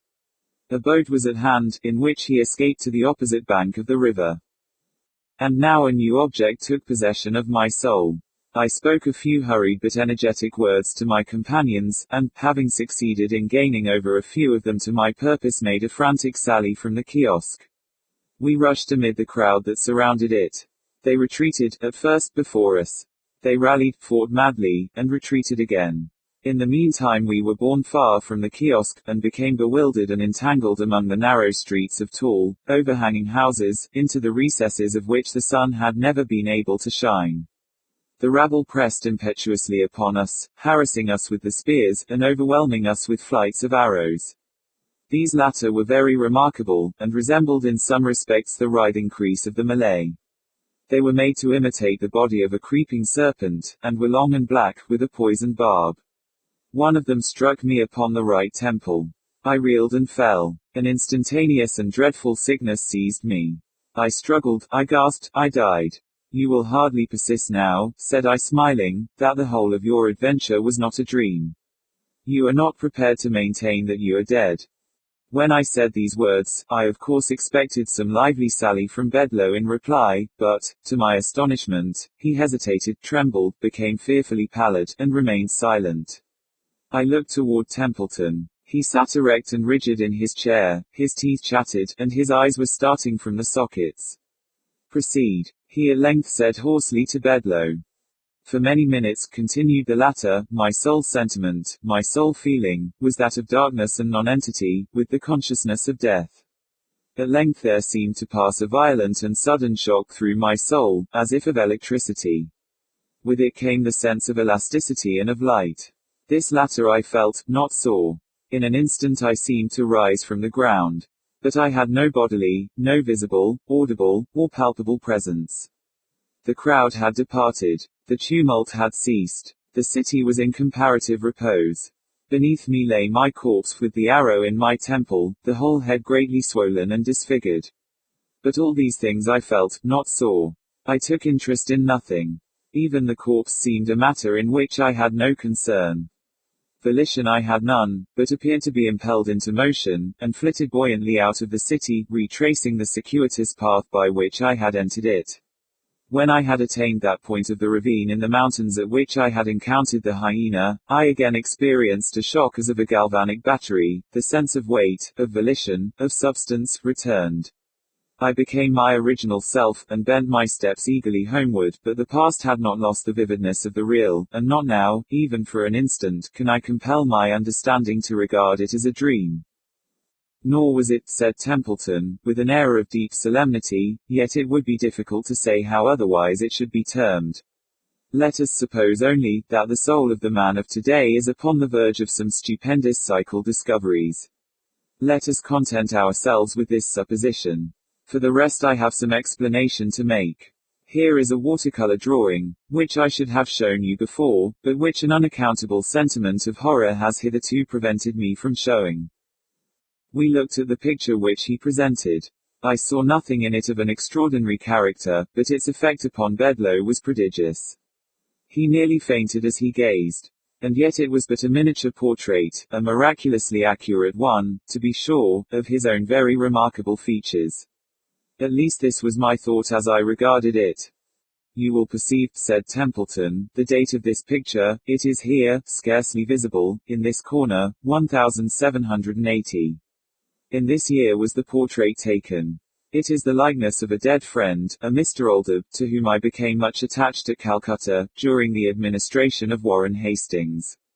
I was then only 20 years old. When I first saw you, Mr. Bedloe, at Saratoga, it was the miraculous similarity which existed between yourself and the painting which induced me to accost you, to seek your friendship, and to bring about those arrangements which resulted in my becoming your constant companion. In accomplishing this point, I was urged partly, and perhaps principally, by a regretful memory of the deceased, but also, in part, by an uneasy, and not altogether horrorless curiosity respecting yourself. In your detail of the vision which presented itself to you amid the hills, you have described, with the minutest accuracy, the Indian city of Benares, upon the Holy River. The riots, the combat, the massacre, with the actual events of the insurrection of Chait Singh, which took place in 1780, when Hastings was put in imminent peril of his life. The man escaping by the string of turbans was Chait Singh himself. The party in the kiosk were sepoys and British officers, headed by Hastings. Of this party I was one, and did all I could to prevent the rash and fatal sally of the officer who fell, in the crowded alleys, by the poisoned arrow of a Bengali. That officer was my dearest friend. It was older. You will perceive by these manuscripts. Here the speaker produced a notebook in which several pages appeared to have been freshly written, that at the very period in which you fancied these things amid the hills, I was engaged in detailing them upon paper here at home. In about a week after this conversation, the following paragraphs appeared in a Charlottesville paper. We have the painful duty of announcing the death of Mr. Augustus Bedloe, a gentleman whose amiable manners and many virtues have long endeared him to the citizens of Charlottesville. Mr. for some years past, has been subject to neuralgia, which has often threatened to terminate fatally, but this can be regarded only as the mediate cause of his decease. The proximate cause was one of especial singularity. In an excursion to the Ragged Mountains, a few days since, a slight cold and fever were contracted, attended with great determination of blood to the head. To relieve this, Dr. Templeton resorted to topical bleeding. Leeches were applied to the temples. In a fearfully brief period the patient died, when it appeared that in the jar containing the leeches, had been introduced by accident, one of the venomous vermicular sangsues which are now and then found in the neighboring ponds. This creature fastened itself upon a small artery in the right temple. Its close resemblance to the medicinal leech caused the mistake to be overlooked until too late. N.B. The poisonous sangsway of Charlottesville may always be distinguished from the medicinal leech by its blackness, and especially by its writhing or vermicular motions, which very nearly resemble those of a snake. I was speaking with the editor of the paper in question, upon the topic of this remarkable accident, when it occurred to me to ask how it happened that the name of the deceased had been given as Bedloe. I presume, I said, you have authority for this spelling, but I have always supposed the name to be written with an E at the end. Authority? No, he replied. It is a mere typographical error. The name is Bedloe with an E, all the world over, and I never knew it to be spelt otherwise in my life. Then, said I mutteringly, as I turned upon my heel, then indeed has it come to pass that one truth is stranger than any fiction, for Bedloe, without the E, what is it but Oldham conversed? And this man tells me that it is a typographical error. The spectacles. Many years ago, it was the fashion to ridicule the idea of love at first sight, but those who think, not less than those who feel deeply, have always advocated its existence. Modern discoveries, indeed, in what may be termed ethical magnetism or magnetosthetics, render it probable that the most natural, and, consequently, the truest and most intense of the human affections are those which arise in the heart as if by electric sympathy, in a word, that the brightest and most enduring of the psychal fetters are those which are riveted by a glance. The confession I am about to make will add another to the already almost innumerable instances of the truth of the position. My story requires that I should be somewhat minute. I am still a very young man, not yet 22 years of age. My name, at present, is a very usual and rather plebeian one, Simpson. I say, at present, for it is only lately that I have been so called, having legislatively adopted this surname within the last year in order to receive a large inheritance left me by a distant male relative, Adolphus Simpson, Esq. The bequest was conditioned upon my taking the name of the testator, the family, not the Christian name. My Christian name is Napoleon Bonaparte, or, more properly, these are my first and middle appellations. I assumed the name, Simpson, with some reluctance, as in my true patronym, Froissart. I felt a very pardonable pride, believing that I could trace a descent from the immortal author of the Chronicles. While on the subject of names, by the by, I may mention a singular coincidence of sound attending the names of some of my immediate predecessors. My father was a Monsieur Froissart, of Paris. His wife, my mother, whom he married at 15, was a Mademoiselle Croissart, eldest daughter of Croissart the banker, whose wife, again, being only 16 when married, was the eldest daughter of one Victor Voissart. Monsieur Voissart, very singularly, had married a lady of similar name, a Mademoiselle Moissart. She, too, was quite a child when married, and her mother, also, Madame Moissart, was only 14 when led to the altar. These early marriages are usual in France. Here, however, are Moissart, Voissart, Croissart, and Froissart, all in the direct line of descent. My own name, though, as I say, became Simpson, by act of legislature, and with so much repugnance on my part, that, at one period, I actually hesitated about accepting the legacy with the useless and annoying proviso attached. As to personal endowments, I am by no means deficient. On the contrary, I believe that I am well made, and possess what 9/10 of the world would call a handsome face. In height I am 5 feet 11. My hair is black and curling. My nose is sufficiently good. My eyes are large and grey, and although, in fact they are weak a very inconvenient degree, still no defect in this regard would be suspected from their appearance. The weakness itself, however, has always much annoyed me, and I have resorted to every remedy, short of wearing glasses.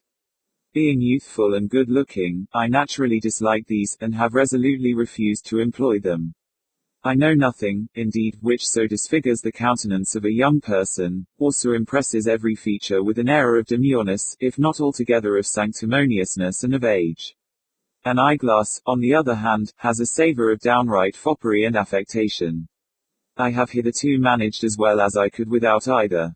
But something too much of these merely personal details, which, after all, are of little importance. I will content myself with saying, in addition, that my temperament is sanguine, rash, ardent, enthusiastic, and that all my life I have been a devoted admirer of the women. One night last winter I entered a box at the Theatre, in company with a friend, Mr. Talbot. It was an opera night, and the bills presented a very rare attraction, so that the house was excessively crowded. We were in time, however, to obtain the front seats which had been reserved for us, and into which with some little difficulty, we elbowed our way. For 2 hours my companion, who was a musical fanatico, gave his undivided attention to the stage, and, in the meantime, I amused myself by observing the audience, which consisted, in chief part, of the very elite of the city.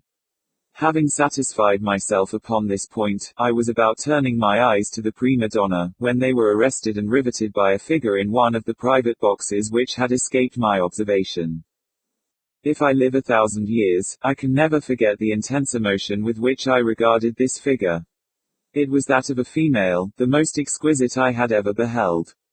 The face was so far turned toward the stage that, for some minutes, I could not obtain a view of it, but the form was divine, no other word can sufficiently express its magnificent proportion, and even the term, divine, seems ridiculously feeble as I write it. The magic of a lovely form in woman, the necromancy of female gracefulness, was always a power which I had found it impossible to resist, but here was grace personified, incarnate, the beau ideal of my wildest and most enthusiastic visions. The figure, almost all of which the construction of the box permitted to be seen, was somewhat above the medium height, and nearly approached, without positively reaching, the majestic. Its perfect fullness and tournure were delicious. The head of which only the back was visible, rivaled in outline that of the Greek Psyche, and was rather displayed than concealed by an elegant cap of gaze aérienne, which put me in mind of the ventum textilum of Apuleius. The right arm hung over the balustrade of the box, and thrilled every nerve of my frame with its exquisite symmetry. Its upper portion was draperied by one of the loose open sleeves now in fashion. This extended but little below the elbow. Beneath it was worn an under one of some frail material, close-fitting, and terminated by a cuff of rich lace, which fell gracefully over the top of the hand, revealing only the delicate fingers, upon one of which sparkled a diamond ring, which I at once saw was of extraordinary value. The admirable roundness of the wrist was well set off by a bracelet which encircled it, and which also was ornamented and clasped by a magnificent aigrette of jewels, telling, in words that could not be mistaken, at once of the wealth and fastidious taste of the wearer. I gazed at this queenly apparition for at least half an hour, as if I had been suddenly converted to stone, and, during this period, I felt the full force and truth of all that has been said or sung concerning love at first sight. My feelings were totally different from any which I had hitherto experienced, in the presence of even the most celebrated specimens of female loveliness. An unaccountable, and what I am compelled to consider a magnetic, sympathy of soul for soul, seemed to rivet, not only my vision, but my whole powers of thought and feeling, upon the admirable object before me. I saw, I felt, I knew that I was deeply, madly, irrevocably in love, and this even before seeing the face of the person beloved. So intense, indeed, was the passion that consumed me, that I really believe it would have received little if any abatement had the features, yet unseen, proved of merely ordinary character. So anomalous is the nature of the only true love, of the love at first sight, and so little really dependent is it upon the external conditions which only seem to create and control it. While I was thus wrapped in admiration of this lovely vision, a sudden disturbance among the audience caused her to turn her head partially toward me, so that I beheld the entire profile of the face. Its beauty even exceeded my anticipations, and yet there was something about it which disappointed me without my being able to tell exactly what it was. I said disappointed, but this is not altogether the word. My sentiments were at once quieted and exalted. They partook less of transport and more of calm enthusiasm, of enthusiastic repose. This state of feeling arose, perhaps, from the Madonna-like and matronly air of the face, and yet I at once understood that it could not have arisen entirely from this. There was something else, some mystery which I could not develop, some expression about the countenance which slightly disturbed me while it greatly heightened my interest. In fact, I was just in that condition of mind which prepares a young and susceptible man for any act of extravagance. Had the lady been alone, I should undoubtedly have entered her box and accosted her at all hazards, but, fortunately, she was attended by two companions, a gentleman, and a strikingly beautiful woman, to all appearance a few years younger than herself. I revolved in my mind 1,000 schemes by which I might obtain, hereafter, an introduction to the elder lady, or, for the present, at all events, a more distinct view of her beauty. I would have removed my position to one nearer her own, but the crowded state of the theatre rendered this impossible, and the stern decrees of fashion had, of late, imperatively prohibited the use of the opera glass in a case such as this, even had I been so fortunate as to have one with me, but I had not, and was thus in despair. At length I bethought me of applying to my companion. "Talbot," I said, "you have an opera glass.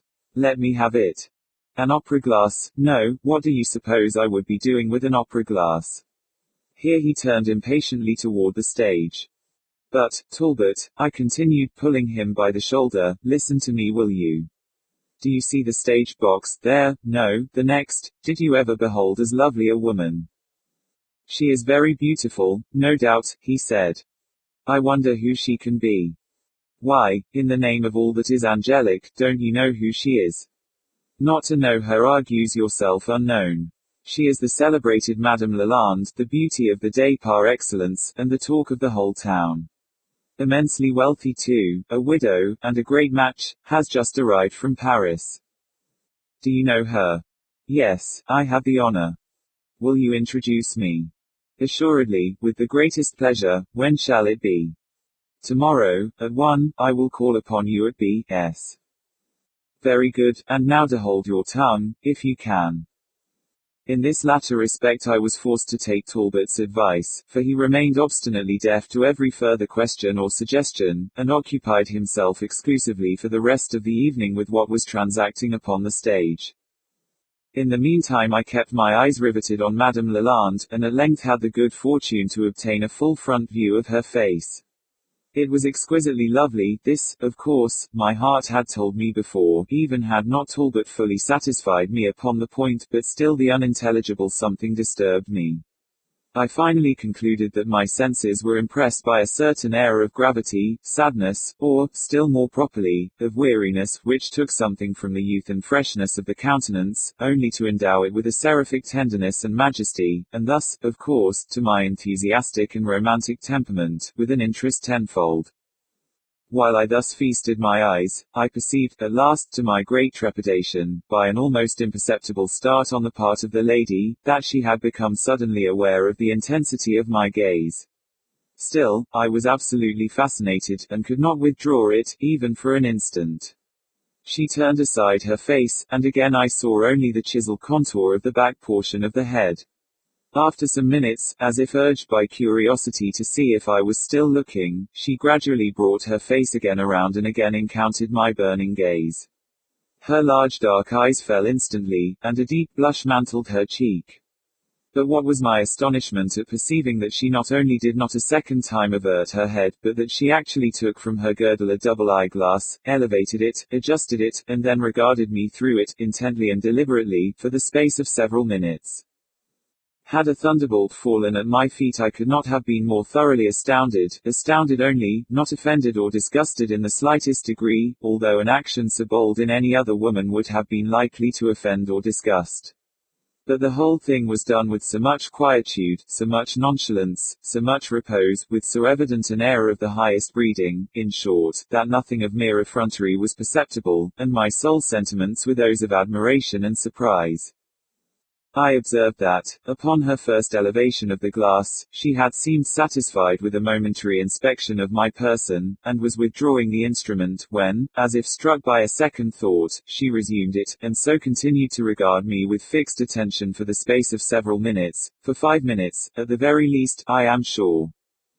This action, so remarkable in an American theater, attracted very general observation, and gave rise to an indefinite movement, or buzz, among the audience, which for a moment filled me with confusion, but produced no visible effect upon the countenance of Madame Lalande. Having satisfied her curiosity, if such it was, she dropped the glass, and quietly gave her attention again to the stage, her profile now being turned toward myself, as before. I continued to watch her unremittingly, although I was fully conscious of my rudeness in so doing. Presently I saw the head slowly and slightly change its position, and soon I became convinced that the lady, while pretending to look at the stage, was, in fact, attentively regarding myself. It is needless to say what effect this conduct, on the part of so fascinating a woman, had upon my excitable mind. Having thus scrutinized me for perhaps a quarter of an hour, the fair object of my passion addressed the gentleman who attended her, and while she spoke, I saw distinctly, by the glances of both, that the conversation had reference to myself. Upon its conclusion, Madame Lalande again turned toward the stage, and, for a few minutes, seemed absorbed in the performance. At the expiration of this period, however, I was thrown into an extremity of agitation by seeing her unfold, for the second time, the eyeglass which hung at her side, fully confront me as before, and, disregarding the renewed buzz of the audience, survey me, from head to foot, with the same miraculous composure which had previously so delighted and confounded my soul. This extraordinary behavior, by throwing me into a perfect fever of excitement, into an absolute delirium of love, served rather to embolden than to disconcert me. In the mad intensity of my devotion, I forgot everything but the presence and the majestic loveliness of the vision which confronted my gaze. Watching my opportunity, when I thought the audience were fully engaged with the opera, I at length caught the eyes of Madame Lalande, and, upon the instant, made a slight but unmistakable bow. She blushed very deeply, then averted her eyes, then slowly and cautiously looked around, apparently to see if my rash action had been noticed, then leaned over toward the gentleman who sat by her side. I now felt a burning sense of the impropriety I had committed, and expected nothing less than instant exposure, while a vision of pistols upon the morrow floated rapidly and uncomfortably through my brain. I was greatly and immediately relieved, however, when I saw the lady merely hand the gentleman a play-bill, without speaking, but the reader may form some feeble conception of my astonishment, of my profound amazement, my delirious bewilderment of heart and soul, when, instantly afterward, having again glanced furtively around, she allowed her bright eyes to set fully and steadily upon my own, and then, with a faint smile, disclosing a bright line of her pearly teeth, made two distinct, pointed, and unequivocal affirmative inclinations of the head.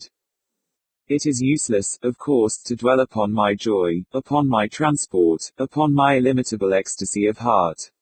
If ever man was mad with excess of happiness, it was myself at that moment. I loved. This was my first love, so I felt it to be.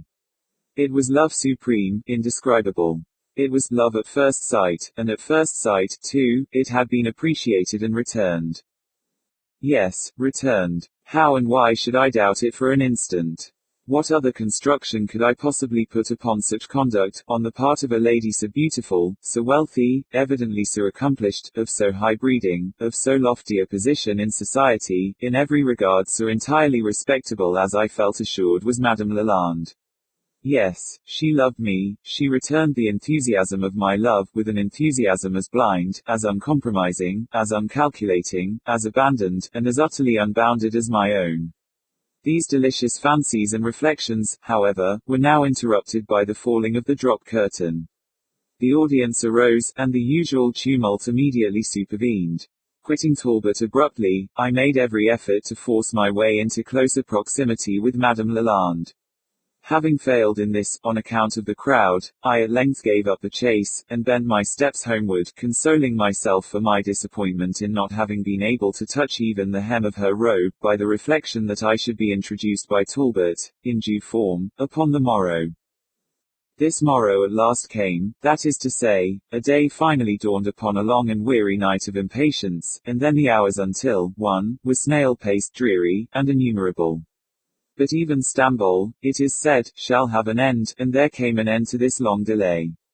The clock struck. As the last echo ceased, I stepped into B.S. and inquired for Talbot. Out, said the footman, Talbot's own. Out, I replied, staggering back half a dozen paces. Let me tell you, my fine fellow, that this thing is thoroughly impossible and impracticable. Mr. Talbot is not out. What do you mean? Nothing, sir, only Mr. Talbot is not in, that's all. He rode over to S. immediately after breakfast, and left word that he would not be in town again for a week. I stood petrified with horror and rage. I endeavored to reply, but my tongue refused its office. At length I turned on my heel, livid with wrath, and inwardly consigning the whole tribe of the Talbots to the innermost regions of Erebus. It was evident that my considerate friend, Il Fanatico, had quite forgotten his appointment with myself, had forgotten it as soon as it was made. At no time was he a very scrupulous man of his word. There was no help for it, so smothering my vexation as well as I could, I strolled moodily up the street, propounding futile inquiries about Madame Lalande to every male acquaintance I met. By report she was known, I found, to all, to many by sight, but she had been in town only a few weeks, and there were very few, therefore, who claimed her personal acquaintance. These few, being still comparatively strangers, could not, or would not, take the liberty of introducing me through the formality of a morning call.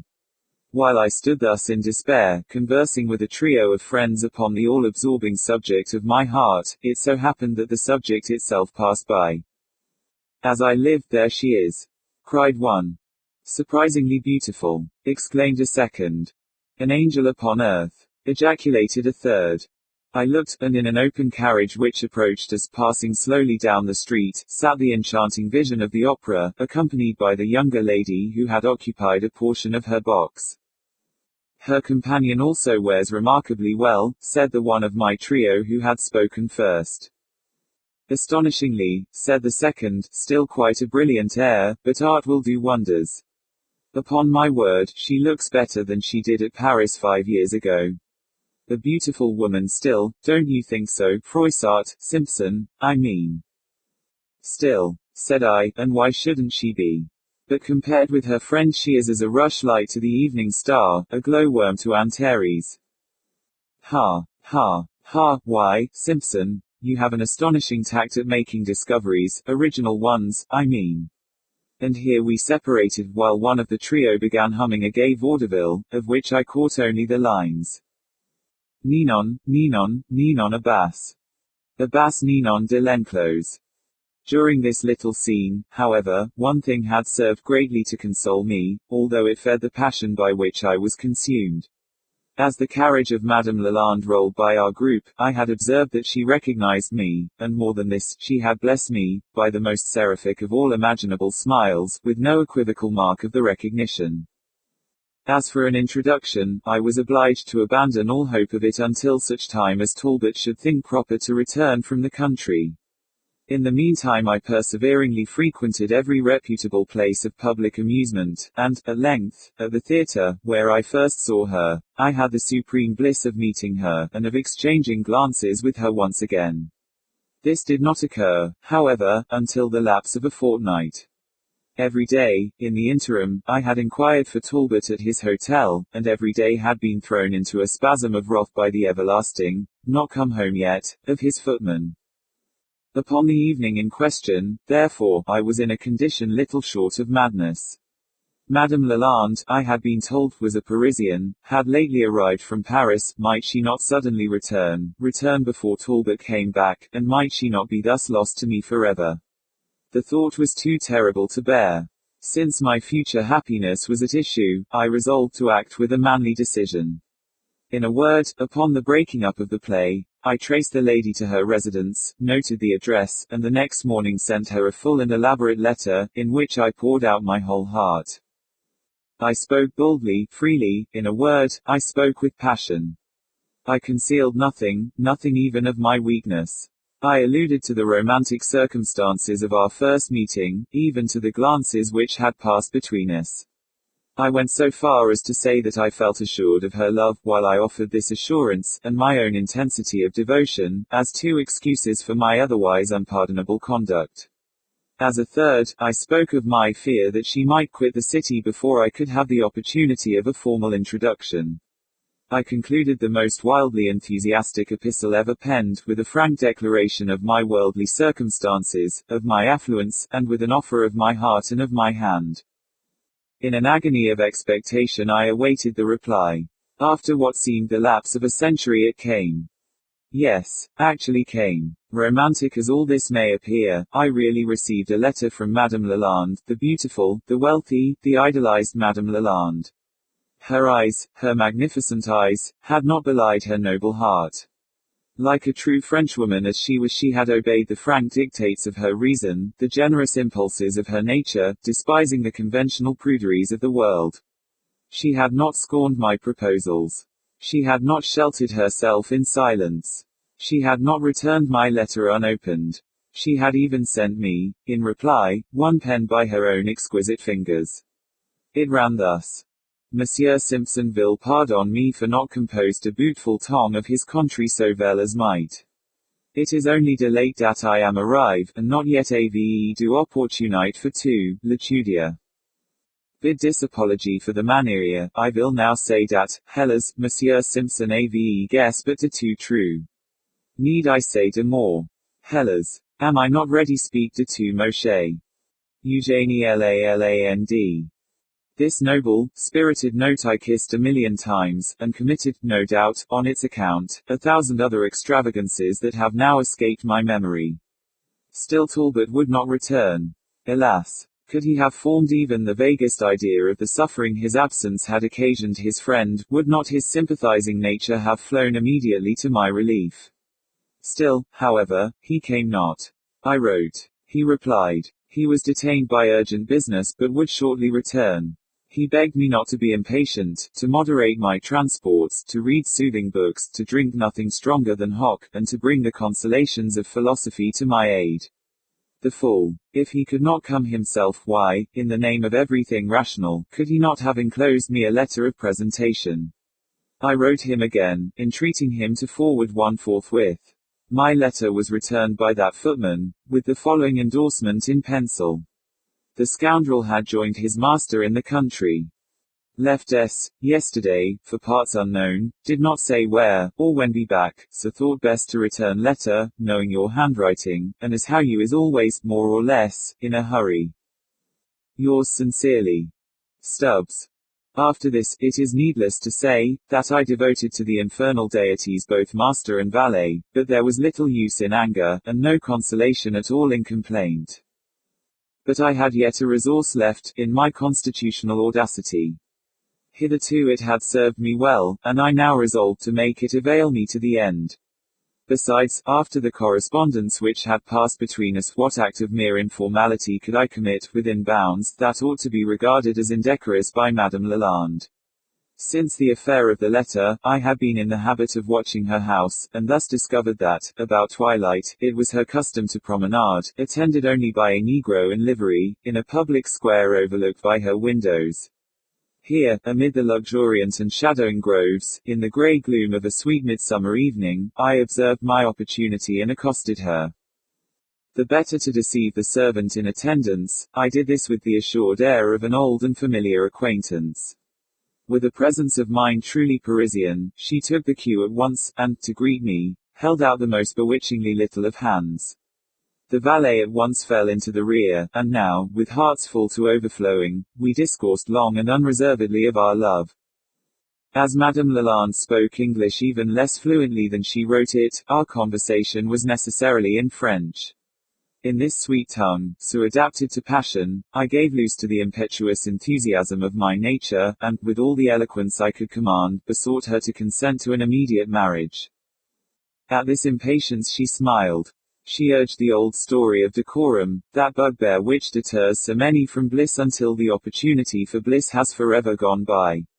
I had most imprudently made it known among my friends, she observed, that I desired her acquaintance, thus that I did not possess it, thus, again, there was no possibility of concealing the date of our first knowledge of each other. And then she adverted, with a blush, to the extreme recency of this date. To wed immediately would be improper, would be indecorous, would be outre. All this she said with a charming air of naivete which enraptured while it grieved and convinced me. She went even so far as to accuse me, laughingly, of rashness, of imprudence. She bade me remember that I really even knew not who she was, what were her prospects, her connections, her standing in society. She begged me, but with a sigh, to reconsider my proposal, and termed my love an infatuation, a will-o'-the-wisp, a fancy or fantasy of the moment, a baseless and unstable creation rather of the imagination than of the heart. These things she uttered as the shadows of the sweet twilight gathered darkly and more darkly around us, and then, with a gentle pressure of her fairy-like hand, overthrew, in a single sweet instant, all the argumentative fabric she had reared. I replied as best I could, as only a true lover can. I spoke at length, and perseveringly of my devotion, of my passion, of her exceeding beauty, and of my own enthusiastic admiration. In conclusion, I dwelt with a convincing energy upon the perils that encompass the course of love, that course of true love that never did run smooth, and thus deduced the manifest danger of rendering that course unnecessarily long. This latter argument seemed finally to soften the rigor of her determination. She relented, but there was yet an obstacle, she said, which she felt assured I had not properly considered. This was a delicate point, for a woman to urge, especially so, in mentioning it, she saw that she must make a sacrifice of her feelings, still, for me, every sacrifice should be made. She alluded to the topic of age. Was I fully aware of the discrepancy between us? That the age of the husband should surpass by a few years, even by 15 or 20, the age of the wife, was regarded by the world as admissible, and, indeed, as even proper, but she had always entertained the belief that the years of the wife should never exceed in number those of the husband. A discrepancy of this unnatural kind gave rise, too frequently, alas, to a life of unhappiness. Now she was aware that my own age did not exceed 22, and I, on the contrary, perhaps, was not aware that the years of my Eugénie extended very considerably beyond that sum. About all this there was a nobility of soul, a dignity of candor, which delighted, which enchanted me, which eternally riveted my chains. I could scarcely restrain the excessive transport which possessed me. My sweetest Eugénie, I cried, what is all this about which you are discoursing? Your years surpass in some measure my own. But what then? The customs of the world are so many conventional follies. To those who love as ourselves, in what respect differs a year from an hour? I am 22, you say, granted, indeed, you may as well call me, at once, 23. Now you yourself, my dearest Eugénie, can have numbered no more than.